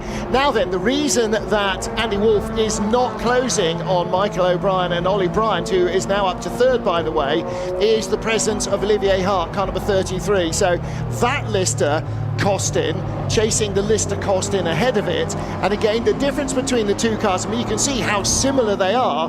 One is Chevy engine, that's the pale green, sort of Bowmaker green. Yes, pretty much. And then the more traditional dark green of the Jaguar engine. Car behind as they both squeeze by the Fraser Lash Le Mans rep of Jan Dobber, a period replica. So built by Fraser Nash in the 30s as a replica of their Le Mans racers, rather than built sort of in the 80s, 90s or 2000s. This is a great looking battle. We didn't actually see Ollie Bryant go by, but he has, and down the inside Olivier Hart also squeezes by Andy Wolf. So still, whatever that is, I don't think it's an anti-car sickness strap trailing along the back. Hello, the 70s, your cultural references are calling. But whatever it is, doesn't seem to be affecting the car too much. Although that car did qualify really well. Qualified 5th quickest, finished 5th yesterday as well. And again, in a straight, Olivier Hart not got much of an advantage at all. He's making it up in the twisty stuff. You have to just factor in the fact that Olivier had that spin. It's easy to forget that dropped him down the order, but his lap times recently been, in fact, quicker than anybody else, bar Ollie Bryant, who, as you said, we didn't see his passing manoeuvre to get his Lotus up into third place, but we got Lotus's first, second and third. A Lotus 15 leading the race. That's this one, car 92 with Johnny Molam on board. Michael O'Brien in a less powerful Lotus 11 in second place, and Ollie Bryant galloping up towards the pair of them. Fastest on the track last time around. He's closed the gap to second place to just under 4 seconds, so keep an eye on that one. That's coming down by the moment. He was over 3 seconds quicker than Michael O'Brien on the last lap. Here is Ollie Bryant in third place, but this is the last lap. Time is running out. Johnny Molam's onto the hanger straight, so we're a third of the way through the lap. There's the gap. Second, the pale green Lotus. Third, the dark green Lotus with the yellow noseband. That's Michael O'Brien and Ollie Bryant. And Ollie Bryant, this is the last lap of the race. Who's had 2 pit stops to the 1 pit stop of the other. Had to come in to have the bodywork strapped up at the end of the opening lap. Yes, there was a safety car period for several laps, so he didn't lose all of that time. He closed a bit back up, but he still had to pick his way up the order, through the order. He was challenging for victory yesterday. Did not get it. Lost out by just under half a second. Today looks so third place is it going to be all he can get, but no one's told Ollie yet. I'm not sure. He might have a chance for second. So they're coming down the Hamilton straight. So past the wing, the gap is closing by the metre. This could be a lunge down into Brooklands. He might even get Michael O'Brien into the complex. He is coming fast, Ollie Bryant, and he knows this car inside out. Michael O'Brien, much less familiar with the Lotus 11, and he's right with him now. This is the battle for second place.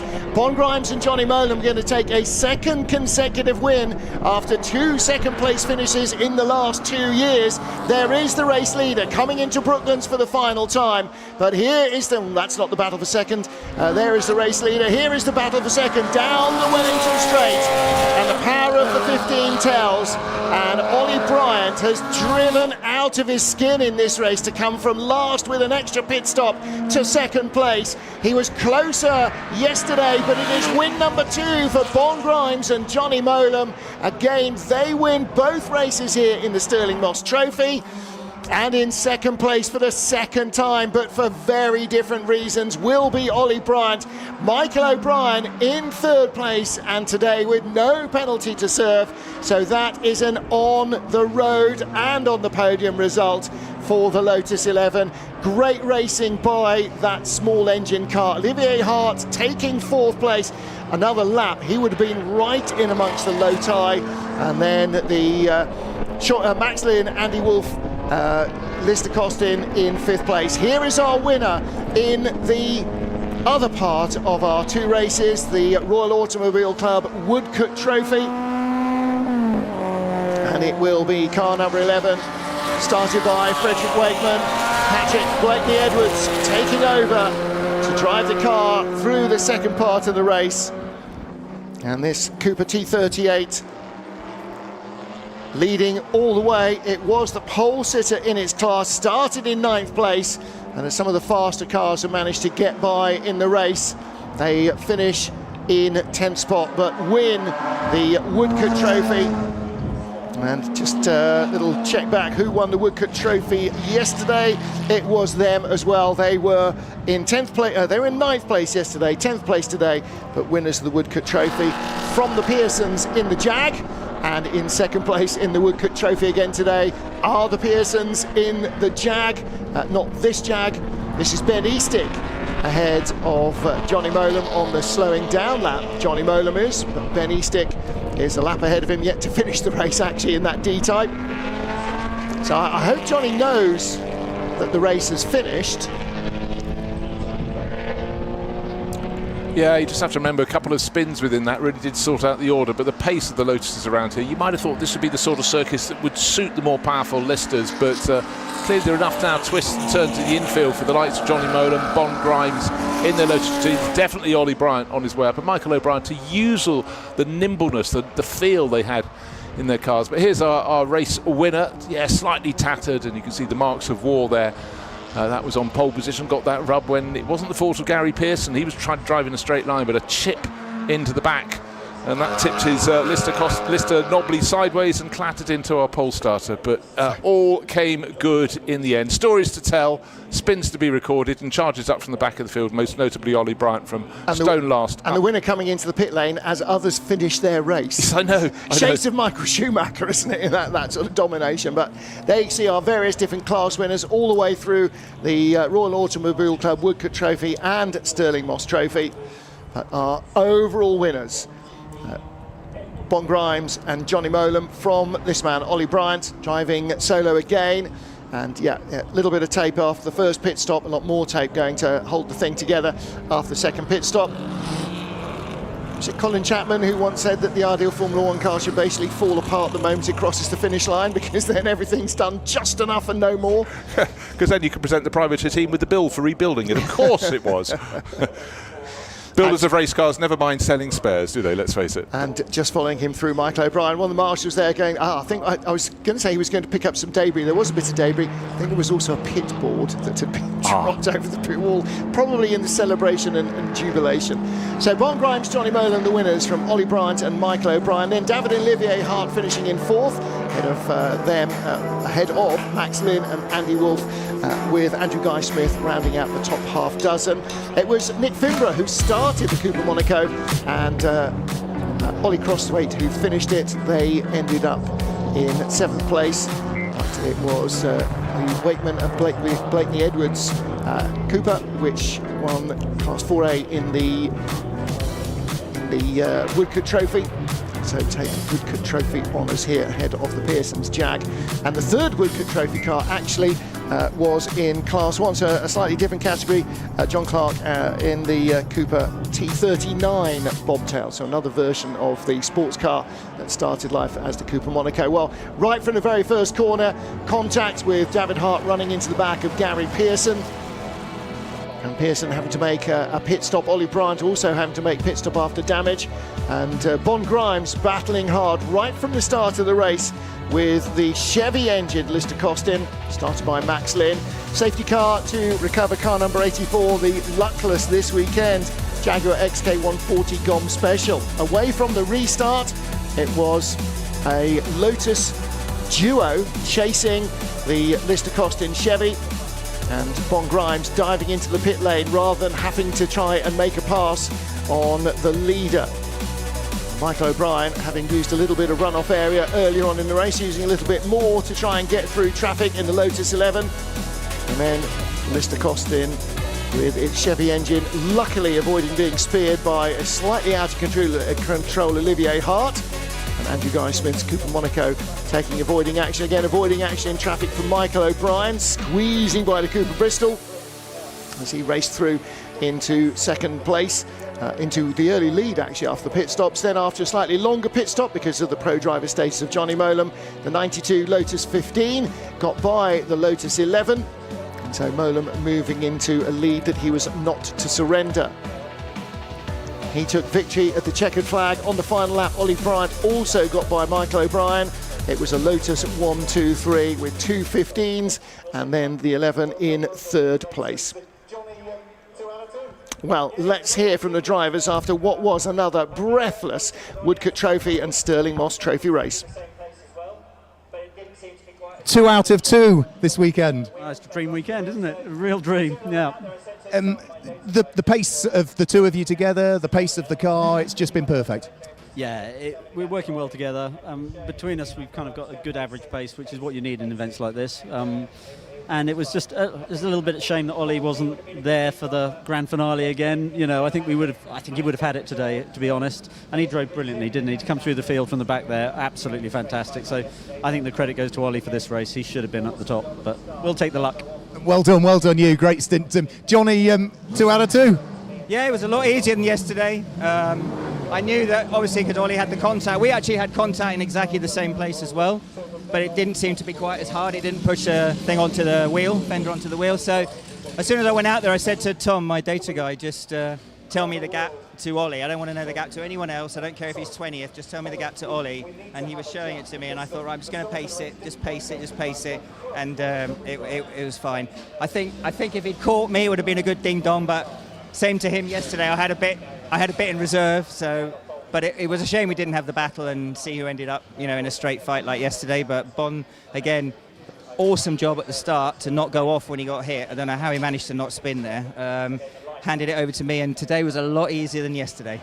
You can go and relax and enjoy your holidays now, Johnny. Exactly. Thank you very much. Well done, Neville. Well done. So there's our top, or our two winning drivers. Let's grab a quick word with Ollie Bryant, who's over this way. Ollie, can we grab a word? Sorry. Ollie, we need to have a chat because the start of the race didn't quite go to plan, but crumbs, what a recovery drive. Certainly not, yeah, it was a serious challenge. David got a blinding start, but then I think he just misjudged his braking. He turned Gary around at turn 1. So I got bulked back and dropped back to 7th, 8th or 9th. And unfortunately had a bit of contact with David down at Aintree. He brakes early in the Lister and I braked, and that was my braking point, and I couldn't slow. So I gave him a light tap, which damaged the front of my body, and then I kind of collected him and it damaged the rear of mine. So I managed to pit that lap, repair the body, and then rejoin the safety car train. So then, from then on, it was just push, push, push, and I didn't know whether there was going to be enough time to do it, and I wanted to run long in the window, but I stopped early to put more tape on the tail because it broke the bonnet clip. So yeah, it was pretty dramatic and very exciting, but a great drive, great fun, batting with Ollie on the way through as well, and catching the other listers and things. So it was a good challenge, and certainly I'd say more enjoyable than sort of being mugged on the last lap yesterday. It was more of a challenge coming through, but really good, and obviously sorry for the contact with David, but it's not nice seeing these cars damaged, but we all seem to have a bit of damage, which is a shame because I've driven it for 20 years and never put a mark on it, so it's going to happen sooner or later. Well done. And let's grab a quick word with Michael O'Brien, who finished in 3rd place. Michael, it was disappointment yesterday, but you can only look forward because that was yesterday, and here we are today. An extra 500cc would have been good. You just got picked off by the more powerful cars. Yeah, the corners and the braking zones, we had them covered, I think. It's we were just saying to the team, we can close up in all the corners, and they're wide, they're missing lines, and it's like, okay, I'll come back, and then just on the straights they put their foot down and just leave me for dead. So a bit more power would be nice, but full credit to the team because it's an incredible job in such a small, low-powered car to be even in contention. So I was looking at both yourself and Ollie heading around the circuit, in particular Copse Corner, where Ollie sort of seemed to brake and get the car rotating on the brakes, and you took a very different approach. I don't know what my approach was, but just gaining time in all the corners, losing it on all the straights. But on to the next one. Made up for yesterday. Yeah, thanks. Well done. So there we go. That's our top 3 drivers in the race that we've just seen. Let's head back upstairs to the commentary box. We've got more racing coming up for you in just a few moments' time. Thank you, Mark, and thank you to...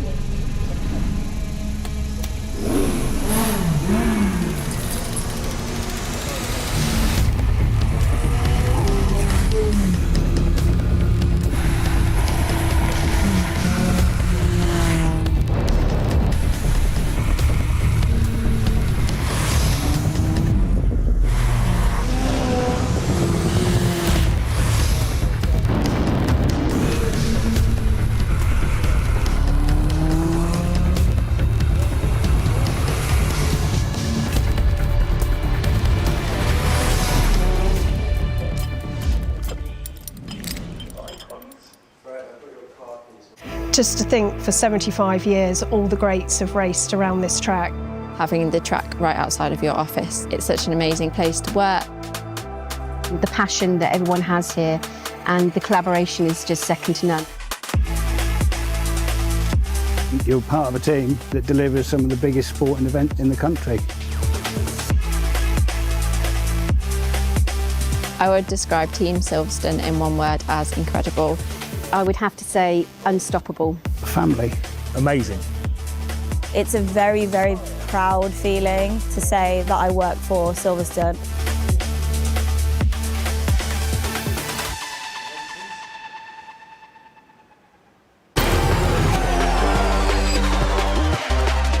It's lights out.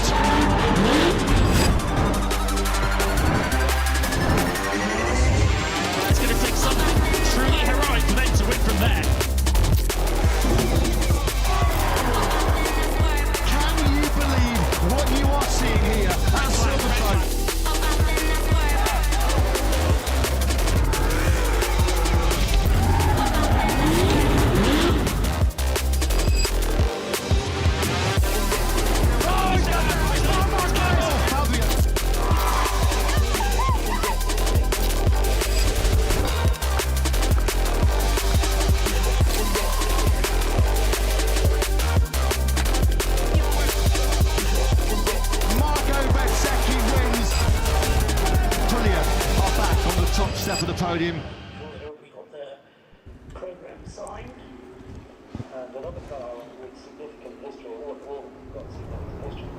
Welcome back to Silverstone, the home of British motor racing, on a sunny Saturday, the first ever BRDC Classic. We are deep in the heart of the racing, and coming up next, a 20-minute exercise for some classic Grand Prix cars. So this is a brand new category being launched by motor racing legends here at the Silverstone BRDC Classic, and it will be a full championship for next year. So this marks the return to power of Formula One from 1.5 litre Formula One, which was the predominant category in the early 1960s. In the mid-60s, returning to 3 litre power. And Bruce Jones, for fans of a certain age, of which there are undoubtedly quite a number here at Silverstone, the predominant sound of most Grand Prix cars when they first came to a racetrack and watched a Formula One car was Cosworth's DFV V8, and that is what powers almost everything on this grid. It is a fabulous sound, surfaced at the Dutch Grand Prix at Zandvoort in 1967 and was still winning into the 90s. 155 Grand Prix victories, quite astonishing. It enabled teams, particularly like Williams and McLaren, to make sure that their future had a future, and it was the backbone of lots of teams that came and went. There are websites that talk about forgotten Formula One teams, and actually you do forget how many you've forgotten, because some came, some never even qualified, but it was a fantastic element, that Ford Cosworth DFV, because of course you could mount suspension directly on it. That was a big step forward, and it had consistent power. But let's have a little look at a podium, and there's Michael O'Brien, third place. Jeremy Vaughan of the Royal Automobile Club handing out the trophies and the prizes, and we'll have Ollie Bryant. Rueful, but you know, he's had the pace. That would have still been quite a race for him, getting up into second place. And our race winner. So these are the top 3 in the Stirling Moss Trophy. And Jeremy Vaughan, long-time associate of ours, Bruce. Dating back to the 1980s, but very much doing great things with the Royal Automobile Club. And we were all 8 then when we first met at primary school. Yes, indeed. Yeah, indeed. Or Autosport, as it was called at the time. So Bon Grimes and Johnny Molan being interviewed by Toby Moody down there on the podium.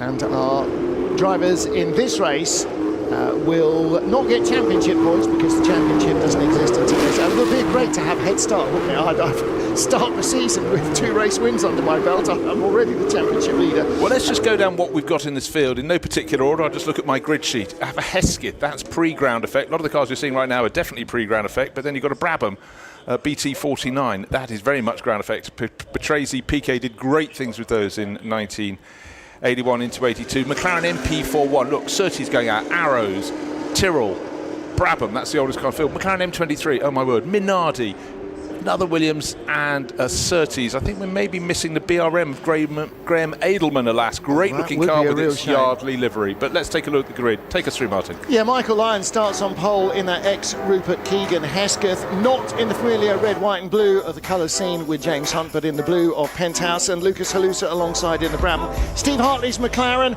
with Nick Halusa's Williams FW8 alongside. Simon Fish in an Arrows A4, and then in the Lek is Peter Williams, another small single mark British Formula One constructor. Ewan Surtees drives the first of 2 Surtees, the more modern of the 2, the TS9B, and Nick Pink in an Arrows A5. The Alboreto Tyrrell 012, driven by Ian Simmons, and Andreas Halusa in the next Jochen Mass McLaren M23. An older Brabham BT33, once driven by Graham rather than Phil Hill, Philip Buhoffer, and Max Girardi in the only Italian car in the field, the black and yellow Minardi. Osvaldo Joao also in a Williams FW8, and Chris Perkins in a Surtees TS14. Graham Edelman was in the Yardley McLaren Yardley BRM P153. That V12 engine car did race yesterday, but as you said, Bruce, does not look like it's left a collecting area today. No, that's a shame, because these cars, we talked about the sort of the hard V8 engine note to the Cosworth DFV. That's a fabulous sound, but we like the mix of the other engines, and the V12 never ever disappoints. Well, it does in terms of fuel consumption, doesn't in terms of noise. But here we are, GP Icons presented by Goodyear. Fantastic to have these cars. And the Tyrrell there with the Benetton livery, that was 1983. I think I might have just said 1993 of the last Cosworth win, but we all know it was Detroit in 1983. What a record. In the 17th season of that engine in Formula One. Of course, it advanced and gained about 100 horsepower over its time in Formula One. And but it gave consistent power. That Tyrrell chassis designed and first raced in 1983. That particular car was still racing in 1985. So not everything changed with the immediacy of current era Formula One. Well, another example is the McLaren M23 down towards the back of the pack, because that was a race from 1973 through until 1977. In 1976, McLaren said, do you want to try a new car, the M26? James Hunt wasn't really too fussed, decided to stick with the M23. Yeah, the M26 was the M23 with 3 mistakes added, wasn't it, to paraphrase a Lotus phrase. It was not a good replacement, so Hunt stuck with what he knew, and it worked well for him. So on pole position is Michael Lyons with Lucas Halusa alongside, the white car with the blue highlights, the Brabham BT49, the last Cosworth engined Brabham. Then Steve Hartley in the McLaren MP41. And the BRM has caught the back of the pack, so them up. Graham Edelman will bring V12 joy, maybe not to get it to the front end of the field, but certainly for those in the grandstands, they'll get to hear it. Yeah, wailing around the Silverstone Grand Prix circuit as the GP icons get underway, and lunging down into the first corner, Michael Lyons. Through goes Steve Hartley in the McLaren into second place. The Arrows is already the A4 car of Simon Fish, already up to 4th place from 5th on the grid, so he got a good start. The cars on the inside channel definitely got a good start, but Mike Lyons is on his way already. Steve Hartley in second, 3rd place Lucas Halusa, car number 4, the white and blue Brabham. Then the Arrows, the orange and white car of Simon Fish, and the rest of them streaming through with the V12 Yardley BRM right at the tail, similar car to the one that won the closest ever Grand Prix finish back in Monza in the hands of Peter Revson. Yeah, big lunge up the inside there from Nicholas Halusa. He's got his brother Lucas up ahead, but the Williams certainly making a move. But at the moment, it is there's Steve Hartley, the McLaren ahead of the Brabham. But I mean, what a start from Michael Lyons. He knows the circuit really well. In fact, he took a different line down the Hanger Straight, realised that's where the oil dry had been put down and won't be going that side again in future. Past the contemporary pits, he comes into Abbey. What's that? A lead of about 1.5 seconds, maybe? Yeah. Wow. And again, that Williams FW08 car number 6, Nick Halusa, back up ahead of Simon Fish, out-qualified him anyway. And yeah, right at the tail of the field, the Yardley BRM, a car that Peter Gethin was the winner, wasn't it? Of not Peter Revson, of that the starburst finish. 5 cars covered by, but was it 0.6 of a second after that? And then they spoiled the fun by inserting 3 chicanes around the Monza circuit to stop those slipstreaming bunches in the name of safety, of course, because obviously just the year before, Jochen Rindt 1970 crashed and was killed at Monza, and certainly they decided to become a little too fast, but the racing was outstanding. Looking here at car number 58, this is Ewan Surgison in the Surtees TS9B. John Surtees, not only a multiple motorcycle world champion, Formula One world champion with Ferrari, then went on to run his own team. And the car behind, the unique Lek, or one of 3 unique Leks, but Lek only made 1 mark of Formula One car. Again, the family-owned refrigeration company, Lek Refrigeration, of David Purley. Not content with having their son driving in Formula One, actually built their own car in the factory that also produced the refrigerators. Yeah, and of course, David Purley's career absolutely cut short. He had an enormous accident at Beckett's here, survived it somehow, only by being a dogged character. I mean, to Joel amount of his recovery, when his head might have gone down, the nurses told him to stop being so pathetic.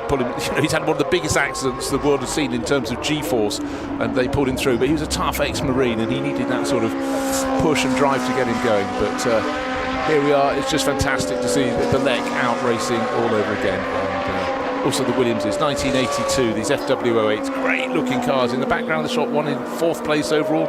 In fact, one Halusa looking at another, because the blue and white Brabham in front is brother Lucas, and Nicholas, the second of the brothers, in that Williams in 4th place. He may be able to edge close to them. We're just waiting to see. Squeezes up the inside of Steve Hartley, but then the road goes left. And do you know what he found out? He just realised that Lotus Formula Junior car he was driving first thing this morning was slightly smaller than the Brabham. Who knew?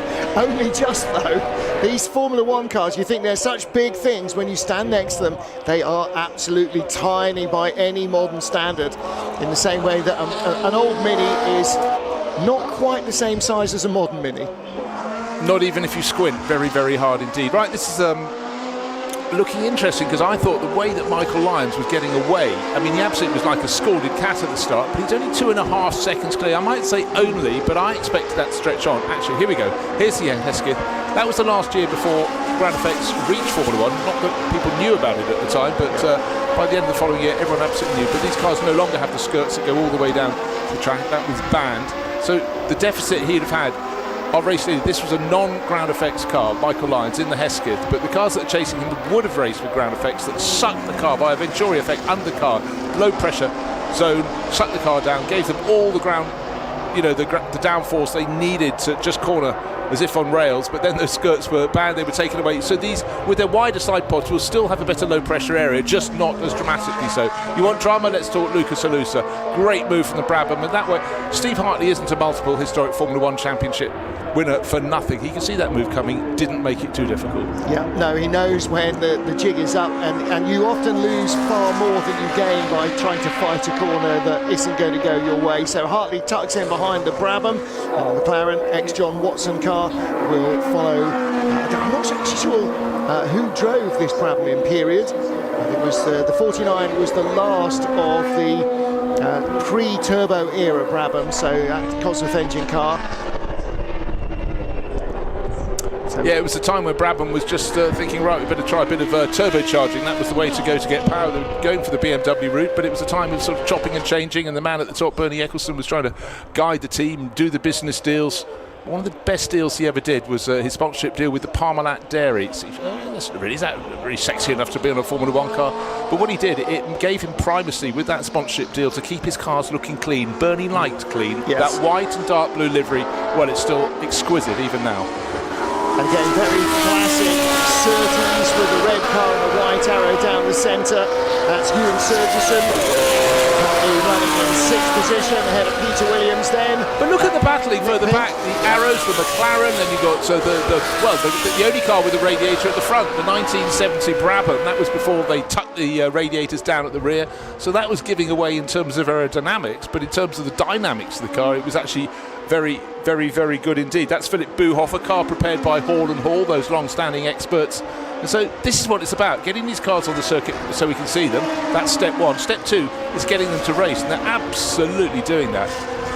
Well, here is the orange and white Arrows A5 of Nick Pink, and he is being closed down by Philip Buhoff in that ex-Graham Hill, ex-Rolf Stomlin Brabham BT33. As you say, the last is sort of old generation where the radiators weren't in the side pods because side pods didn't exist at that stage. The only car that looks like it might have side pods further back is the BRM. Those bulges aren't side pods, they're the fuel tanks. The driver literally sits surrounded by fuel. Did in period, still does. If ever that's going to get your attention, something is. Philip Buhoff down the inside in the Brabham. And again, you can see just sprouting the beginnings of wings, the very early days of wings on cars in the late 1960s or mid-1960s, and Buhoff just benefiting from that in the twisty stuff. What's so interesting is a 12-year gap between these two cars, and when you look at them from the rear, the blue and yellow Brabham, it looks very, very similar to the Arrows in front of it, but obviously the difference is the radiator went to the side pods were created for it. Just talking about wings, the first wings appeared the Belgian Grand Prix 1968. Ferrari had a tiny little vestigial wing just over the rear of the engine, and then very quickly they put a larger one. Other teams, Brabham in particular, went for these high-mounted wings on massive poles, but unfortunately one Grand Prix, Spanish Grand Prix, Montjuic Park, those poles started to snap and lots of downforce, followed by no downforce at all. Not good. Accidents, and they were bad. And then thereafter, the wings were lower. They were mounted directly onto the suspension originally, and then as high up out of the turbulent airflow as possible. Lotus also had those very high wings, front and rear, big struts sticking up off the suspension, mounted just inside the wheels to put the downforce straight onto the tyre. Cross-braced by wire stanchions as well. It seems incredibly Heath Robinson, but very fairy swordfish of them. Michael Lyons, another fastest race lap, 1:55.002. Lucas Alusa in second in the 55s last time round, 55.092, so only 900ths of a second slower than the race leader. Steve Hartley a 58.0, 58.3 for Nick Alusa in fourth place in his Williams FW8, and a 58.4 for the Arrows of Simon Fish, the Arrows A4, lying in 5th place. Okay, they'll be carrying a bit more fuel than they were in qualifying, but in fact the top 3 qualifiers on the grid, Michael Lyons in the Hesketh, Lucas Halusa in the Brabham, and Steve Hartley in the McLaren MP41, the car we're looking at now. They all lapped in 1 minute 53, so there is more time to come. Michael Lyons has got the best chance of achieving that. He's out on his own at the front, but in fact, looking here and now at Steve Hartley, he's 4 and a bit seconds down on Lucas Halusa, so he can have his own racing line. But in turn, he's 5 seconds clear of Nicholas Halusa. Nicholas in the number 6 entry, which is one of the front row racing, entered Williams FW8, and that was a year just worth repeating. I'll double check how many races there were in that season, but we had 11 different winners in 1982. Just think about that now. In fact, we're having them spread around a little bit, but maybe only half of that number by the end of this season. And that was the season that Keke Rosberg drove one of these bluff-nosed FW08s and did take the title. But it was a real nip-and-tuck season. Lucas Halusa into the 54s now for the goes Williams. faster. I've got to answer my own question. How many rounds that year? Thank you, Peter Hine, for your excellent book. 16 was the standard. I was going to guess 16 because it was that for so many years. Now 24, very, very busy races all around the globe, but much more Eurocentric there. Much quicker for the teams to get back to base, to carry on bashing bits of metal to make their cars go faster. There is our fastest man at the moment. It's Lucas Halusa, and he's closed Michael Lyons' gap to under 5 seconds now. We've got 14 3/4 minutes, so just about a quarter of an hour of the race remaining, and pulling over Chris Perkins. So the ex-Carlos Pache Surtees TS14, and that's a 1972 car, and he had in fact been passed by Graham Edelman in the BRM. So Graham Edelman up to 14th place with that fabulous BRM designed and built the car and the engine in Bourne in Lincolnshire, Raymond May's home, in the garage behind his home, where British Racing Motors was created. And there is the gap first to second, Michael Lyons. No, that's not. Lucas Halusa is in the Brabham, so that's Steve Hartley in 3rd. There's Nick Halusa in 4th place in the FWA. He's only 5 seconds back from Steve Hartley, and again, actually lost about half a second to Hartley's McLaren on that lap. Talking about BRM being based up in Bourne, doing their business up here. Of course, what we had in the early days, Brooklands is celebrating its centenary in the next few weeks. But think how much the motor racing industry was within striking distance of that Surrey Speedball. You know, so many people were there, Cooper, etc., HWM, blah, blah, blah. And then McLaren sprung up just not too far down the road or settled there. But nowadays, if BRM existed, you can be fairly sure we built across the road from here at Silverstone. Well, no, many teams. No, Raymond Mays was a very contrary sort of a bloke. He would have had it in his back garden even if he lived in Arbroath. You know, Malcolm Wilson, there was an interview with him recently. He said, everybody told me you can't run a motorsport business from Cockermouth. Well, that was like a red rag to a bull. He said almost the only reason he started the business where he did was to prove everybody wrong, and he's done so successfully. Raymond Mays, he built the team where he lived, and he just happened to live in very rural Lincolnshire, a long way from almost anywhere else. But you're absolutely right about Silverstone. You know, this is the heart of between Silverstone and Banbury really is almost and around within a sort of 15-20 mile radius. Almost every Formula 1 team, almost every Formula 1 engine manufacturer, and so many other small industries grew up around the British Grand Prix circuit because it just had that sort of that gravitational pull. It pulled everybody in. When you were allowed to go Formula 1 testing, it was quite convenient to be close to a track. Yeah, just to let you know, obviously about 30 years ago, for younger Formula 1 fans, there'd be alternate races, weeks. Grand Prix weekend, start the next week. What are you doing? You're testing, mainly at Barcelona, thank you very much. Then you get to that weekend, you're allowed that one off, then you travel off to the next Grand Prix. But a lot of development went on through the season, very much a no-no for the past sort of 15 years or so. And that's what's been rather unfortunate for Aston Martin, based just across the road from here. But it does seem this weekend, no spoiler alert here at all, they're going rather better with the revised car. Yeah. Aston Martin in the building that was once opened for Eddie Jordan's team, then became the home to Force India for a number of years, and most recently Aston Martin, and they opened a big new facility last year. Now here's Max Girardo in the last Cosworth-engined Minardi Formula 1 car as well. It was actually designed originally for the Motori Moderni Turbo V8, which wasn't A, ready on time, B, entirely powerful, or C, remotely reliable. It was A, really, that forced Giancarlo Minardi and his team to convert the M185 for the Cosworth V8, which they had been previously using, but around which the car had not been designed. However, they had plenty of knowledge of it from the M184 the year before. That car raced in 85 and 86 with some of their most esteemed drivers. Sandro Nannini, Pierluigi Martini, Andrea Di Cesaris all drove this car.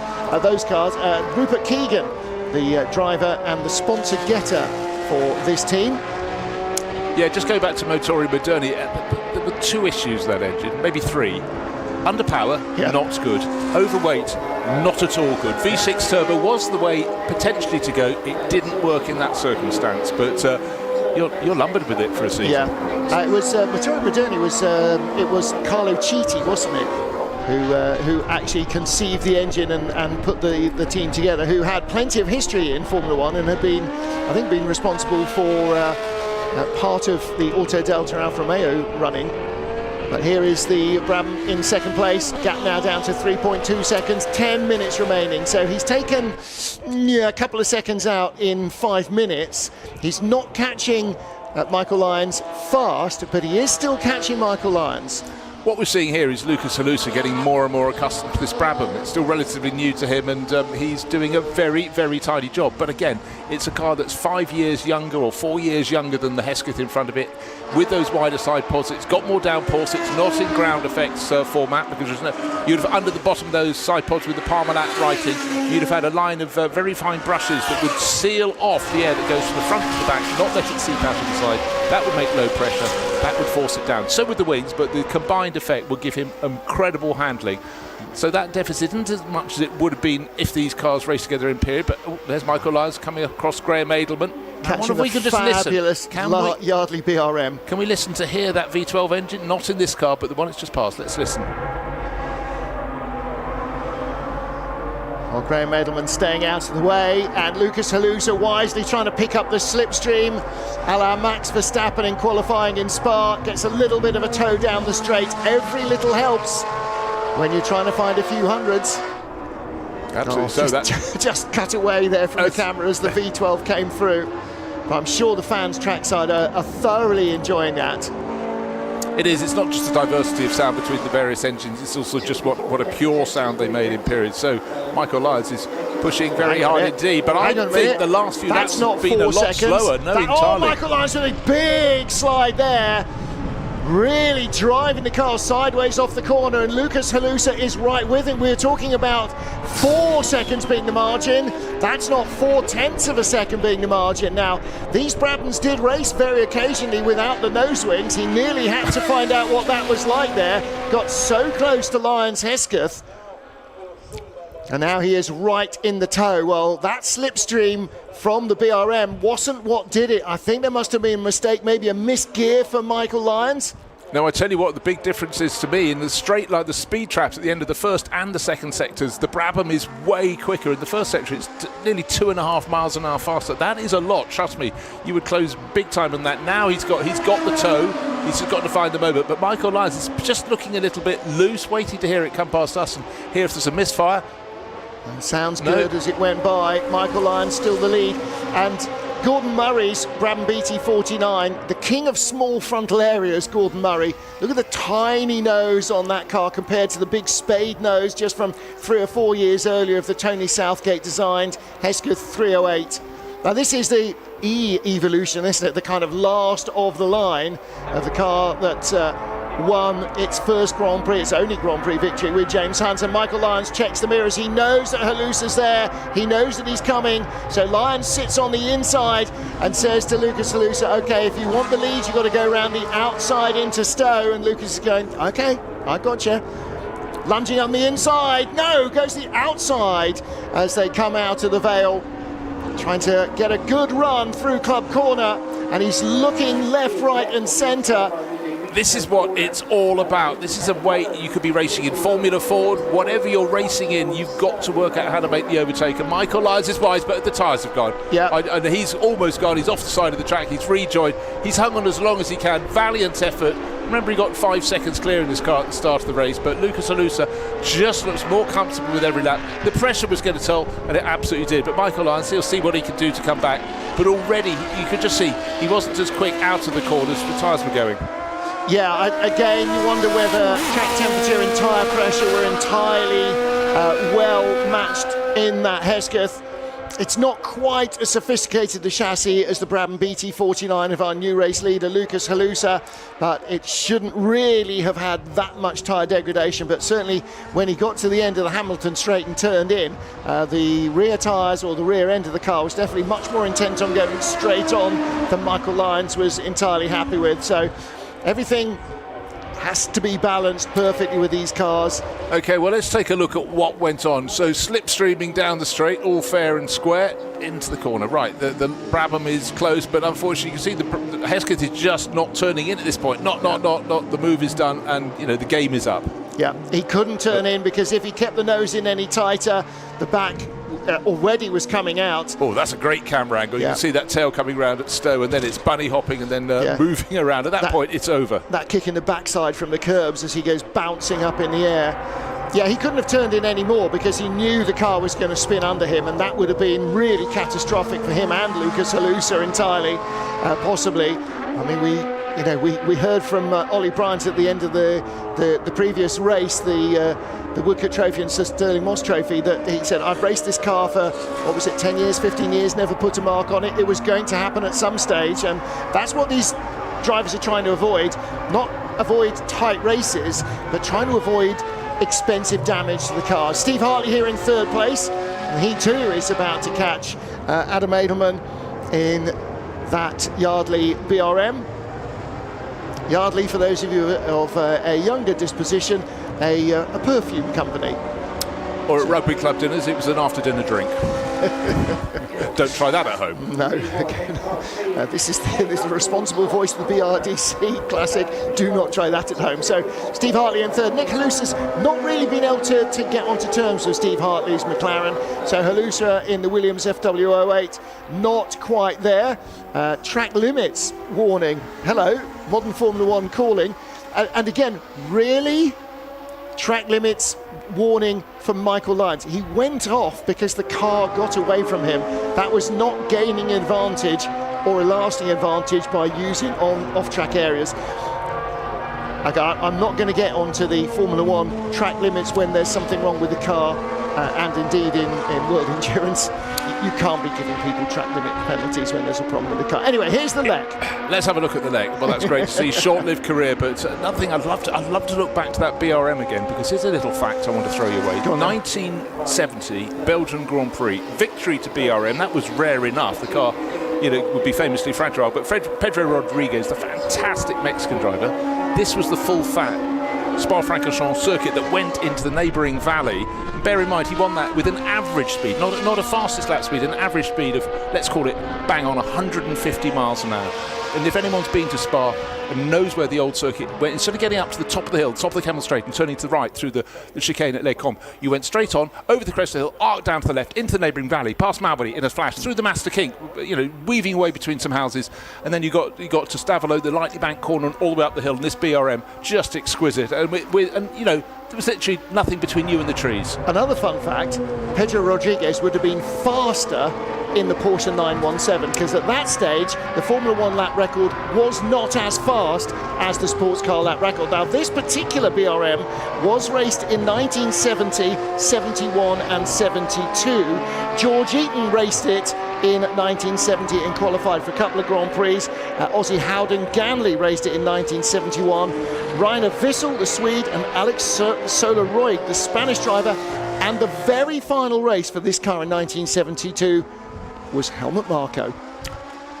So what is he doing now? Some names to conjure with. Yeah, well, of course, Helmut raced that car. Helmut was racing for BRM when he got a stone in the eye, and that was the end of his racing career that unleashed him into the pit. Oh dear, we've got. Is that Michael Lyons? It might be Michael Lyons. Trying to work out exactly where it is on the circuit. Cue to track on that. That's not the Hesketh. That's a Williams FW8, isn't it? With the white just behind. So right. I'm not sure who we have lost. Okay, red flag, because that's off. Well, it was 1 minute and 1.5 minutes remaining in the race, and I'm just trying to work out on my So it's not Michael Lyons, it's not Lucas Halusa, it's not Steve Hartley, I don't believe. Well, it's not Max Girardo. It's not Max Girardo, right? He's leapt down. We've counted them out. We've counted them in. Was it Steve Hartley? Where's the McLaren? Calling car 77. I'm looking at my... yes, I think it was Steve Hartley, and I think it's actually remarkably close to our commentary box. Lucas Halusa and Michael Lyons roundly applauding each other. And Max Girardo feeling the Italian glow of satisfaction in the cockpit of the Minardi. Oh, it's the leg. Not, it's the leg. Ah, okay. All right, so the white was actually the number there.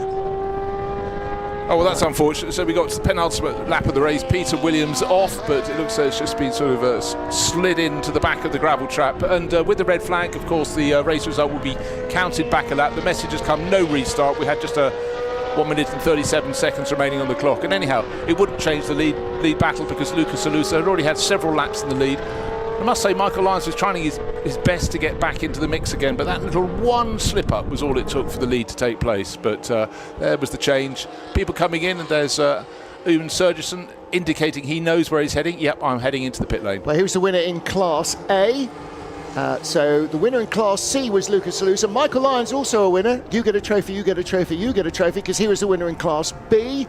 So it's Lucas Halusa, Steve Hartley and Nick Halusa, the 1, 2, 3 in Class A. Michael Lyons, car number 31, Peter Williams, the Lek, will finish second in Class B, and third in Class B will be Andreas Halusa, and he finished down in 12th place overall. And where did I get to? Class A, Ewan Surgerson, the winner from Adam Edelman. So two very distinctive cars, the Surtees and the BRM, 1-2 in Class A. So again, because of the pre-ground effect, ground effect era, there are different categorizations of these cars. But there is your overall race winner, Lucas Halusa. Great job by him. And again, the pre-ground effect, Hesketh 308 of Michael Lyons winning in Class B.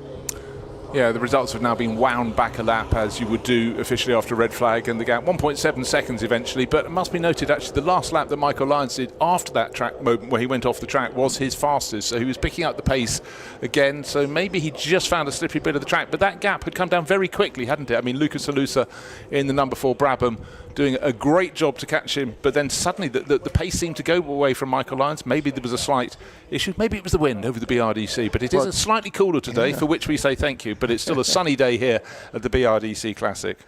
Certainly is. Lucas Halusa, the winner then from Michael Lyons after a titanic battle between the two of them. Steve Hartley's McLaren in third from Nick Halusa's Williams, and then the Class A winner, Ewan Surgerson in 6th position. So Lucas Halusa, the Class C winner, Michael Lyons, the Class B winner. And a great opportunity to see these cars in action. And I think a successful first outing for GP Icons presented by Goodyear.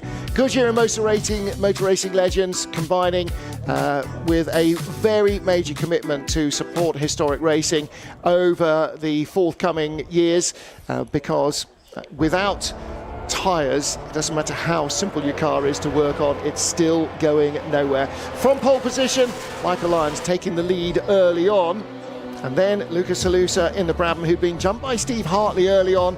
It took him a little while to get by the McLaren, but in the end, Hartley just overcooking it down into the complex. Halusa got close, but he had to work harder than that. Further back, the oldest car in the field, the Brabham BT33, going by the arrows, not the first time of asking, but did get by. And that car pre-side pods. Why did side pods come in? They actually didn't come in to put the radiators there. They came in to create the underfloor tunnels for downforce, and they were then a handy place to put radiators and all sorts of other bump that you don't really want in a narrow-bodied car. The lead battle, Michael Lyons getting caught out a little bit in traffic going by Adam Edelman in the BRM. Graham Edelman, beg his pardon. And then Michael Lyons losing out under pressure from Lucas Halusa and dropping the car almost into the red flag for a retirement of the Lek.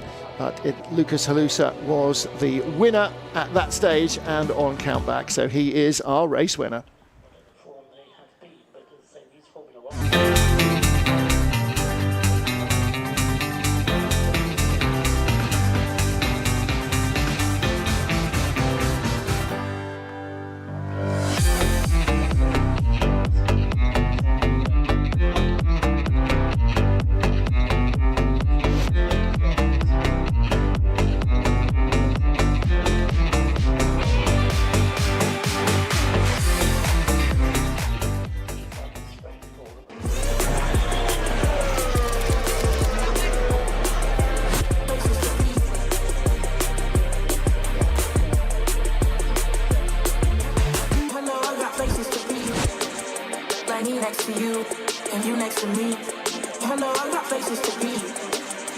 like me next to you, and you next to me. I know I got places to be. Like me next to you, and you next to me, and you next to me, and you next to me.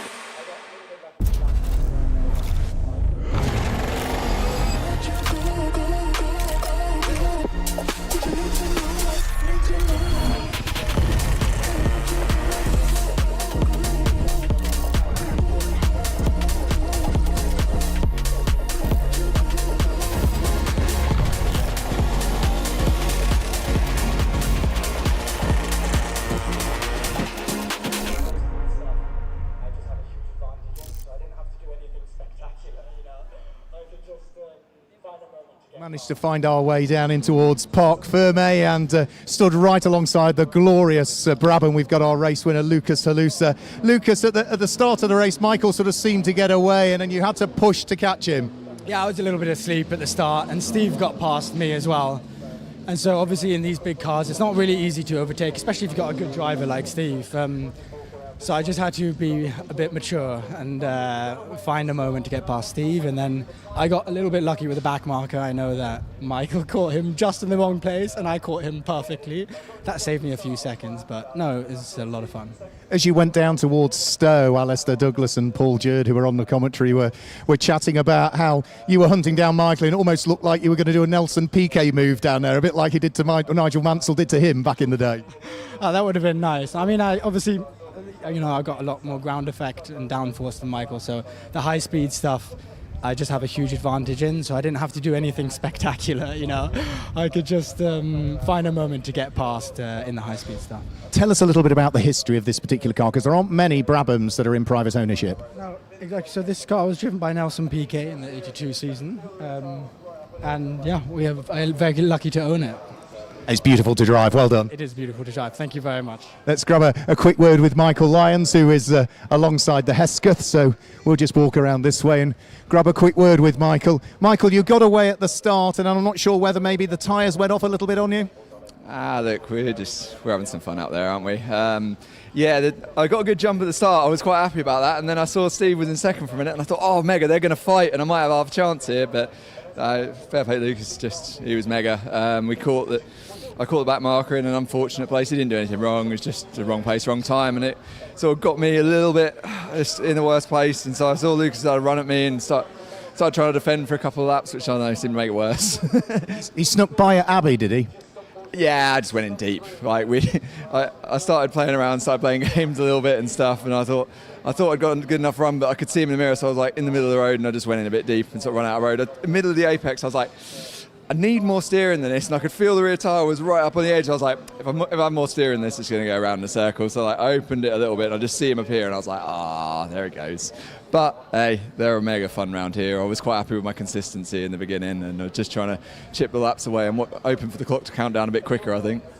We can do it all again tomorrow, though. Might be able to turn the tables on him. We'll give it a good go, wouldn't we? I mean, it'll be outside at turn one, so should have the gripped upside in theory, so we'll see how we get the jump off the lights, and hopefully we'll have some better tyres on tomorrow, so we'll have another go as well. Well done, Michael, on today, well done. And let's grab a quick word with Steve Hartley, who finished in third position. We'll do it beside your car, Steve, because then that way we can get a great shot of this glorious McLaren MP41. So, Steve, who we spoke to after qualifying yesterday, and you had a big old smile on your face. Third place today, pleased with that, or just unfortunate that Lucas snuck through eventually? Well, unfortunately, I'm far too my age now. The young lads, they're quick, and it's one of them things you got to live with, haven't it? But the car was great, and they passed me fair and square, but I just couldn't keep with them. But we'll have a look at the data and see if we can, do some mods on the car, and see if we can get a bit more speed out of it for tomorrow. So yeah, I'm pleased with the result. And your car, it's got a great history in terms of what John Watson did with it, winning Grand Prix back in the day.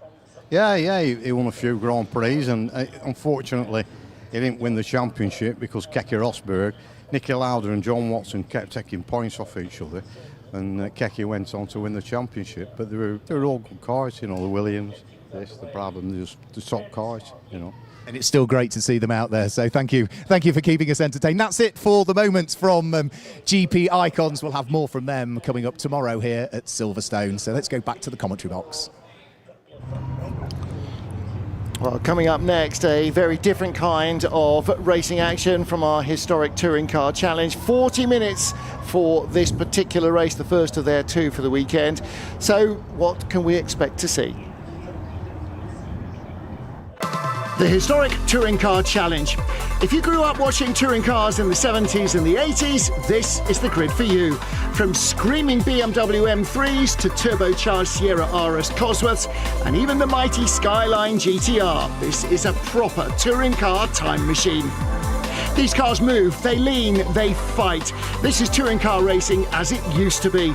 With icons like the M3 and RS Cosworth celebrating 40 years of competition, the history is just as powerful as the racing.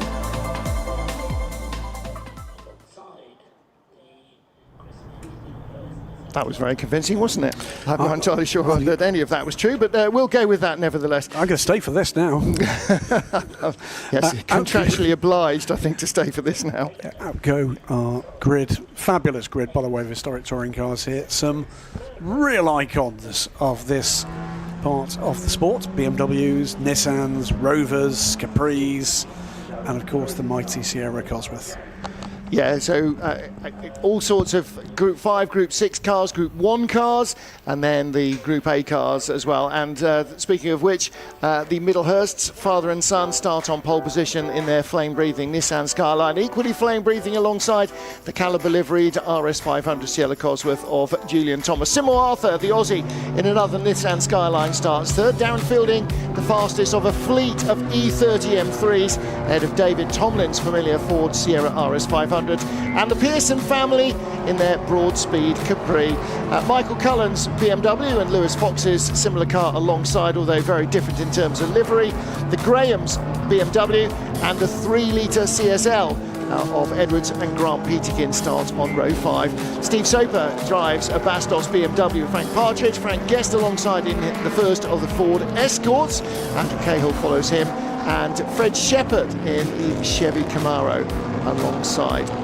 Then the very colourful Liberal and Freitas Portuguese entered BMW.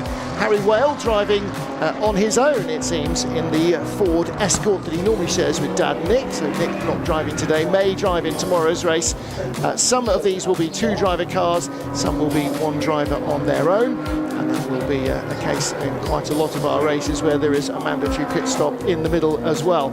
So this historic touring car challenge with 40 minutes. Mike Whitaker drives on his own in the first of a trio of Rovers that have all qualified close together, ahead of a period rival, the 3-litre Ford Capri of James Slaughter. Another Batmobile right behind, and another 3-litre Capri, Mark Manton. As you can see, various different categories depending on age and size of engine and capacity and colour of the wheel rims and pressure of the tyres. I mean, all sorts of different ways of trying to balance these various different eras of touring cars together.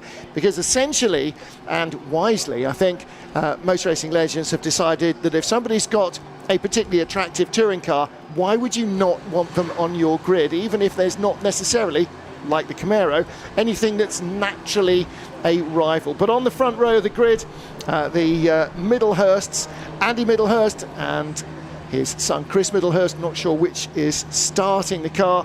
Their Nissan Skyline on pole from Julian Thomas in the ex-Lawrence Bristow Caliber liveried RS500, a car designed and run in period by Andy Rouse in the British Touring Car Championship. Another Skyline, Simo Arthur and Darren Fielding in the first of the BMWs.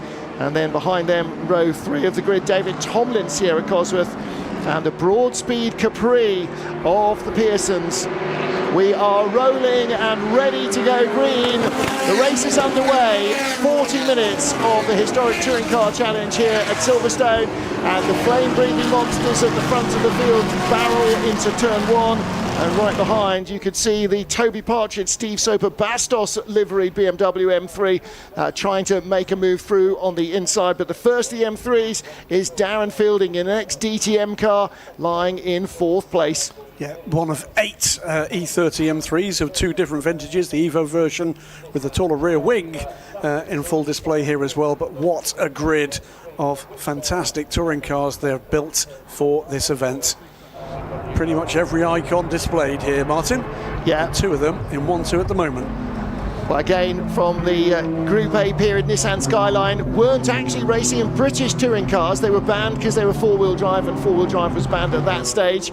But they certainly were a dominant force in many other touring car categories in Japan, and particularly in Australia, where the car with its Japanese roots and flame-spitting livery, or flame-spitting manners, became known as Godzilla. And Andy Middlehurst raced the Skylines in period in the British Saloon Car Championship rather than the British Touring Car Championship. It was a production-based championship for Group N cars. The 2-litre BMWs, the 4-cylinder E30 M3, the first of the M3 family, became such a dominant force in touring cars, in DTM, in European Touring Car Championship, British touring cars as well, the mobile livery cars of Jonathan Palmer, Netton Lindgren, Frank Sittner. There's the Bastos car, and that car being started by Toby Partridge, I think. Didn't look like Steve Soper's helmet inside it, but that car coming up from what was 11th on the grid, and currently up to 8th place, so that's made a good strong start as well. Looking to pick up another place as well as it goes by is Michael Cullen's car, and following through is the Tyson Advan livery car of Lewis Fox. 69 car there, running through in 7th place. That is Michael Cullen's car. Yep, so Michael Cullen is the next target, and an absolute BMW horde now coming up behind. David Tomlin in that white Sierra Cosworth with the green and red on, and the tortoise on the doors. All we need is Frank Sittner to go, who put the tyres on? Who put the tyres on? And we're right back there. Exactly right. We need effectively we need John Cleland in the Cavalier as well, but they'd be slightly outgunned by these 2.5 litre, I said 2 litre, 2.5 litre 4-cylinder BMWs and everything else. This was the golden age of touring car racing before we got to the Super Touring era, wasn't it? The GAT Super Touring. But, the David and Goliath battles between the BMWs and the Sierras. And Andy, or is it Chris Middlehurst out front, setting, I think that might not be Andy Middle, that might be Chris Middlehurst out front. Not David Tomlin, Julian Thomas fighting his way back past 126, the Zexel livery car of Simo Arthur. So the Caliber Sierra is an original Rouse Motorsport car from the British Touring Car Championship, the Tricentral British, or was it Tricentral then, or Trimoco still at that stage? But this car, a recreation, the car in 3rd place is a recreation of the Group A Nissan Skylines built by Rick Wood. And we normally see Rick Wood running towards the front of the field, but he's currently down in 17th place. Rick Wood in car number 87. That's Julian Wood, rather, car number 87, a Nissan Skyline, Rick's son.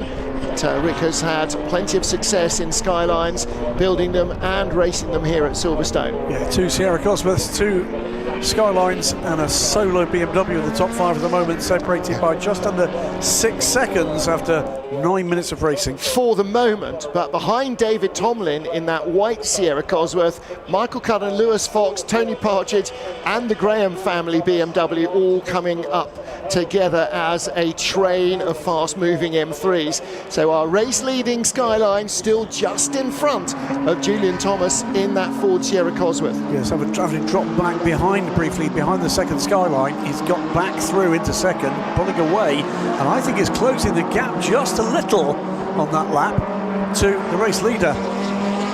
And it wasn't just a little, it was the fastest lap of the race. 0.7 of a second back at 2:14.299 for Julian Thomas. Yeah, nearly 8 tenths quicker than the leading Skyline. Now, of course, the Skyline being 4-wheel drive is a little heavier than the RS 500. That might not necessarily help with the tyres. It's a 40-minute race rather than a 90-minute race or a couple of hours, which would really probably require a tyre change and some fuel stops, and that would be fun, wouldn't it, in the future? You can see there from the RS 500, that was built for fueling, and again the flames spitting out the unburnt fuel burning down the exhaust pipe as they change gears up and down the box, both in the Skyline and in the RS 500 Sierra Cosworth. Now Julian Thomas is applying the pressure, trying to see if he can force the error out of what is Andy Middlehurst starting the race.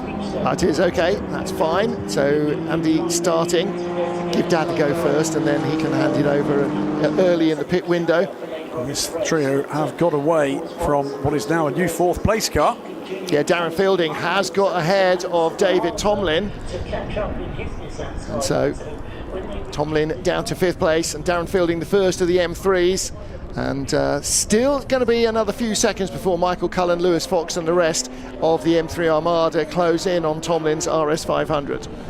Yep, and 161 has pulled into that group as well. There's the Graham family BMW too.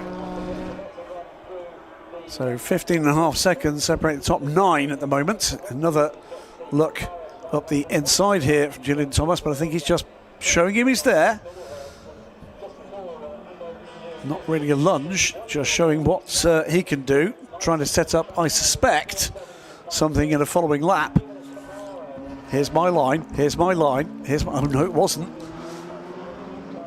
It's fire breathing, I keep saying it, but it is. Yep. Skyline, away it goes. 1 of 5 here, by the way, these R32 GTR Nissan Skylines. Simo Arthur fastest lap in 3rd place, so actually rather than the car that started on pole easing away from the others, they are sort of concertinaing up from behind on Andy Middlehurst. Son Chris must be championing the bit going, come on Dad, let me in, let me in. Put me in, coach. Yeah. And suddenly Julian Thomas is right, not right with, but all over the back of the Middlehurst driven Skyline as they come out onto the hangar straight. Again, this is going to be just a battle of power on the straight now. Julian Thomas with enough to go by. Is there an issue with the pole-sitting Skyline? Because Julian Thomas in the RS500 goes by Andy Middlehurst. And that is not an easy thing to do on a Skyline. So now what does Simo Arthur in 3rd place do? Having seen how quickly this Sierra Cosworth just went by on the straight, he's going to figure that there's something wrong with Middlehurst's car as well. And he drifts out a little wide, maybe having a bit too much of a lunge as they came out of the Vale. Yeah, but managed to gather it up just at the final moment, didn't he? But it has cost him time and an opportunity to get onto terms with Andy Middlehurst. Well, he's going to have to set another fastest lap then, isn't he, to get back onto terms with Andy Middlehurst. Last time round 2:14.0 to 2:14.2 of Julian Thomas and 2:14.4 of Andy Middlehurst. Relatively long race this, 40 minutes. We're well over 30 minutes still left to go. Oh, trouble for the Sierra. Yep, Sierra pulling off. That was not a driver error, that was something lighting up like a Christmas tree inside the car, or he just lost all the gears now. He's starting to get going again, but I rather fear that might just be to get the car back to the pit lane or into a place of safety, and a Skyline off as well. Left front puncture. The Tarzan van car. Yeah, I think Julian Thomas heading for the pit lane, so he had got by the Middlehurst Skyline for the lead, but his race is very much over, being passed by the Partridge Soper BMW and pulling off car number 12, the Tyson Advan livery car of Nick Strong. And side by side for the lead now, 126 going by Andy Middlehurst's car. Simo Arthur definitely sees the opportunity here, doesn't he? He saw how Julian Thomas went by and then possibly blew up, but nevertheless he's going to give it a go. So he goes by into the Beckett's S's. The Australian comes from a background in off-road motorcycle racing, but doing a pretty decent job here in the Skyline on Silverstone's Grand Prix circuit. Hand out to the cockpit. Why? To say thank you to Andy Middlehurst for not making life too difficult. That would normally be the sign that I've seen a yellow flag. There are yellow flags. Is that for the Skyline down here? I think it is. May well be, yeah. Well, that sort of takes us right back actually almost to our previous race where the GP Icons are powered by Goodyear. In those days, the 70s and the 80s, if there was an issue with the car, drivers would stick their hand out of the cockpit. That's when you could get your arm out of the cockpit because they didn't have the big sort of neck surrounds that they do in the current era. Julian Thomas, by the way, has managed to get the Sierra back to pit lane. So we'll see whether or not he does re-emerge, whether or not what has befallen the Caliber livery car is solvable in quick order. Meantime, it is Nissan on Nissan battle for the lead, and closing in, here he comes, and it is a puncture. Oh my goodness. So is there some debris down from the previous race or a previous race? Because we've just seen 2 cars with punctures on the same lap, because the Skyline very definitely had a puncture. There you go. And by the way, pulling closer and closer and closer to this lead battle is the 3rd place car. The number 8 car, Darren Fielding, is right there now. The gap that was 5.7 seconds now isn't. Andy Middlehurst taking a look at the inside. See what the gap is as they complete the lap. Well, this could be a Middlehurst-Rick Wood battle of years gone by. There are a lot of those in various different Skylines. I'm not entirely unconvinced that this... I just wonder quite why Andy Middlehurst seemed to lose a little bit of pace for a couple of laps. That 5-second gap, by the way, to the number 8 BMW is now down to under 2. And now we're going to get the additional factor, traffic. Yep, they're catching, very quickly catching a Ford Capri at the tail of the field. And that is the 3-litre Capri. Car number 2 of Mark Manton. It's a very standard looking car as well. Darren Fielding in that BMW, he can see these Skylines getting much closer to him. Julian Thomas back out of the pits. Right, so he clearly got down into the complex and had a big warning from the car, and as a result just decided not to turn it, went off straight on where there was a runoff area back into the pit lane, and he's now got 4 tyres with air in. Andy Middlehurst just creeping away now from Simo Arthur, leaving him as tail gunner to deal with Darren Fielding. Behind you can see David Tomlin. Tomlin's under real pressure as, oh no, he's gone by the Capri, that's what it was. So David Tomlin still 10 seconds ahead of the battling M3s. So this car of Darren Fielding definitely punching above its weight, because the rest of the M3 pack are still some way behind David Tomlin, whereas he's got by him. I wonder whether what's happened here, because it was a slow last lap for both the GTRs and a much quicker lap for the 2 chasing cars.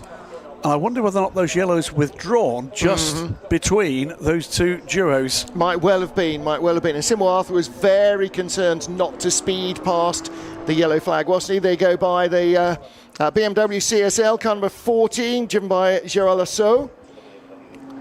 One of 3, I think, CSLs in the field, including a fabulous Jägermeister livery car. So Steve Soper not driving the Soper liveried car, that Steve Soper DTM car being driven by Darren Fielding. There he is. So a Soper liveried car and a Soper pedalled car. Yeah. So Soper's actually driving the Bastos liveried car, and he will take over from Toby Partridge. So back up to speed, by the way, on this lap. It was just that moment where we saw the hand come out from the driver's side window. I think you're absolutely right. That certainly looks like that's what closed the gap down to the BMW. But Darren Fielding's not exactly doing a shoddy job. 2:15.1 from Andy Middlehurst, the leader. 2:15.6 from Simo Arthur, and 2:15.4 from Darren Fielding. That's the first 3 cars Fielding in the BMW. Now the 2:15.3, by the way, from the 4th place Sierra, but with a gap, 3.5 seconds, and that's not quite enough to make a meaningful dent at this point, at least. We are 25 minutes to go in this 40-minute race. Much more traffic coming. Now, the only thing that I would say is it's very easy to give away 2 or 3 seconds in the pit lane just by being cautious. Going by the Daily Express bridge. Let's throw back the Daily Express Rover SD1. And BMW right with them again. Just picking a line. A little bit more of a press-on style into the traffic. Once again, that gap to the Skylines from the BMW is back to nothing again. John Saunders in that Daily Express liveried Rover with a battle with the Ford Capri right in front of him. So again, there's a lot of very period battles being fought here. Skyline's never raced in the DTM either. Actually, what we need is a couple of Audi V8 limousines. Oh, go on then. I know. I mean, I want one of those as a road car so badly, but to see them racing in the hands of the likes of Walter Röhrl and Hans Stuck, they were absolutely phenomenal things. So the BMW right with the Skylines now, and again the twisty stuff works well for the BMW. The extra weight, the four-wheel drive, not a help but a hindrance for the Skylines. Under braking and in the tight and twisty turns, but then as soon as they get onto the straight, they outgun the BMW and they just creep away out of his reach again. Tantalisingly close to Darren Fielding, close, but so far no cigar. Yeah, very different lines for the last couple of turns for the two GTRs, and it was very effective indeed for the chasing car. Broke the toe a little from the BMW. Yeah, Simo Arthur there having a little look at Andy Middlehurst as well. Didn't quite make a move, but Darren Fielding is right there again through the Beckett's S's. Again, almost close enough to touch, and then the elastic stretches out once more and they race off down the straight. And at the moment you feel that Simo Arthur is quite content to sit behind the race leader, Andy Middlehurst, and just stay with him, maybe learn a little bit from Middlehurst's lines, plan that if after the pit stops they're in a similar position, then he might be trying to find some way of getting by that he's not yet explored. So on this battle, 66 car pit window is open, and on pit lane is the number 66, the solo crewed, I think you said at the start of the race. Yeah, it looks like it. Harry Whale, son of Nick Whale. Now, Nick did qualify the car. We certainly saw him at the end of qualifying, looking hot and sweaty, taking off Balaclava. But I know that occasionally he decides just to let Harry race on his own, and so that may well be the case. And Harry actually the class leader as he came in of Class 2A, and that is a 2-litre Zack Speed style Escort, recreation of the 2-litre Zack Speed Escorts. Something's wailing by a camera mic somewhere, but not past this one. Middlehurst doing a great job here.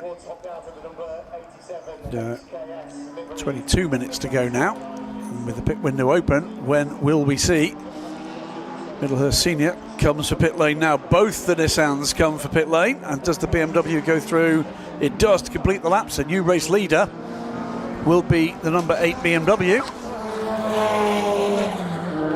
So through and into the lead of this race, Darren Fielding, and he's done a fine job of catching and fending off the second of the Sierras, well, in fact now what is the first of the Sierras, because the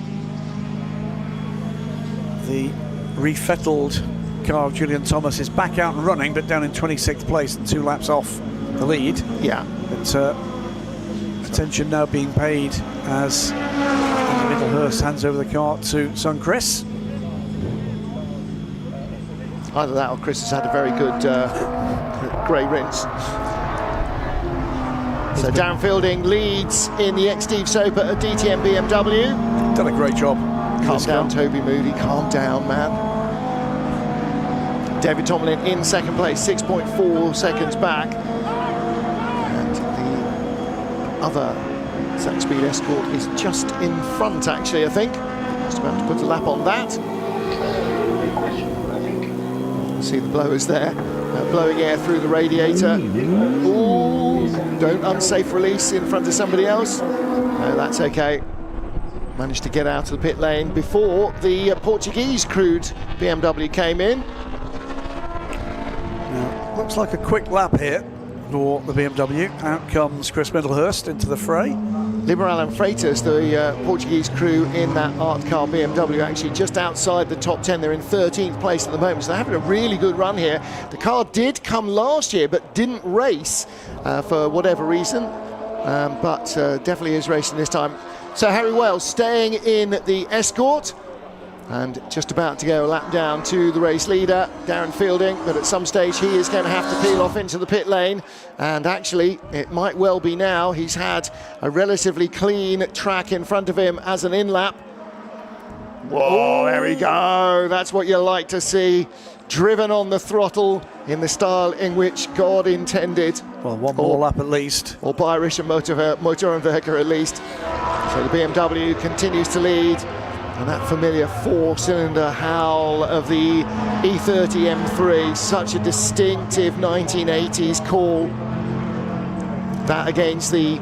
and again, this is something that we see very little of racing anymore. The 190E Cosworth Mercedes that it was rivaling, that was its rival in period. There seem to be far more M3s racing in the UK and very few Cosworths. It's the DTM Legends series where they've got a few of those cars. Yeah, and predominantly I should think most of them still very much in German hands, owners and teams. I like Kurt Thiem drives his old car. I think he does, you know. I think he does as well. And why wouldn't you? I mean, after all, you know, why wouldn't you? But yeah, need some Audi V8s in to mingle in amongst this. I mean, of course, the wish list is long. There are so many different cars that you could count in here.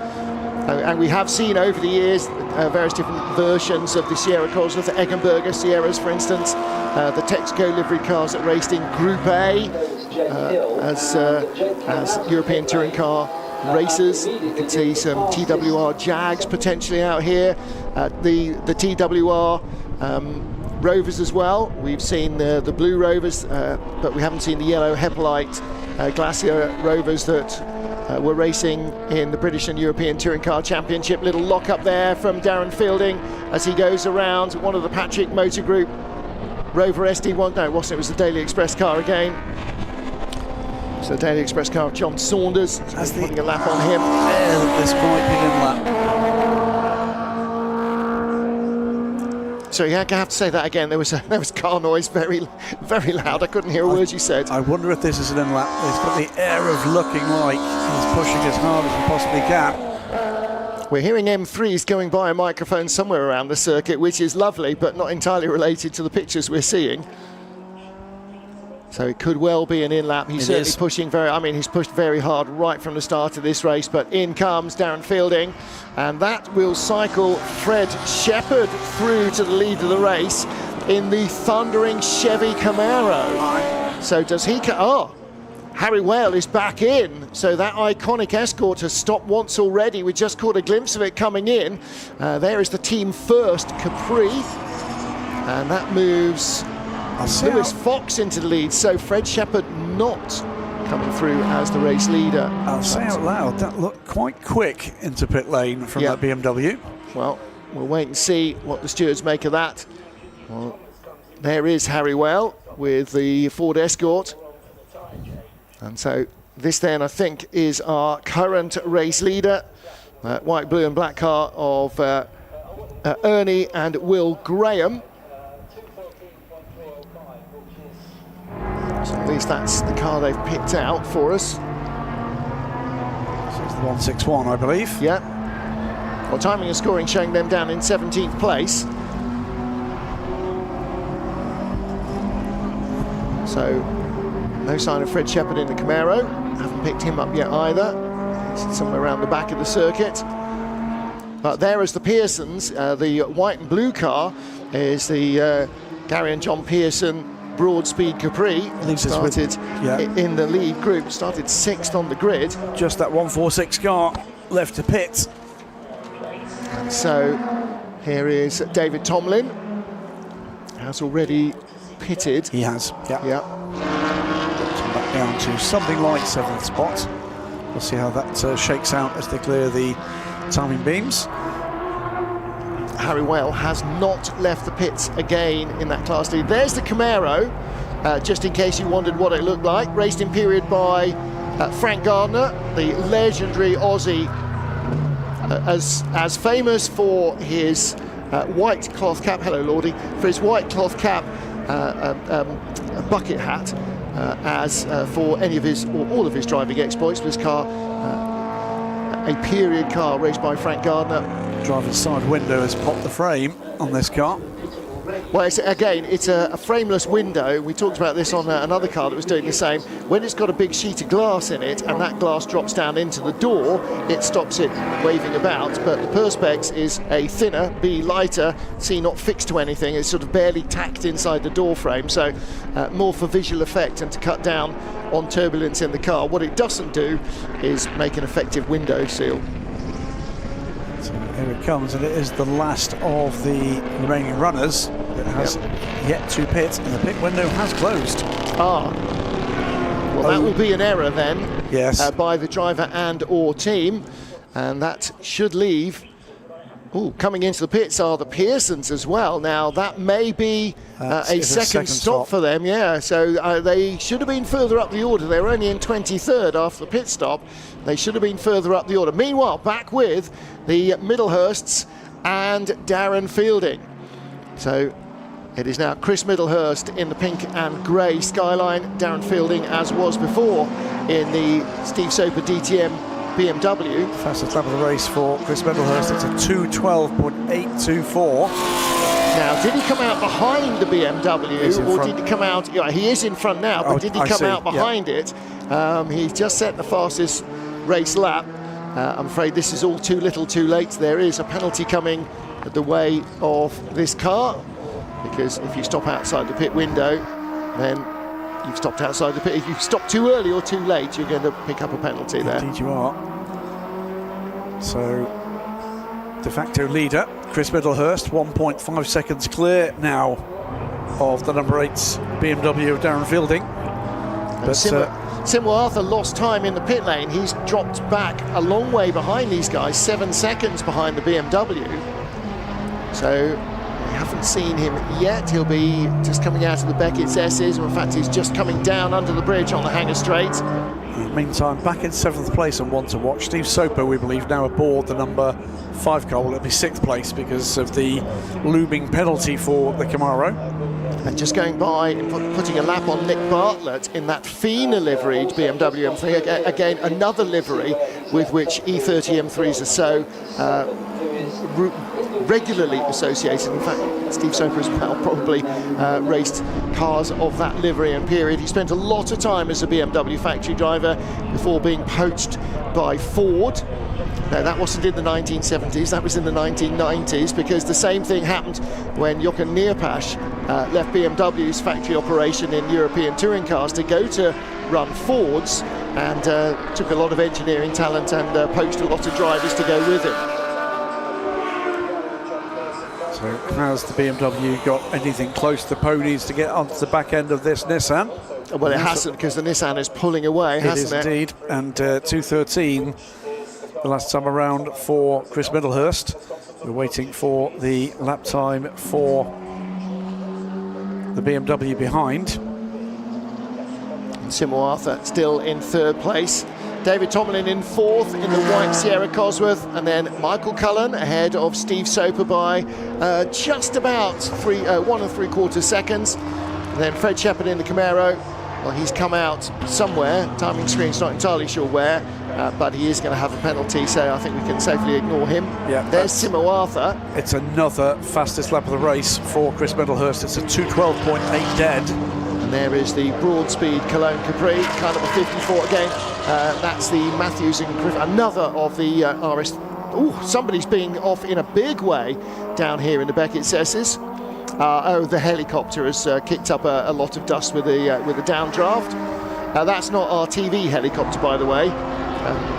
That would be somebody else's helicopter. So that was we saw briefly the Matthews and Griffiths Ford Capri RS 2600. Problem for our 2nd place car, and what a shame after such a clean run. Car number 8. Darren Fielding is going to get a stop and go penalty for a short stop. And that is going to drop him out of podium contention, I fear. Now, you did say that he came very quickly into the pit lane, so maybe they hadn't quite adjusted for his speed of arrival. I mean, if he came too quickly into the pit lane, then he would have been pinged for speeding as well. It could be a double penalty. It may just have been an optical illusion, but I thought he came in very hot. Well, the only penalty we've been noted of is that short stop for him. So Darren Fielding, unfortunately, just trying to pinch an inch somewhere during the pit stop, or the team setting him off a little too quickly. I'm afraid it's not like Monaco, where they've changed the chicane on the way in, and as a result, the delta for the pit lane has changed. So Darren Fielding still 2nd on the road, but that is going to promote Simmo Arthur, because it will be a stop and go penalty, and so that'll be more than 30 seconds added to the race time. and that will drop him a long way back. Who's 30 seconds back? Well, the Wooden Hill car is in 8th place. The Julian Wood Jake Hill Nissan Skyline, the HKS car, the green, black and purple machine built by Rick Wood,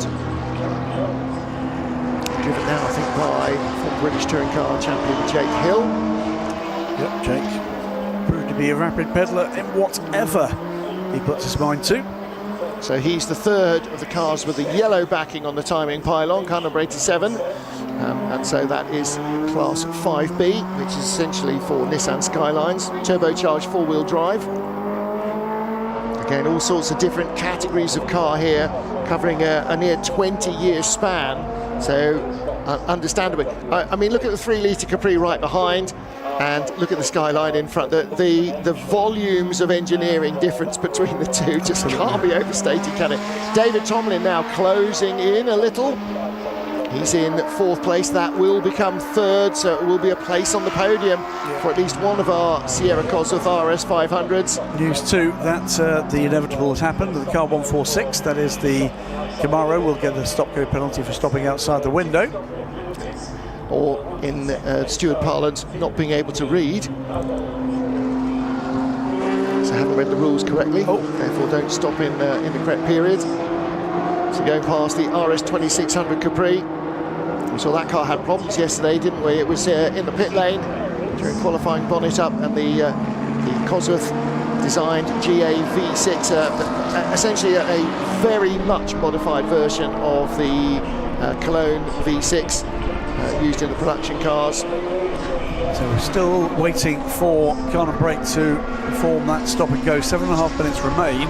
Oh, he's not going to do it because there's no team to car radio to tell him to do it. We just saw the leader in Class 1B, and that's John Saunders in the Daily Express liveried Rover SD1, and he leads that class. In fact, he doesn't. He's 5th in that class, actually 4th in that class. So our class leaders are the Middlehursts.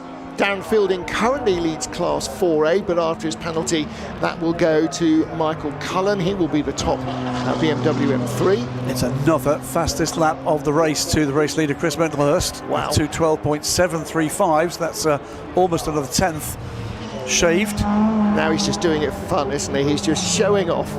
So 10 seconds to the good over a car that has got a penalty looming. So the realistic gap at this point is 15.5 seconds to the second Skyline, the 126 car. And a 2:12.7 on that lap for Chris Middlehurst, and a 2:14.0, so 1.3 seconds slower on the last lap alone. Simo Arthur in 3rd place in what will be 2nd place, because as we saw yesterday in the Woodcote Trophy and Stirling Moss Trophy race, penalties applied, but there's no convincing way of passing them on to the driver while he's out on track. Most of these cars won't have any ship-to-shore radio or shore-to-ship radio, and so unless you have brought a pit board that has all the sort of potential different penalties, then that doesn't really happen. So that will be added to the end of the race time for Darren Fielding.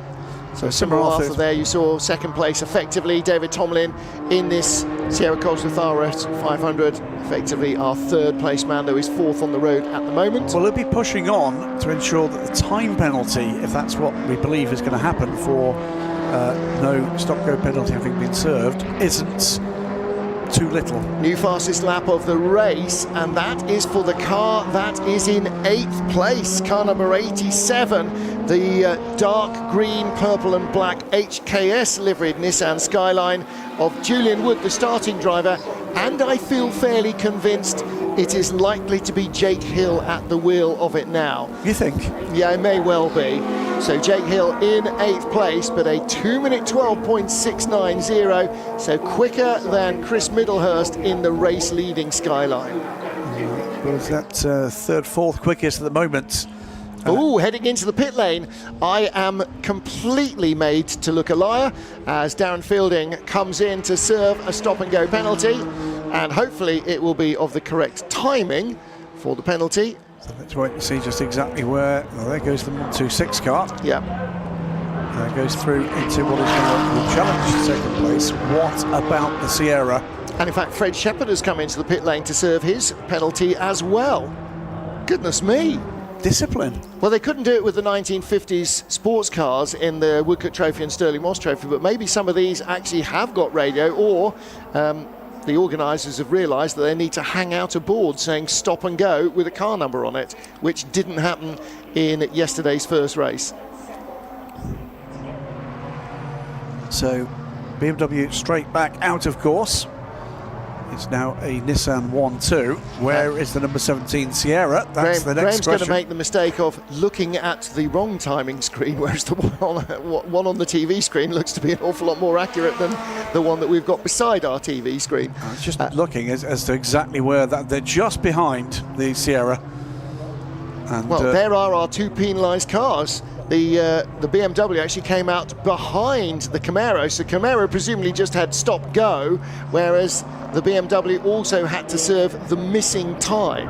Whether it was a tenth of a second, 2 seconds, 3 seconds, or whatever, that's the time that you have to stop and make up in the pit lane when you do your stop and go penalty.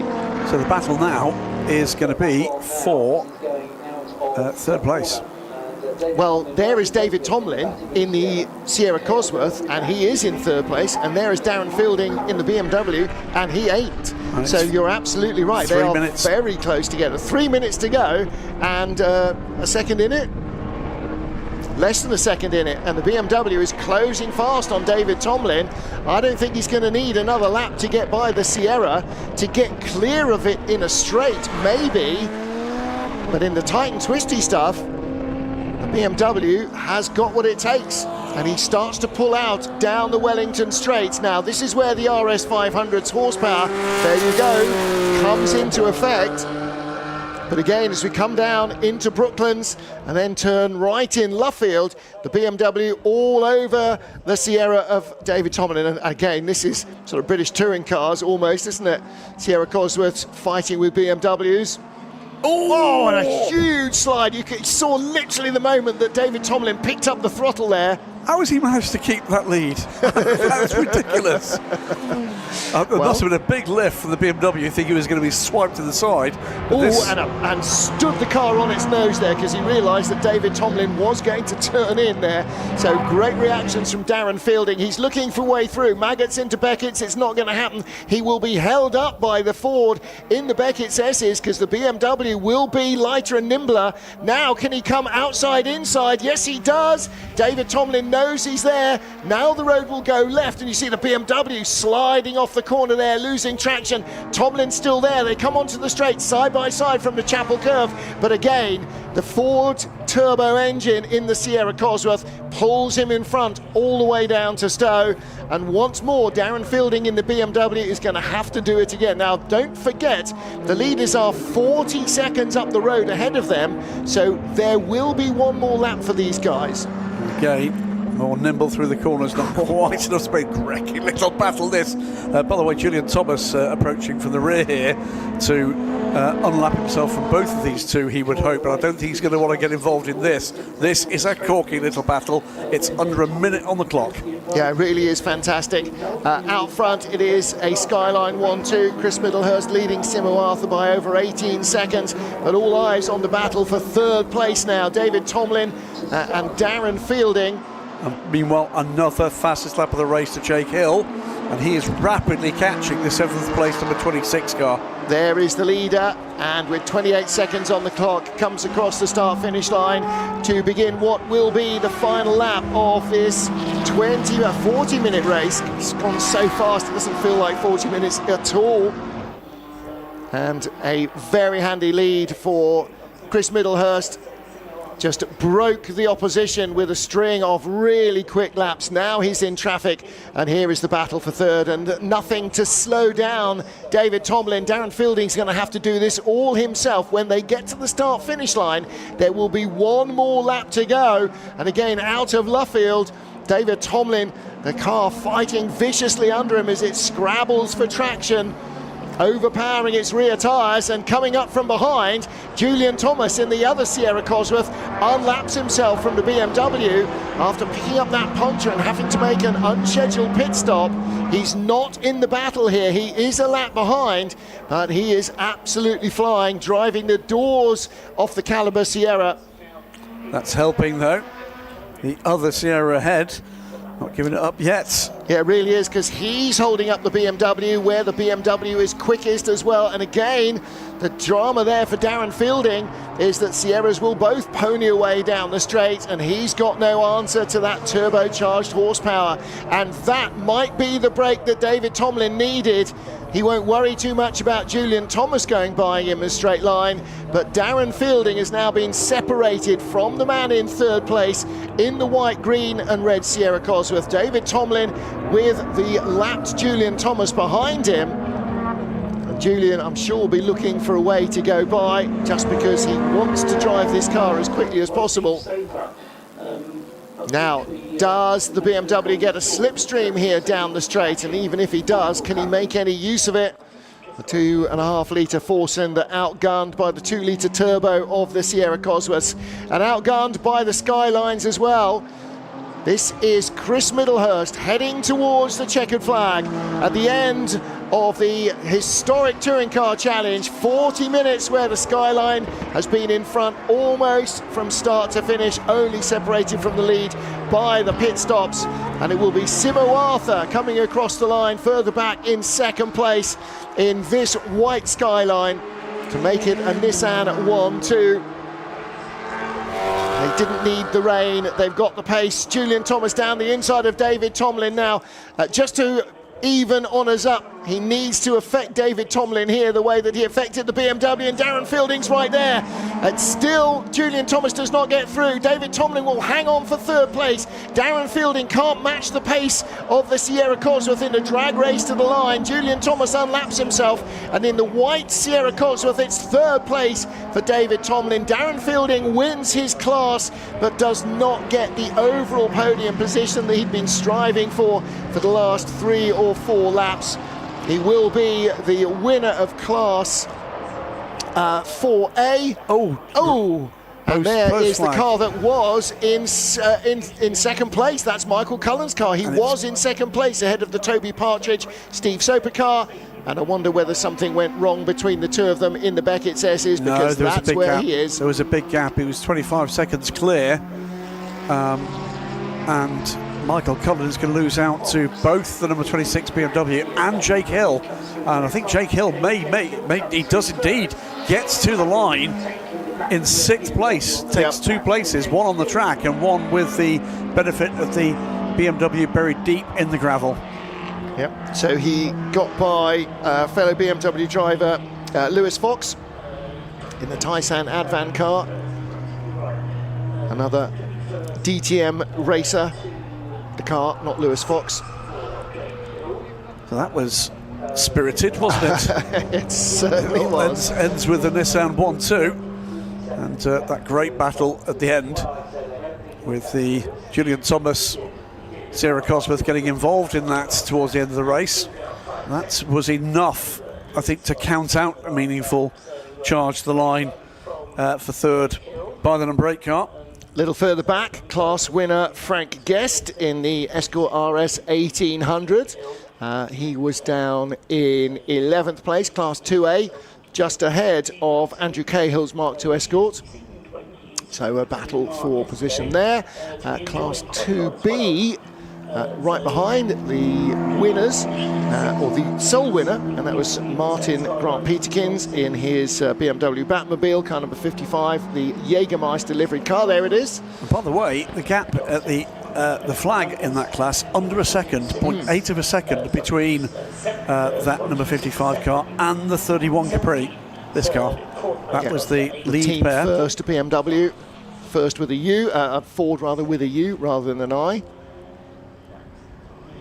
It's 20.5 seconds the gap at the flag between the two Nissans, and great opening stint from Andy Middlehurst, but absolutely sublime stuff at the end from son Chris. Really was. Another class winner is who was got Mike Whitaker in the ex-Patrick Motor Group Rover SD1, but it was a Nissan Skyline 1-2. David Tomlin hanging on to third from Darren Fielding by 0.8 of a second. Steve Soper bringing that BMW, the Bastos livery car, up to 5th place ahead of the Wooden Hill Skyline, which also raced up the order in the hands of Jake Hill. Then more BMWs rounding out the top 10. Just outside the 10 in 11th place, class-winning RS 1800 Escort. And that was Frank Guest, car number 377. The BMW CSL, the Batmobile, the Jägermeister car, winning its class as well. And I think that was Martin Grant Peterkin driving on his own. Don't think Pat Blakeney Edwards did drive that in the end. And lots and lots of different class winners all the way down. Not sure what happened to Harry Wells' car. Had to make an emergency pit stop just after its initial stop and drop that out of its class lead. And the Pearsons, having qualified really strongly with the Broadspeed Cologne Escort, Capri rather, they were 6th on the grid, ended up in 25th place. So that car as well, I'm sure, not entirely as healthy as the good Lord had intended. Well, that lacked nothing. No, absolutely. Plenty of drama right from the start. Julian Thomas in the ex-Andy Rouse Ford Sierra Cosworth taking the battle to the Skylines early on. And a massive BMW M3 tussle behind. All sorts of cars, all sorts of liveries. Among the Ford Escorts, it was Harry Well who led early on with the Camaro, just making everybody's life a little bit too noisy. And the Middlehurst Skyline taking the lead just after Julian Thomas had gone by on the Hangar Straight. When Julian picked up a puncture, he would rejoin from the pit lane, but that left Nick Fielding in the lead of the race at the midway point during the pit stops, pushing as hard as he could as he worked his way through traffic. But a great run from the team first Capri. There's Jake Hill going by him in his Skyline. Race-winning effort from Frank Guest in that red and white Ford to win his particular class. And then at the end, Julian Thomas, I beg your pardon, not Julian Thomas, having to hold off the car number 17 of David Tomlin, having to hold off the BMW of Nick Fielding right to the line. Julian Thomas played a part in that, actually getting between them right at the very end, but there was no catch in the Middlehursts. So let's catch up with our leading drivers. We're down in Parc Ferme, and I've already got alongside me Chris Middlehurst, who has just secured victory in that race. Your dad was saying when he got out of the car there was a gearbox problem, and by the sounds of it you had to manage that as well. Yeah, so basically the gear selector was sort of way out, so it was like stirring soup, as they say, changing gears. So where your gears normally were, they were just like nowhere near. So they were in there, they just had to sort of fish for them. So you had to kind of relax and not be too hard on the gear lever. Essentially, you have to find the gear and then memorise where that is and then try to find it again. So I only really was finding it hard to get into 2nd and 5th, so I decided to leave it in 4th on the limiter and not risk 5th, but 2nd was like right over, so I was trying to leave it in 3rd where I could, and then where I needed to get 2nd, I was. So it was right, it might have looked quite easy, but it wasn't, because you know, my dad said to me, like, you're not going to be able to get gears. So I'm going out there thinking, oh God, but luckily I've got enough experience under my belt and just stayed relaxed. Like I say, if you tried to sort of like fight it, you would have missed gears. Obviously it's quite, if the viewers are wondering, like if you get the wrong gear, you could just destroy the engine. So you've got to make sure you're getting a gear above. You might get sort of 2nd to 5th, but you don't want to go 2nd to 1st or 3rd to 1st or whatever those, you know, a miss shift, you know, a money shift as they call it. But luckily we didn't miss any gears and we kept going, and actually reasonable pace as well, considering I was just like I say, just fishing around there and praying it would go into gear. We better bring Dad in as well, who congratulates you. You did it. Yeah, I've passed as much info on as I could, but it's like stirring soup basically. I think there's just spoke to my gearbox guy here, and he just said the bush has gone in the bottom, so the gears basically just, anyway, it's like stirring soup. So if you know where they are, you can guess where they're going to be, and that's it. So it sounds like there might be a bit of work to be done overnight. Yeah, it's not too difficult to do, I don't think. We can fix it. Well done, gents. Well done. Congratulations. Let's see. Well, from beasts of the touring car era, knocking on for 45, 50 years ago, to an altogether more modern set of race cars that debuted here 20 years ago this year. This is GT3 Legends. This is GT3 Legends, a grid that still looks modern, but already represents a golden era of GT racing from the early 2010s. These are the cars that defined a generation. Audi R8 LMS, Ferrari 458, Lamborghini Gallardo, all still delivering serious performance. When GT3 launched in 2006, it changed the landscape of GT racing, bringing global competition and incredible variety to the grid. As it celebrates its 20th birthday, it's as thrilling now as it was then. Well, it's not just the legends of the cars, the teams, it's the drivers too, and a big name here, Zak Brown, and Bruce Jones caught up with him earlier this weekend. BRDC Classic, a lot of drivers having a lot of fun and racing in multiple categories. Endurance icons, some of the cars in the background of the shot, including one we'll come on to in a second, but also GT3 legends and Zak Brown. A weekend so far away from your day job, but this is your fun job, isn't it? This is what it's all about, driving race cars. So I'm excited to be here.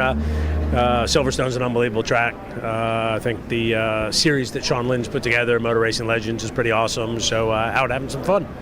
But it's also just so weird that cars like the Ferrari behind us, that your son Max is on board, more of that in a second, are in a historic category, isn't it? It shows me how old I'm getting, because when I see these things, I'm like, these aren't historic. And I didn't realize it was a Ferrari. I thought it was a red McLaren. I see what you did there. But you have been in a McLaren, of course. I have been in a McLaren, GT3. So we brought out I Love All Brands. This is an iconic car. Raced at Le Mans, won the championship. And then that car I won my last race in, one of very few, with Alvaro Parente, who's actually racing here this weekend. And first time I've raced with my son, so I'm looking forward to it. And what's Max's history in racing so far? He's about ready to make it. He's done one race at Brands Hatch, and unfortunately he's already quicker than me. So he's either pretty good or I'm pretty slow. That's always a terrible tipping point for a parent, isn't it? Pride versus pride, really. It is. I didn't like it much at first, but I'm coming to grips with it. But when you're here at Silverstone, you'll be looking at other cars that you probably watched in period. Are there any that catch your eye and you go, oh, I really would love to drive one of those? Yeah, that one right there, Sean's, that Bentley is pretty stunning. So, but I mean, there's some great cars here. So I've seen a lot that I wouldn't mind if they ended up in my garage. And obviously for Bentley, that was quite a success story, winning Le Mans in 2003. McLaren, of course, are aiming to win it outright in the years ahead, aren't they? That's the plan. Won't be easy. The competition's immense, but we're giving it all we've got. We're actually in the middle of a pretty big test at the moment, an endurance test. So everything's going well so far, but tough competition. Zach, so good to see you having some downtime, good downtime, but thanks for chatting with us. My pleasure. So Zak Brown there, and as you heard from Bruce just a little earlier, he'll be in action not only in GT3 Legends but also in the Endurance Icons race, and I believe I'm right, it's just going to be Zach now, not Maxwell racing. Bruce, he seems relaxed. He's here with us today. He's back on Grand Prix duty tomorrow, but ready for it? Oh, just 100%. You know, he is a 7-day-a-week motorsport person. There's no mucking around. I mean, you'd cut him some slack to take, maybe Thursday afternoon off and, lie in a darkened room. But this is his fun. This is how he recharges. But I tell you what, you've seen him across the year, interviewed him across the year, so have I. And when you get him at somewhere like Le Mans 24 Hours, he's juggling so many balls, so many other projects that hadn't even been announced, maybe just in his head. He's thinking about it. But here, this is quality downtime, and he can obviously argue to everyone in his family that it makes him better to go racing. So could he buy some more calves, please? Yeah, I can tell you right now, he was in touch earlier this week about another new car. I think might well end up on this grid in the very near future. That's for him to talk about rather than me. Looking forward to this race. This is the grid of the newest cars on what is an almost century-wide paddock of cars. GT3 Legends goes back, as Martin was saying, 2006, right here at Silverstone was the start of that era. The very first race took place here, won by a Ferrari, by the late and very great Alan Simonson and Hector Lester. And here's another chapter. Not only are we going to see cars out in contemporary competition here at Silverstone this year, the British GT Championship in the European Le Mans Series and GT3 form. Next year, the return of the FI World Endurance Championship to Silverstone, the return of the GT Open to Silverstone, so plenty of GT3, contemporary GT3 action. Aside from that, you've got GT Cup, you've got Britcar, both of those use GT3 cars. But for right now, we get to remember the first decade. 12 different manufacturers involved in this grid. I mean, stonking's a great word. I like it. That's exactly what it is. And I tell you what, who's absolutely flying is Jonathan Mitchell. Aston Martin's very much at the front of the grid. You can see Graham Davidson alongside him in another car. I'll talk about driver penalties later, because when it comes to pit stop, they'll have a role to play. Nick Sampson makes it 3 Aston Martins in the top 3, very much a young gun. And then working down away from the Aston Martins, you get Audis in the mix. We've skipped past the Chevrolet that's starting fourth. Charlie Kennedy, look out for him in his Nissan. And Carl Tilley, well, unusual to find him in an Aston Martin, but anything with wheels on it, he'll race. And then Jimmy Broadbent, we'll hear from him, I think, at some point in this race. Him in the mix.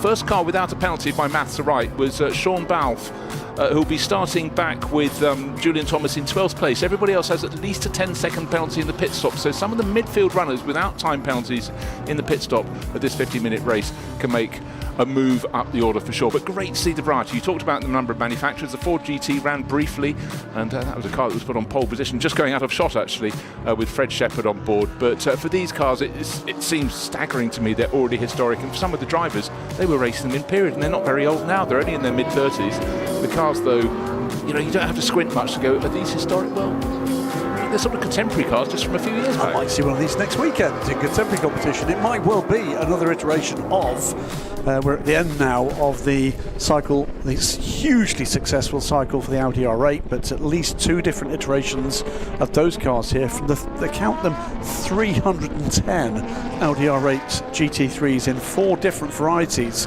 that were brought to the track over the lifetime of that program. But BMWs, Lamborghinis, the Ford you've mentioned, Porsche, Ferrari, and Aston Martin. I'm just telling you the cars you can see on screen right now. Yeah, and just as you started that, we can see Zach Brown's United Autosports McLaren just going out of shot. He raced that in period. As he said, the last race win he had was in that car. Of course, United Autosports have taken stride after stride as they work their way forward, and they now run, of course, some great cars. Pole starter 007 on the door. Only if you have an Aston Martin can you put 00 in front. We know all about James Bond and 007. I'm sure he'd have approved of this. I'm not sure M would have liked balanced performance. He'd have gone for secret weapons. But here we come round to take the start. GT3 legends, already historic. 50 minutes race, mandatory pit stop, and a whole host of the front runners have got time penalties to add to their mandatory pit stop in the middle. But look at the array of cars. The BMW Z4s, haven't even mentioned those. Ferrari at the back. Audi working our way through to a Lamborghini right at the tail of the grid. But out of Woodcote they come, 2 by 2 top, waiting for the lights to go from red to green. Looks so Graham Davidson's actually nose in front. He just backed off. Jonathan Mitchell will be in front, surely going to the first corner. But look, Nissan on the charge. Can you imagine that? The car that's lost out with contact in terms of cars 2 and 3. Sam Neary or Richard, who started that, has gone sideways. Nick Sampson as well, who was starting third. So, and a third car in that Audi mix as well. It was one of the Audis. So it's a gift for the front row. Graham Davidson in second place, and our pole starter Jonathan Mitchell getting clear, looking to see any messages on the screen about whether they'll be sending out a safety car. But there were 3 cars off at Copse, not the dream start. No, indeed. It was a clash between the fast starting ABBA Racing Mercedes SLS contacted the 68's ex-Massive Motorsport Danish team from the ELMS back in the day on the just off the apex of the corner.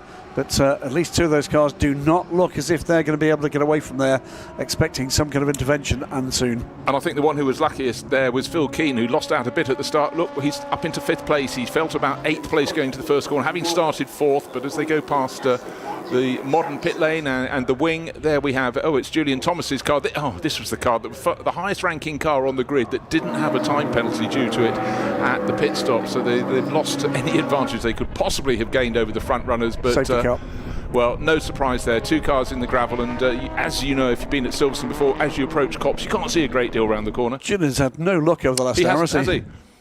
He rushed from the historic touring car challenge where he got red flag there. That's okay. They need more than a safety car to clear this up. So it does mean we'll have another rolling start, and let's hope the second one goes rather better. So Nick Sampson out of his car. He qualified really well, the 21-year-old racer. third on the grid, but I'd like to see a replay to see how all of that happened. But certainly what you could see from that head-on shot, Graham, you could see the Nissan, surprise, were super fast off the rolling start. Charlie Kennedy was up on the pit wall side, but in front of him was what went wrong. It was the 30 car. Rapid start from the Mercedes from that rolling start, and was making his presence felt around the outside.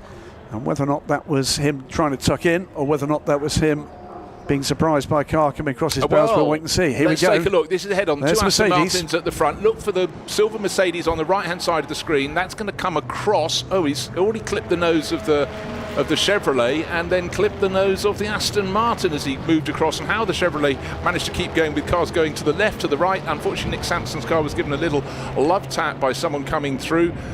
Also one of the Lamborghinis, by the way, running through the gravel, but lucky to escape.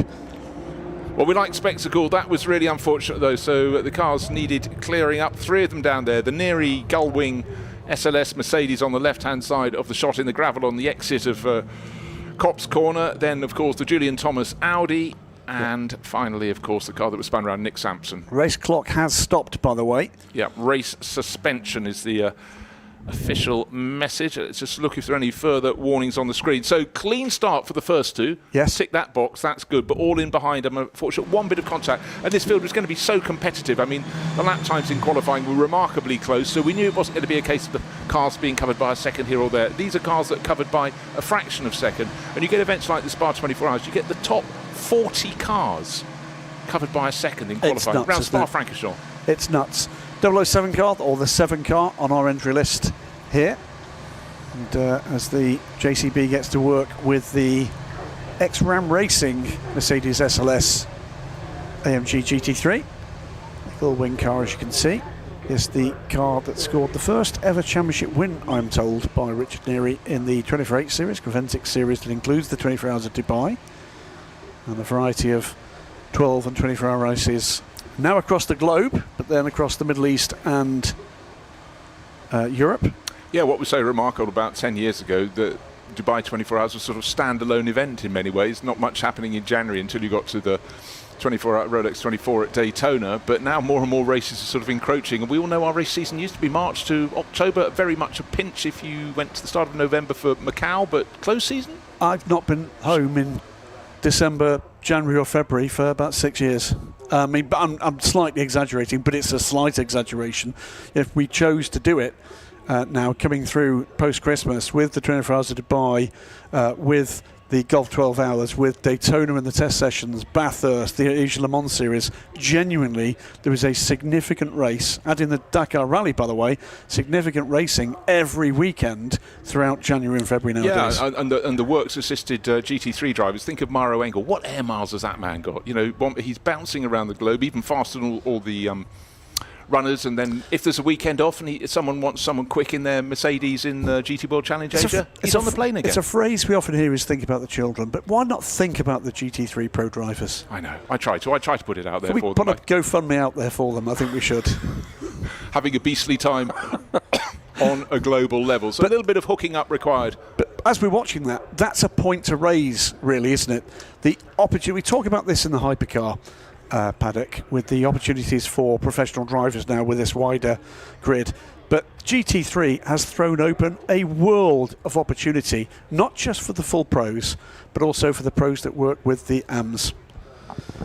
Well, this is the kind of the ultimate. Let's see, switch to the new kart Silverstone Centre. First time I've been here and seen this in operation. This is properly impressive. Well, it really is, and you can see today busy. A lot of these people have come strictly to the BRDC Classic, and then with a little bit of ear bending, children are out there, and a lot of the young drivers who are going to step up into single-seaters and quickly into GT3, as that's now almost the safest route to go to establish your career, will be making one of the children out there is every chance that can go out. And I'm just hearing that if you fancy a drive, we can't, unfortunately, Graham, because we're stuck in the commentary booth and we're a little bit on the large side, but everyone else can go up there, and there is a very good discount, and I'm hearing, is it 50%? 50% off to this all right, weekend. I'll cover for you. Off you go. We're going. Martin. Martin's karting.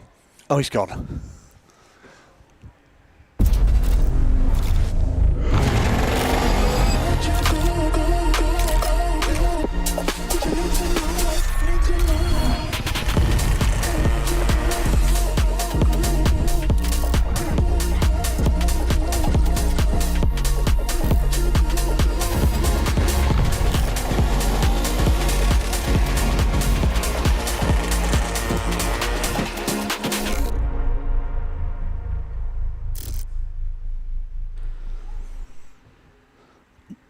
You know, there's only two things that stop me being a massive success in karting.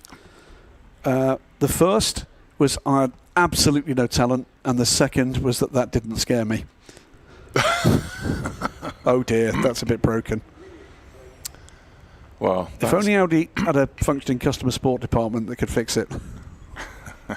So for all the other drivers looking down the grid, just waiting to go out to play all over again, a lot of Lamborghini Gallardos. They were really strong in the early days. That's a car shared by British touring car racer Bobby Thompson and James Parker, run by the Jordan Racing Team. Of course, Mike Jordan and son Andrew have had a career between them, or two careers between them, have stretched through many, many decades. And it's great to see some of these teams getting a new place to take their racing. I was talking last year at a GT World Challenge event at Valencia to Mark Lemmer of Barwell, and I said, gosh, are you excited about GT3 Legends and things come up? And he said, absolutely I am, and I might sort of almost turn my entire attention to it because it's growing so fast. I mean, Barwell, probably most local significant race team, and remarkably, despite the fact I've lived where I live for better part of 30 years, they haven't signed you up. We'd never been there. They actually operate on part of what was Dave Price Racing's base, and I think Michael Caine's GTC base at the same time or before that. And it's fair to say of the cars they've got, they had in the garage at that point, well before GT3 Legends was announced, at least two of them are out and racing somewhere in historic GT3 racing now. Yeah, well, that always used to be the joke for when I was on Autosport. If Nigel Roebuck, our Grand Prix correspondent, came in late, he had to go via Chessington. He went Panther on the line at Chessington because, of course, Panther cars were based down there too, which is where the late and much lamented Panther de Fiel and Panther Solo, and yeah, you've got it. Panther Lima. Let's stop now. Panther 6. Right, looking in these cars though, I mean, explain what GT3 is or was when it was founded, Graham. Well, what it is production-based cars to high performance. What it is now is significantly different from what it was then, and the best way to explain that is GT3's baseline car, around which the performance was defined, was effectively a mildly upgraded Porsche Cup car.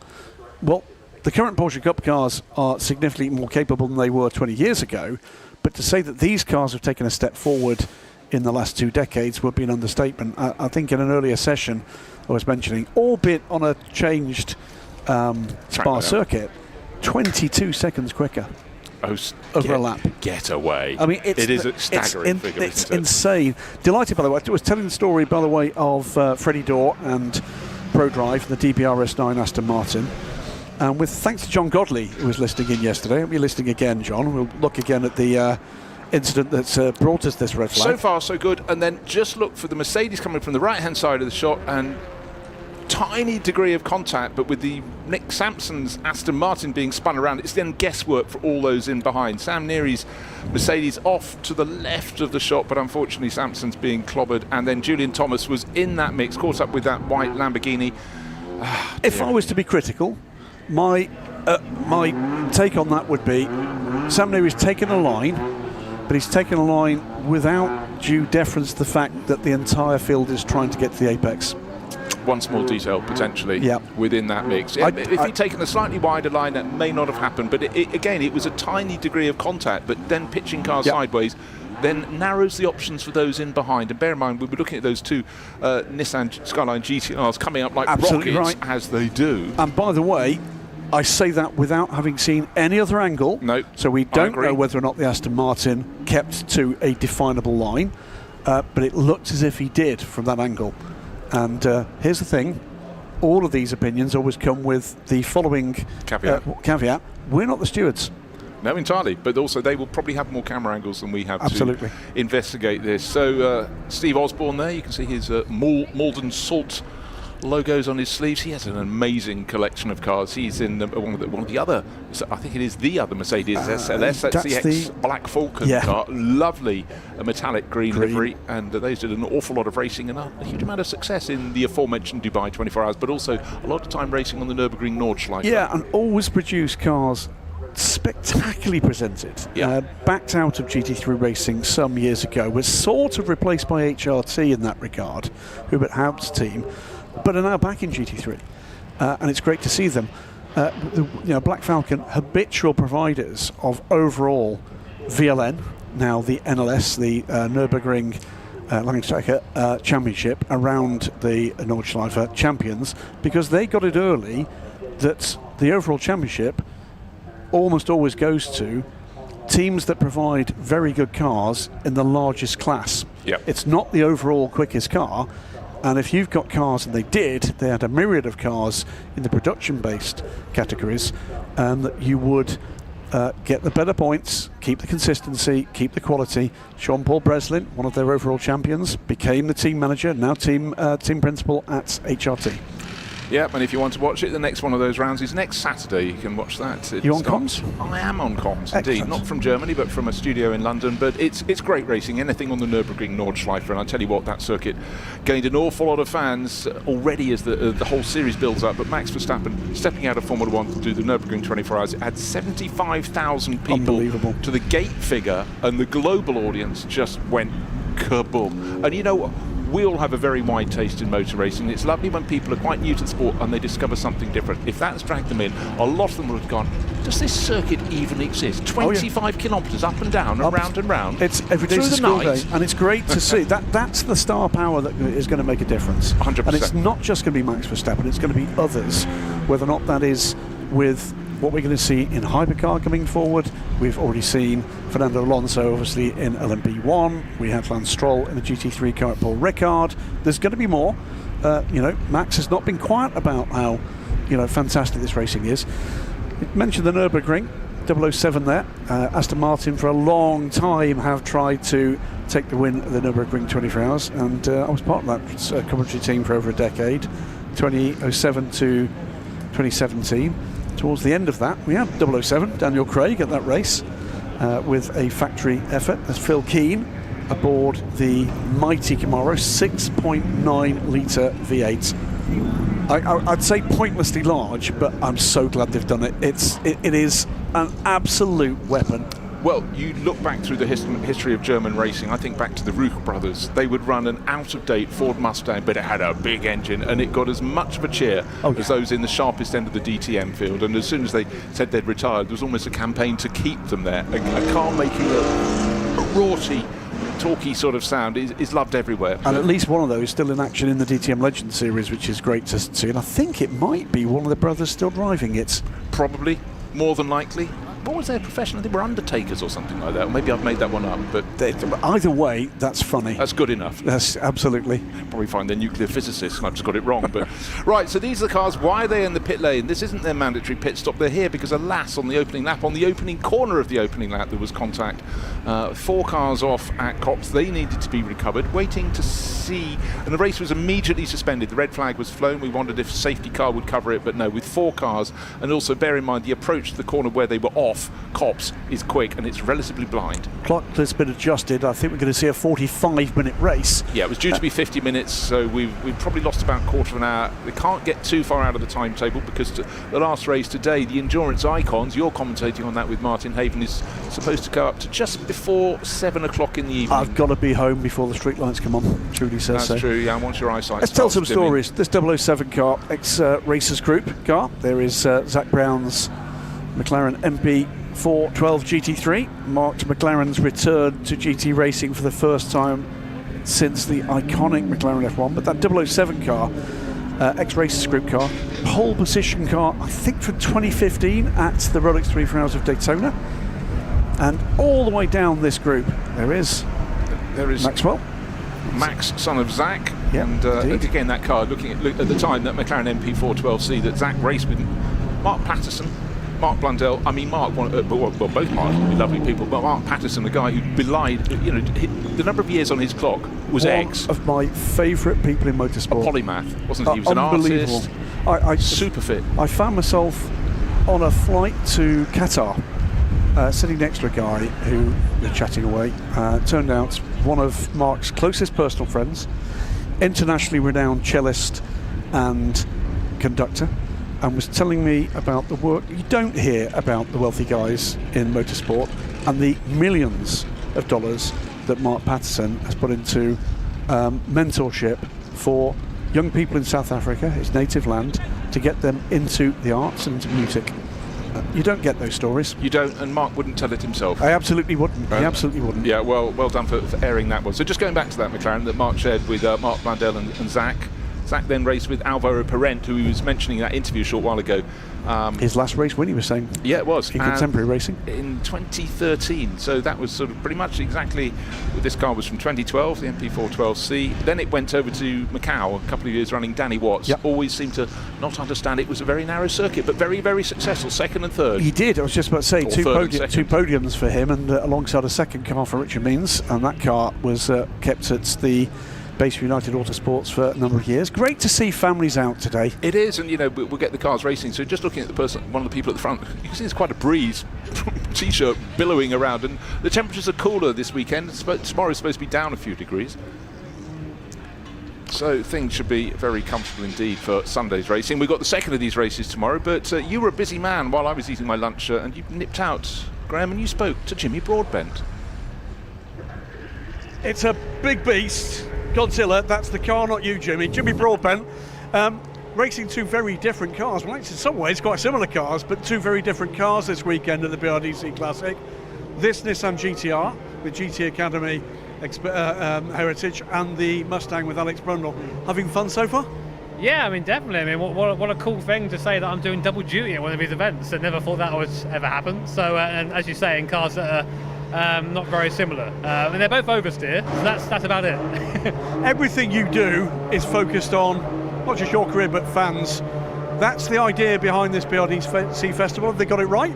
I think so. I mean, like, just walking through the paddock, you can see, I mean, all the cars are just out there. You can just see them all. And even in the garages, people are super comfy to have people come to walk through. And it's always my pleasure to try and maybe put someone, come sit in the car, come see what it's like. Because for me, it's about all being accessible and giving these people the chance to actually be close to these cars, you know.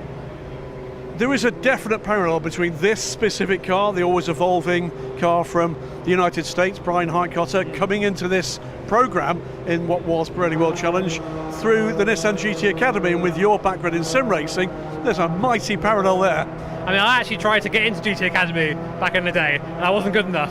So it was a road less travelled, but eventually through sim racing, through other stuff, I found myself in the GT Academy car. I mean, I also work for GT as a presenter as well, so it's kind of appropriate to finally be here doing it. Again, with the community that exists around sim racing and the online community, very many of these boys and girls are living their fancies through your experiences. What can you tell them about the experience in real life of the reality of this car?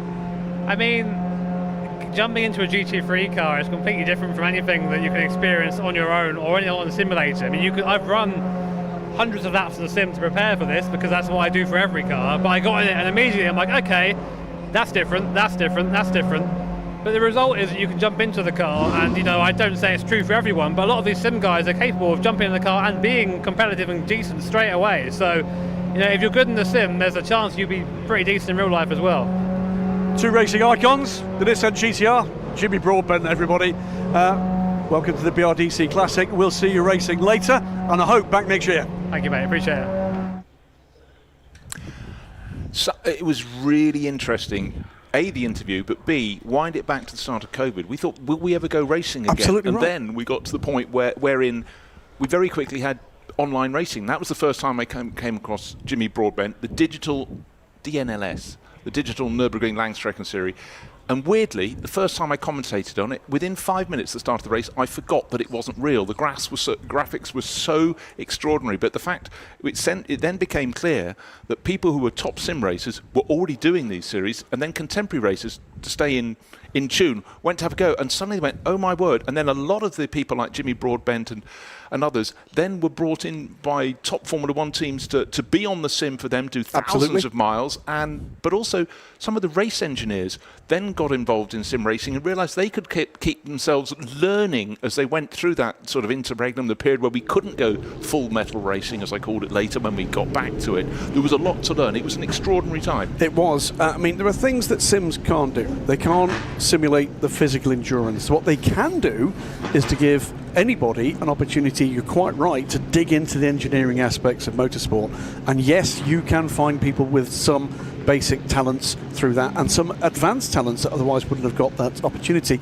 Quick tale about, I mean, we were talking off air about that car. Rather remarkably, that exact Nissan's GT Academy guys flew me in to a race at COTA, would have been about 2015, with Brian Heitcott to do some PR editorial around that. Flew into COTA in an ice storm in April, but that team always evolving. Now here's where another completely different aspect of car culture comes into it. Always Evolving was co-owned by a number of people, but notably Roger Rodas and Paul Walker, the late lamented star of the Fast and Furious series of movies, and it was indeed Paul and Roger that were killed in the accident that took both of them away from us in a road car some years ago, and after that the team folded. So there's 3 worlds coming together, real world, in fact 4, real world GT3 racing, real world historic racing, sim racing, and the car culture that has undoubtedly been added into the mix through Fast and Furious, all in one car. It is, and also that whole element, that then spreads out, because sim racers, of course, can choose which car they race at any given time. So it sort of makes it just a much wider net. And then you look to contemporary GT3. How many manufacturers have we had involved in GT3? I think you came up with the figure. Well, it's 12 here. 12 here, which I is think it's astonishing. close to 20. I think it's close to 20. I wasn't quite sure if we'd broached it yet, but again, it keeps evolving, and through the history of GT3, you get to a point where a manufacturer goes, okay, you can have some Evo parts for your car, and then eventually we'll have a new model somewhere up the line. And it's not always a quick fix when you go to your new model to get to the front. There is balanced performance. Could you explain that briefly? What does balanced performance mean? It's been the essence of GT3. A lot of people had their nose out of joint, were a bit sniffy. They went, why do we want to have that? But there's a very good reason. Well, you look at, if you strip away the liveries, the stickers, in many cases, the aerodynamics of these cars, and look at what you start with the road cars. They're not always road cars that are necessarily competitive with each other on performance. So a Lamborghini Gallardo and Chevy Camaro, for instance, in period, would not have been a straight choice in any way, and certainly wouldn't be for performance. So the idea was that manufacturers, customer racing operations, because these are designed principally to be customer cars, albeit some of them with a fair amount of factory backing down through the years, is it gives an opportunity to bring a road car, production car, to competition with all the accoutrement you can see on these cars and compete. And what does that mean? It means that you're basically providing a performance window. The car has got to be got into the performance window. There's various ways you can do that, through aero, through the powertrain that you put into the car. There are various things that must not happen. They cannot be four-wheel drive. So you've got, in some instances, cars that were not available initially in two-wheel drive form, that now in racing are two-wheel drive and have gone on to have a limited edition road car version of it. They can't be a hybrid. The Ferrari 296, a current car, they spend something like 30 man-hours at Orica, where the cars are assembled, taking factory-fresh powertrains from Ferrari's production line and taking out the hybrid bits to make it a GT3 compatible car. All sorts of things they cannot have. They can have ABS, traction control, because they're made to be, as you were saying in an earlier session, very customer friendly, very gentleman driver friendly. And these are, make no mistake, remarkable cars. Vast advances in terms of their capabilities. The numbers are enormous. There are GT3 cars in their thousands in pretty much every race market, and for that matter, track day market as well. Exactly. So what's the point at which these cars would have faded away from racing and go into that track day? But you do have to tip your hat to one person in particular, the man who it was his brainchild, and that's Stefan Rettel of the Stefan Rettel organisation. They run the GT World Challenge at various points around the world. There's the European scene, the North American scene, the Australian and the Asian. Another one sort of queuing up to join in as well. But you've got those star races, and of course the Spa 24 Hours is the big one for SRO. The Nürburgring 24 Hours is growing by the year. It's gargantuan. But these cars have to last. They can't just be 1 hour sprint cars. A lot of the races are 3 hours anyhow, but they have the 24-hour races. These cars have to be robust. That's something that's been built in over the 2 decades since GT3 was formed. And looking down, there's the Zach Brown McLaren, bottom left of your screen. BMW's, and that's in the Team Mark VDS. And we lost Mark van der Straten after the Spa 24 Hours. It just went very quickly, and the Van der Straten family for 3 generations now, plenty of money in their Belgian bank account, but they put an awful lot out rather than in, because they've invested in racing since the 60s. Four-wheel sport, and latterly two-wheel sport as well. What a great thing to see the Boots and VDS team come to Misano. Was it last weekend or the weekend before? Misano last weekend. So for the Sprint Championship, trouble for the number 16 Ferrari. They'll get that back going. But with a tribute livery. That livery, in fact, the livery that featured on that iconic BMW Z4 GT3. Here's another answer, by the way, to the question you just asked about what is a GT3 car. BMW Z4 in period could have got nowhere near the performance window for this. What's the answer? It's a supercar, not a supercar. Indeed. What's the answer to that? Put a V8 in it. Is there a V8 version of the Z4 available for customer use? Nope. So you're allowed an engine from the manufacturer's production line. Strap in a V8, and what have you got? One of the most iconic GT3 cars of the last 20 years. Why? Because of the way it looks and the way it sounds. You know, I like the looks, but the sound. So anybody who's standing around the banking here at Silverstone, here at the BRDC Classic, if it's their first time hearing the BMW Z4, enjoy, but also another great rubble. Phil Keane is starting third. The safety car is leading the car around, but that's the 6.9 litre Camaro. All black. You might as well paint it black. You might as well keep it black. It is the pantomime villain in this because it makes the biggest sound of the lot. And with Phil Keane, it's not going to be going slowly. You can be sure of that. Well, he'd be pleased that it's going around quite slowly at the moment because I don't think the tyres last very long on that car. So on the way that Phil's been pedalling it, two of those BMW Z4s in the on the grid this weekend. One of them, the X888 car, and with amongst the names on the door, Joe Osborne, one of your co-commentators in the world of SRO racing. I believe Joe is here somewhere this weekend. Is he? Well, he normally will fire a message up. Probably find him waving from a window of one of the cars in this race. But there is the marked VDS car. That's the marked VDS, and of course that was a team that one of the great wins in the Spa 24 Hours. The sheer emotion was Maxime Martin taking victory in the race that his father and uncle had such glory in. I can remember, and I can remember for a specific reason. I was tasked by Radio Le Mans at the time with getting an interview with Marcus Paltella. Marcus was good enough to come up and talk to us, and a frantic banging on the window from Team Boss. You need to get in the car right now. And out he got, and away they went to win the race. Wow, there you go. Race is about to be on. The safety car has withdrawn, so Jonathan Mitchell leading the field around. Graham Davidson, former British GT champion, tucked in behind. And let's hope, of course, it should be line astern, no overtaking till this point. But that Camaro, Phil Keane is right on the tail, battling into trying to get second place, not happening through Cobbs. Danny Winstanley running his Audi through behind, and then Charlie Kennedy in, and then Kyle Tilley in sixth place. Let's hope everybody else behind can get through Copse, but the first three starting to make their breakaway, but Danny Winstanley trying to hang on to the Nissan behind, locking up as they go from Maggots into Beckett's. Then it should sort itself out. But the important thing for Jonathan Mitchell, he kept it clean, he kept it tidy, no contact from the rear, and is pulling clear. Yeah, and don't worry too much about the fastest lap at the moment. That's just as the cars got running. It's top three getting away, but it's the big Nissan pulling out to try to get by the first of the Audis. That is Charlie Kennedy's car, the 23 car. And again, when you saw the rear shot of the Nissan there, you almost couldn't see the Audi next to it. And this is the beauty of GT3. You could have cars of different dimensions, different scale, almost as though they came from different countries. Well, they did, didn't they, of course? But, you know, you could mix them together, balance the performance. And here we have, look at the order. Aston Martin, Chevrolet, Audi.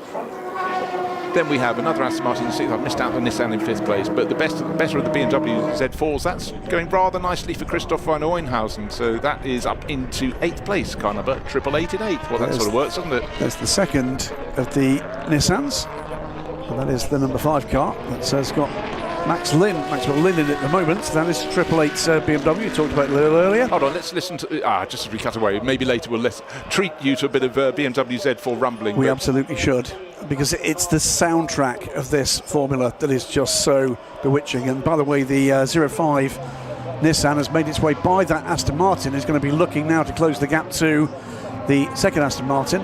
Jimmy Broadbent will join in. The pit window will open with 25 minutes to go, by the way. Yeah, so it was shortened to a 45-minute race. They have to get 20 minutes under their belts, and then the pit window will open. And then almost all of the front runners, as Jonathan Mitchell goes under 2 minutes, he's now starting to pull clear, will have a time penalty. Let's just cut you through the front runners in the race. 20 seconds for running solo in this race will be Jonathan Mitchell. Likewise, the guy in second place, Graham Davidson, he's also going solo. 20 seconds extra at his pit stop. 20 seconds to Nick Sampson, except he's not in the race anymore, having been taken out at the first corner. Phil Keane, going to be a bit tough on him. He's FIA Gold, he's going solo. Combine those, he's got to stop for a minute. He could almost boil an egg. He likes a challenge. So the car in third place, that all-black Camaro, enjoyed at the front end of the field. If it's there at the end in a similar position, he would have produced a masterful performance, but it's not as though he hasn't done these in the past. Phil Keane in GT3, he's driven pretty much everything. This, I think, is his first opportunity to drive this particular car. This is the 10th of 10 produced, by the way. What a thing. Produced by Sareni, S-A-R-E-N-I, which was a subsidiary, if you like, of Writer Engineering. And Sareni is the first two letters of Spencer Writer's three children, and produced with under license for Chevrolet. It is going to be those two Nissans together fairly soon, I think. Yeah, certainly looking that way. But Jonathan Mitchell just pacing at the front. Right, black and white driving standard flag has been waved already. Car number 23, Charlie Kennedy. He's running around there in 5th place overall, trying to get past Danny Winstanley's Audi, and maybe they think he's got a little bit busy. So black and white flag, the warning is there. He's dropped back off that Audi, hasn't he? And he's beginning to fall into the clutches of Maxwell Lynn. Yeah, it's almost as though he's had to slow down a bit to concentrate to the radio on the radio message he's been getting. All front end washing away a bit here. Well, Max is going to be busy for the next hour or so, because he's going to be out in that absolutely stunning Cadillac later. And what a warm-up! Well, what two great cars to finish a day with. An iconic GT3 car like nothing else out there. And by the way, in the next, not the next race, but the final race of the evening, the 30-minute Endurance Icons race, there will be two more GTRs, but they will be V8-engined GT1 Skylines. Yeah, similar outline, different engine note, different category, but that just goes to show how over the history of sports car racing in particular, the formulae do change from year to year, but there's bloodline for GT3, now 20 years old, and it's gone from strength to strength. We talked about the night with Steve Osborne, and he's making some pretty decent progress. He's up to 10th place in that Black Falcon. That's the metallic Mercedes, and then in behind Zach Brown is getting into the mix, or is it Max? But we think it's Zach on board to start with, and the boss of McLaren can't take a phone call when he's racing, so he's probably very happy out there. Everybody extremely happy out there. And then Marcus von Oenhausen is in behind. That's Father Oenhausen, and they both have a Z4 to play with, so what a great stadium for them to come, what an arena for them to come and race this weekend. I saw them in the paddock. They're also busy looking at other cars, as all racing drivers should. Look across, what's that under in a tent over there or in a garage? I mean, there's ex-British GT cars here, there's ex-ADAC GT Masters cars here, there's cars from Australia, there's cars from Japan, there's cars from all over the world, from the USA, and that is the definition of the significance of this GT3 rule set. Beginning to get away, by the way, the 007 here. Yeah, but each lap he's just edging clear. 2.2 seconds to good. That's Jonathan Mitchell, who's also busy this weekend in Jaguar E-Type. I think they deliver their powers in rather their performance in rather different ways. Right, Charlie Kennedy still holding down 5th place in his Nissan, but certainly Max Lynn is getting a little bit closer. That's the car that he'll be sharing with Jimmy Broadbent. We had that great interview that Graham did with the Sim star, who's now a track star as well. I mean, what a fabulous thing, to trace that dream. And of course, I don't know if he didn't win the Nissan GT Academy in the year that Jan Mardenborough won it, but I remember when Jan turned up at, look, you're thinking about this now, or was it the very first year? Ordonez, wasn't it? Lucas Ordonez. Yeah, both of those raced at Le Mans, but I just remember being in the pits, and in fact, I think I was talking to Alex Brundle at the time, and they just couldn't believe how Jan arrived at Le Mans and he knew exactly what to do. In the LMP2 car, it was amazing. Now, look, there is the Gran Turismo movie. Yes, that's not a purist racing movie, but it's a good movie. The delightful experience of commentating at the Dubai Classic some years ago. And on the way back, sitting next to a couple, both of whom were watching the Gran Turismo movie, I popped to the bathroom with a couple in front of me who were watching the Gran Turismo movie. And as we stood up to get off the plane, I asked both couples what they thought of the movie, and they both said, actually, it was really good fun, blah, blah, blah. To which my next point was, meet Jan, because he was sitting next to us. Epic. Right, well, it's clearly epic if you have an Aston Martin. We lost one right at the start of the race. That was Nick Sampson. We had 3 in the top 3 positions with that removal. The race had to be stopped and started again, but Jonathan Mitchell leading by 2.1 seconds. So in fact, Graham Davidson has sort of got onto his pace very much, trading a 10th here or there. Looking for the change in the order at the moment is a bit nose to tail, but this is a 50-minute race, or it was a 50-minute race. 45 now. Now 45 after that stoppage, but the equivalent tyre life removal and that outlap would have... Oh! Big sideways moment there for the BMW. Yeah, that's Christoph von Oenhausen, young racer there, but Carl Tilley tucked in behind in the Aston Martin chain with Christian Albrecht. They're fighting over 7th position, but Van Oenhausen hasn't had this BMW for very long. Makes a great sound, but he's certainly found there it could bite your hand if you press the pedals too hard. It most certainly could. But two very, very different answers to the same question.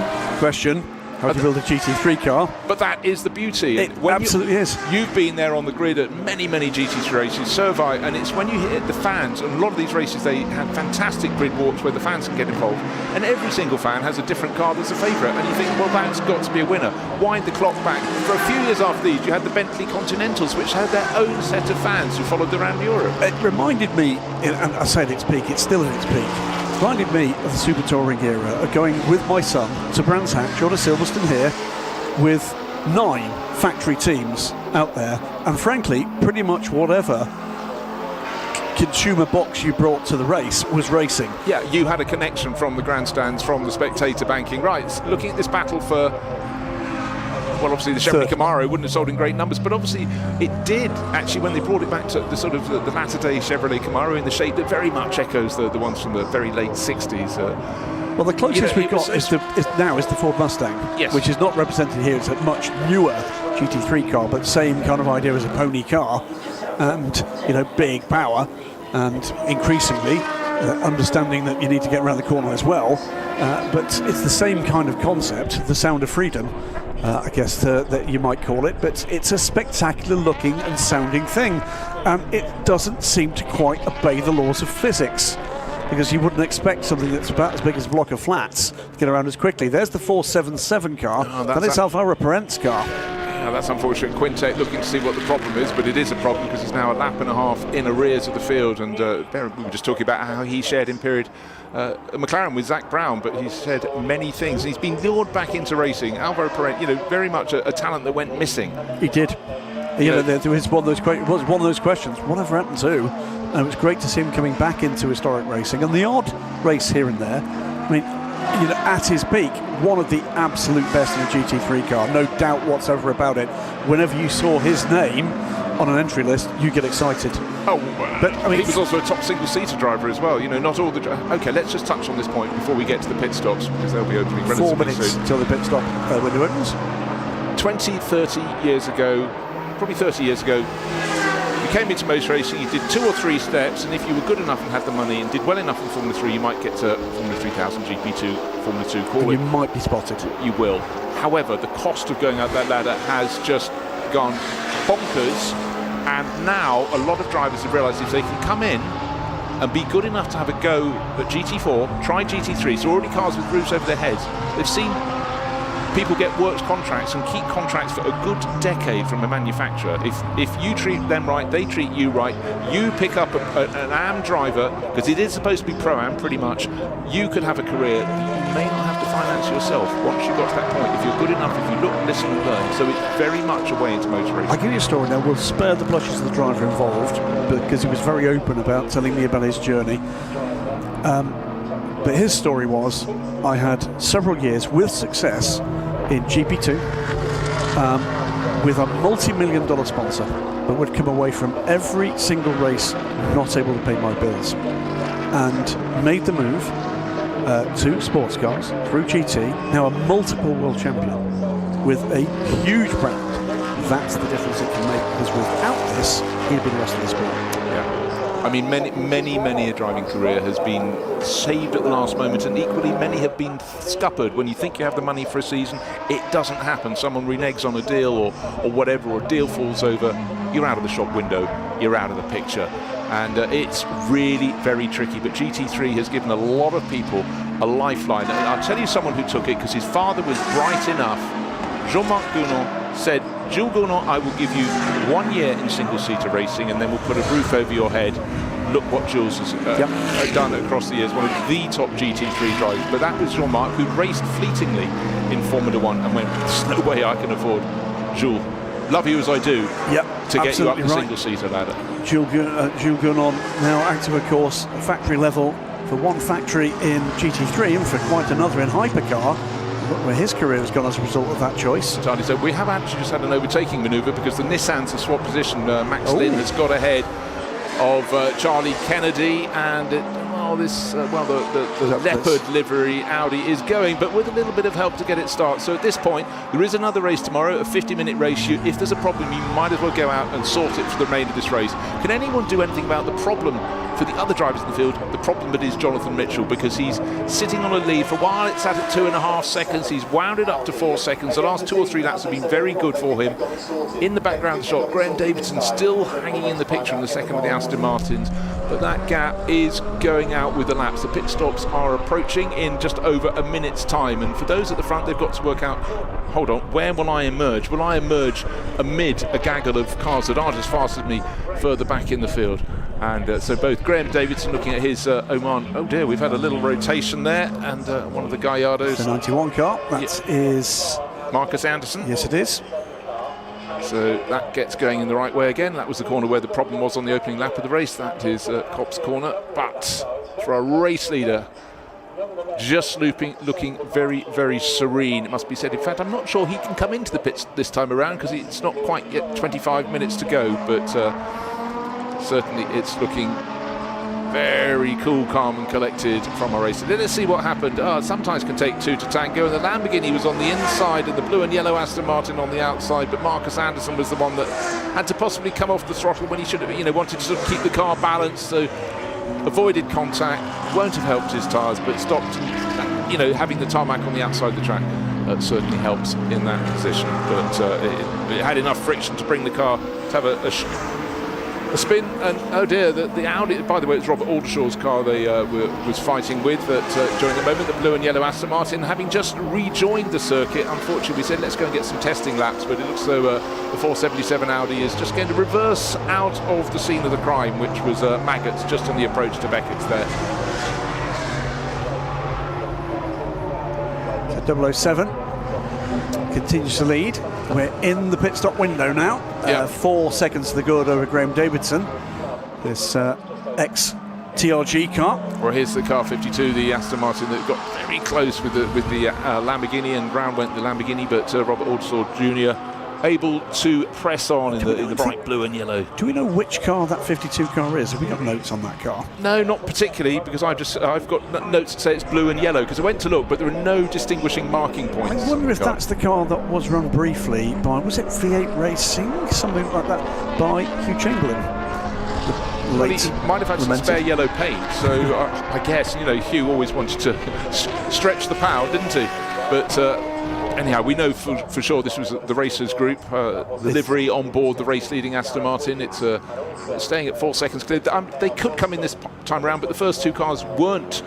They'd passed the pit in, so they couldn't pit just as the pit window opened. But they've got that comfortable cushion, 4 seconds between them, and 2 and a bit seconds back to third place to Phil Keane. And Phil's going to have the much longer pit stop, remember? He's got 60 seconds of time extra on top of his pit stop because, well, he's a superstar. Well, we said about cars from around the world. Quick shot there on pit lane of the number 21 car. That's the ex-team Hitachiyama car from Super GT. Super GT, and of course over in Japan they've got the Super Taiku, or the Taiku series as well, a huge GT3 scene over there, and a lot of brand allegiance. But it's lovely to see the liveries that you never otherwise get to see, and certainly the global market for GT3 cars. If you're going, haven't I got a couple of GT3 cars in the garage at home? I tell you, now is the time to sell. Just saying, which one are you going to have, Graham? You know what, there's so many of them.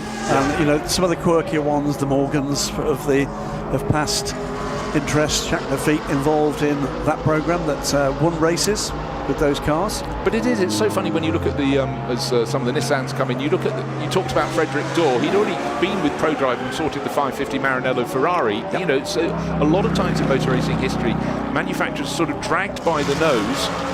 A wealthy individual goes, I want to go racing on those. Well, you can't. Well, I can if I pay you, and you make it happen. Absolutely. And you have to admire people who've got the gumption to do that. And in many cases, I've made a commercial prospect of it.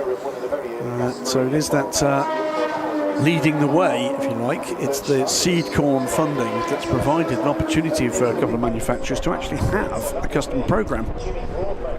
It is, and then which frankly is where the McLaren F1 came in.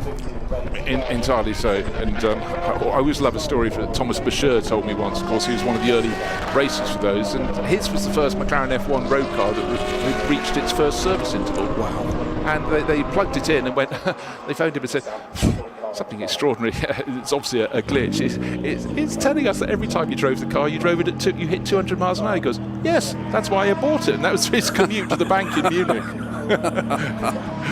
Here is the number 5 car. This will be the entry. Oh, and it's a stall for Jimmy Broadbent. He tries to get the car away from the pit stop, so that will cost just a couple of seconds to number 5. Max Lynn had done a good job in putting that car well into contention on the early stoppers. Yeah, it came up to 5th on the track. Still a great engine notes blaring past us, still waiting for most of our top 15 to come in and make a pit stop. Just one thing I want to put in that equation is Jonathan Mitchell. Here he is in 007. He's got to be an extra 20 seconds at a standstill, but on the basis that pretty much everyone else that started in the top 6 rows of the grid has the same. But unfortunately, in the case of Phil Keane, he's got 3 times that, thrice the trouble. Well, here's another aspect of GT3. There is a V12 Aston Martin. Also on this grid, we have V10s, V8s, flat 6s, turbocharged cars, non-turbocharged cars, front engine, rear engine, mid-engined, and they can race head to head. Yeah. That's what balanced performance gives you. And as you said, that there was a different engine note coming past. It's the 1.4 GT in the race. So the cars have different shapes, different sounds, different colours, different ways of being driven. So that is why GT3 has been so strong. People really, I'm not over-egging it here. They were very sniffy of balance of performance you're creating. What have you created? You've created an incredibly tight race with diverse machinery, different sounds, and it's now global. So you who gloated, there is nothing wrong with taking a purist view of motorsport, that you should be able to engineer the best and the fastest car you possibly can. And if you want to spend years and years watching 2 or 3 cars race, that's absolutely fine, that's what you can do. If, however, you like 20, 30, 40, 50, 60 cars racing over 6, 10, 12, 24 hours, then BOP is a necessity. So yeah, absolutely. So just wondering if that's a standard pit stop for the McLarens. I think it is. Zach Brown should be getting out, and Max, as he said, when I asked him what's his racing history, says it starts now. So think about that, being in a car like this. Of course, he's got his racing license. He couldn't be on a circuit in the UK without it, but it's quite an ask. Went for a meeting with United Autosports fairly recently, Dunsfold, the Top Gear track, and Zach and Max were there with a couple of cars, having a bit of a crack on the Top Gear course. What a nice young man. What a lovely young man. Oh, that's great to hear, isn't it? So we're still looking at the race leader. Graham Davidson has come in from 2nd place. Just remember, before the pit stops, it was about 4.5 seconds, the margin between the driver we're looking at now, which is Jonathan Mitchell. He's now in behind a Nissan that has already made its pit stop, so doesn't want to get delayed. He has been faster than that car before, but not by a lot. But the pit window, well, it's got a little trouble. bit of oh dear, that's the 888 car. Yeah, that's Christoph van Ooyenhausen, and when the dust cleared, it was a Lamborghini. I think it's the right Lamborghini. The Blancpain livery Lamborghini 24. So that is what car 24. So that's one that's already been in the pits, I would think. That was on its outlap. And that was it might have been Stuart Hall. No, Nick Mayton is the name down on that one. But it looked like it just missed its turning point and took the side of the BMW. From that angle, it looked like that was on the Lamborghini, I'm afraid. And they're going to be beached there. That will require an intervention. We've got 18 minutes to go. It was on its outlap. So hold on, just think about how does this work. Already Graham Davidson was in the pits, waiting to see any messages whether there's going to be a safety car, but Jonathan Mitchell had not yet pitted from the lead of the race. So this could really swing the equation. We know that Phil King's got this very long time to serve when he makes his pit stop in that Camaro that's sitting Well, if he's third. sensible, he'll get it right now. Entirely. And the safety car, there's the signal, the safety car is coming out. That comes as absolutely no surprise. And Nick Maidson walking away there. SC flashing on the boards all around the circuit. I don't know whether or not pit entry is closed. No, nor do I. I can't reach for it. Well, No, if it it looks is, like not. they better slam the door right at the gate right now, because in comes our race leader, and he's maybe going to gain an advantage here. Well, he's maximising his lap line coming in over rather greasy, oily little approach, but safety car on the track, race leader in. Graham Davidson in second place. He's out onto the track. Remember, he was 4 and a bit seconds down before the pit stops. So this does throw a very substantial spanner into a very intricate works. And there goes Phil Keane. He's taken the opportunity to pit too, so this might be his saving grace here. Well, it could save him, I would reckon, probably about 40 seconds, which is what he needs to shed. That's the extra pit stop time he has relative to his rivals. And look at his rivals now. The pace on the circuit is absolutely abated. Everybody has come in, with the exception of Christoph van Oeynhausen, to make at least one pit stop. But of course, Christoph, we've seen his BMW off at the start of Beckett's, and he looked like the innocent party there, hit by a car that had just come out. It did look that way. It looked as if it might have been just a slight fumble from the Lamborghini, but we only saw the end of it, and again we only saw one angle. But this is going to be a substantial. And at the front of this queue, by the way, is Jimmy Broadbent. There you go, his moment in the sun. 05 Nissan. Brian Heitcott, American racer, was the driver at the time who rose up to race that through the program. Again, that Nissan GT Academy. Yeah. It was an extraordinary program, and Darren Cox was the man who sort of oiled the wheels and made it happen. And talk about vision. Well, yeah, I mean, has to be convincing too, because manufacturers don't go, here's lots of money, do they? Look, they need to know the reason. There's a lot of focus nowadays on the, it has to be said, dramatic failure of the LMP1 program. But look at what was happening before that. The LMP2 engine program. Branding everywhere. LMP3 would not have happened without Nissan. No. So Chris Hoy would not be a European champion, neither would Alex Brundle without Nissan. Then there was the GT Academy, the GT3 car, the GT4 car were one of the very early takers in the class that followed rapidly in the wheel tracks of GT3. Both of those are with us, and both of those are incredibly healthy to this day. And, I know, I mean, not everything succeeds, but right, here is the driver who was leading the race before the safety car came out. His challenger had just pitted before the safety car was deployed. That's Graham Davidson. So Graham Davidson, at the second of the Aston Martins, came back on the circuit, but when this car went in, everybody out on the circuit was running at reduced pace behind the safety car. So he's going to get to the... Where's he going to join in within the field? I'm just looking to see where he is relative to everybody else, and more importantly, where is the safety car on my track? I'm waiting for that to actually let me know where it is. So going past the regular pits, there he is, all on his lonesome. That is our previous race leader, Jonathan Mitchell. He's going to catch the tail of the cars, and the safety car is at the moment going between Brooklands and Luffield. So in fairly short order, he will get towards the tail of their group. Also out of the pits and now running hard, I'm sure, to catch the train of the safety car is Phil Keane.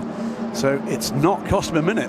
No, he's had the option to potentially claw back 20, 30, 40 seconds. Look, these cars are now running at much reduced pace, and on the tail of that batch of cars very shortly should be Jonathan Mitchell.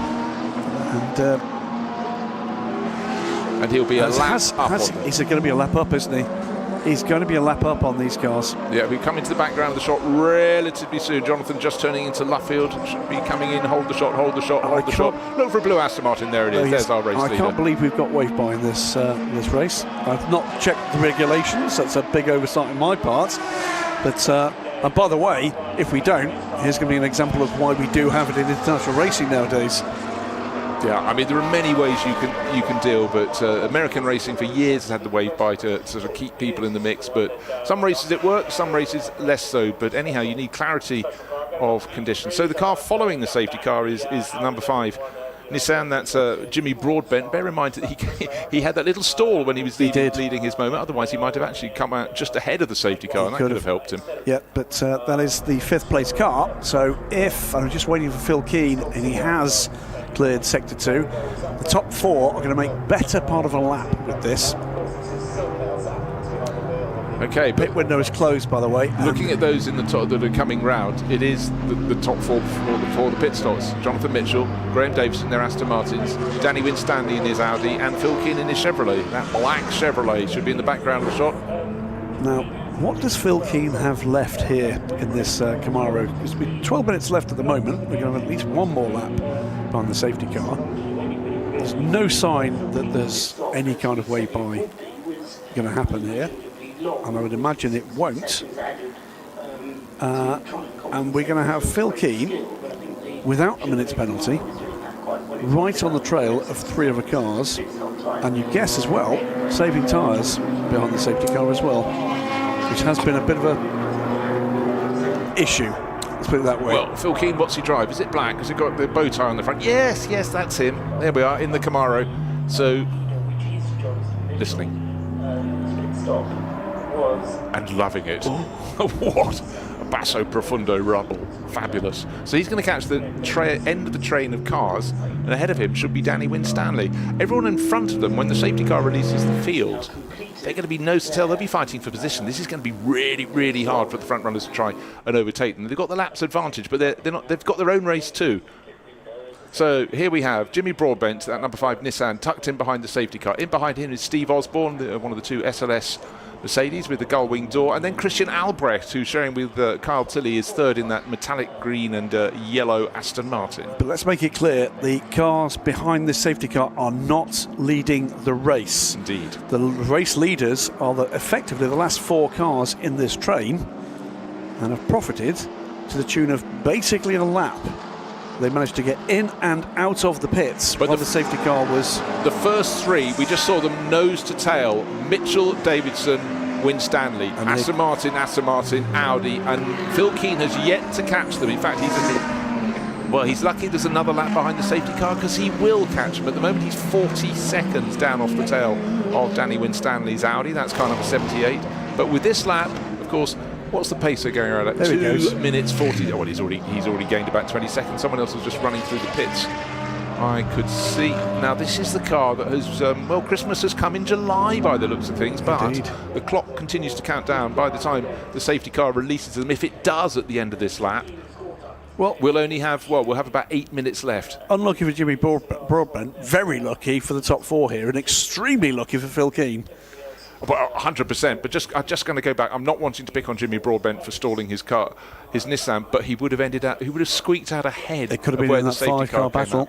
It could have been a massive promotion before the pit stops. Now the safety car has... It is a wave by. It's a wave by. Wow. Well, is this going to be completed in time for... In this case, he's going to wait for the blue Aston Martin. It's just gone under the bridge there, weaving from side to side. So the last 4 cars in that train are the ones it needs to pick up.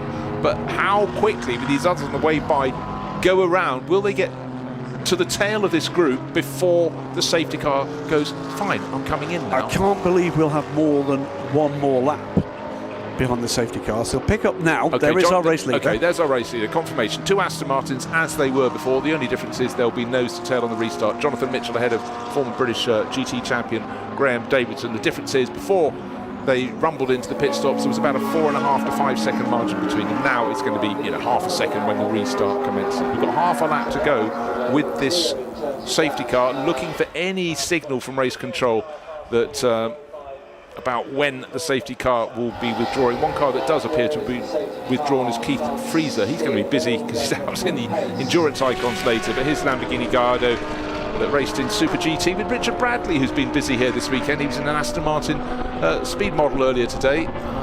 So again, these drivers, it just goes to show the global spread, not just of the cars, of the championships, but the drivers too. I'm guessing here that what we're going to see is 1 more lap with the safety car, and then we'll go racing wherever the rest of the train is. I'm just wondering, because looking at the tracking map, just checking everybody else. This is going to be really tight. Coming down the Wellington Straight is our lead quartet, the first 4 cars, and the others have now, according to my tracker, all gone over the start-finish line. Yes. What are the lights doing? They're still flashing on the roof of the safety car. Oh, if those have gone out, this lot will go. Okay, 3 of us are going to get medals, gold, silver, bronze, in whichever order, and one's going to just lose out. But we have a top 4 finish within our hands, whatever happens. But however, the safety car has not, as it goes around Luffield into Woodcote, turned its lights off, or has it? Hold on, have a look. No, they're still on. So it's going to be another lap. 7 minutes and 45 seconds. They are doing a safety car lap in about 2 minutes and 45 seconds. Which is 45 seconds or so slower than a good race pace. 2 racing laps, at least. Yeah. So Jimmy Broadbent's on it here, trying to catch up. He's dropped everyone else behind, which is important. So Steve Osborne, it could actually be a friend to the first 4 drivers. He's keeping the others back. If he can pick up his pace, they need to be on the tail of Jimmy Broadbent, who's in that number 5 Nissan. Jimmy's off and away. He's heading off. He's going to see if he can get onto the tail of that top 4 cars. And remember as well, by the way, fair number of the drivers in 2-driver cars have just got in. Yeah, they have. They've not really had more than 1 racing lap here. Some have literally, probably got half a lap. They probably saw what had happened down at between Maggots and Beckett's, the point where they are now, where unfortunately we had the Lamborghini clattering into Christoph von Neuenhausen's BMW. And that's where our leading quartet are, and the best of the rest at the moment is just turning from Brooklands towards Luffield. And he's, well, I tell you what, Jimmy Broadbent is absolutely leaving the rest for dead as he's herring around the circuit. This lap will be a quick one from him, whereas our first 4 runners can do nothing. They are having to run at this reduced pace behind the safety car. However, they do have primacy in terms of the fact they will be at the front of the line. But will this safety car, I'm just eagle-eyed looking at the lights on the roof, give us a clue. Are they going to go off? Are you going to release the field? So the drivers, their job, running through the order. Jonathan Mitchell, Graham Davidson's 2 Aston Martins, Danny Winstanley in his Audi, and then tucked in behind the one that makes the biggest sound of all, Phil Keane in that black Chevrolet Camaro. Will he end up on the podium? Will he end up in top position? We do not know, but he's going to give it a really good lick. I think we're going to see at least the lead group from this chasing pack join this queue. And do you know what? The ones that are like Jimmy Broadbent, when they arrive, their tyres will be fully up to temperature. These drivers absolutely not. So they're going to have to be really, really cautious on the restart. Yeah, it's a very good point and well made. I'll tell you what, Danny Winstanley's running 3rd. 4th, of course, is Phil Keane. But number 5, just catching it, rushing towards their tail, going through club right now, is Jimmy Broadbent. But those in behind, there's Steve Osborne. No, I tell you what, Steve Osborne just drops out of that pack, because that's Christian Albrecht that's coming through. Here they come. This is Jimmy Broadbent is already there. Here come the cavalry. So the job of all these drivers is to get onto the tail of the car in front and urge it to catch the car in front of that, and then close onto the tail of our lead quartet. The one that's done it best has been the car in 5th place, car number 5, Jimmy Broadbent, catching our top 4, and our top 4 at the moment. He's there. He's already with them. He's on them. So it's going to be a... Oh, that's where Steve Osborne's gone, because he should have been running in, I think it's 6th place, but he's brought his Gullwing Mercedes SLS into the pit, so he won't be part of the restart. He will get a race tomorrow, I'm sure. Lights are off. Lights are off on the safety Lights car. Off, and 1, 2, 3, 4, 5. Aston Martin, Audi, Chevrolet, and Nissan suddenly coming back into the mix, courtesy of the safety car. And the gift box that was gift wrapped has been removed from the first 4 runners. Snatched away. Yes. Did you want an action man? Tough luck. Absolutely. Giving it to your cousin. Taking the accessories away. Yeah, no gripping hands, but here we go. Gripping steering wheels, most certainly. And Jonathan Mitchell will control the restart, but really it's boiling down to how it would have been anyhow. He knew he's going to have Graham Davidson on his tail. It looks like a really good getaway from Jonathan Mitchell. Look at Phil Keane already on the Audi. Jimmy Broadbent just drops back from the Camaro. Phil Keane looking to see whether or not there was room up the outside for the Camaro. Not quite there, but he had a good run to the restart for this race. Yeah, Jimmy Broadbent looking fairly competitive in 5th place, but hasn't quite got on the tail of the Camaro, and that just gives Phil Keane a little bit of breathing space, but he knows he's got to attack very soon indeed. A good exit from Chapel, and then try and run the Audi down on the run down the Hangar Straight, but in fact a very good entry to the Hangar Straight by Danny Winstanley in the car that raced mainly in America. In the background, the shot Christian Albrecht getting busy, but Jonathan Mitchell's got the job done, but down the outside goes Phil Keane. Is it going to be an outside? Not if Danny Winstanley has anything to say about it. He blocks him off, but Phil Keane having a look. If you go wide, you can come in tight on the exit. That's what he's looking at. 3 minutes to go. And trying to get onto the back of this Camaro is Jimmy Broadbent in the first of the 2 Nissan GTRs.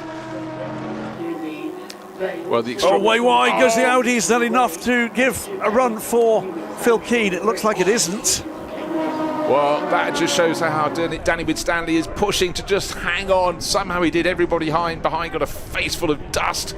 But through into the loop they go. And every corner past, as they get past, that a move doesn't happen is sweeter for those up front. Jonathan Mitchell is making his break all over again, but only not quite half a second clear of the second Aston Martin of Graham Davison. A couple of Nissans in the mix, but they're not at the sharp end of the field. It's still Mitchell from Davidson and the Aston Martins. Danny Winstanley in that silver liveried Audi is just trying to block off the inside, but the outside is the only thing he's offering to the Camaro driver, to Phil Keane. Phil's taking a look one side, taking a look the other, and Danny Winstanley already has almost been unseated, but through Luffield they go. Who's got more grunts out of the corner? Who can get the power down sooner? Jimmy Broadbent in third place doesn't have an answer. Christian Albrecht is pressing on behind him, then Charlie Kennedy, then Marcus von Euenhausen, the father of von Euenhausen in his BMW Z4. In the background, outside at Cops, that is only for the very, very brave or the foolhardy, and he's neither of those. He's just super talented. He is indeed super talented. The one thing he's not got in the toolbox here for this Camaro, one thing it isn't, is dainty. And there certainly seems to me the Audi's got the better handling package here. 5.2 litre V10, of course, in the back end of this Audi, 6.9 litre V8 in the front of the Camaro. And this is where balance of performance isn't paying off. The potential grunts. Look, you talked about how the Camaro famously in period did consume tyres like some people eat wine gums, just getting through very quickly. Num. Exactly so. There goes the Burgundy. So 1 minute and change to go. Phil Keane still fancies a bit of a crack here, trying to force the error from Danny Winstanley. Winstanley is eating it up, and they're beginning to drop. Jimmy Broadbent, he's made a good restart here. He's fending off the cars behind him, which include the other Nissan. So it's Aston Martin, Audi, side by side almost. And which of the two is that? That I think is the second one. It's Charlie Kennedy. Yeah, it looks so. Well, he's eventually going to find it. I think he's got a puncture actually there. Couldn't tell. There seems to be a lot more dust coming out, but maybe that's just the dust that's off the line. But Jonathan Mitchell looks like he's got this done. The checkered flag is being prepared, and the gap between first and second, 3/4 of a second. Bear in mind, in the first part of the race, he got 4 and a bit seconds clear. It looks like Phil Keane has sort of fired his last shot, or is he just toying with us? Is he just toying with Danny Winstanley? Danny had already been almost unseated going out of club corner a while ago, but the number of corners between the checkered flag and our front runners, 10 seconds remain. So it looks as though we're going to one further lap. I'm not complaining. GT3 legends, fantastic cars, brilliant racing. There's another lap. The little hiccup, yeah, they're onto this last lap, as I've just been saying. So there we go through, and who is going to keep cool? And what we just saw on the previous lap was the number 77 Lamborghini. That was Bobby Thompson, I think, at the wheel, just making his move on Marcus von Euenhausen. So they've changed the possession of ninth place overall. But really the person who's having to work the hardest is this driver, Danny Winstanley. All the attacks coming from the Chevrolet. And he seems to have rebuffed all of them. Well, it's much bigger gap between the pair of them as they come fighting over third place onto the hangar straight. And I think your point about the tyre consumption of the rather bigger, heavier Chevrolet means at this point in the race he's having to take far more risk. When I say he, I mean this man, Phil Keane. He's having fun. He's pushing hard. But you sort of get the feeling he has got to the bottom of the toolbox at this point. And the only thing that's left is a wrench that doesn't fit. Yeah, a left-hand drive wrench when you need a right-hand. So from Aston Martin to the lead of the race, it's been a really good scrap. They'll be rejoined tomorrow, another 15-minute race for the GT3 legends, and they've been entertaining. I still cannot believe I'm at a historic race meeting talking about cars as recent as these cars that I would have commentated on in period. And the evolution of GT3 has been truly phenomenal. Bear in mind, it's the support category, the secondary category below the hypercars in the World Endurance Championship. And it's found the feat that many didn't think it would find, but it's filled a gap and created really an entire mark of its own. Any country you go to with international motorsport, GT3 cars are present anywhere, and usually in depth and some real numbers and with variety. And one of the great things about these cars, not just the historic market, but the second-hand market in contemporary racing, you'll see cars that perhaps you saw the British GT Championship or in IMSA turning up somewhere else, South Central America, in Africa, in Asia. It's been a truly massive success. So victory in the end, half a second was the margin between Jonathan Mitchell and Graham Davidson. Danny Winstanley held on to third place overall. Phil Keane in his Chevrolet in fourth. Then 2 Lins in line order, 5 ahead of 13. So you're talking Maxwell ahead of Father Sean at the end of the race. In fact, probably in the hands of Scott Morvan. That's the number 13. Team Parker Racing, Aston Martin. So Aston Martin has been the thing to have on British home ground, but it's not always a guarantee in other countries in the world. But GT3 legends very much making their mark in 2026. 20 years on from their first race here, and GT3 has evolved to a staggering extent around the world. And whatever cars we're seeing now, as you say, cars all dotted all around the world from the second market, they're being magnetically drawn back towards racing on great circuits here in Europe, and I'm sure the wings will spread further in the years to come. What a thing to have in the back of your garage. What an alternative to a track day machine this is. And in the case of these cars, very many of them with really meaningful provenance. Not sure what that word means. It means, what's it done? What's it achieved? Where's it been? Who's driven it? And I've worked out why Jonathan Mitchell had to drive so fast to win the race, because he's in the next race. He's jumping straight into a Jaguar E-Type for the pre-66 GT Sprint. So a lot of these drivers very, very busy indeed. Some of them have to sort of flick the memory chip in their brain to remember which car they're in. But Jonathan Mitchell, very much a historic racer on the move. And it's been a great show.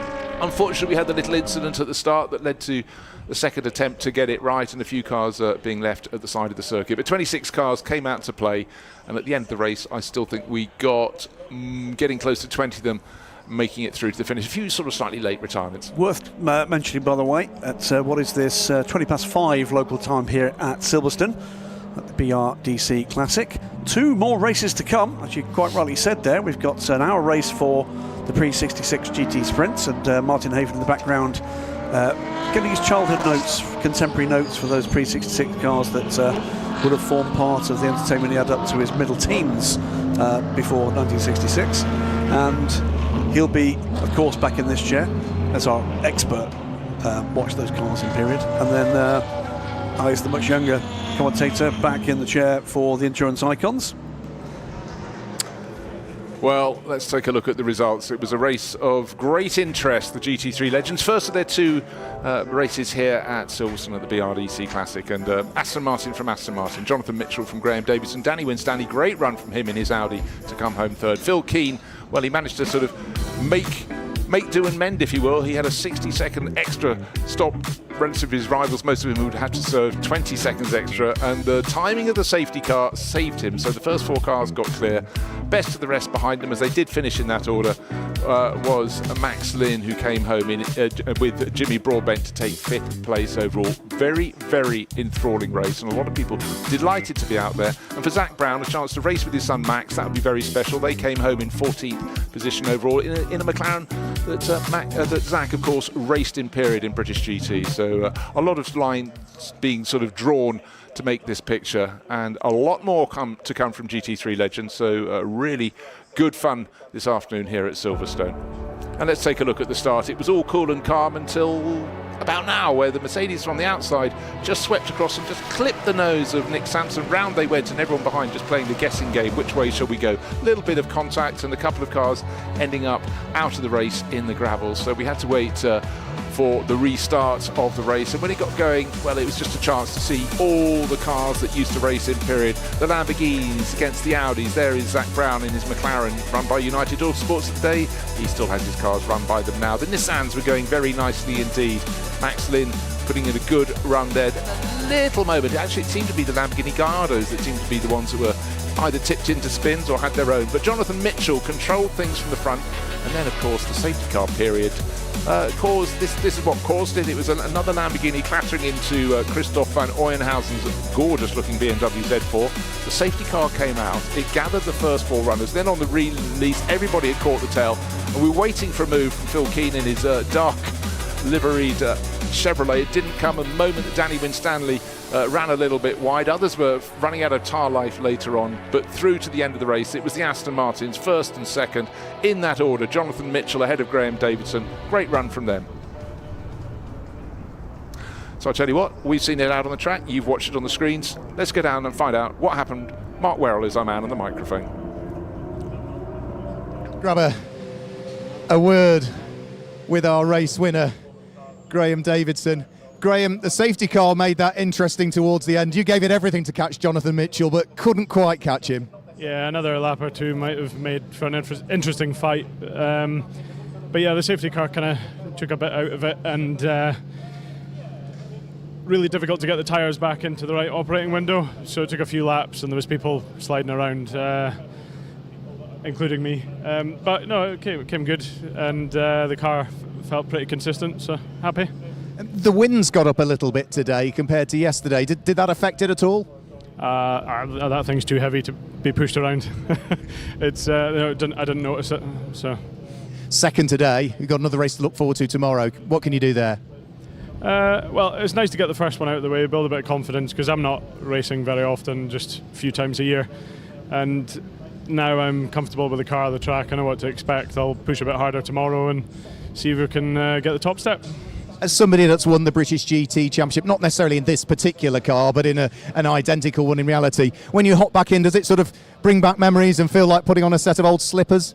Yeah, I mean, probably not so much the driving side of it, a little, but more the memories of the people that I raced with at the time. I ran my own team. Driving with Max Martin was an experience, let's say. He's a great character, very fast, and taught me a lot.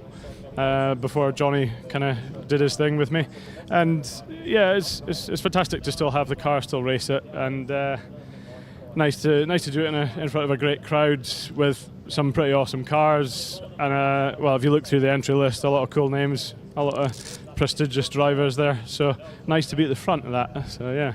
Hopefully you'll be on the top step tomorrow, but well done on second position there, Graham Davidson. Danny Winstanley's alongside me as well. Danny, wow, that was a good fight between yourself and Keeney towards the end. Oh yeah, it was great. He's obviously a very experienced driver, and it was nice and clean. I mean, that Camaro down the straight, I don't know if you could see, it was like a rocket. So as much as I could do out the corners, it was always just not quite enough. I don't know where I managed to gap him, but after that I could set and sort of race my own racing at the lap times there again. But yeah, it was quick. But yeah, great racing with him, yeah. I was talking to Phil Keane, and he was saying, he knows that thing's a rocket ship in a straight line. I said to him, what's the aero like? And he said it hasn't got any.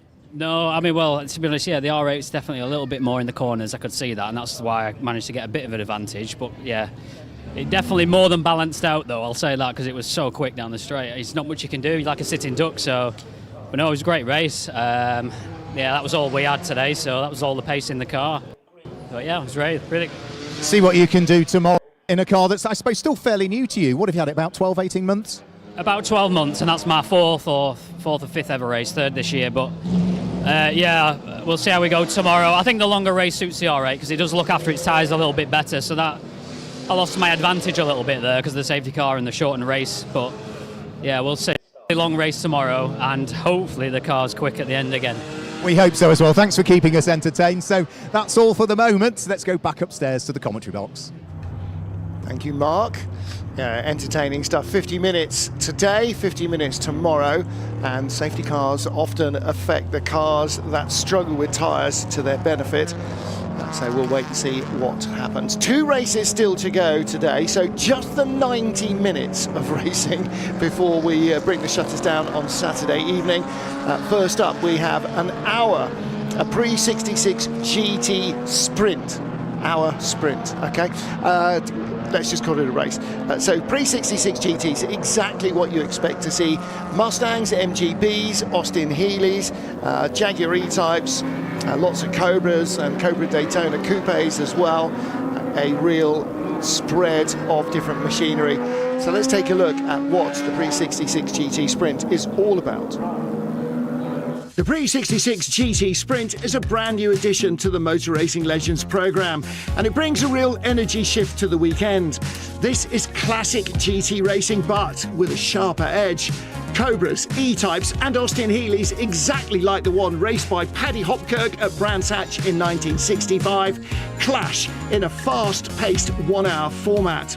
Add in pit stops, driver changes and a mix of power and precision across the grid, and you've got a category that's unpredictable, intense and built to race. And that means that Bruce Jones is doing a lot of the heavy lifting this afternoon. 50 minutes of GT3 Legends is alongside me as we get ready for an hour-long race here. Tom Wolfe on pole position in the Daytona Coupe. Andy Wolfe that he shares with Julian Thomas. Mike Whitaker alongside in the TVR. Then Stuart Hall in another Shelby Cobra. And the Jackson and Shepherd Elan alongside. We're going to see a real battle here between the big powerhouses, the TVR, the Cobras, the Daytona Cobras, and the 1600cc Lotus Elans. A third of the power, a third of the weight. And Bruce Jones, this is going to be a fascinating contest. Driver changes for some, not all of the cars. Some drivers are hogging them themselves. But again, will power play out, or will it be the light, nimble machinery that comes out on top? We're going to find out in the next 60 minutes as the first of our pre-66 GT Sprint grids comes to the line. 52 cars as we've had one withdrawal overnight.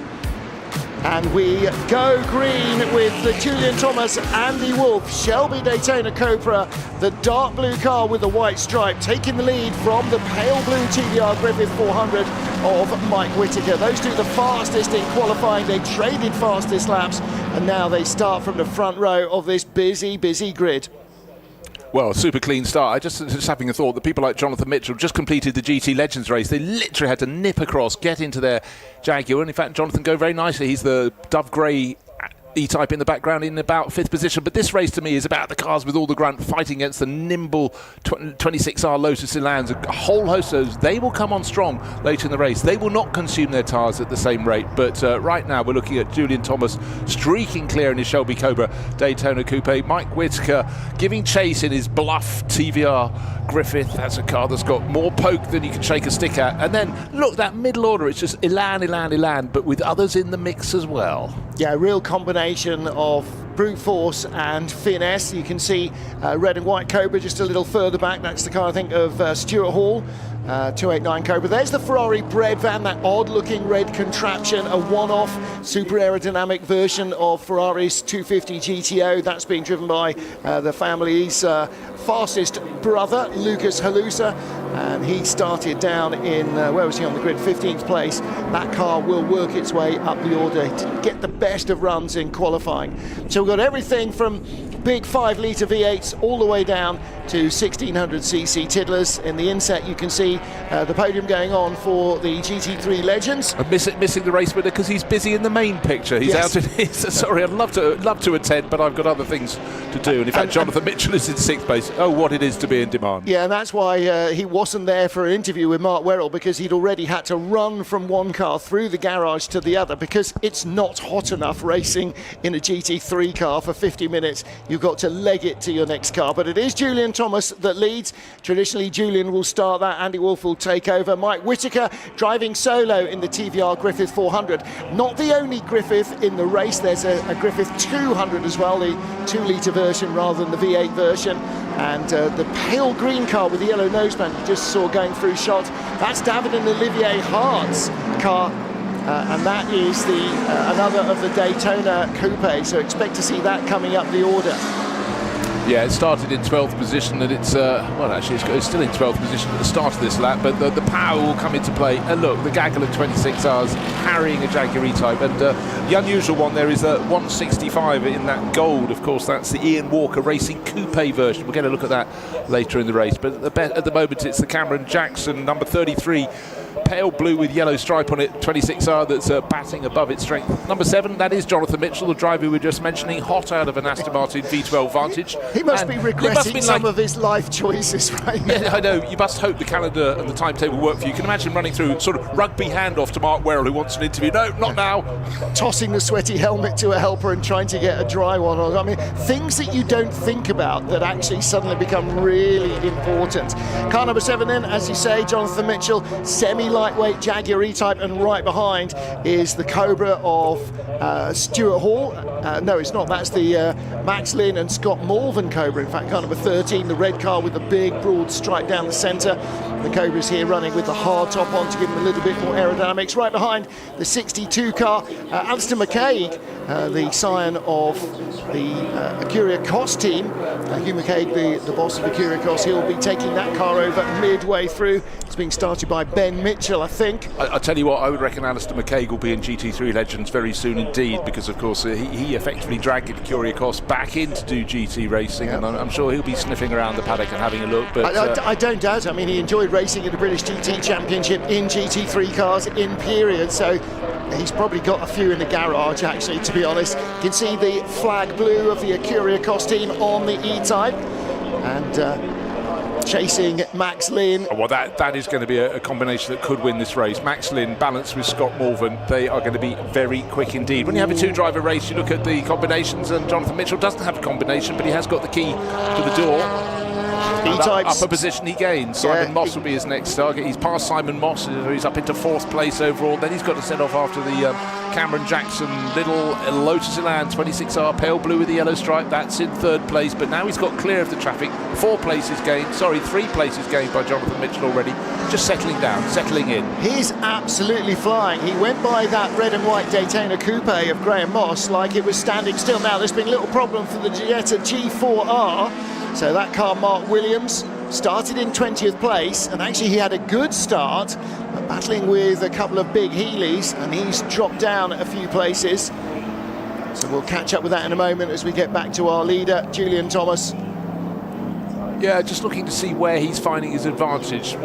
It's in the straights, quite clearly. It's under the bonnet. It's under the bonnet, but actually in the twisty end, the last bit of the lap, which is where the TVR's catching him up a little bit. Mike Whitaker, you'd have thought maybe his grunt was better in a straight line, but with that shorter wheelbase and his ability to drive this roller skate, a very powerful roller skate of a car, he's able to close in. And what's happening in behind? Jonathan Mitchell, bottom of your shot, with that Dove Grey E-Type just going very nicely, but I said look out for the number 13 Max Lynn car. He's already starting to make moves, and Graham Moss is the one who's losing out a little bit, and he's also under pressure from another E-Type tucked in behind. Of course, that's the car you mentioned, Ben Mitchell starting, and Alistair McCaig will do the second part of the race. So again, how much power difference is between these cars? Well, in terms of sheer grunt, of course the Shelby Cobra will have it. In terms of handling and also tyre life, the lighter, nimbler E-Type should have an advantage. Yeah, definitely should do. And here again, you can see the semi-lightweight E-Type slipping down the inside, making up a place. So that's Ben Mitchell in the... trouble for one of the Mustangs. Which one is that? Car number 11, isn't it? Yeah, that's the that Chris Jolly and Steve car. Farthing's GT350. That's the car from my local team, from Wren Classics, just outside Shaftesbury down in Dorset. I do Mustang believe on Mustang action.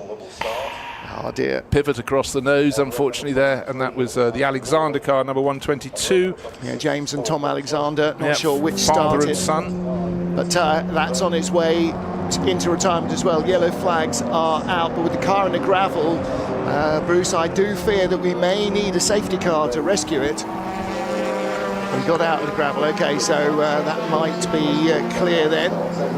So a couple of cars being reminded their transponders aren't working, so effectively they don't exist. That's not car number 124, the Shelby Cobra of Stuart Hall, which was due to start in 3rd place. It looks like it has not made the grid at all. There is no car number 124. There is the E-Type train, the Mitchell McKay car in 6th ahead of the Dodds. Here is our race leader, Julian Thomas, in his familiar dark blue livery with the white V. V for V-Box, and doing a very, very good job indeed. Over the last lap, in fact, he gained 2 and a bit seconds over the chasing Mike Whitaker. I fancied Mike to close in a little bit, but Julian's driving absolutely beautifully there. And there's the bluff little CVR. Small car, short wheelbase, let's put a big engine in, why not? 3rd place though, Cameron Jackson doing very nicely. Is he being caught by the chasing E-Type? No, is the answer. There, unfortunately, is the car with the Mark Donoghue race livery on it, the Wren Classics prepared Mustang, and unfortunately the helping hand wasn't much of a help at all. Mustang on Mustang, and for Chris Jolly, he's lost out there. We've had a pit visitor as well. Graham Moss has come into the pit lane in his Shelby Cobra, so that car may or may not reappear. Certainly it is not a scheduled pit stop, so the pit window has yet to open. That'll happen towards the midway part of the race. I'll give them a 20-minute pit window so that you can exercise a bit of strategy. Now, in qualifying, the writing was on the wall for Mark Whittaker. His best lap, a 2-minute 24.5. The best lap for the Daytona Coupe that is chasing, a 221.8. So in has come the 58 car, 59 as was, 58 as it's been renumbered. Graham Moss, so this ex-Scuderia Filippinetti car. That really rankles you, doesn't it, that number? Well, it doesn't, but I mean, that's very much Martin Havengo's motor racing number adaptation there. They came with one number, lovely liveried on the car, and then they were told that in fact they were a different number. So yes, you turned up for hockey, you're supposed to be playing cricket. That's isn't it? Turned up for cricket, you've got all your cricket whites, and then somebody says, yeah, but you have to wear hockey boots. Okay. So here's our third place car, and that is a class leader. Again, you can see from the pylon on the left the various different classes with different colours behind the number, not reflected on the cars, obviously. He's not in the pale blue car championship. 23, that's the John and Gary Pearson semi-lightweight E-Type. And that car was in 9th place, as you can see, and that has pulled over, and it is steaming just a little bit. Yes, I think that's driver aware, and if the Pearson brothers aren't aware of what's happening in an E-Type, then nobody will. Anything to do with Jaguars, they are the people. So that was being pulled as far away from the track as it possibly could to get it to safety. Gary Pearson just climbing out there, but yes, a little bit of smoking steam issuing from that. Yeah. So that may possibly be a little bit of overfilling of the oil leaking onto something, maybe a hole in the radiator from some debris. Max Lynn and Scott Malvern's car. Max Lynn, not the only Lynn on the grid, because no, it's Sean Lynn who's sharing with Scott Malvern. Max Lynn was due to be driving at Lotus Elan on his own. Ah, that's where my confusion came. Now, that was what was on the entry list after qualifying, but again, looks like Max Lynn's Elan has not gone to the grid. So is Max Lynn then in with Scott Malvern?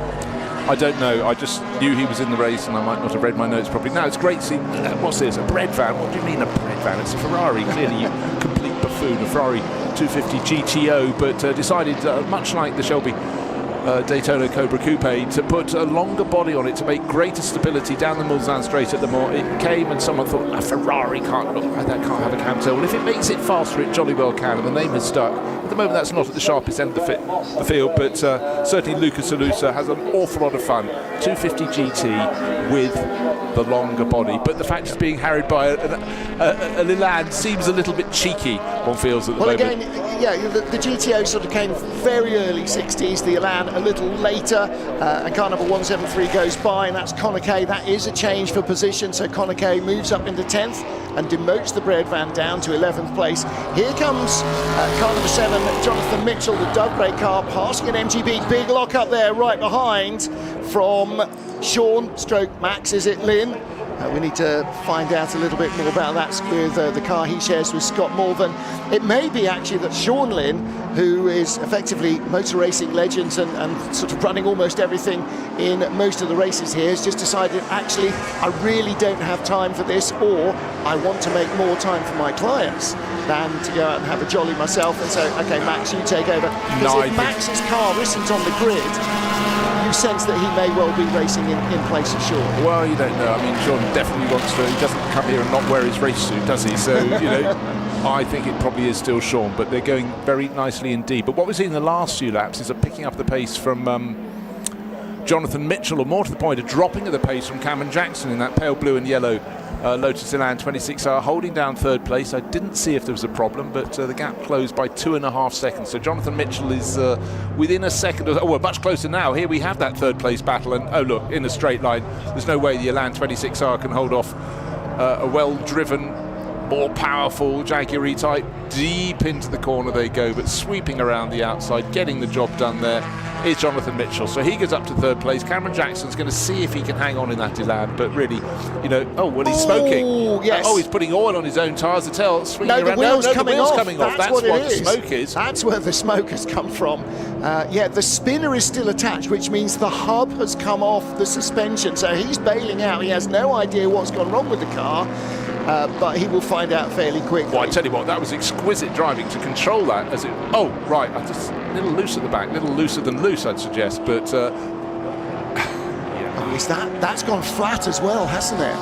There was no air in that tyre. So this is big recovery. And this happens just they're diving from Stowe into past the Lando stand, and at that point, I mean, Stowe's a scary enough corner, but his presence of mind to go, pit entry, I can get across, and he moved just before Sean Lynn came through. Yep. That was fabulous, but what a feeling. You know, that moment, just something slightly different in the car, but it seemed to just go like that. No, absolutely. There was no indication. I was looking actually to see when they came out of Stowe whether he had a big moment because the tyre had gone down. I think maybe the tyre has gone down because of what's happened with the wheel arch. Message in from former world champion Stuart Hall. Jack Tetley started the car. They put us on the back of the grid because he was unable to attend qualifying.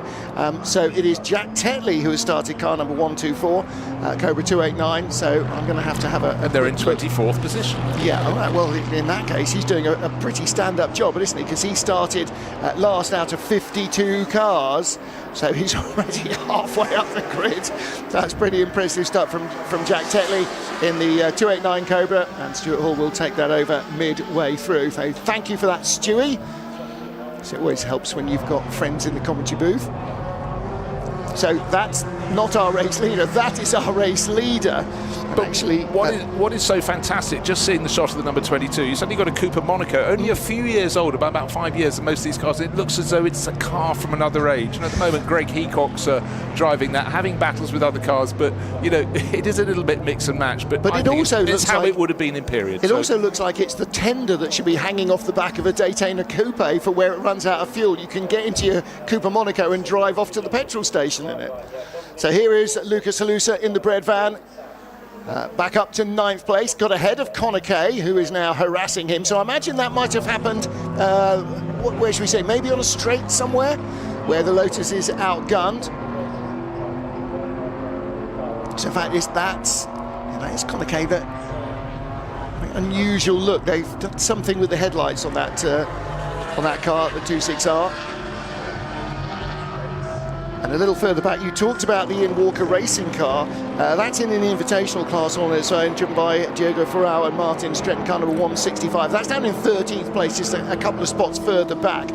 And as so often happens in sports car racing, I mean, the bread van is a classic example. Somebody takes what is a perfectly good, but maybe starting to move out of its window of competitiveness car, and then makes changes to it, makes it a little bit more aerodynamic. And Ian Walker Racing did that with the Elan, giving it more of a sort of long tail coupe look. I mean, we've seen that with minis and midgets and all sorts of things, and again through into the tight and twisty complex. I mean, you can see the wheelbase on the Elan is only 2/3 that. No wonder it rotates better than the 250. Exactly, the Elan could fit within the front of the car to the back of the car within the wheelbase of that Ferrari bread van. So Lucas Halusa having to cede position, he knows he wouldn't have the handling, he knows he has the grunt though, so position's probably going to swap again down the straight. In the background, a lime green Lotus 20 Elan, looking to see what that can do. So that's probably Cahill's car. That's Andrew Cahill, yeah.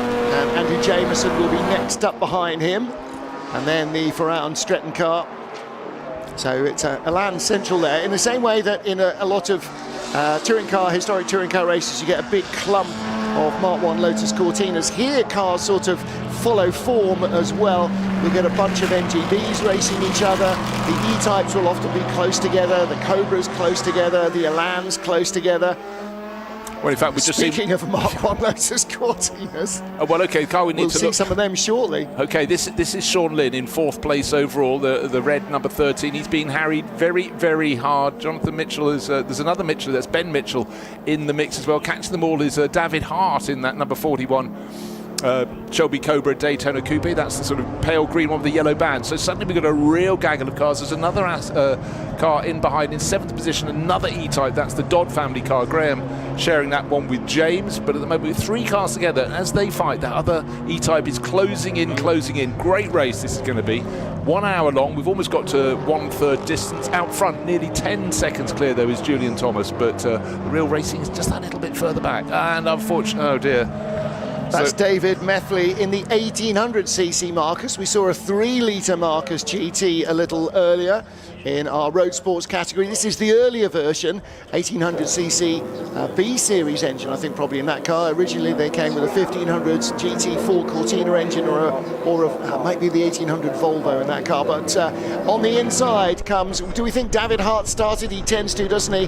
Goes through in the green Daytona Coupe, and I do rather fancy that Sean Lynn at the wheel of the red and white number 13 Cobra with the open face helmet. It's certainly working hard behind the wheel. I don't think a Cobra driven on its toes is an easy thing to control, but he manages to do that nicely here as through goes car number 62, the E-Type slipping by. Yeah, that's the Ben Mitchell car he's sharing with Alistair this is a replay of the Marcos, just putting to the side of the circuit. David Methley, long-time runner in historic racing, single-seaters, and then, of course, more recently in cars with roofs. Maybe feeling he's a little too exposed. Yes. I think that comes to all of us. I mean, you were talking avidly about jumping into a Formula Junior. Just point out, Bruce Jones, that a Formula Junior car is shorter than you and I if we were to lay on the ground beside it. Mere details, Martin. Getting in would require a lot more than gravity and some WD-40. However, back with the big banger action, the Cobra in the middle of these Jags. There is the Daytona Coupe. David Hart up to 4th place now and setting his hat as he tries to chase down Jonathan Mitchell's Dove Grey number 7 Jaguar E-Type. The semi-lightweights squabbling here with Sean Lynn in that red and white AC Cobra. It's a really good little scrap, isn't it? And then, yes, exactly, the Cooper Monaco just sort of getting in the way. That's the car we talked of earlier. How has this car from another decade come and joined us? But out there having fun. And Sean Lynn, having to work very hard indeed. Graham Dodd driving his Jaguar E-Type is keeping him incredibly honest. This battle for sort of basically 4th, 5th, 6th and 7th. And Elan, one on the outside, one on the inside. Andrew Jameson taking the wider line in and almost the narrow line of the way out, but oh dearie me, snaps one way, snaps another. That was about a 3-part manoeuvre, to the left, to the right, to the left, to the right, and he somehow held it. I've got it, I haven't got it. Retirement for another of our cars. This is the MGB of George Wiltshire.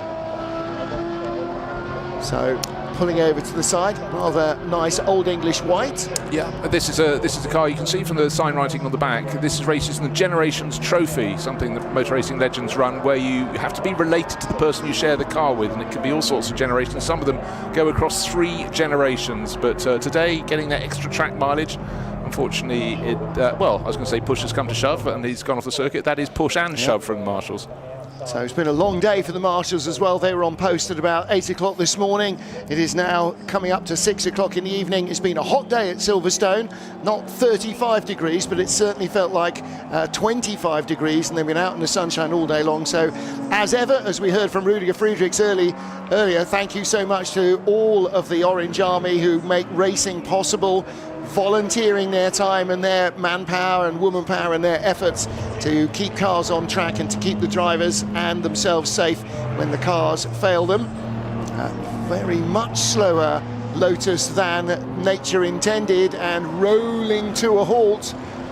And that is the end of the road, I'm afraid, for Andrew and Jonathan Pace's car. That looks great. I think we were saying off air that any little land you put a gold bumper on and white beneath, it just makes it look super crisp. But I tell you what, a big white V on a Shelby Cobra Daytona Coupe being driven beautifully by Julian Thomas, and he is 8 seconds thereabouts clear of the 2nd place car. Look at number 46 there, Mike Whitaker. He knows this Griffith. Not many people can master these Griffiths. They are very, very tricky to drive. Mike, as I was saying yesterday, Martin, he seems to like a car that is on edge, and he's absolutely capable with them. And as fans, people who want to watch a car that makes a great sound, is spectacular.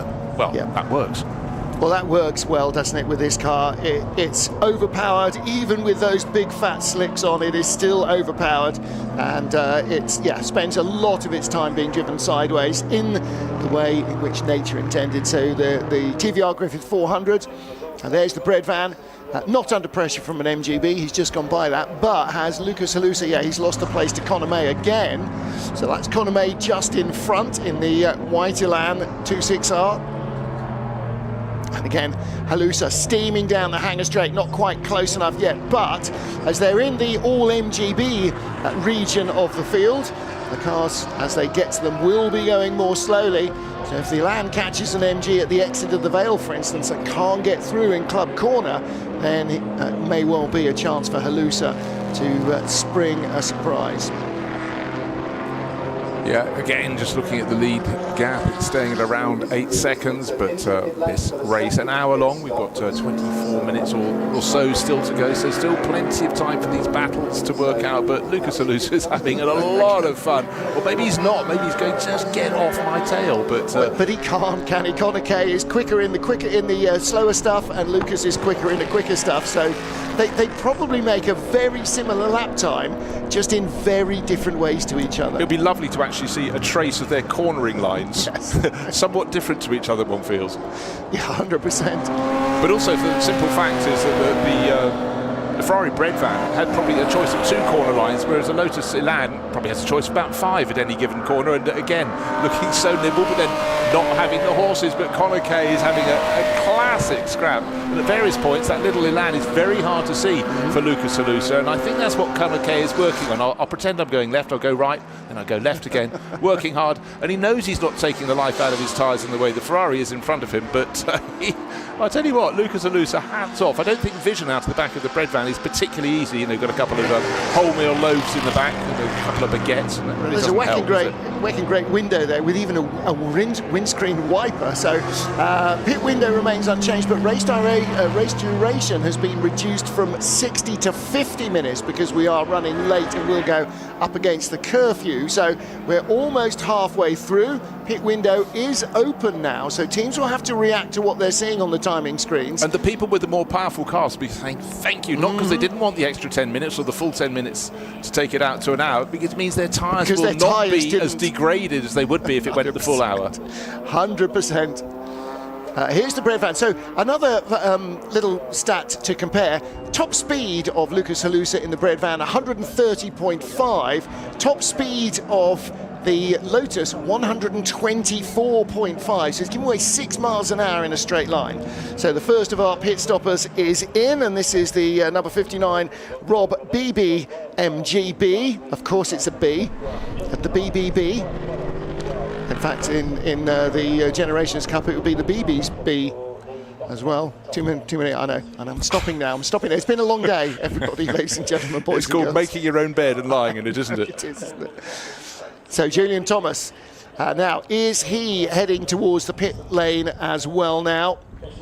So if the pit window remains unchanged, that means it remains unchanged in duration and opens and closes at the same time. But if teams have not spotted that 10 minutes has been chopped off the end of the race, they might end up keeping their first driver in a little longer than might be ideal. Right, I just want to dive in before the bulk of the front runners come in with the pit stop. I had a nagging doubt. I said it was a Ferrari 250 GTO. It wasn't. What happened? This is the bread van we're talking about. Count Volpe, long-time supporter of Ferrari. There was the Palace coup at Ferrari, and people like Carlos Chiti left the team. They were fired, along with Giotto Bizzarini, the designer. Anyhow, Count Volpe had a couple, not one, but 2 Ferrari 250 GTOs on order. Enzo said, you're not having them. So he said, OK, and he took a Ferrari 250 GT short wheelbase. Giotto Bizzarini designed the body and went, there you go, 1 in the eye. Was it 1 in the eye? Well, it certainly was a fine response. We're the beneficiaries. We get something different to look at. We do indeed. So Julian Thomas remains in the lead. Of the front runners, David Hart has pitted to hand over to Olivier Hart, Sean Lynn to Scott Malvern, and the Dodd family car has stopped. So Graham Dodd will hand over to James in their British Racing Green E-Type. Also noticed, by the way, that Jack Tetley brought in the Cobra number 124 to hand over to Stuart Hall. So no more WhatsApp messages from Stewie Hall for about the next 25 minutes, I would think. But yeah, no, better not. Hey, Mum, guess where I am? No, not now, Stewie. Here is our race leader and romping away from Mike Whittaker at the sort of pace that you might expect. The best lap of the race done by Julian Thomas, 2:23.0. The lap he's just finished, 2:23.1, and he's on a purple lap again with the best speed of anybody, 144.9 miles an hour down the Hangar Straight. Thank you very much indeed. I tell you what, that is a very quick machine and really well driven. Julian Thomas knows that car. Here's the Hart's car. So David has started, has handed over to Olivier, and he disappears out. Also in, you just saw the red Cobra, so Sean Lynn handing over to Scott Morvan into the pits this time round. Potentially, I would think, for Julian Thomas to hand over to Andy Wolff. It's going to be a handy lead as well, the sharp end of 20 seconds over Mike Whitaker. Yeah, sort of 15 or so at the moment. Also in the pits was Andrew Jamieson. He was just letting his eyeballs recover. He was the one that had the left, right exit from Luffield and somehow held it together. Was that luck or judgment? I think we'll leave, on each of the occasions, I think it was judgment or luck. That to the audience to decide. Yeah, it's different in Milan. I was always taught in the Mini, if in doubt, just keep your foot buried, and 9 times out of 10 the car will get you out of trouble. 9 times out of 10 it did. It was definitely not judgment on my case. It's always the 10th time, isn't it? Always the 10th time. Oh gosh, well, talk about the last 2 laps have been astonishing, because the new fastest lap of the race has just been sent by Julian Thomas. He's done 3 laps in a row in the 2-minute 23s, each one improving by a tenth of a second, but he's opened out that margin from 14.5 seconds to 17.4 seconds. That has been the way you do an in-lap, if indeed he comes in. Oh dear, it's the time of the Alans to fall over. It really is. And unfortunately 114, that's Jan Bitterim's car, has been sharing with David Gardner, but I think it's just been Turkish racer Bitterim in the first part of the race. Has that rear window popped out? No, maybe not. I'm just... No, it looks like it might have actually. They haven't stopped, so yeah, Jan Bitterim is in, or still in the car, had not yet stopped. He's done bathed in sweat. I mean, that tells you all you need to know. We're saying how much nimbler the Loti are than something like that Daytona Cobra Coupe, but okay, is that rear window missing? Let's take a look and see what's going to happen. We're looking top left of your screen. Okay. So we've got a yellow Elan off at the background of the picture. So it loops around in and the windscreen is lying in the middle of the track. Yeah. Yes. It wasn't just lacking a reflection; it was lacking. So he's managed to pull it behind the barriers, going around the first part of club, but. Take a look of the red and white Elan coming into shot, not just yet. Hang on a minute. Oh, did he roll? He comes into shot upside down. Okay. I had a bit of reflection on it there. And that explains the white mark above the passenger door as we saw it. So you can see it's barely touched. Look, there's a scuff above both doors, and the roof panel is still convex. Well, what a moment for Jan Bitterim. Okay, that's why he stopped, having lost the windscreen, because losing the windscreen was the least of his worries. Driver okay. Hopefully that's the first time and last time he'll roll a car. Yeah, that is a full code brown moment for the driver. Happened too quickly for the driver to know they're turning in at the end of the Vale, and goodness me, that's where the adrenaline suddenly falls away. Well, that's where it was sliding, and then all of a sudden it gripped and it just flipped him right over. Again, another gaffer tape number. It's a popular thing. Claude Bouvet and Julian Draper in the Austin Healey. Driven at Le Mans Classic in the last couple of classics actually by Claude Bouvet. He's had plenty of time in that car. 34 here. This is the Tony Ross and Paul Unsworth 26R, Lotus 26R. The racing version of the Elan. And that's, again, an Elan facing in all sorts of directions. What has been extraordinary for me in this race is seeing the cars you least expect to spin are the cars with the best handling, which is the Lotus Elans, and maybe they're just being pushed much harder than normal because they're the ones that are going around, and the cars with sort of longer wheel bases and more grunt. There's our race leader in the pits at the moment, Julian Thomas. He'll hand over to Andy Wolff, and I think a massive pat on the back. You suggested it might be 20 seconds when he made the pit stop. 19.3. I'll let you away with that one. But I tell you what, that was down to Julian Thomas in the last 3 laps, really, really maximising his time in the car. He was proper Max Verstappening there, wasn't he? Andy Wolff takes over.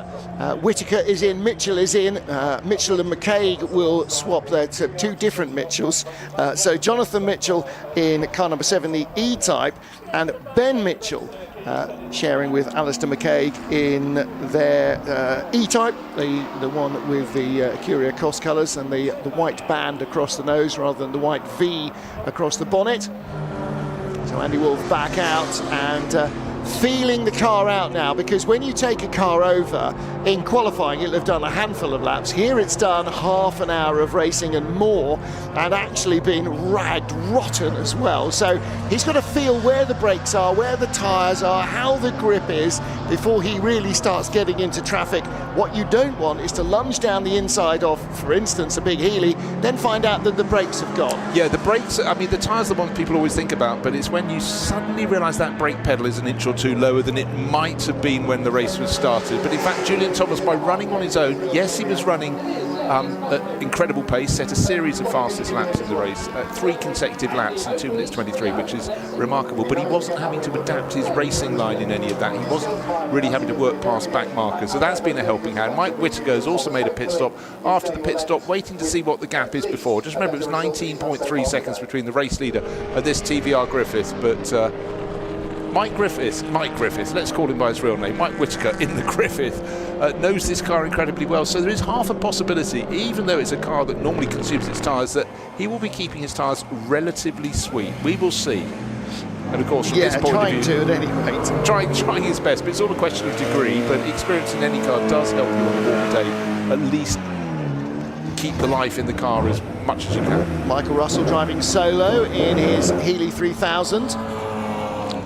There is Andy Wolff, the race leader, tucking up behind the MGB, being driven by Stuart and James Morley. So another family-run car, or family-driven car. And the Morleys, not averse to driving something as humble as an MGB. They don't always drive Bugattis, Bentleys rather. They drive a lot of Bentleys. They drive a lot of other things as well. Stuart Morley particularly is in, I think, pretty much every other race this weekend. Why go to the gym when you can work out around the circuit here? I don't know, it's a question, I'm just putting it out there.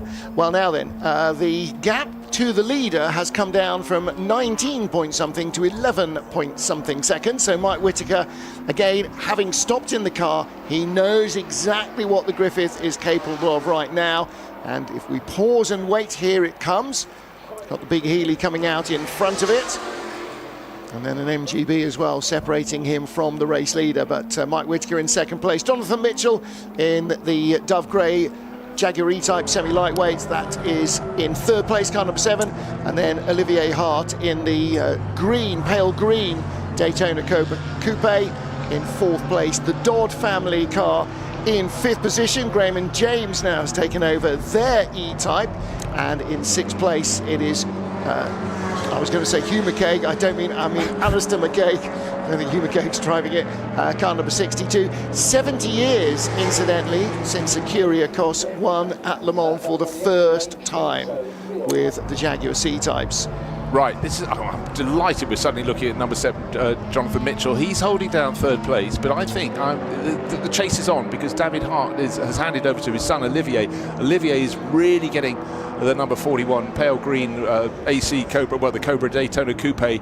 That's the one with the yellow band across its bonnet. He is starting to close in. So Jonathan Mitchell, who has every reason to feel a little tired, having just done a GT3 race and sprinted to the collection and assembly area to hop into his E-Type. But honestly, don't know how he managed to do it in time. Is he in Endurance Icons that comes up next? Because that's really just beating yourself up with a stick, isn't it? He might well be, actually. One of the things that is lovely about him, actually, is those bright yellow gloves. So if you're watching trackside, or you're watching from the grandstand or from the fences, you can see the busy hands constantly crossing up and down over the dashboard of the E-Type.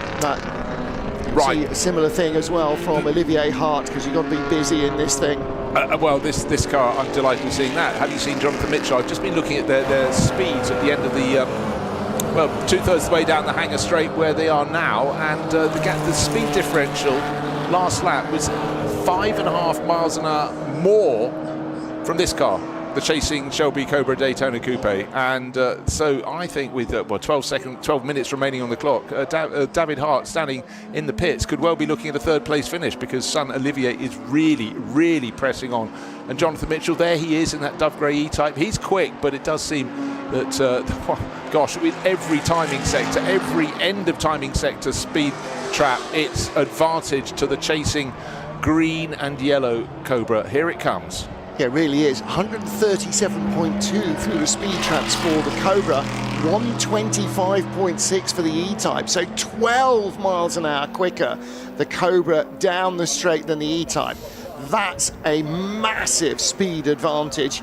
And at Silverstone, one of the quickest Grand Prix circuits still, that has got to play into your favour. That and the fact that Olivier Hart has the car up and dancing on his toes, and he too, with bright yellow gloves, making it very easy for the fans trackside to see exactly how hard he's working. The gap is coming right down, isn't it? It was 2.9 seconds at the beginning of the lap. That's not 2.9 seconds, that's more like 1.9 seconds now. Big rumbling engine note there from Olivier Hart's Cobra, chasing, and I think the clock is not going to be the friend of Jonathan Mitchell, because 10 and a bit minutes remain in this race, and he is probably going to be pilot. He'll use his racecraft to try and get that E-Type where it is to make Olivier Hart work all the harder to go past. But I think if it gets into a straight line, there is just going to be absolutely no chance of defending. No, he's just, it's relentless. It should be going dum, dum, dum. It's a proper Jaws closing in on its victim. A little bit of championship driving update from Graham Goodwin. Alistair McCaig, the third LMP3 champion we've seen racing today. So Chris Hoy, ELMS LMP3 champion in 2015. Alex Brundle, ELMS LMP3 champion in 2016. And Hugh McCaig, British LMP3 champion in 2017. So headlights ablaze on Jonathan Mitchell's E-Type, flashing away, but all to no avail, because down, not into the Vale, but into Brooklands comes Olivier Hart, just selected top gear and drove straight by the E-Type. He's working that car, turning into Brooklands. He had to slightly take to the curbing on the inside. Jonathan Mitchell isn't giving up without a fight. He's going to try and hang in there and hope some traffic can help him. But every time they come out of a corner, coming past our commentary position, accelerating out of Woodcote, what happens? The gap stretches. Maybe there's some gaggles of cars up ahead. We've got 9 minutes remaining on the clock, so the Jonathan can hang in. Just taking a look at the laps last time around. Front runner Andy Wolff, the gap is coming down. It's only 11 seconds, but he was a second and a bit slower than the chasing Mike Whittaker. Then the other two cars, well, way quicker. Olivier Hart, well, hold on, he's got to find 18 seconds. No, he's not going to do that to Mike Whittaker, but he did take 4 seconds out of him on that last lap. Yeah, and there's only 8 minutes left. If there was another 10 minutes, then I'm putting Olivier Hart in second place ahead of Mike Whittaker. But at the moment, actually, the gap is going out. Andy Wolff is gapping Whittaker. It was 19 seconds when they both went into the pit lane, or at different times before the pit stops. Whittaker then came out, and it was down to 10 seconds, now out a little bit more, because Wolff 2:27.3 last time round, Whittaker 2:28.6. And of course, some of that is when and where you catch the traffic. Some of it you'll breeze by, some of it's unavoidably going to delay you, but that's not within your remit. What is within your remit, if you're Olivier Hart, is driving the wheels of that Daytona Coupe in third place.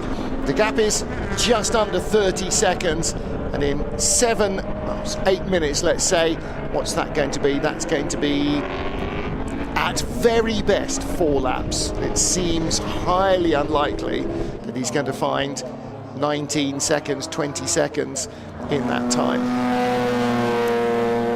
Looking down through the classes, in fact, the Dodds are in a class of their own. They're in an invitation class. There is one, actually, no, further back. The other car that's identical, but in a different class, of course. The Graham and James Dodd car, the E-Type, number 21 in 5th place, is leading its class. Class A, Connor Kay, we've seen so much of him in his Lotus Elan 26R. He's 6th overall, leading the A class. The C class is being led by Lucas Alusa. It's the driver of the Ferrari bred van. But really at this stage in the race with Andy Wolff surely doing enough. In fact, the last 2 laps he's been quicker, as you pointed out, Martin, than the chasing TVR. I thought I'd get that one right, of all things. Mike Whittaker. But really the story is that David Hart, I reckon he only needed 1 further lap than he's going to get. I really do. The pace he's closing in at, he's done 2 laps in a row at 2 minutes 24, 15 seconds to find, 6 and a bit minutes left. Not going to do it, but not for want of trying.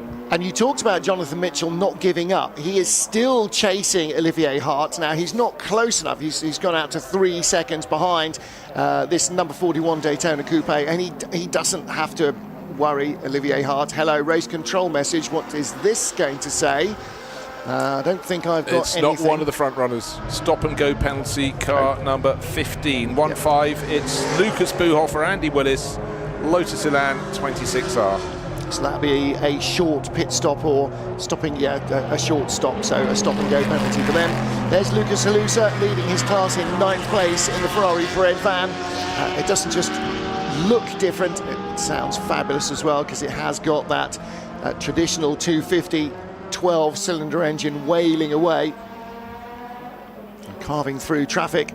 There's the Sean Lynn Scott Malvern Cobra, that car now in 8th place. Just in fact, up to 7th, because he's just got ahead of Alistair McCaig. So there is the Acuria Cos Jag. Next target, sights locked on and passing it there. Conor Kay, nothing he can do about it. And not much that Conor Kay will be able to do in a straight about the E-Type either. He'll try and come back against the Cobra in the tight and twisty stuff, but there's not much of that at this end of the circuit until they get down to the complex, and then after that, of course, comes the Wellington Straight and the chance for the more powerful cars to right the wrong and go straight back again. So Scott Malvern up to 6th position, Conor Kay in 7th, and Alistair McCaig in 8th ahead of Lucas Halusa, but by some margin. Mike Whittaker 11 seconds still behind Andy Wolff, so not closing that gap at all. Another second, half a second given away on the previous lap, just 1/10 on this lap. But Olivier Hart 3.1 seconds quicker than Mike Whittaker's TVR on the last lap.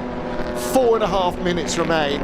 He is running out of time, isn't he, Olivier Hart? And he'll be one, despite the weight and the power of the car, cursing that missing 10 minutes, because that absolutely would have brought him into contention and arguably perhaps in a position where he'd even challenge for victory. There is the young Dutchman,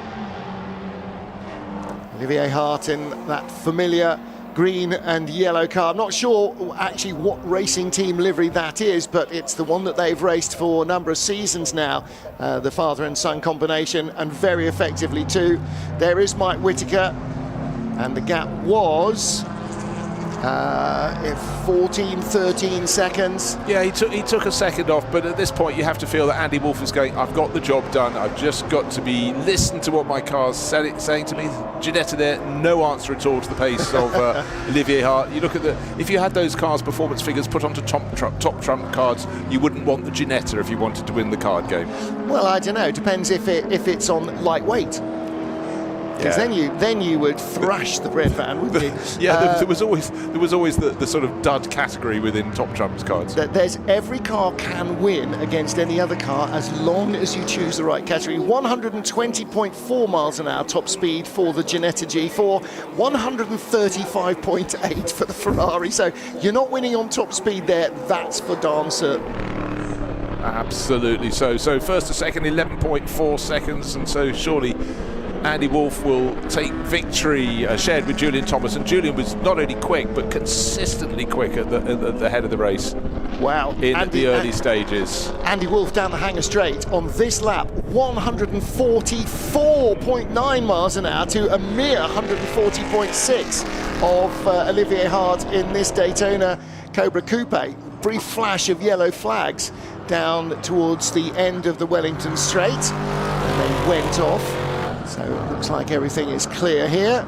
It certainly seems to be approaching at normal racing speed. So if somebody had a minor loop, either through Brooklands or in Luffield, they have recovered and motored on.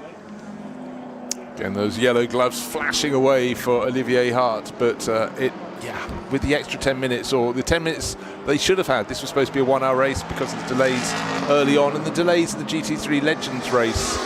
Curfew is a thing that has to be obeyed, and GT3 Legends, their race knocked down to 50 minutes from an hour, but they've really entertained us, and certainly Julian Thomas, brilliant job in this car, the 192 Shelby Cobra Daytona Coupe, laid the foundations. Mike Whittaker gave his best in the TVR Griffith 400, but really the combination of Julian Thomas and Andy Wolff looks as though the job is nearly a good one. Yeah, Julian Thomas often shares with Nigel Greensell actually in his historic races, and has done here successfully on a number of occasions at Silverstone, on occasion where they have each started one of Julian's cars in the same race and then had to pit at the same time and run round from one car to the other, best trying not to trip each other over. Best laid plans. It's been done before. They've had both cars on the podium before now, but with 1 minute and 11 seconds to go, this is going to be close. It's going to be very close, isn't it? Well, he can back off. He's fine. He's got 12-second advantage. He can back off, but then doing the maths might be too confusing. But he doesn't know quite what time is remaining necessarily. There might be a stopwatch counting down on the dash. There might not. Either way, he might be feeling a little busy to be looking at a watch and trying to do the mental arithmetic to see if he can slow down enough not to have to do another lap. Plus, anyway, he does seem to be enjoying himself. Why would you not want to do another lap? Yeah, it's effectively like a sprint in his position in the race, because nobody seems to be in front, nobody within sight behind. His margin of 12 seconds. And again, it's always that thing, Martin, in a race where you're either ahead or behind, but if you can't see the car you're chasing, that's really dispiriting. And at the moment, he's got that margin, so whenever Mike Whittaker turns out of entry onto that infield straight, he'll go, where is he? Can't see him. Don't break the rhythm. I mean, this is a track day all on his own, isn't it? There's nobody in the mirrors. There's almost nobody visible in front of him as he comes out of Luffield and onto the pit straight. So and the looking down towards flag Cox is waved. corner. He just caught it. He timed that beautifully. Didn't back it off. He backed it off by about 2 seconds, and that was enough. Oh, shrewd work. Victory for Julian Thomas and Andy Wolff in a revised length pre-66 GT sprint. So he saw it in time. Mike Whittaker takes second, 13.7 seconds back, and it will be third place for Olivier Hart. He closed that gap down to just 7 seconds from second place. 1 more lap, 2 more laps, he'd have been there. The extra 10 minutes, there seems little doubt, but that's a parallel universe where the GT3 legends didn't fall over each other and cause lots of red flags.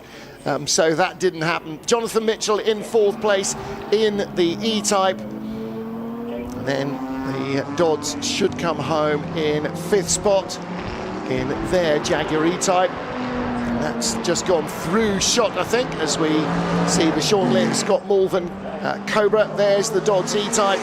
Graham and James Dodd come across the line in, 5th place. Sean Lynn, Scott Malvern's red and white Cobra, rounding out the top half dozen. And having started last, heading towards the top 12, is the Tetley and Hall Cobra. Well, 14th at the start of the lap, capable of gaining a couple more positions on this. Certainly their pace in the throughout the race has been fantastic, but we'll see. They may be able to overhaul Andy Cahill and Diego Ferraro and Martin Stretton. We'll wait to see Mike Whittaker, door open, not just to wave to the marshals, also to let a bit of heat out of the cockpit of that TVR Griffith. You're right, that was an amazingly tight race towards the end. Diego Ferraro, Martin Stretton in the invitational class ahead of... Maybe passed. He did, yeah. Got 10th place. Stewie Hall got place. both of them. 12th place, got ahead of Martin Stretton and ahead of the Lotus Elan as well. But we saw so much of Andrew Cahill's car. So good work by Stewie Hall on the final lap. So they went from 53rd to 12th. It's great to break into the top 50, isn't it? Yeah, 53rd is my sort of starting position. So, wave there to the marshals from Julian Thomas. He's had a good day and a bad day. Of course, the Sierra, that he raced in the Historic Touring Car Challenge had its own problems, did go back out, but in this race he did not put a wheel wrong. And really unusually, the cars that were having problems here on a hot track were the Lotus 26Rs. There's one in the background of the shot. They normally are surefire, they're super nimble, don't have the grunt of these cars with the big American V8s in them, but today they were the ones going round, or over and over in the case of Jan Bitterin. But good to see he was fine when he got over his one, parked at the edge of the track. Not the only car parked trackside, the number 273 Austin Healey, Simon Niesler's car, also joining others at the side of the track. I do recall whose car that was that rolled in front. That's one of the Lands, isn't it? That was the one with the gold bumpers that we're talking about. I can't remember the whose it Pace was. family car, number 5. Yes, it was. That's right. Exactly. Rolls to a halt in the same place. But Julian Thomas and Andy Wolff take victory here in the Pre-66 GT Sprint. The first of 2 races for these cars. The second will be the first thing tomorrow morning, by which stage Jonathan Mitchell will barely have dried out, will he? He finished in 4th place behind David and Olivier Hart's Shelby Cobra Daytona Coupe. And in 2nd place, Mike Whittaker, who started from 2nd, with Julian Thomas and Andy Wolff, who started from pole, claiming victory. Our class winners, well, they're all over the place, frankly. The Dodds won. In 7th place, another class winner. Stuart Hall and Jack Tetley from the back of the grid up to 12th place. That must have been a thoroughly entertaining race for both drivers, because Jack Tetley couldn't qualify the car. Yesterday he wasn't available to do qualifying, so they started at the back of the grid, but he was at least allowed to start, so they have had plenty of fun, and they'll be out again at 9 o'clock tomorrow morning, so bright and early for that particular start. Final race coming up in a moment or two, and we are almost back on time, as we will be racing with the endurance icons. So Bruce Jones gets to cool down and have a moment or two to himself, and I'll be joined in a moment by Graham Goodwin. We'll get down and talk to our top 3 hopefully in a moment or two. It was a race of all sorts of differing fortunes. This Mustang Clash, as you might expect, didn't necessarily work out in the favour of everybody, and the number 11 car, Chris Jolly and Steve Farthing's GT350, ended the race early after contact. A bizarre moment here of extreme worry for Cameron Jackson as the car shed its rear wheel, and then a race-long dice, excuse me, get the sneeze here, between Lucas Halusa in the bread van, car number 16,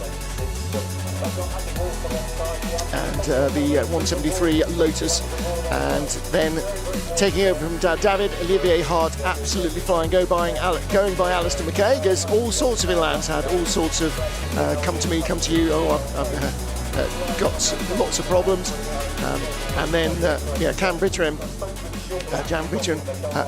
rolling his Lotus at the exit of the Vale. No such dramas for Julian Thomas and Andy Wolff. A dominant victory. The car was comprehensively quicker in qualifying than Mike Whittaker's TVR Griffith 400 that started in 2nd place and finished in 2nd place as well. And David and Olivier Hart, well, they started a little further back on the grid but ended up on the podium. Well, let's catch up with Mark Werrell and our top drivers. So let's chat to our top 3 in the Pre-66 race here at the BRDC Classic 2026. I've got Andy Wolff alongside me. Andy, you're taking a well-earned drink of water, which tells me that was a warm old race. Very, very warm in there. Julian did all the work for me, to be honest. I just had to keep the gap constant and row it home. He's had some bad luck today, crash in the Audi and a puncture in the Sierra, so it was weighing on my shoulders. I had to bring it home and get him a win, so yeah, great result. I spoke to him shortly after you got in the car, and I said the same to him, let's finish the day on a high. He said, well, he was smiling as he said it. He said, well, any day at Silverstone in the sunshine when you're driving a Cobra is a good day. That's great. That thing is a weapon. It's really good fun. It's so benign. It's, I was driving the Lister earlier and I managed to fight that back from the lead into 5th and managed to hold the lead in that. Yeah, it's such an easy old car to drive. It's really nice. Do the brakes and tyres hang on? Yeah, they do. You have to coax it a little bit. Yeah, you don't want to push too hard because the tyres will go off and that slows you down. You can't really bring it back from there. But yeah, no, it's a beautiful car. Lovely prep by the boys. Fantastic afternoon. And as a BRDC member here at the BRDC Classic, what an event. What a fantastic. I mean, Sean Lynn has just turned this on its head, hasn't it? It's fantastic. And I love the single venue without the wing. We got the public here. Everybody's enjoying themselves. Big party tonight. What else can we ask for? Well done, well done. Let's bring Julian in, because we spoke to Julian after he'd hopped out of the car. He congratulates. Big on the back, and you've done it. And a kiss, he gave me a little kiss. You've done it. Yes. That was a good race. Well, we said we wanted to end the day on a high, and here we are. Yes, every lap I was going, just concentrate, don't do anything stupid, come on, just bring it home. It's good. And you've done it. You can do it all again tomorrow. Yes, not in the Cobra, but in the Sierra, and we'll see with the Audis. Bit of damage, but they're working on it. Let's cross fingers. Let's hope so. Well done on that stint. See if we can grab a quick word with Mike Whittaker, who is just down this way. Mike, can we... I'll have to interrupt his conversation. Mike, can we grab a word, if that's okay? He's drinking sparkling spring water, which is a very civilised thing to do after the race.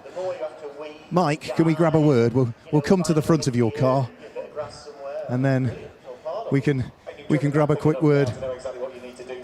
Second throughout the whole of the race, but Olivier Hart was coming towards the end.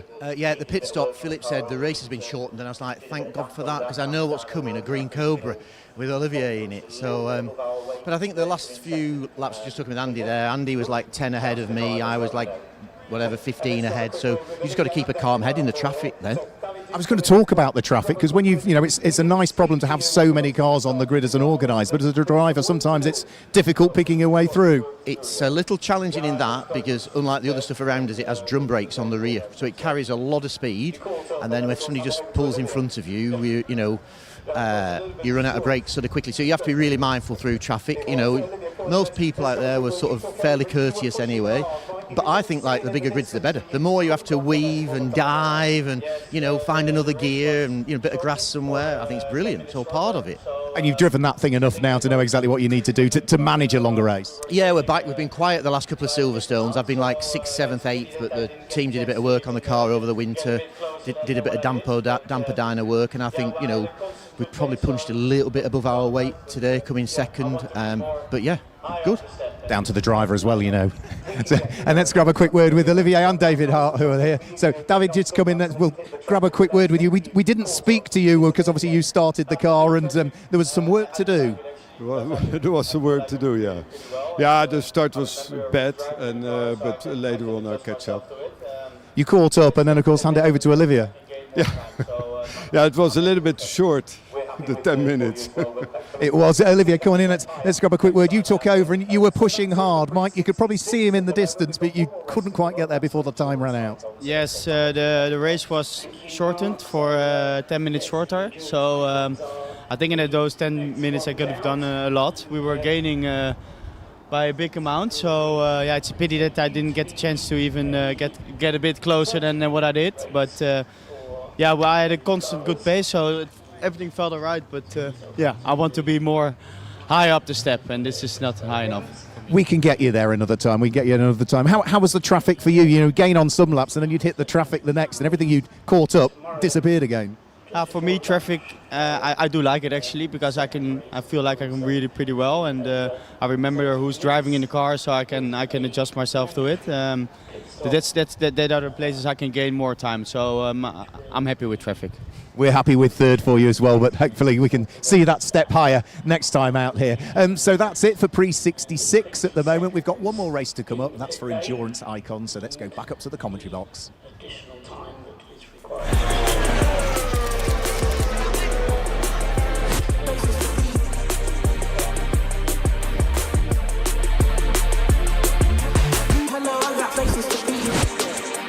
Me next to you, and you next to me. Hello, I got places to be. Like me next to you, and you next to me. Hello, I got places to be. Like me next to you, and you next to me, and you next to me, and you next to me.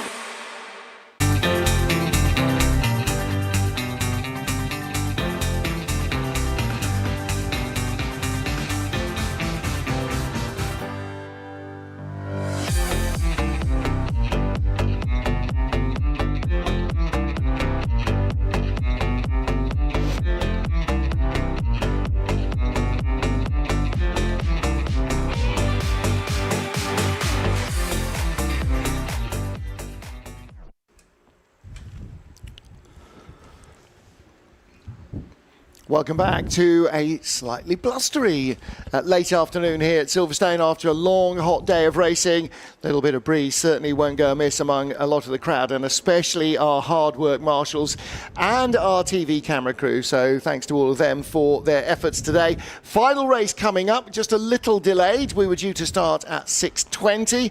Looks like the cars are just about to leave the collecting area now at just after 6:30. So what was due to be a 30-minute race for the endurance icons. Graham Goodwin, do we think that's going to be shortened? At the moment, we've been told it's a 30-minute race. Still be 30 the delay right now is just to recover the cars that were trackside after that, what was an excellent eventually 50-minute race. Yep. You did Olivier Hart. I'm sure that 10 minutes would have made a huge difference to him, and he's Really right to be would. frustrated.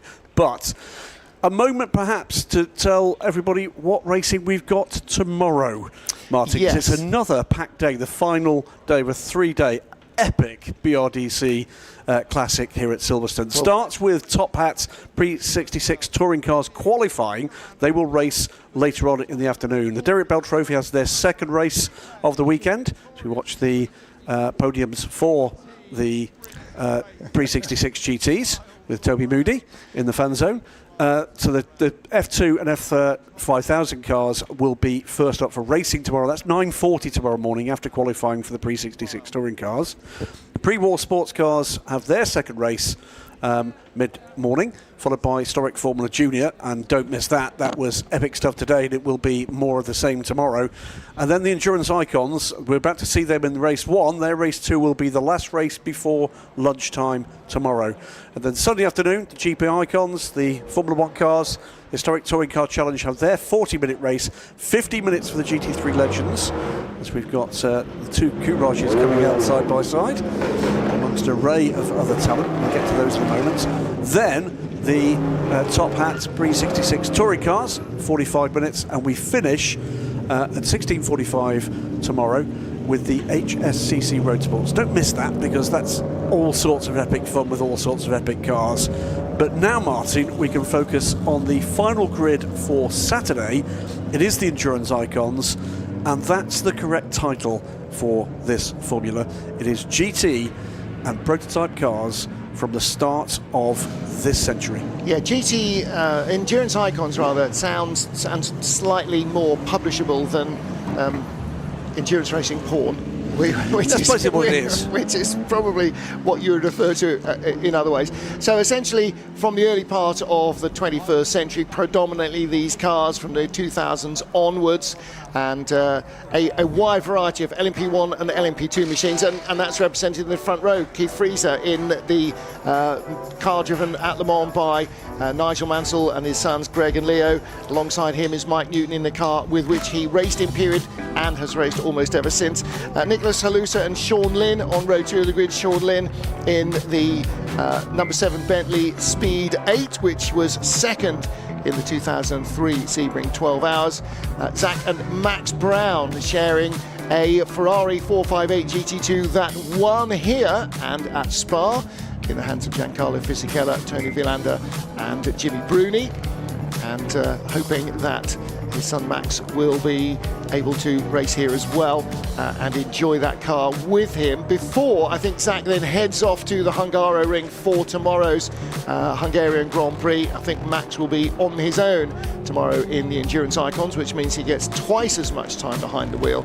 And a variety of IMSA and American Le Mans spec BMWs. Ian Stinton driving the TVR Cerberus Speed 6, the bright green car, one of 3 prepared by Martin Short, the 2 Moslers in the field as well, one driven by his sons, Morgan and Marcus. And we understand, Graham Goodwin, that in fact Morgan is going to drive one race and Marcus drive the other, because Morgan's got a penalty. Well, it's because of his driver ranking. Yeah. So it's basically giving little brother a bit of a shot at this. But it's the 2 Moslers and the TVR, all built by Roll Centre Racing back in period, and all with real history. We'll get to that as we get racing.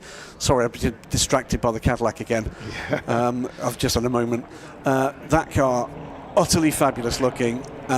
Keep an eye. A little bit of concern about the engine in that car. It's a very recent completed restoration. There is the old snotter, as they call it, the Mull Valley backed TVR Cerberus Speed 6 from Roll Centre Racing. Safety car's about to pull out, and we have a rolling start for this race. So Keith Freezer on pole position in car number 5, then Mike Newton alongside. Nick Halusa in the Audi, the 2000 Audi with the yellow highlights. Sean Lynn in the 2003 Bentley alongside him. Then the Cummins and Ellis machine. Max Lynn starts car number 8, and that is the North Star Cadillac LMP1 car. And we are racing for 30 minutes here. These endurance icons, a new championship created by Sean Lynn and Motor Racing Legends.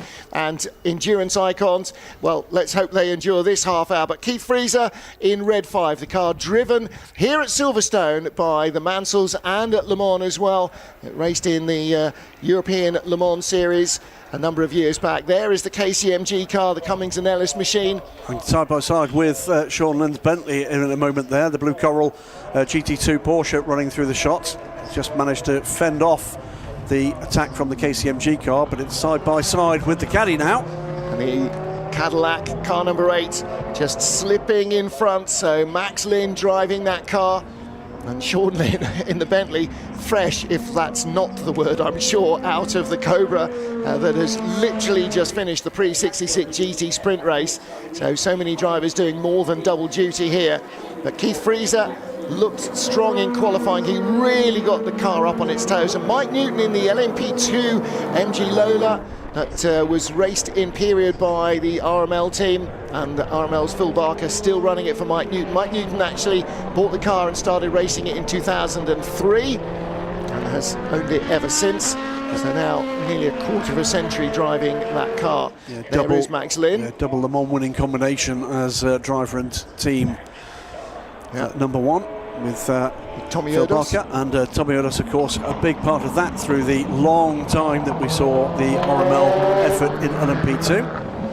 MG Lola EX264 to give it its proper name. And this car, the Zytek 09.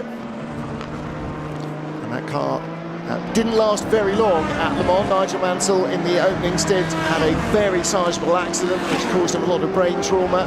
But the car raced through the season with his sons racing here at Silverstone. Scored a class win at the Hungaroring. Unfortunately for the team, it was a class win behind several LMP2 cars, one of the very few times in the modern era outside of the Porsche RS Spider era that LMP2 car scored an overall ACO rules win.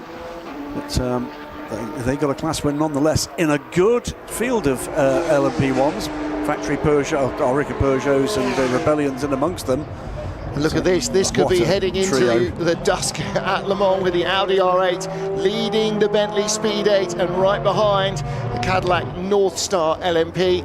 Now, they didn't all necessarily race in the same races. The Bentleys came when Audi took a little hiatus. Audi win that race. Audi win that race, but they were hampered with a variety of things to hold the cars back after absolute domination once the R8 program got underway. But the Bentleys that year, the 2003 Bentleys, there was no answer at Le Mans. Absolutely dominated. And the car, I think you'd agree, Martin Haven, you and I, our day job with the FI World Endurance Championship, that thing, they could roll it out now, call it a hypercar for Bentley, and no one would bat an eyelid.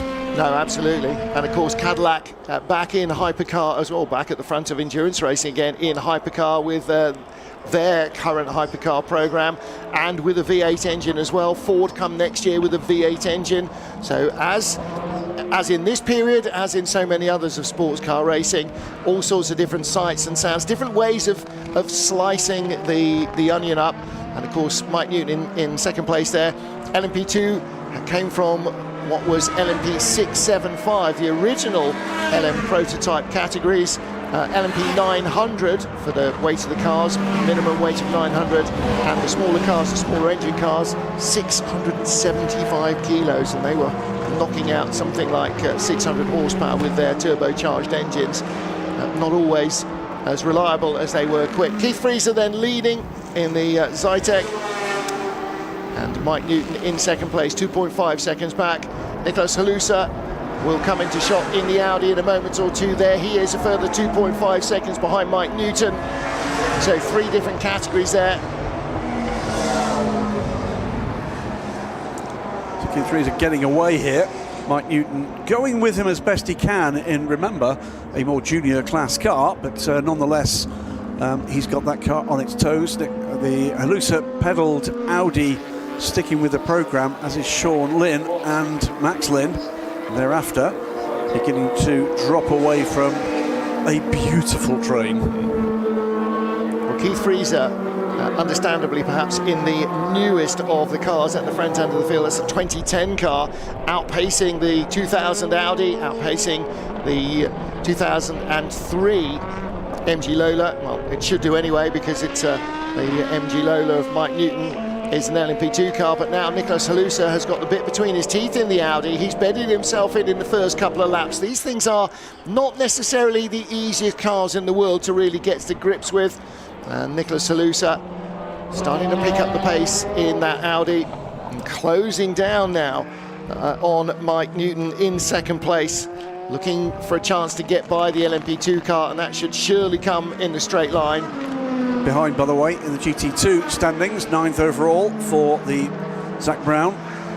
Pedalled 51 Ferrari, 458 GT2, race winner in period, ahead of the Short family Mosler. And then the first of the GT1s, the 20 car. This is Jonathan Bailey's Nissan GTR from the second, possibly third iteration of GT1s, the GT1 World Championship era. Into the second decade of the century. Good battle going on behind between Paul Cope and Andrew Jameson. They've just swapped places a couple of times. Paul Cope in the Reynard-based Protran LMP2 car, rather. That's a P1 car. P1 car, and Andrew Jameson, car number 18, in his Jordan Racing Team built Porsche 997 GT3 car. So the Zytek getting away. It's developing, well, it's not developing, it's an actual battle for second place. And now it's a three-car battle for second place, because the Audi and the Bentley looking to do what they can with the better performance, ultimate performance they've got over the LMP2 car of Mike Newton. But Mike knows this literally like the back of his hand. Yeah. Probably better than he knows the back of his hand, because he spent an awful lot more time considering the possibilities with this car than the back of his hand. Nicholas Halusa down the inside, and then you can see the nimbleness of the MG Lola, car number 25, as it always was, so it will always be. And there's one of the PTG BMWs looping around and facing the wrong way. Steve Osborne driving that car that was raced in period by Boris Said, and just so many names on the door pillar, actually. Sean Lynn just up the inside of Mike Newton as well there, has done so, and here comes Max Lynn. In the caddy. I think he's starting that car. Yep. And well, I think he's driving that car solo, Max Lynn. Certainly looks so from the timing screen. Oh, that's a damaged rear end on that GT1 Nissan. That car has been in the wall. That's one of the JRM cars. He spun it coming out of the first corner, hasn't he? Or out of the final corner, out of club corner, and backed it into the pit wall. Oh, that's a real shame. Yeah, it really is. One of two of these cars, one of the Sumo, that's the Sumo Power car, the black car entered by JRM, but effectively the same team, based locally to Silverstone Rugby in period. That's locally-ish. Locally-ish. And you wouldn't want to walk. And here comes the battle, father and son. I beg your pardon. That's Sean Lynn chasing Nick Halusa. Max Lynn yet to get by Mike Newton in the caddy. So that father and son battle will come. Got that car to a place of safety. What happened here? Top Just of the at the top of the picture. Yeah, runs out wide, out of club corner, on the curbs. We've seen that in all sorts of different racing. You don't want to see that, do you? And that can see over to the right-hand side, the left rear wheel badly deranged on that car. Yeah, so going to be a lot of work for that car. They won't race again until 11:30 tomorrow morning, but still means the team have got a lot to do to try and get it back out. So with Sean Lynn, third place in the number 7 Bentley. Here's our race leader, Keith Freezer, 6.2 seconds ahead of Nicholas Halusa in the Audi. And Halusa did not get the best of runs around the Porsche, did he? Sean Lynn maybe had a little closer run through. Now we've got the Bentley chasing the Audi. Yeah, both building confidence in these cars as we get deeper into this race. You can see it, can't you? The body language of the cars, they're racing. Yeah, Nick Halusa not finding the grip he thought he was going to. A very low speed in the Brooklands-Luffield crossover. And as a result, just kind of overrunning himself, and that means he had to get out of the throttle into Luffield, and suddenly Sean Lynn is right with him. Mike Newton with Max Lynn's caddy behind him, as they have put a lap on one of the Porsches. So they are beginning to catch Keith Rees at this pace, and still Max Lynn trying to deal with Mike Newton. Remember, this is LMP2 car against contemporary LMP1 machinery, big North Star V8. Well, these cars lapping in the 157s last time round, because that's what Mike Newton can do. So Max Lynn is sort of restricted to that pace. He might be able to go quicker in clean air, but right now, see Newton having a long look as they came down into Stowe. But just in front, Nicholas Halusa and Sean Lynn, this battle, both in the 1 minute 54s, very low 154s as well. So they're pulling away from the battle for 4th and 5th. And Mark Drain into the pit lane from 7th place in his Courage C65. That's the LMP2 version of the Courage. Great battle here underway for 2nd place overall. Great battle as well underway in GT2. We've not seen much of that. Zach Brown working very hard to fend off the Short family Mosler. There is the Courage of Mark Drain. So in the pits and heading for his stop. Two generations of GT LMP2 Courage in this race. Is this an opportunity for Sean Lynn? He's going for what he thinks is a gap, not quite there. Well, they're leaving each other enough room to survive, and that's exactly what you'd expect of drivers of this caliber in these cars. This is not trying to win Le Mans in the final hour.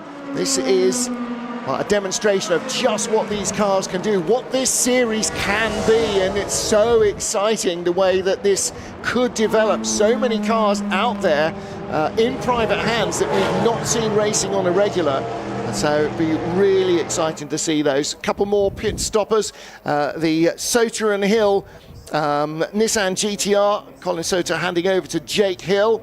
That's in the pit lane, and so too is the car that's going to be taken over by Craig Dolby. Richard Guy bringing in the Mosler MT900. There he is. So Craig Dolby, a winner on this circuit what feels like 5 years ago, and it's probably more like 15 in Super League Formula. Way more than 5 in the Tottenham car at Super League Formula, and really good to see Craig Dolby racing again. He's such a talented driver, never really got massive brakes, didn't have funding, didn't have a patron, it always felt. And Sean Lynn runs out really quite wide in the Bentley. Now, he might have been able to keep his foot on the gas, but I rather doubt it there. They are catching the leader.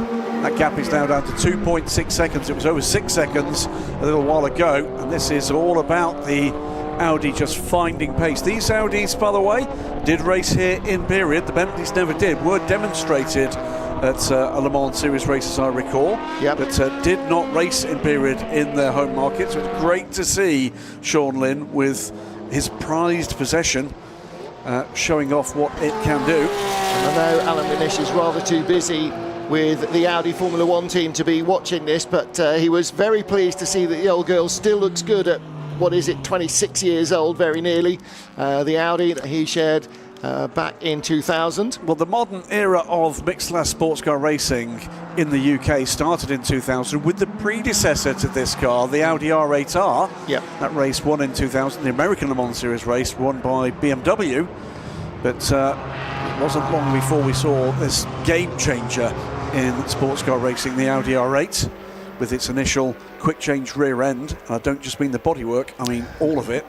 Astonishing piece of engineering. There is the TVR Cerberus Speed 6 of Ian Stinton, the bright green car in 15th place. You've just seen the leaders go by, or you've just seen certainly Nick Halusa, who is now our leader, as Keith Freezer has stopped. So the Audi leads at Silverstone, the Bentley in second place, the TVR Cerberus Speed 6 in third spot. Not a sentence you expect to hear very regularly. That TVR, by the way, a 24-hour race car, completed the Spa 24 Hours in period after being sold by Roll Centre Racing, and also confirmed by Martin Short, does hold the record that it was the first ever car in a GT2 specified class to win a race that was not a Porsche. There was one car that did it earlier.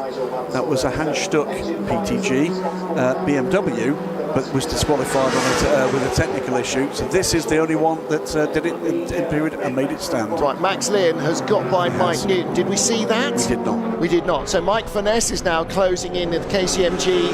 I was going to say Lola. And Keith Freezer is on pit lane. So Nick Halusa leads this race now with the Audi. So the Audi leads and Sean Lynn in second. The Cerbera, third car in the shot when we saw them, obviously not in third place. But here's pressure. The KCMG car goes through on the inside. I think that's Bradley Ellis aboard that car. I think you're probably right. Bradley, a very quick GT driver in period in the British GT Championship. So that's a Morgan Pescarolo 01, and there is another Morgan Pescarolo racing. And there is the 28 Lola LMP2 car, raced in period in the ILMC, the predecessor to the FI World Endurance Championship, and in the early years of the WC by Gulf Racing. Marks the first iteration of Lola moving to a coupe design for their LMP cars, and ultimate expression of that came with the glorious Lola Aston Martin. Mike Newton in the pits, he will stay in the number 25 MG Lola, and Zach Brown in the pits to hand over to son Max. And a really interesting little chat you had with Zach Brown and Max as well. Just looking at some of the mouth, Zach Brown, always a magpie with an eye for things that might be nice to add to the collection. It seems that Max has not fallen far from that tree either. He certainly had his eyes on a lot of things. You know, it's great. It's lovely to see a shared passion, isn't it, with whatever that family is. And, we're lucky. We get to look sometimes behind the curtain, and the pride in the collection that's been built and is, for the most part, kept. And kept all raceable, by the way, at United Autosports up at their amazing facility in Yorkshire and elsewhere. What a delight to have that at your fingertips. Wouldn't take much to build up an enthusiasm, would it? If that's what the not at all. If you grow up surrounded by that stuff, Zach grew up watching Nigel Mansell in IndyCars. This is some of his first motor racing memories when he started kart racing himself. There's Mike Finesse. Finesse in the pit lane now. So in fact, it's Sean Lynn leading from Max Lynn. Nick Halusa has also stopped. Keith Freezer back out in red 5. So the Zytek has completed its stop. That's why that's a 3-minute 13 lap. So Nick Halusa still being harassed by Sean Lynn. But Sean Lynn having just pulled onto pit lane. Well, Halusa had pitted, so Halusa on an outlap. Sean and Max Lynn both pitting now. So pit window remains open for another few seconds. So they have left that fairly late in the day. And a slew of cars coming in, and in fact, that is everybody who's stopped. So they have the final cars making their pit stops. So does Keith Freezer come back out in front? The chances are that he should do in the Zytek, well, number 5, but just looking, by how much? Yeah. So pan out in about the next 30 seconds. Bear with. The fastest race lap so far in the race has been by Nick Halusa.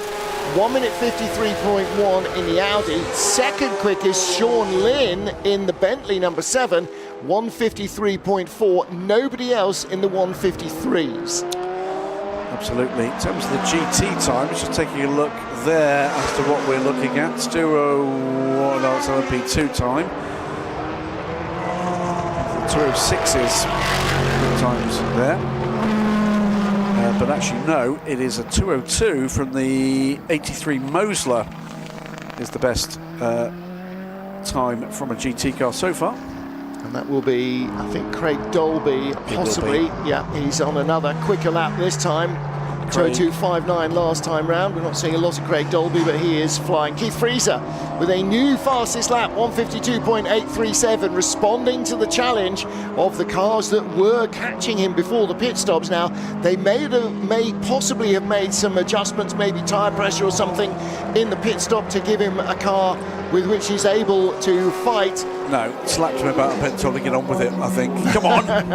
There goes Sean Lynn, he's in a hurry. Yep. So how is this going to pan out now on an outlap, as is Max.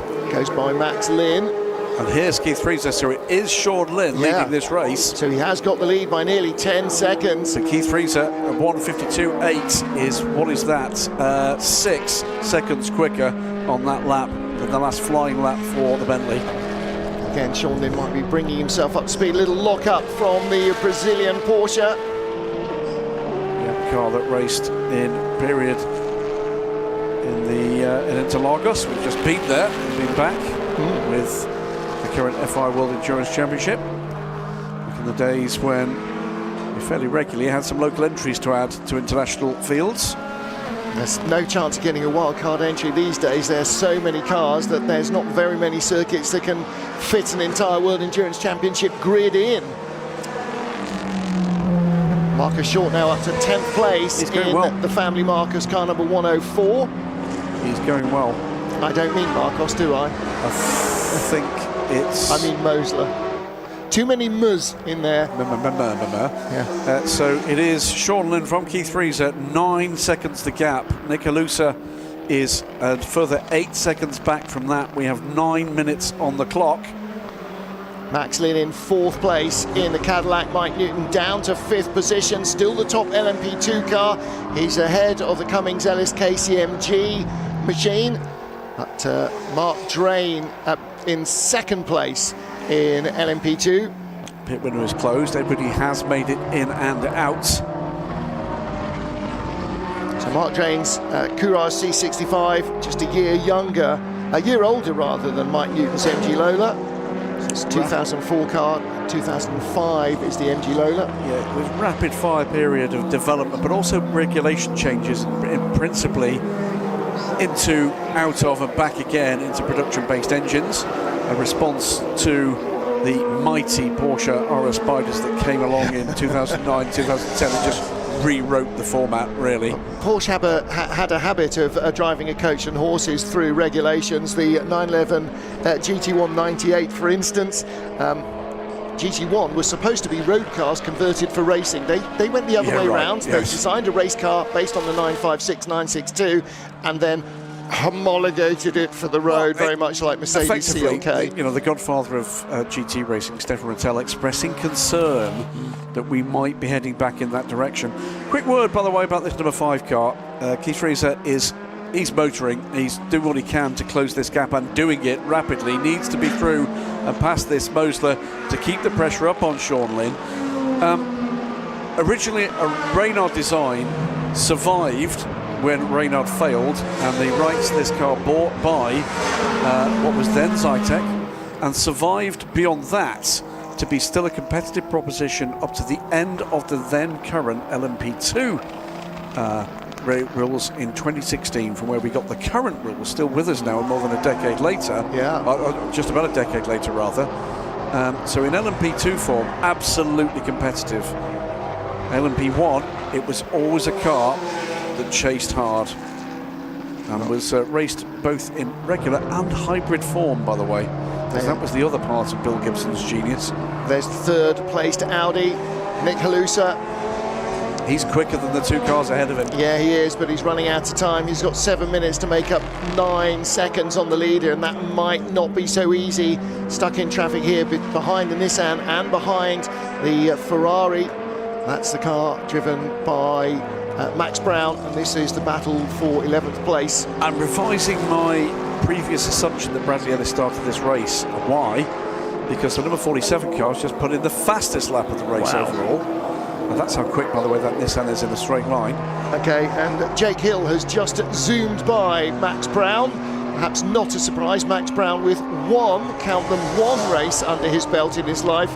Jake Hill with 1 British Touring Car Championship under his belt, so far more experience. Keith Freezer still in 2nd place, and can we see the Audi behind him? We can't, because that is still a 7-8 second gap. He's running out of time. He is closing Sean Lynn, but he's running out of time and laps. Yeah. So the gap coming down from 6.3 seconds down to 5.6 seconds. Trouble, and it's the leader. It's a 15-second stop-and-go penalty for a short stop.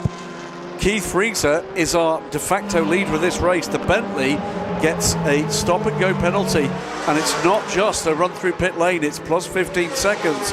That is going to drop it. Just seeing where Max Lynn is on this lap. It's going to be perilously close to dropping it off the podium. I think it will drop it off the podium. It is going to drop it off the podium. Yeah. Because what is it, 41 seconds through the pit lane plus 15? Plus 15. Plus slowing down and starting again from a stop and go without speeding. So it's going to be the number 5 car that is going to be scored as the winner in about 5 minutes' time. And he'll drop behind Mike Newton, and very possibly the Cummings and Ellis car as well. Might be down to 6th position. They're 52 seconds back. I think if he serves the penalty immediately, he might have a chance of undoing some of that, but there's only 4 and 3/4 minutes of the race left. So Keith Freezer would inherit the win, whether Sean Lynn stops or not, as long as he doesn't trip over the Courage, and he doesn't. I'm beginning to think, by the way, that Nick Alusa might have a problem, because his sector times, he didn't make that pass on the GT cars as conclusively as he has throughout this race, and his sector times since have been somewhat off. Okay. So worth keeping an eye on whether or not he is driving around a problem to the end of this race, which will happen, by the way, just over 4 minutes' time. Yeah, Keith Freezer in 2nd place in red 5. Although, of course, it's not, it's white 5, because that's the way the rules were. LMP1 had a red backing to the number plate. So red 5 would have been just a big red blob. It would have been totally invisible, but nevertheless. Yeah, this was, by the way, Beach Dean Mansell Motorsport, and Andrew Howard firmly involved in this effort. So into the pits has come Sean Lynn to serve that penalty, because, of course, this generation of cars do have radios. We talked about that with some of our cars from the 50s and the 60s that may not have done. So if you have a penalty. So sweeping through into the lead of the race. Keith Freezer leads. Let's see what the pit exit does for Sean Lynn, how far he tumbles down. There he is, there is the Bentley in the pit lane. Thank you, boys. Nice work from our RF camera guys. They've been sweltering down in the pit lane all weekend as well. Goes out, having served his 15-second stop and go. So that will have dropped him a long way down the order. We'll see very soon indeed just how far down the order that is. I think he's going to be, at best, in 4th place. It might even be 5th. Car in front of him, halfway down the hangar straight now, is Mike Newton. So Mike Newton has gone by him. 5th place. He is down to 5th place. Actually, no, he's not. Mike Newton has just gone by Max Lynn. So Mike Newton moves up to 3rd, Max Lynn down to 4th, and I think Sean Lynn, well, he is out in front of the Cummings and Ellis car, the KCMG car, Morgan Pescarolo. But there is your new race leader, Keith Freezer. Started on pole position with the potential of quicker cars behind, and we've seen this before. We've seen slow Courage, for instance, the Peugeots, when Sean Lynn's been driving those, not really getting the maximum out of the car in a short qualifying period. And I think the same was true of all of these super flighty LMP1 cars, the Audi, the Cadillac, the Bentley, that you just need a bit of race to really bed yourself into it, really get for the feel for the car under you, and then start to pick up the pace. But Nick Halusa down to 4th place. Mike Newton has gone by. Yeah, he's hustled this one, hasn't he, Nick Halusa, but not quite quick enough. He's 14 seconds back from Keith Freezer, who is on top of this car, no doubt about it, into the final 2 minutes. His last lap, 1:56, he's got enough in hand. Mike Newton moves up to 3rd place overall. You're absolutely right. He has gone through on Max Lynn, and that is a 2-minute lap for Max. Fastest lap is a 1:52.6 from the Cummings and Ellis KCMG Morgan Pescarolo. They qualified 1:51.8, so they're only 8 tenths away from their qualifying best in race trim. Beginning to wonder whether or not Max is just driving to the finish with a problem here, because that is not the pace that Cadillac has been capable of. Sean Lynn is dropped behind his son. Yeah, he's 7 seconds behind him, but is going a little quicker. However, he has run out of time. That penalty being notified late after his rather later than earlier pit stop. I think Sean Lynn is going to go by that Cadillac. He might well do. Because the caddy, I think, is driving around a problem. There were some concerns about this newly restored car.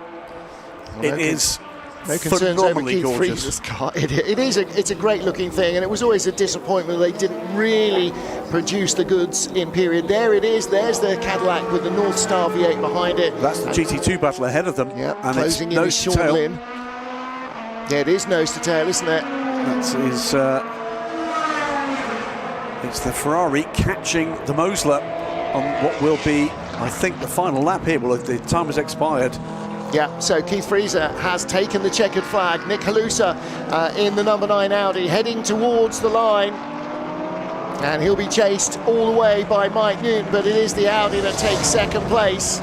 Coming across the line, one of the PTG BMWs, and in the background, the LMP2 Courage, but it is Mike Newton who will win LMP2 and finish third overall, ahead of Max Lynn in the number 8 Cadillac, Not home yet. Father Sean in the number 7 Bentley, if that is the way they finish. Nose to tail as they come to the line, and it is just the caddy that comes home in 4th place. And it's just the Mosler as well, ahead of Max and Zach Brown's Ferrari. So that is our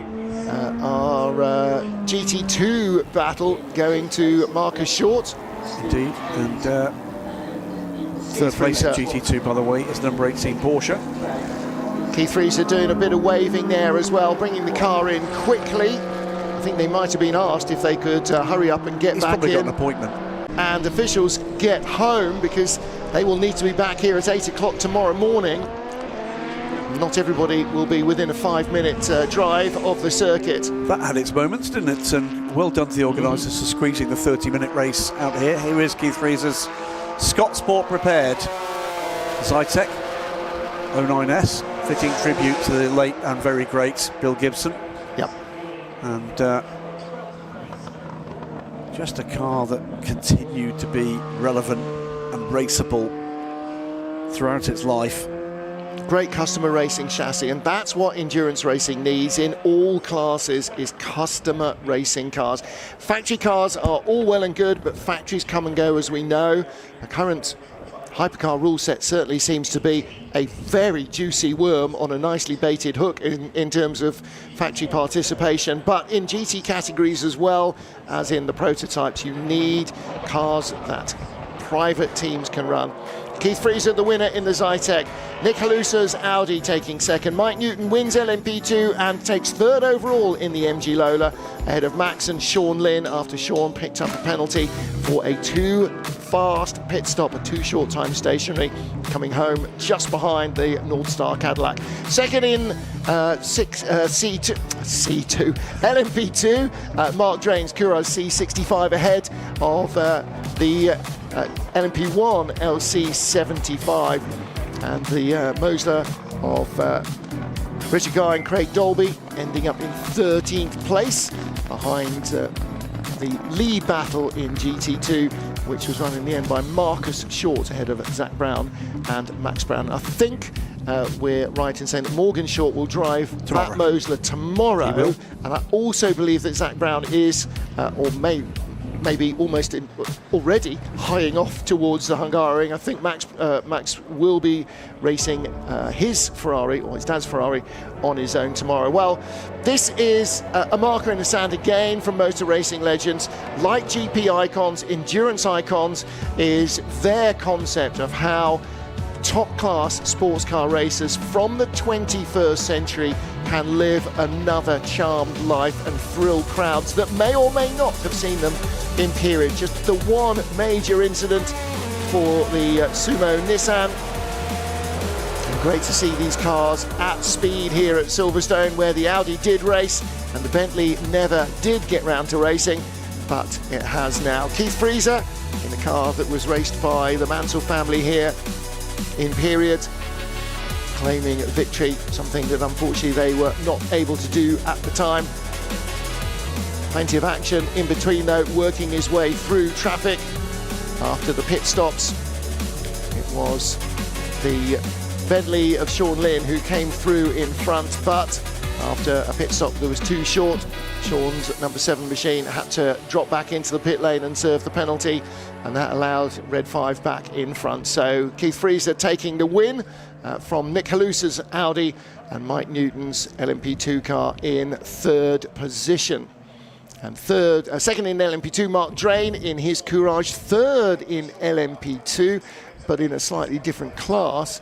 That was car number 24, Mike Finesse, in the LC75 Lola. Well, let's catch up with our hot, sweaty, and probably fairly tired drivers. And again, it is Mark Werrell on the mic. Grab an interview with Keith. Keith, many congratulations on winning our final race of the day. Look, plain sailing, was it? It was pretty good, but yeah, it was slippery out there today, and we're sliding around, and all of a sudden there was a car ahead of me, and my guy says, "Oh, there's someone ahead of you by 8 seconds," and I was like, how can that be? But I think he short pit stopped and came back in, and it's all good. So I think he was short by about 15, so it was a major miscalculation. yeah, that's okay. Stuff happens. We're all trying our best out here. So yeah, it's just a privilege. You know, Emerald does a great job here in the BRDC at Silverstone, and I come from Canada to race here, so it's a real honor to come, and you know, it's a really iconic car. It's an honour for us to have you as well. And Scott Sport, you know, what a team, what a car they put together for you. Oh, Aaron and the gang have been unbelievable. I have 2 of those Zytecs, and he's built both of them for me, and he looks after all my cars over here. So he's a really great guy. Just talk us through how fascinating it is to utilise the power and the downforce around the Silverstone Grand Prix circuit in a prototype car. I'll tell you, like, I've run a few other cars here, but this P1 car is just mental. You know, like I was down to 47 there, and yeah, it's proper quick. You know, Maggots, Beckett's, and yeah, it's really, really good here. And you say that with a big smile on your face, so you enjoyed it. It's so good. The good thing is you can do it all again tomorrow as well. I'm sure going to try my best. Thank you. There we go. So let's grab a quick word with Nicholas Halusa, who is over here, and we'll grab a quick word with Nicholas. Can we grab a word? Because it's always good to see you out racing, and to see you out racing in what is an iconic car this weekend at the BRDC Classic is an absolute joy. How was it? It's unbelievable. I mean, incredible. Every time you get in the car, you have to relearn just how fast you can attack the entries and just how aggressive you can be on the exits. I'm still learning that, to be honest. I'll have to relearn it every lap, and it's. I don't know if you've ever spoken to anybody before with an R8, but it's shockingly easy. Like, you have to rewire your brain a little bit in terms of pace, but it never surprises you. It doesn't slide. It doesn't kick out. It pulls you to go faster. But you just have to remind yourself that there's downforce and that it'll stick and that it'll go, and then it's unbelievable the kind of things it can do. It sounds like that during that period of racing and shortly afterwards, Audi knew what they were doing, building a prototype. Yeah. I mean, also it's you know, you have to go to do it for 24 hours, right? And they've nailed this balance of fast, but just it comes to you instead of having to fight it. Must be an absolute joy. Well done. Yeah, thank you very much. And let's grab a final word. Our final driver we'll be chatting to here on day 2 of the BRDC Classic is Mike Newton. Mike, can we grab a word? Because it's always good to see you out in a car that must feel like, you know, you've driven it forever. Absolutely, it's wonderful to be back in it, and now we're really finding its original pace again. It's really enjoyable to drive. What was the first year you ever drove this car? 2005, so it's been with us a long time. It had a sabbatical with RLR, but then it came back home. So it's part of the family. Has it got a little family name as well? Not really, no, just Lola. Feels like putting on an old pair of slippers. Couldn't quite keep up with these guys. We had a brilliant race early on. Yeah, I mean, I was closing on them through Maggots and Beckett's and a couple of other places, but then, of course, they just pulled away on the straight, so I just need another 100 horsepower to match theirs.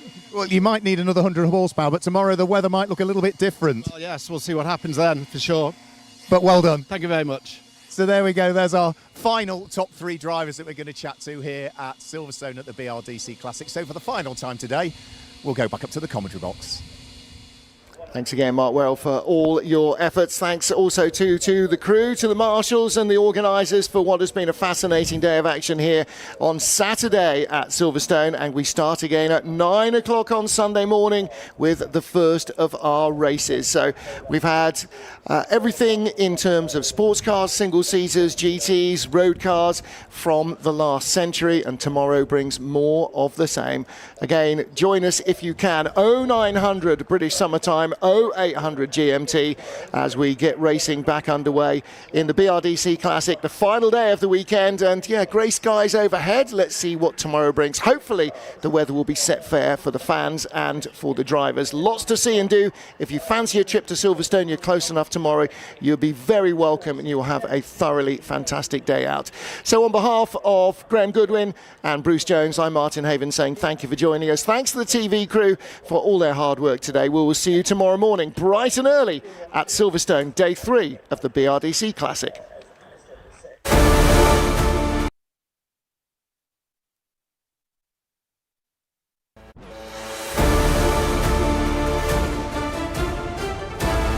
The access that you get, it's just unbelievable. It's also very noisy. Some really monstrous V8s. And the enthusiasm of the owners is just fantastic.